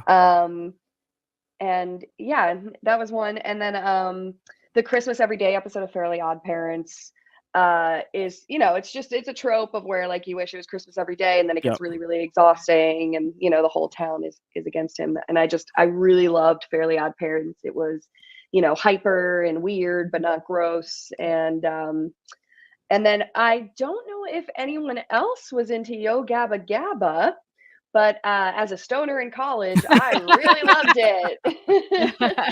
And their music. So if you don't know Yo Gabba Gabba, it was a preschool show, preschool education show, and created by the Aquabats, which was a band I loved. Yes, me too. And their music is incredible, and they get some legit bands on there. Oh yeah.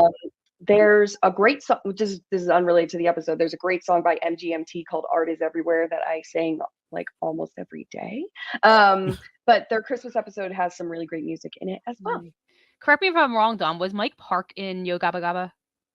He was on Yo Gabba Gabba. I don't know if he was like part of the cast or something, but he was definitely on the show at some point. Yeah. I didn't actually know Yo Gabba Gabba was the Aquabats. I knew they had another Aquabats Super Show or something, but I knew Yo Gabba Gabba had a lot of like legit punk bands on there, so that doesn't surprise me that it's them. And like Mark Mothersby of Devo is the artist that like does doodles, and Biz Marquis teaches kids how to beatbox. Oh, R.I.P. That's a bummer.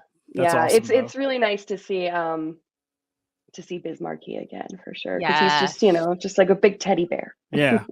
Yeah. And I yeah. didn't know that Mike Park was on Geekscape, so that's super cool. That's really awesome. Mike Park's a good dude. We almost had him marry us, but we couldn't get him shipped from California in time. Yeah. Logistically, it was a lot. It was a lot. But it would have been cool. It would have been really cool. But I just like the story. Like, we almost got married by Mike Park. I talk to him still from time to time. He's a good dude. Yeah, same. Yeah, he's awesome. And going back to you, Jenny, about SpongeBob, we just got a SpongeBob inflatable Christmas thing, but unfortunately, we got it at a yard sale for like $2, and now SpongeBob is and a present is laying flat on our lawn right now. So I'm actually very, very sad about SpongeBob currently. Unfortunately, SpongeBob's probably not gonna make it through the Christmas. So, but I do love me So some SpongeBob. sorry. Yeah. Anyway, I don't have too much prepared for honorable mentions, but Don did allude to one of my honorable mentions was the Rugrats Kwanzaa episode. Again, my mantra right now is diversity. And just the fact I have not seen another Kwanzaa episode holiday special anywhere with cartoons, and Nickelodeon just does such a great job. They introduced this Susie, who is African American, and across the street from the Rugrats. And they have like a nice like family dinner, and it's explain what Kwanzaa is, and just like so nice because again, these are things you don't see a lot of, and I'm glad that they took the time to educate us on Kwanzaa. But that was my honorable mention for episodes. Most of my favorites are specials. I love the Muppet Family Christmas. I love Emmett Otter. I love this Christmas. That's my tradition every year. So watch all of those. Those would have been at my top had we been doing not been doing episodes, but those are the ones that I love them. It's just like always been a family tradition of mine. I'm a huge, my whole Christmas tree is covered in Muppet stuff. Our wedding was Muppets. I just love everything Muppets. Have you seen the new one, the Letters to Santa one? Yeah, I've seen that one. It's Yeah, so yeah. cute. It's I so loved cute. it. Yeah, that one was really cute. Yeah, and I just this year they did the Muppets for Halloween. They did the Muppets Haunted Mansion, and it came out just as I was on my way to Disney World to see the Haunted Mansion. So it was actually pretty cool how much of the actual Haunted Mansion was in the Halloween episode. It was great. I just wish there would have been more Muppets when I went to Disney World, but there was not. Yeah, they get shafted a lot. Other than 3D Vision and Pizza Rizzo, there was nothing Muppets. No merch, nothing. No, Nothing. I had to buy my own merch after we got back, which I was very sad about. Oh, that's a bummer. Yeah. And I feel just like wanna them jump trying to in do for- The Office kind of like derailed them a little bit. Yeah. Yeah. I just want to jump in for Emmett Otter. I do love that movie. In fact, that's one of my Christmas movies, but I really love the River Bottom Nightmare Band more than Emmett Otter. They're so I wasn't punk mad rock. when they won the Battle of the Bands because they should have, because they were the better band. But that is a great movie. All right. So I will jump over here to our number one. And if you listen to Saturday Morning Showdown or know me at all, this should be no surprise to anybody. I went Pete and Pete because I love the adventures of Pete and Pete. Yeah, I knew you were going to do that. Yeah. Oh, Christmas Pete. Oh, Christmas Pete. This episode is one of those let's make every day Christmas. So young Pete, of course, manages to convince the family to leave their Christmas decorations up and make every day Christmas. What he doesn't expect is the garbage man has just a love for destroying Christmas trees. So when they don't bring out the Christmas tree, it starts a feud between him and the garbage man, who try to bring down the Christmas spirit by not taking their garbage and turning the entire town into a trash heap. Eventually, the town sides with the garbage man and tries to take out Pete, but they bring Christmas spirit and everyone ends up being happy. They never really address the what do you do now that every day is Christmas, because they kind of end it with that. But I love Pete and Pete. It's such a weird, like, Twin Peaksy like kids show. It's super strange. And it was actually on at like the same time as Twin Peaks, which I never really put together in my brain. I am wearing a Hail Santa t-shirt. Thank you very much. You just can't see it. And also my hat's downstairs. Yeah, I have your hat. I'm sitting on it. What I love about Pete and Pete, it actually still holds up as we've been rewatching it, but I got nothing on that. Big Pete's monologues throughout Pete and Pete, they give this like grandeur to all of the scenarios that are going on that are like dumb kids things, but they feel so big and grand the way he narrates them and the way they did when you were a kid. And I think that's awesome. And again, I think it holds up because of that. So highly recommend it. This one's not as easy to find. I found it, I think, on YouTube, but like I had to dig deep to find it because Nickelodeon they don't really preserve their old stuff. It's really not easy to acquire a lot of their old stuff. So no, it is what it is. Find it where you can, but highly recommend Oh Christmas Pete, Oh Christmas Pete. No, Pete and Pete's amazing. Just want to jump in. If you love the music from Pete and Pete, the band is real. It's actually called Polaris, and they're playing in Philadelphia at Underground Arts in February. I think me, Don, and our friend from another podcast, Matt, by Saved by the Credits, are going to go to that. But it's just, if you love the music, definitely see it live because it's just an amazing show. We bought that album on vinyl, didn't we? We did. We have it on vinyl. I found it recently. I completely forgot we had it. Yeah. Jenny, you're Sorry. number one. No, it's all good. Yes. So I am so glad this has not been mentioned. One of my yearly traditions is to force my friends to watch the Star Wars Holiday Special. Yeah. Oh, yeah. Now, That's our tradition too. Us as well. Yeah. so I do try to lessen the pain a little bit by doing it with the riff tracks track over. Oh, that's a good We're idea. not that friendly. It's a lot more fun that way. But to me, honestly, the introduction of Boba Fett in the animated segment of the Star Wars Holiday Special is iconic, important, a perfect introduction to an amazing character. Yeah. And aside from that, like, ugliest animation I've ever seen, poor Harrison Ford. Why? But if you look up just the animated part, you're gonna see that it's just a perfect introduction. It makes him so mysterious, and his voice is just everything is perfect about the introduction to Boba Fett. And most people don't know that this is how Boba Fett was introduced to us. And I definitely highly recommend that. And of course, another fever dream. So I love it. It's a strange one. We tried to watch it. We put it on every holiday party we have. We've been doing them for like 15 years. We put it on every time. We've made it through it maybe twice in all of the years. It's tough, but you are right. The cartoon section is the most watchable, and it's worth watching. The cartoon section's good. Less so about the cooking segment. I can't remember what the celebrity chef was. Whisk, stir. So Super it's strange. Art Carney. Also, the like 15 minutes of Life Day morning at Chewbacca's house with 3 Wookiees that we don't know speaking in a language that we don't understand without subtitles. That's tough. It's a hard sell to get through. Yeah, it's definitely hard, especially like half the time when we put this on, like everybody has already had like 3 or 4 beers and is toasted for the night. I mean, that's what's gonna happen tonight. We're putting it on. We're having like one of our first get-togethers since the pandemic, and that's we're gonna try to have that party again. Put it on. We'll see how far we get through, but we usually do not make it through.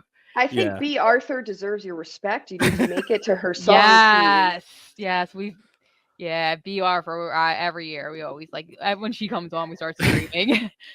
And poor Jefferson Carroll. Starship too, right? Yes. Such a weird thing. And Cirque du Soleil. So weird. Yes. So strange.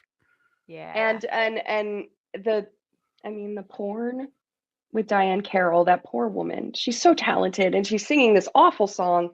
And oh gosh, it's if you can just like pick little isolated moments, and that's the only way to really survive. Otherwise, watch it with riff tracks, and it's very enjoyable. Mm-hmm.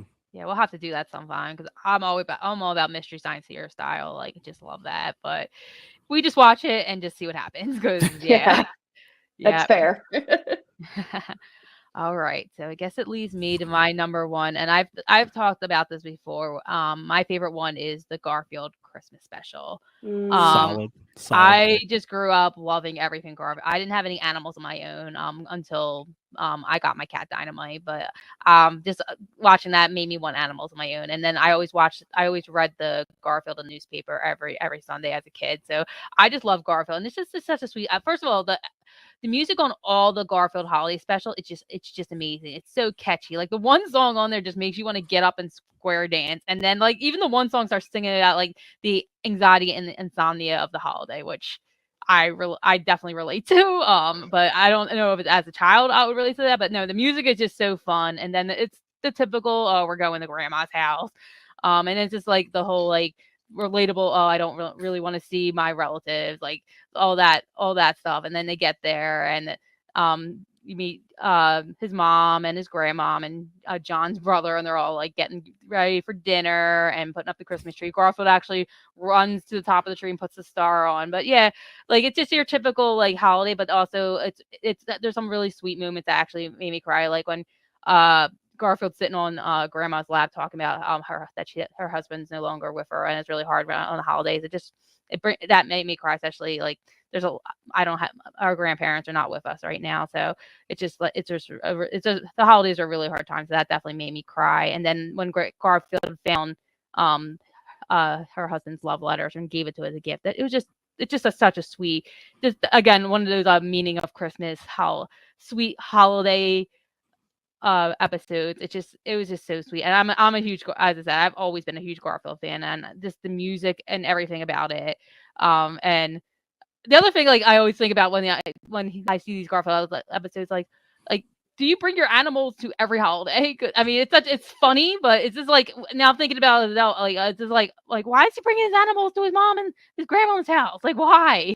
Like you wouldn't if you could. I mean, yeah. I mean, my I would if I could, because I would love to take my cat Dynamite everywhere I go. But I'm sure he could avoid a bunch of awkward conversations about why he doesn't have a girlfriend if he brings his animals. Like it's very clear why he doesn't have a girlfriend, so he can avoid the conversation entirely. Exactly. Yeah, and I feel for John, but I think he did have a girlfriend in the Thanksgiving episode, but yeah, it's just such a sweet, and I love watching that every year. The Thanksgiving episode is the one where Grandma rolls up on a motorcycle, right? Yes, and Grandma, yeah, Grandma's a badass. She's a badass, and she was even like dancing and running, like she was like being like all like fun in this one. Yeah, and the other thing, like when John and his brother came, his parents are like, well, you need to go. Like they were like at 1:30 in the morning saying they wanted presents, and they're like, well, you need to go to sleep. Like they were like children, but they're like grown adults. So that was really funny to me too. Nice. Yeah. So that was our top 3, children's, I don't know, Christmas specials.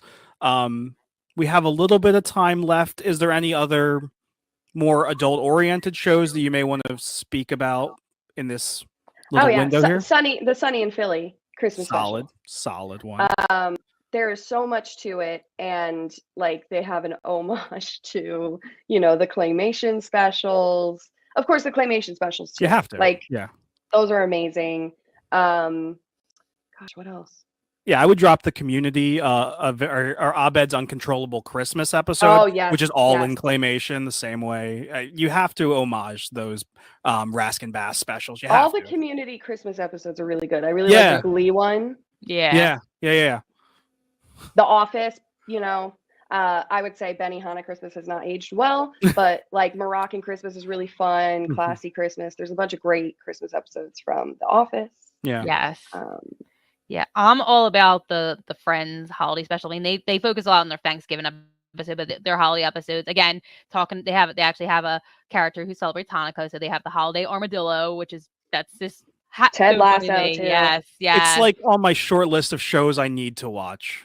Yes. It's like probably now, next. Dude, now is the perfect time. It's the holiday season. You got warm fuzzies. Do it. Yeah. Do it for yourself. Yeah, I gotta do that.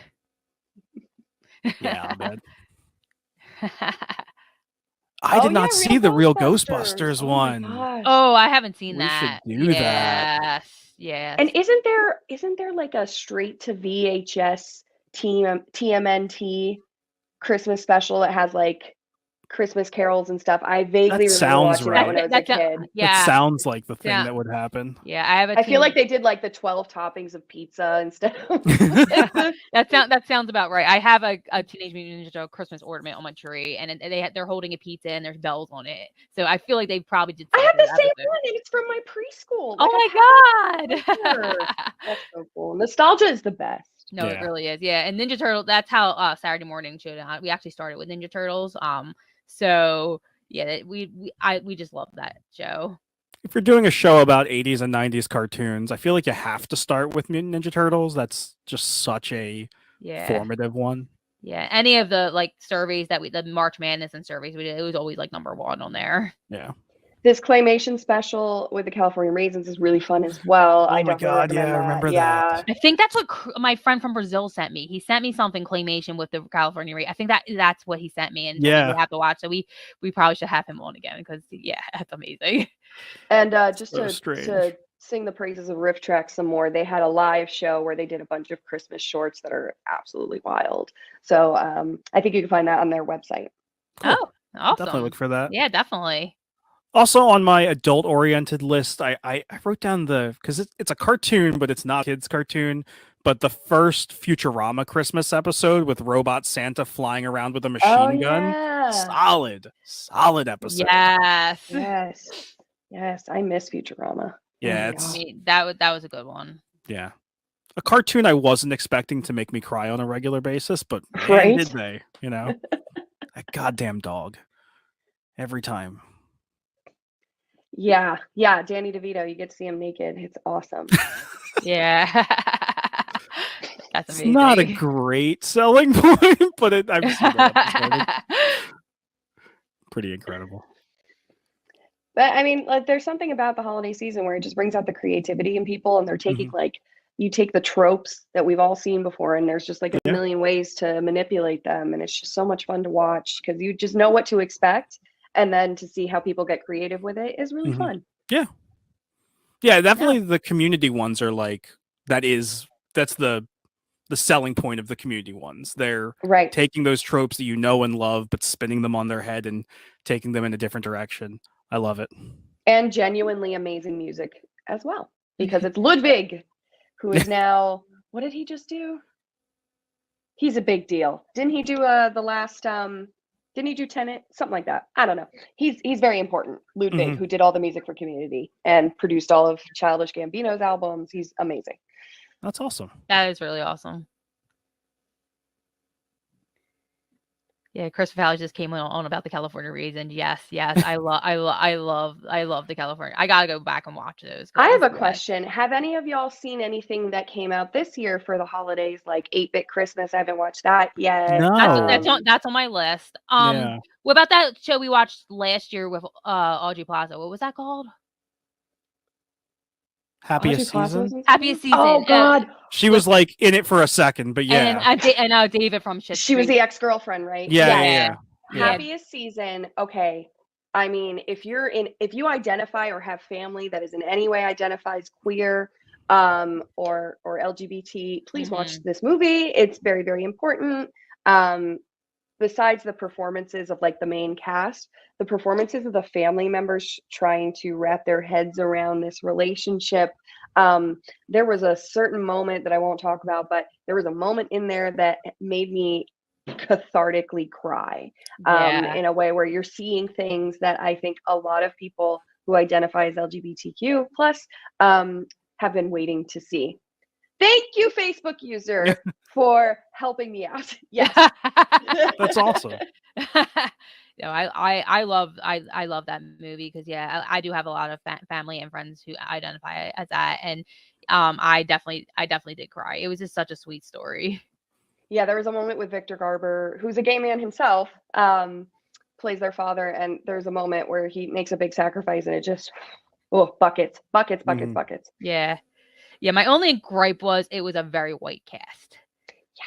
Yes, that was my only gripe with it, but it was great otherwise. I'm just I'm super into the diversity topics right now, and that's what we definitely needed that.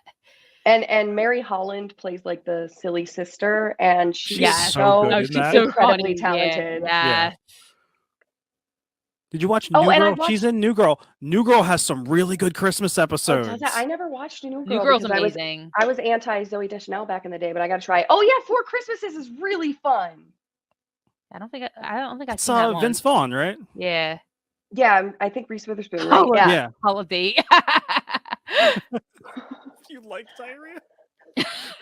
I did recently watch Snowman's because How Did This Get Made covered it. It was like a Hallmark type movie where a woman every year builds a snowman to be her perfect boyfriend, and he comes to life.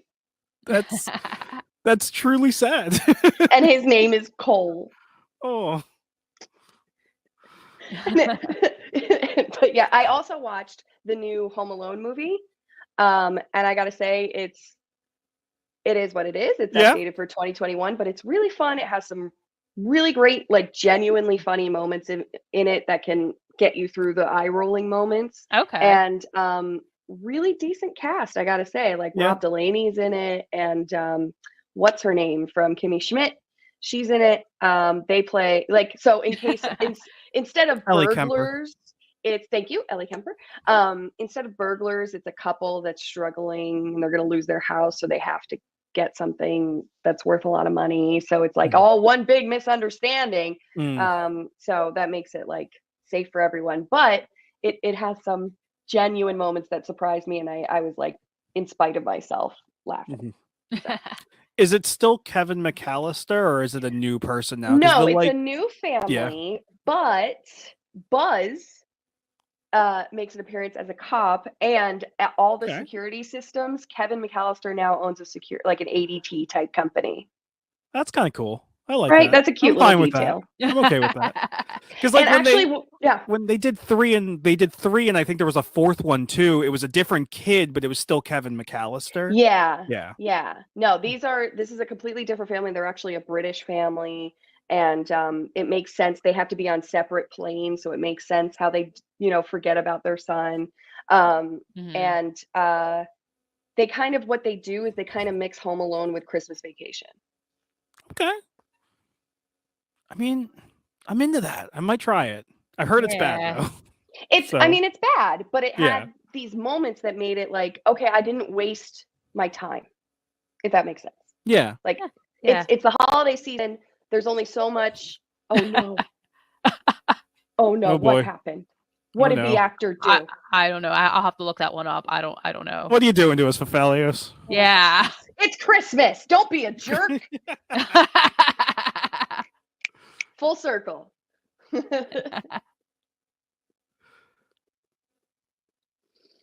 All right. I guess think that's our time. We're just waiting for. Yeah, I guess we want to wrap up and like pop shout up. out. Hey. Hey. Don, I gotta say, I appreciate that you picked The Simpsons. I think you picked the wrong Christmas episode, in my humble opinion. Okay.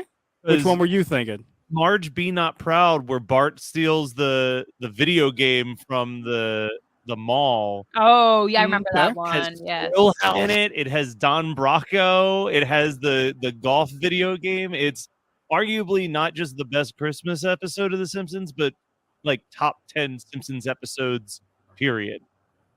I'll have to go back and watch it.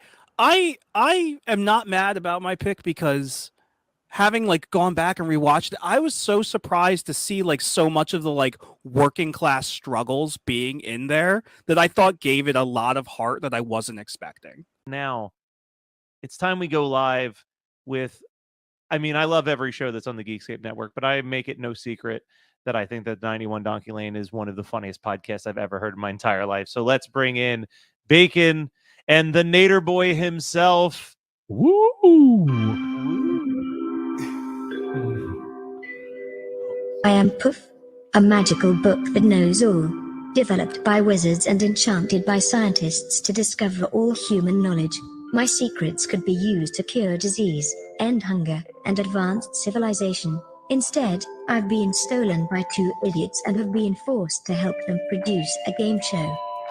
This is Poof the Magical Game Show.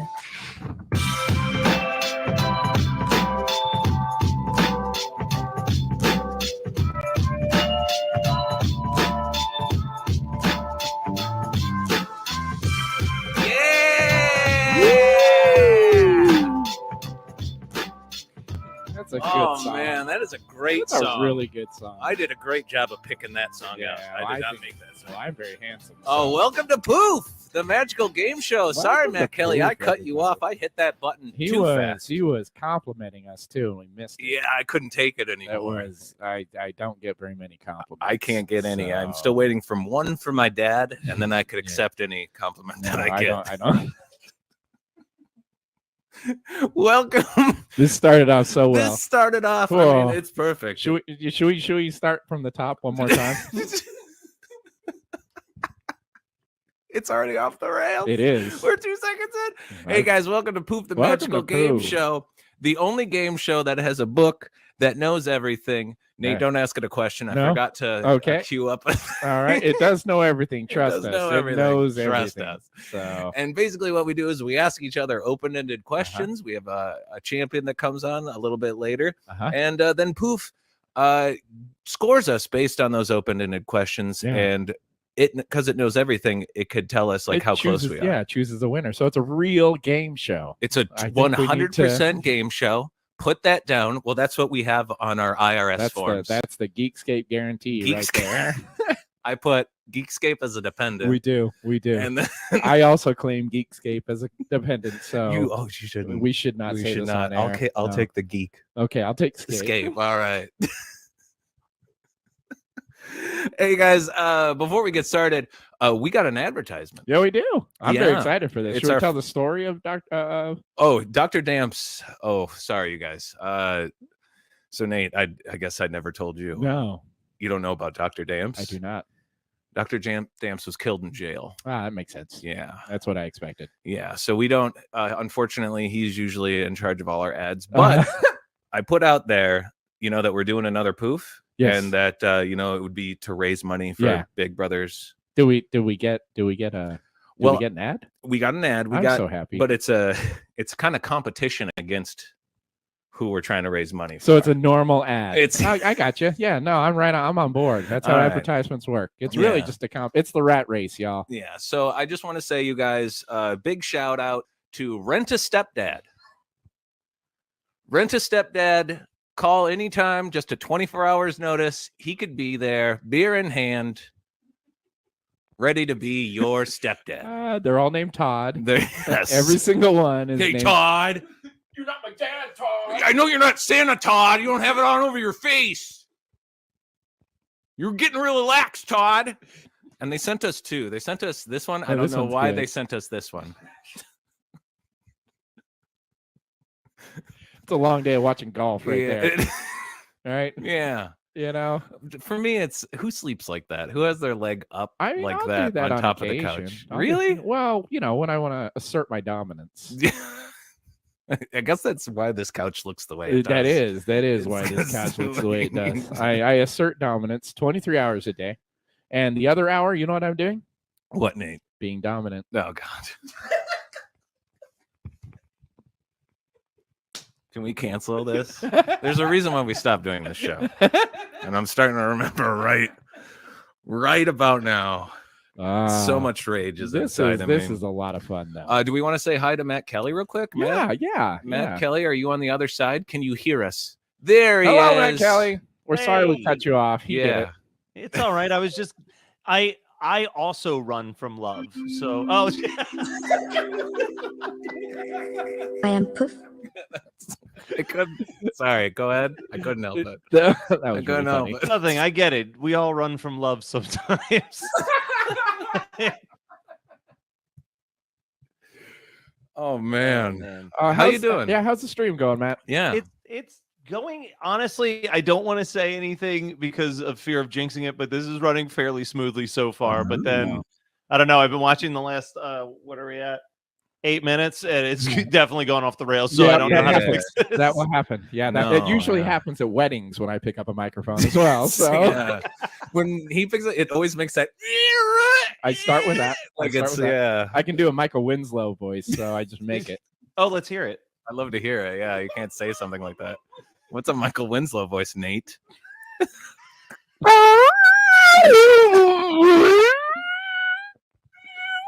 Oh, did someone scratch a record? It seemed like someone said something awkward and a record scratched I suddenly. am available for the Police Academy reboot that has got to be in the works, right? It's got to be in the works. I feel like if Matt Kelly, how many police academies are there? There's 7. I actually just bought. I put the 7-film collection on my Amazon wish list. Oh, I love that you call them films. I like that it's still called a wish list. But that's I have a favorite of the franchise too. Which, What is it and why? Part 5, Operation Miami Beach, for no other reason than I remember as a kid who was easily scared of things. There's a scene where a shark is coming towards the beach, and Tacklebox just points a gun at it and says, "Go away," and the shark just turns around and goes back to the ocean. Part 5. So that's without Steve Gutenberg, That right? is that's the beginning of the second guy? that's the beginning of I the don't count non-Steve those. movies. I don't Yeah. count those. Oh, I count them the most. Oh, really? Yeah, I there count was Steve's Place. there was a scene, I can't remember if it's in 2 or in 6 or 7, that scared the shit out of me as a kid, where it's like, I think it's City Under Siege, and they're like the only way to figure out who's really, like, they're like, oh my god, it's like the chief of police, and they're like, no, it would never be the chief of police. We got to give him the Pinocchio test. And they just grab his nose and start pulling it, and his nose keeps stretching until eventually it rips to reveal that he was wearing a mask, and it was the mayor all along trying to make the city shitty. But like as a kid, just watching this face get torn off of somebody, like when you got free HBO for the week, I was like, what the fuck?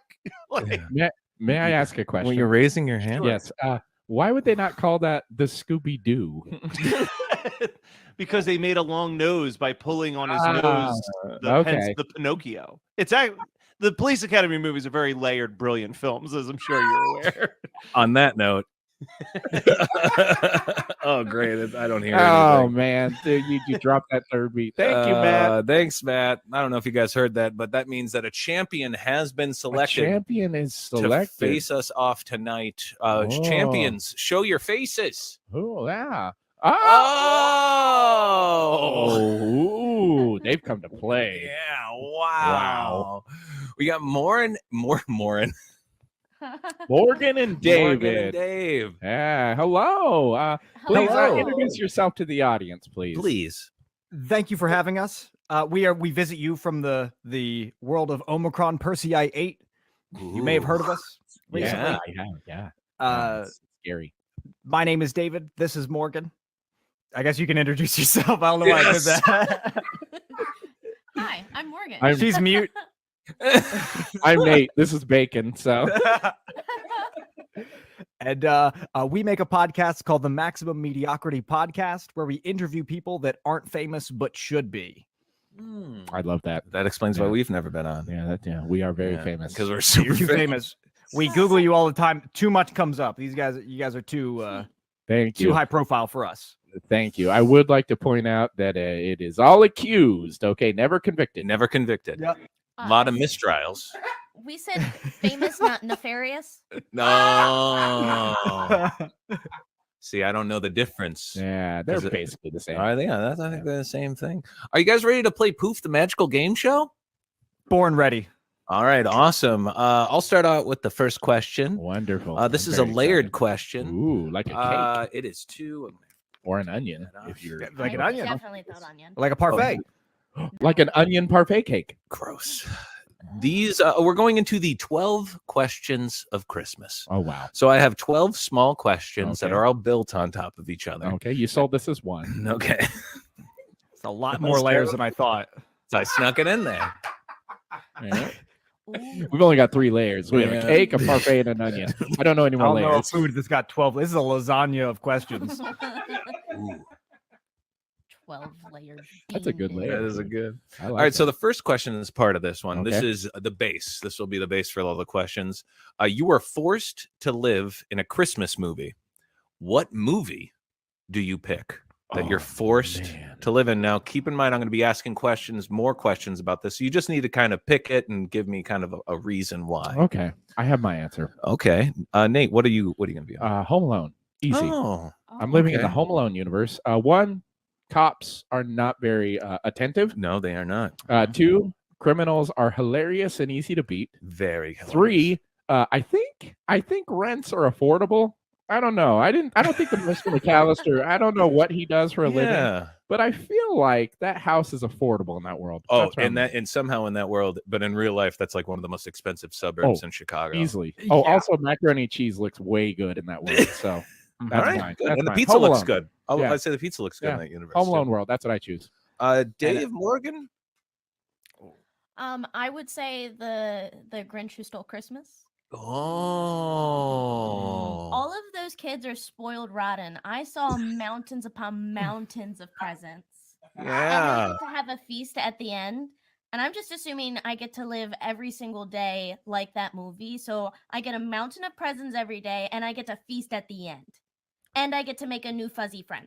That is Wow. such a good night. Plus, you And the sing that dinners. song. The songs. The Songs are good. Bob Yeah. I love a good Christmas song. I'm not Yeah. jaded. I didn't work customer service, so I love Christmas music still. I absolutely adore it. May I ask a question? Stop raising your I hand. want to raise. I'm trying to be polite. No. Oh. Would you live in the cartoon or the live action Jim Carrey Whoville? Yes. No, that's a good all answer. right. That's actually should I get would. both that I way. would like to point out I live in Home Alone 1, not Not Home 2. Alone 2, 3, 4. 4, or the reboot. Well, what about 5? Holiday Heist. I'll do that one. Okay, you're in 1 and 5. There's 6 of them. I didn't know that they made it past 2. Me either. Yeah, no, I don't think anyone did. No, The Home Alone cinematic universe kind of dwindled off. Do you think they went back and changed his name to Macaulay Culkin? Yeah. In the credits. I love that. That's good. Dave, where would you be? What I would what's Christmas movie? I would choose to live in a classic, A Year Without a Santa Claus. Oh, best songs of all time. Because that's just real life. First of all, A Year Without a Spoiler Santa alert, Claus. children. Hold on, children. Hold on, children. Hashtag fuck them kids. No presents. How come every time we do a show, there's something like that happens? Well, I God. think we attract that type of person. I also like that the title of the movie is misleading, in which Santa Claus is actually there. So it's completely unexpected. I like It's that. a twist. That's a twist for the ages. That's a what's his name? That is M. Night Shyamalan. Yeah. Yeah, that's Shyamalan twist. Yeah. I do like that. It kind of opens the door for lying. Yeah, I like that a Yeah. lot. That's a good answer. Yeah, that's a good one. How And about not you, a lot Bacon? of songs, but they're all bangers. Yes, I agree with that. Yep. Bacon, what's your answer? Where would you live? I would live in A Christmas Story. Oh, in Cleveland in the 50s? First of all, it's Indiana in the 40s. It's all the same. And it's close to Chicago. May I ask our guests a question? If I showed you a picture of Indiana in the 40s and Cleveland in the 50s, could you tell the difference? I could not. It's like an alligator and a crocodile to me. I don't know. In both areas. Yeah. Or Pittsburgh in the 2000s. It all just bleeds together. Yeah. I'll defend my answer as we go on. I mean, I'll tell you, I wrote down all my answers. Don't know why I picked them. I really wish I wrote down why. This is why I go off the cuff, baby. Yeah, I should have went off the cuff. Second part of the 12 Days of Christmas. In this movie, you have to kill one character and take their place. Who is it? So out of anybody, and I could look up these characters too. So Nate, do you know who you're? Well, I didn't say Home Alone 2. Otherwise, I would have said Donald Trump. You screwed yourself. So Home Alone 1, who am I going to be? If I have to kill one person to be in that, I'm going to go with the old man and the shovel.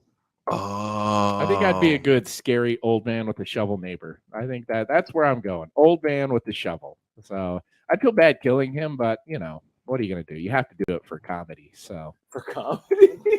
that's my answer. Old man with the shovel. Does he die? What do you mean? No, you said kill him and replace him. Oh, I mean, yeah, sorry. So I'd feel bad killing him. I thought you were talking about in the movie. I mean, well, it'd be easy to would get I rid do of it on this man. camera? How? Like, can I choose how I kill him? Well, I guess that could be part of the question. I kill him with love. Oh, yeah. Oh, he's a handsome young man. He is a handsome young man. Yeah, it didn't last long. Oh, The only scarier old man is Stephen King. I know. It's like Cleveland in the 40s.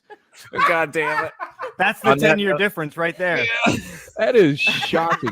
So what happened after you turned 50? I let it all go. Let's let it go. I turned into a wizard. Yeah, he in the picture on the left is right before he wished to be big. Back in those days too, I'll bet you he's probably like 23 in the picture on the left. They look so old back then. I don't understand. People look older.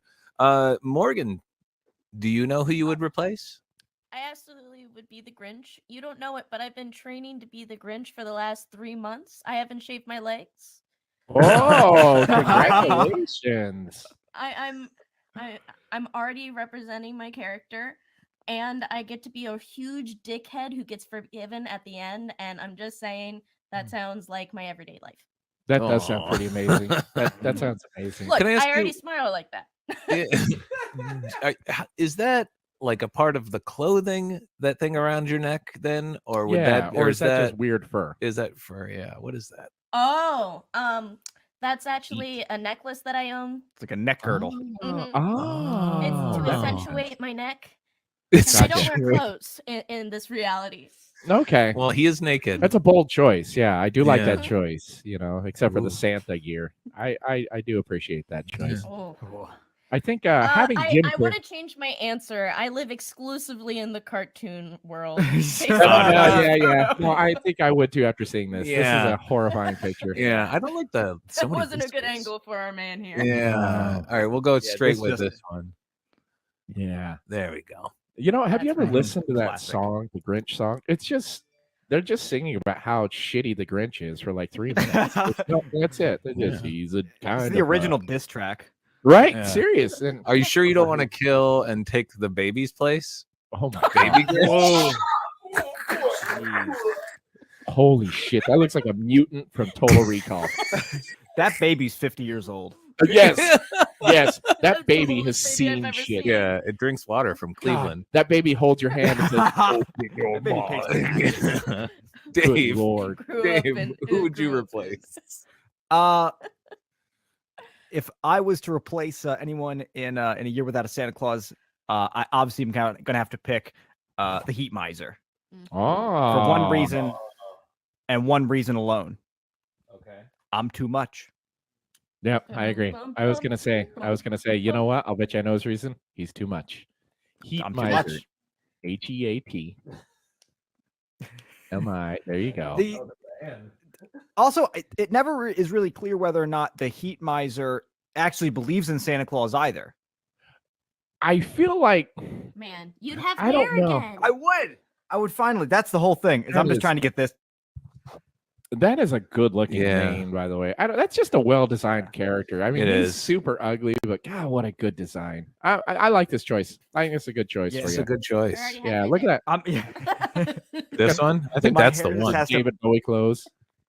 Oh yeah, your Right. outfits would be amazing. He's fashionable. I can raid his closet. I don't have to buy any new clothes. Man, he has excellent superpowers. He's like the Right. original like Hades from Hercules. I do like that. That's yeah, I agree Mhm. with that. That's a very good comparison. Yeah, he reminds Yeah. me of the kid from The Incredibles almost. A little bit. I see Right? that. Yeah. Yeah. Oh, yes.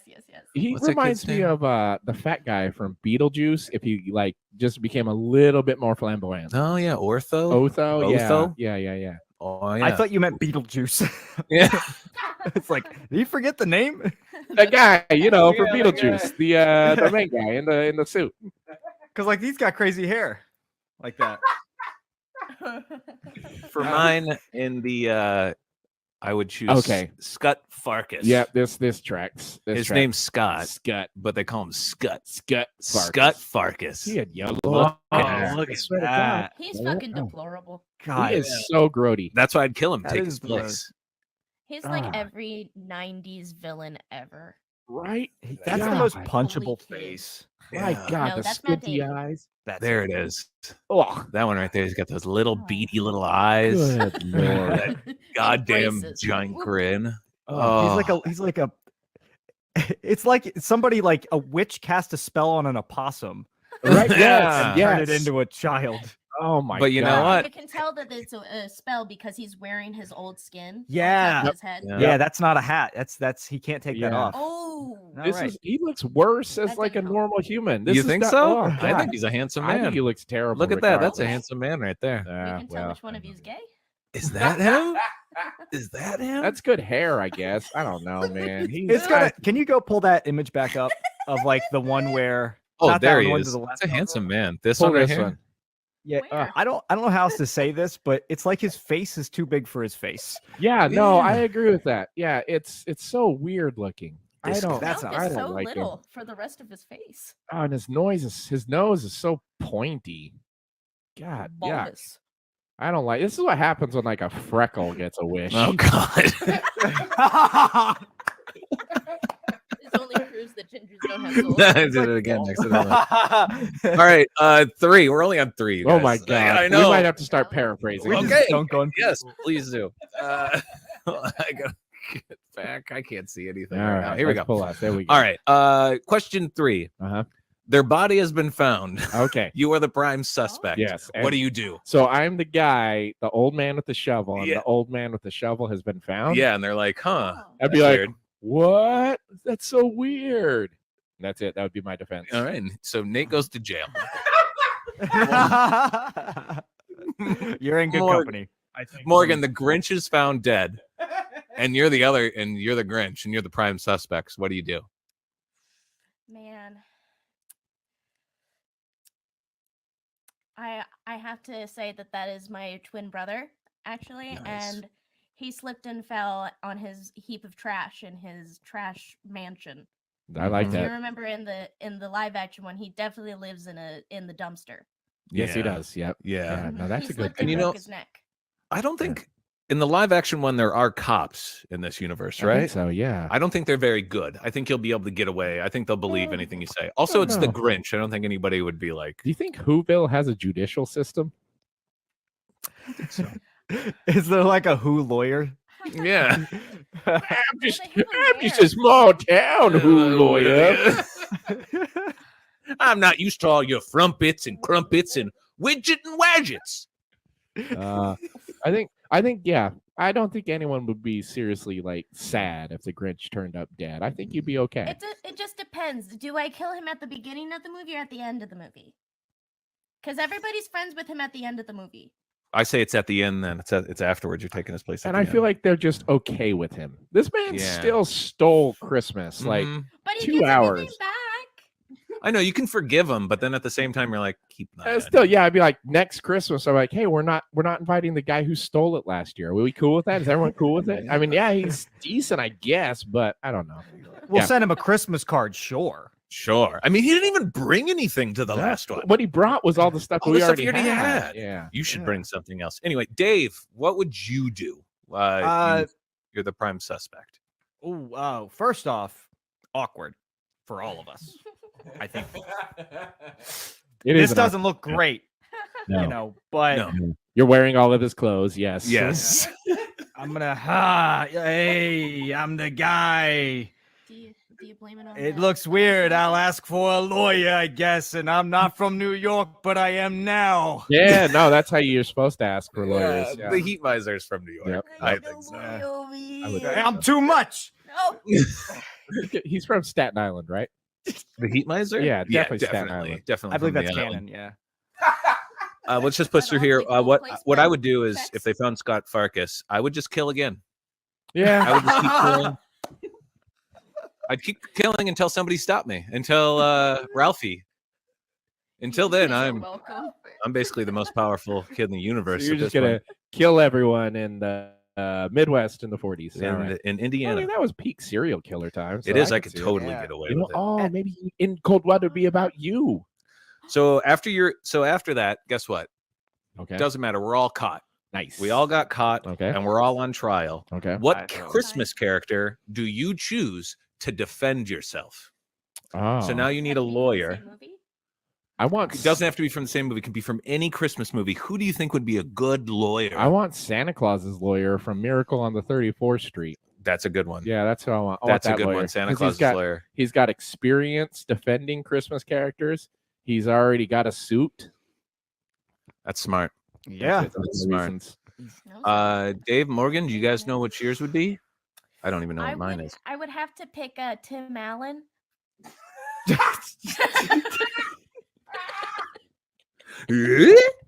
That's a good answer. He already He's gets been away on both with sides murder. of the I'm law. pretty sure you can defend me with killing. What this trial needs is more power. I do like that. That's a good answer. That's a You remember very that good movie? I don't remember the movie what Oh. it's called, but he's Santa, Santa in one of Claus? those movies. Santa Claus. Yeah, the Santa Claus. He's a lawyer in that. Yeah. Yeah. Gosh, dang. So he's. Is he a lawyer in that one? I assume. I don't thought he was know. just a businessman who's too busy for his son. I just assume that means. Oh, he's a lawyer now. Got it. He's a lawyer. Change canon. profession. He's from Staten Island. So Yeah. Dave, who's yours? I would pick the father from Elf. Ooh, the good book publisher, one. yeah. Book? No, he's Yeah. a book publisher, He's a isn't he? book- but I'm Yeah, sure he's a he's book got a publisher. legal department. Yeah, he knows what he's doing. He looks like a lawyer. Plus he's Khan, James Khan. Yeah, you can't go wrong. And with he that. You can put up with Bruce. What? I was saying that he kind of looks like the Heat Miser already, so he's already kind of in my court a little bit. Yeah, I see that. I That's a could good see answer. that. Yeah. Yeah. God, now I can't unsee it. Actually. Mhm. Yeah, that's a really good parallel. He does look like the Heat sleeping. Miser. That's a good answer. Who's your lawyer? Oh, my lawyer is the snowman from Rudolph. Easy, hands down. May I? That guy. Like, may I slide to the bench? Oh, so you just put his voice. So it's just his Yeah, voice. may I approach the Gotcha. bench? Okay, all right. It so, was between him and the bad guy from Die Hard. so Bacon's going to jail as well. Yeah. And we're all going to jail.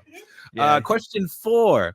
We're only on 4. We're a third of the My God. through. You are you know what? caught. At least we're not getting birds. Oh, never mind. I already did that. I already did 4. We're on 5. You were Okay. found guilty. There it is, and sent to prison. Okay. What Christmas character would you like as a bunkmate? Oh no.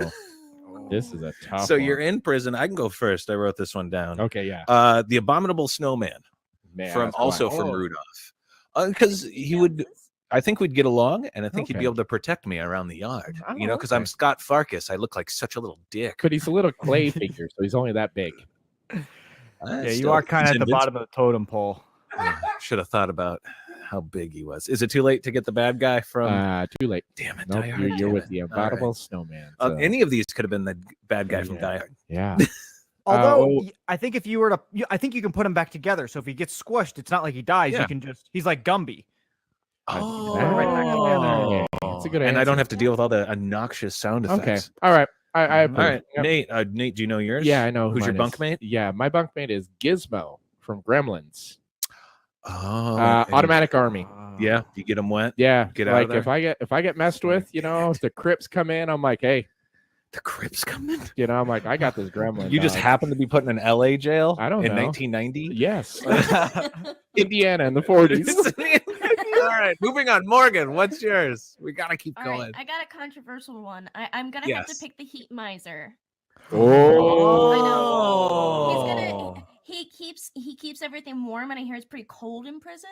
So he could like spoon me at night and keep me nice and warm. And I mean, he'd be so fucking hot that nobody wants to touch either of us. Yeah, That's that's a smart. good answer. That's Dang it, smart. That's a good answer. God, Little Josh. to know, Heat Miser. he's dead, and I have now gone in his place. Yeah. Oh no! Ooh. Oh, we got to figure out if this is a shared universe or not. Something called Yeah. Doctor Strange. No Dave, what's spoilers. yours? I would have to pick Buddy the Elf. That's a good one. because the problem is when you're on the bottom of the totem pole, you got to find someone who's just a little lower than you, and then Yeah. you Yep. feed him to the wolves. I like that. I like that answer. He's a That's good a good one. patsy. Plus, he'll Mhm. never catch on. All you gotta do is be nice to him like once a day, and he'll Yeah, just do just- whatever you want. Just don't be more annoying than Buddy the Elf, and you can cruise. You know what? I would trade cigarettes for noise canceling headphones. I would do that right away. Just as his talking would just drive me up the wall. But I think Mhm. that's a good answer. I like it.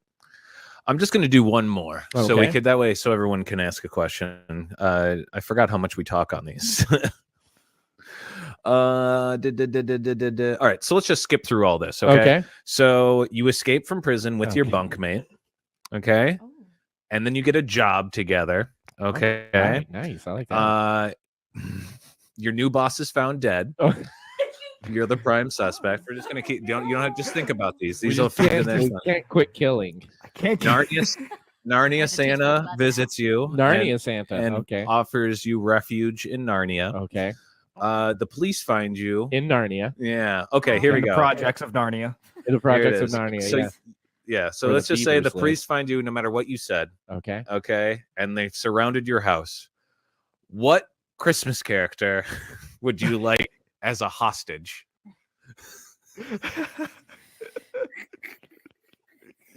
I had a lot of fun writing these. Holy cow. What Christmas character would I like as a hostage? I'll go first. Okay. Santa's elves. Oh. I had so many of them. Ah. Could start, and they like scream like children. Could pop off a few of them, to let them know that you're serious, that kind of thing. And yeah, they're that easier you're to serious, and you still have they're Yeah. expendable in a way. Exactly. I like that. Every elf is Yeah. expendable in the Santa universe. I like think. that. That's what I Yeah. think. David, who would you take as a hostage? I would take old Saint Nick himself. Oh, That's a good answer. From what You're movie? ruining. Tim Allen? Oh. Yeah, Tim Allen. Tim Santa Allen. Claus? From the second one, or is the third one? There's a I Santa think there's Claus a third 2, one. and the third one Martin is Short's in Martin the third Short, one, and yeah. he's Winter or something. Yeah. Oh, I know. I'm definitely taking. Oh, I'm taking from the first Santa Claus. Not That's the right you know answer. after he gets. I'm taking Tim Allen. We're going because he's got hot chocolates. He's active, Yep. so people know Yep. he's real. There's a penny Yep. whistle, I believe. Yep. And Got a cool sleigh. you're ruining an entire industry if he goes down. So they got to treat you, with respect. I do like that. And plus it brings you full circle since we started because you didn't have Santa in your world. And now we're taking him hostage. It's perfect. I told you he was real. Nate or Morgan? Morgan, do you have an answer? I would pick Cindy Lou Who. I've already duped her once. It won't be hard to do again. Yep. All that world good stuff. stops. Yeah, get back in that well. I like it. I like it. It's a good answer. I mean, she's probably the most beloved person in Whoville. Yeah, I would say so. Very dupable. I think in any Christmas Very movie, movable. basically like the cutest, like perfect hostage. Yeah. Hands down, great one. Yeah. Nate, you know yours? The Griswolds.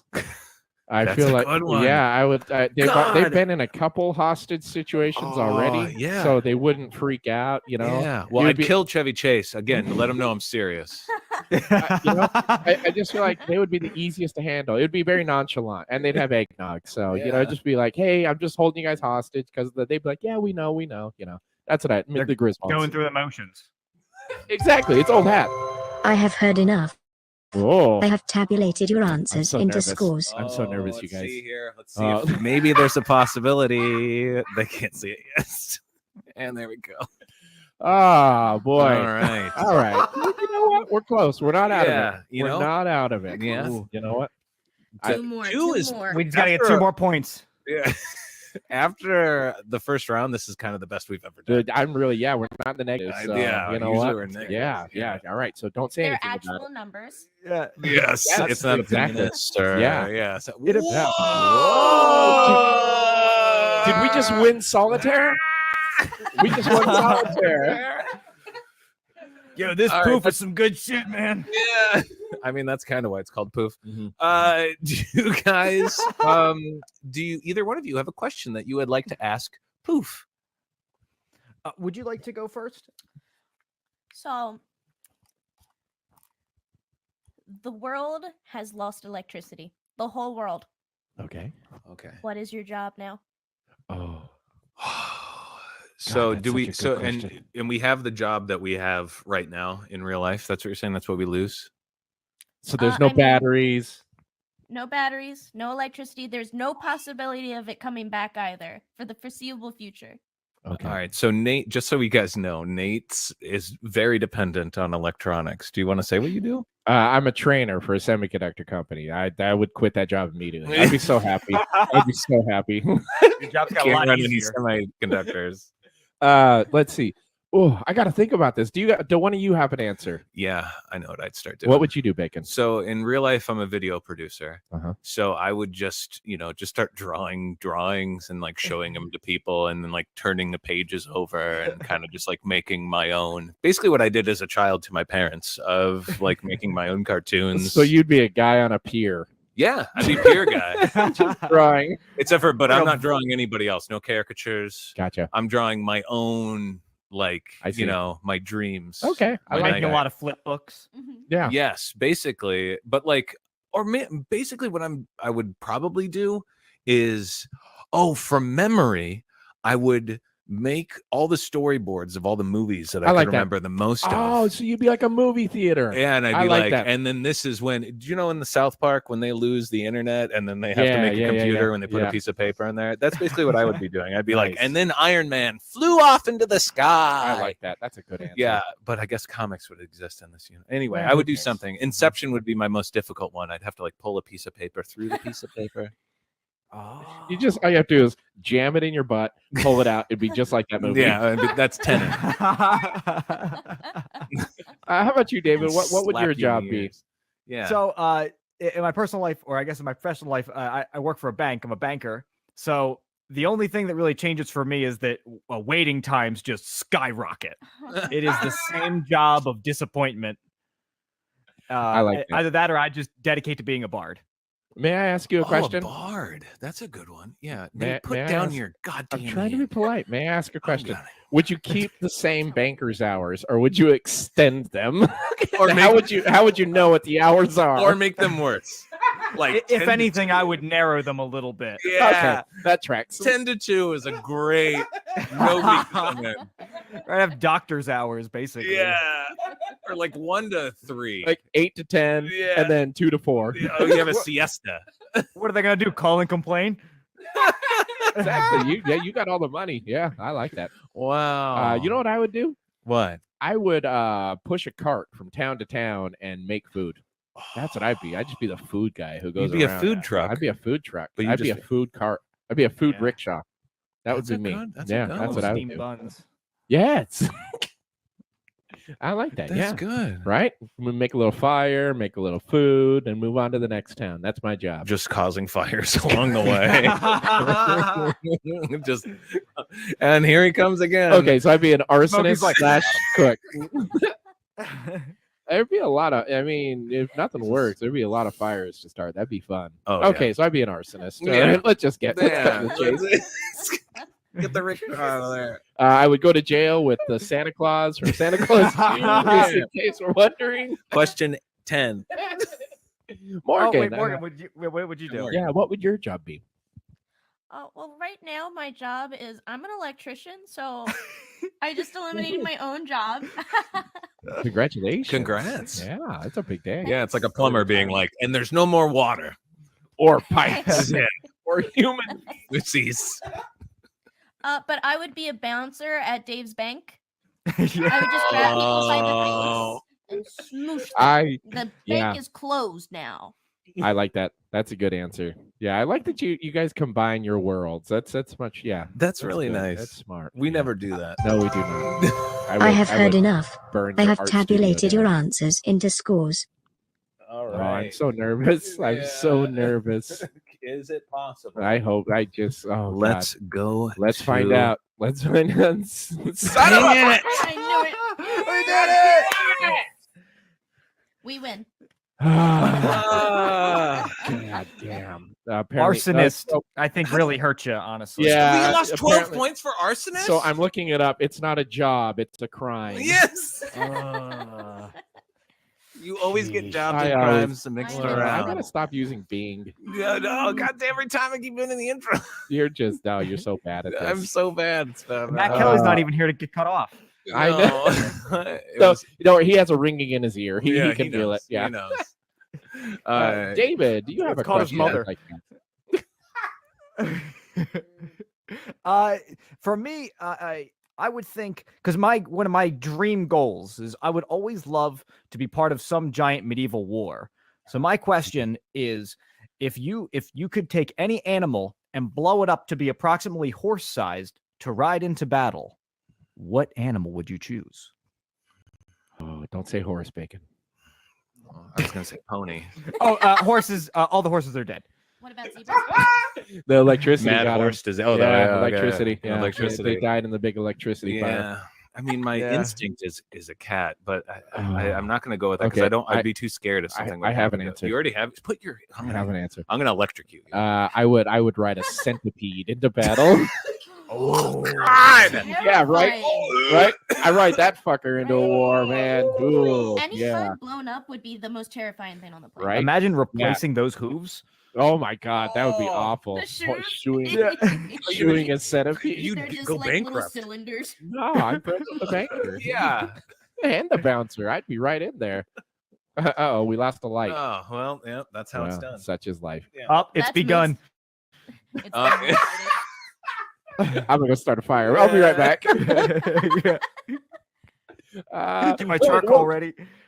I would pick elephant. Oh, you ooh, shrink shrink it it down. Mhm. Compact I've always wanted a pet elephant, and I mean they're too big to fit in my house right now as is. So I would shrink it down to horse size, much more like that. manageable. I like that. And I think I like it would that you're like. gain speed now that it's a little smaller. I do Oh, like yeah. that you're like. I want an elephant in my house. Yeah. A horse-sized Just elephant will live in my Mhm. I mean, he could totally fit in my trash mountain. I love it. That was good. Oh yeah, yeah. All right. Yeah. Yeah, I withdraw my objection. I love it. What about David, you, Bacon? I guess I just kind of get a loophole in there, and I would just pick a giraffe because they are horse sized. So you just shrink a giraffe? No, I neck? wouldn't shrink it. It'd just be they're horse sized. So you would just ride a giraffe? I'd just ride a I giraffe. feel like that'd be easy to trip. I really hope your enemy's on the top floor. Right? Yeah, most of them are. I am not friends with He dog creatures. really, he does not like it. Yeah, it's like a bird seeing another bird. You're riding a giraffe in the battle. That'd be awesome. How do we defeat it? Hit one of those spindly legs. No, have you ever seen giraffes fighting? They could take a hit to the leg. They stand next to each other and they head whip at each other's legs. Oh my God, and they get hit right in the knees, and they could take it. So I think I'd be fine on that. All right. Yeah. Dave, what about you?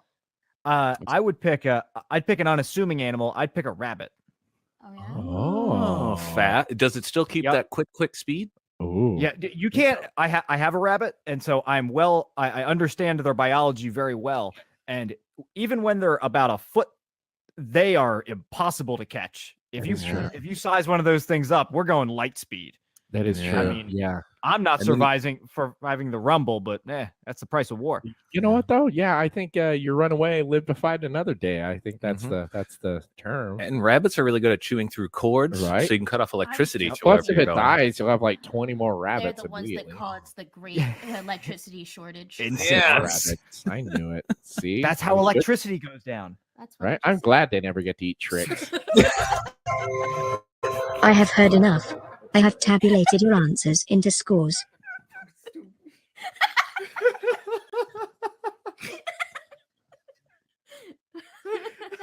What a thing to say. Oh, a bitch. Ah, damn it. I hate centipedes and giraffes. You know, we know this. We know it hates centipedes and giraffes, and we still made the Everyone mistake. hates centipedes. Yeah, I think the everyone giraffe loophole. I think that maybe that's what did it. Yeah, we didn't maintain the integrity of the question. Game, and you have to do that.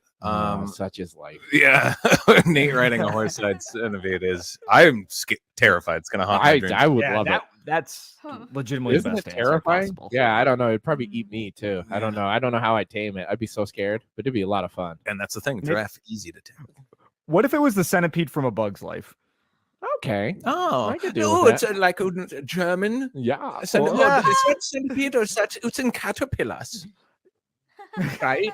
I would teach it like little only, ants down there. Oh. teach it to obey only in German. I'd be Yes. that guy. Oh my god. Oh god. That would be Well, we know what horrible. war you're fighting in. 9. Nate, we still have we got 7 minutes left, so we Okay. still do have time for one more question before the announcer right. is, and we didn't even tell them what they win. Oh, we'll tell them later. We'll tell, yeah, so or what we here's- might win. I hope I don't know. win a We could still stepdad. win. His name's Todd. His name's Todd. Oh yeah, I forgot to. We have to mention them again. Rent a stepdad. Mhm. Anytime you want, call him up. Anytime. He'll come. He'll come. His name's Todd. He'll yell at your mom. Yeah, and he'll drink all your RC cola. Yeah, and he'll be out before you wake up in the morning. Somebody has to drink it. Nate, what's your fucking question? All right, here's my question. I would like you to dig. You're a producer now. Your job is to make the world's worst Christmas sequel. 1, what movie are you making a sequel for? 2, how are you wrecking it? I got it. All right, what's yours? It's a Tenant Christmas.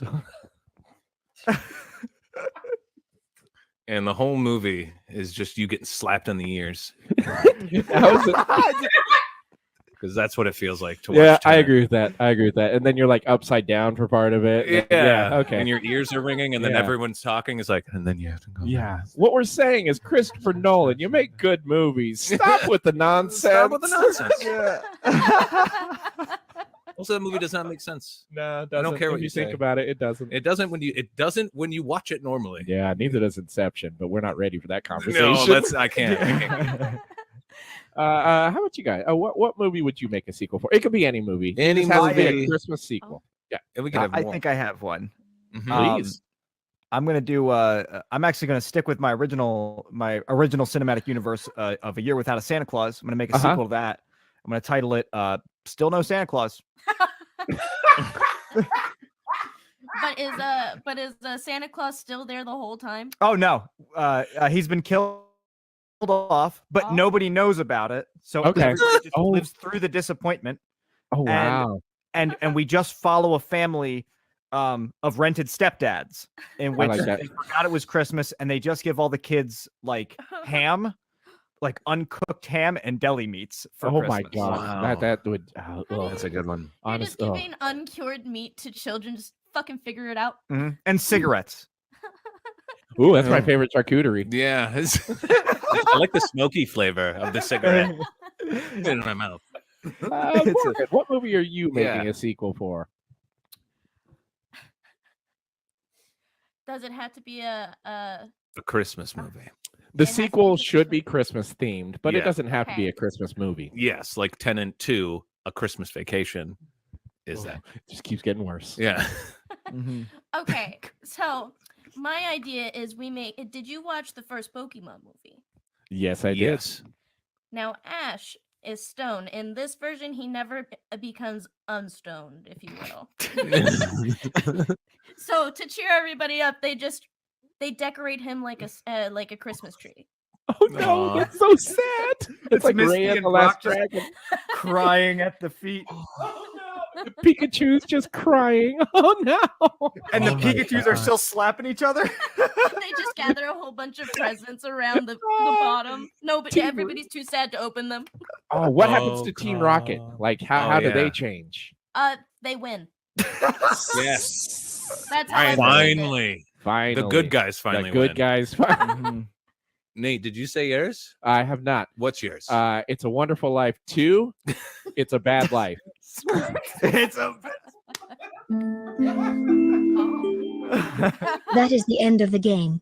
Milkbag, who is the champion this week? All right, that is the. Oh, Nate, did you unplug yourself? Yeah. Right at the end? Oh, plug the cord into that, Nate. Follow the cord from your headset. There it is. Let's get into. We're gonna go over. You guys, let's see who won. I'm so excited. Oh, it's nothing. It's a loopy. All right, we won solitaire again. There we go. Oh, what a good Got memory. way more points. Yo, that's a great comeback. That It is. is. We got a lot of That's points. like We did from get the a lot of 40s to points the that last- 50s right yeah, there. Poof yeah. hates Tenet. Yeah, and It's a So- Wonderful Life. and So, so they're all over it. Wow! I dig that. I dig that really. so much. I don't know. You're talking a lot of shit on Inception, but I keep seeing the screen Inception. Yeah. All right, so you guys are the winners. We're going to try to do this as quick as possible because we only got 2 minutes left. Oh. So you guys win. Congratulations. What you win is this video that Nate and I produced a while ago and has yet to be released online. You get to name this. It goes up on Nate's YouTube channel, and you get to give this a title. Forever. I don't do anything with my YouTube channel, so it'll stay there in perpetuity. Yeah. Is that a word? Perpetuity? It's Ah, perpetuity. there we go. Thank you. All for right, that. here's the end.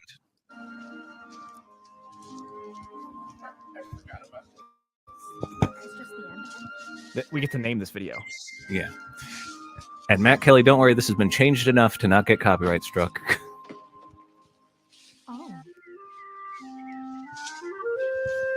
I like that Macaulay Culkin played such a huge part in the show.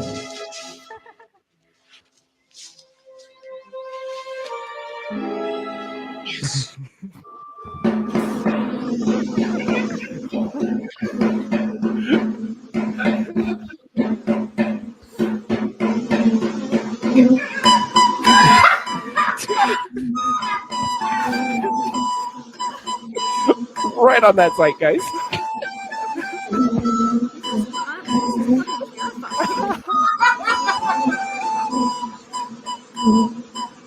Player 1991. Eliminated.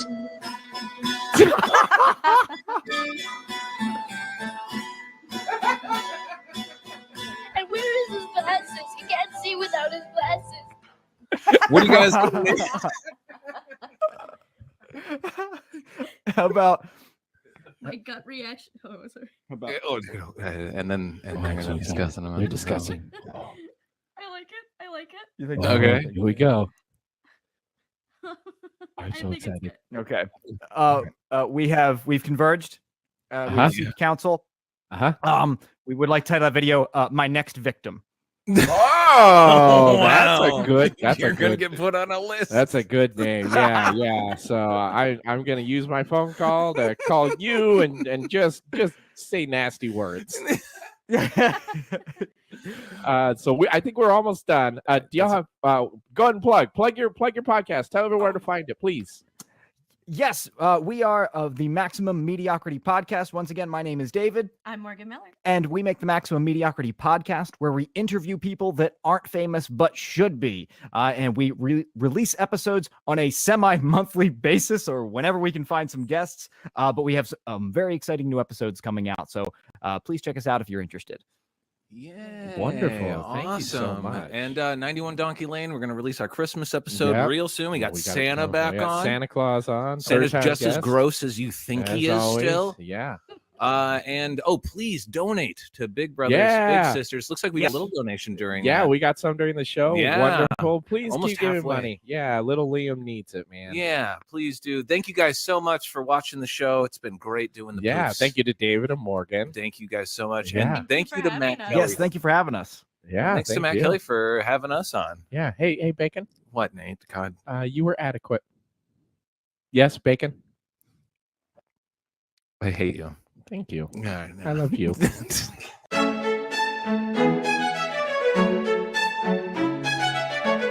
Hello, my name is Johnny Neutrino, the world's greatest rock and roll supervillain and leader of the Order of the Crawling Hand.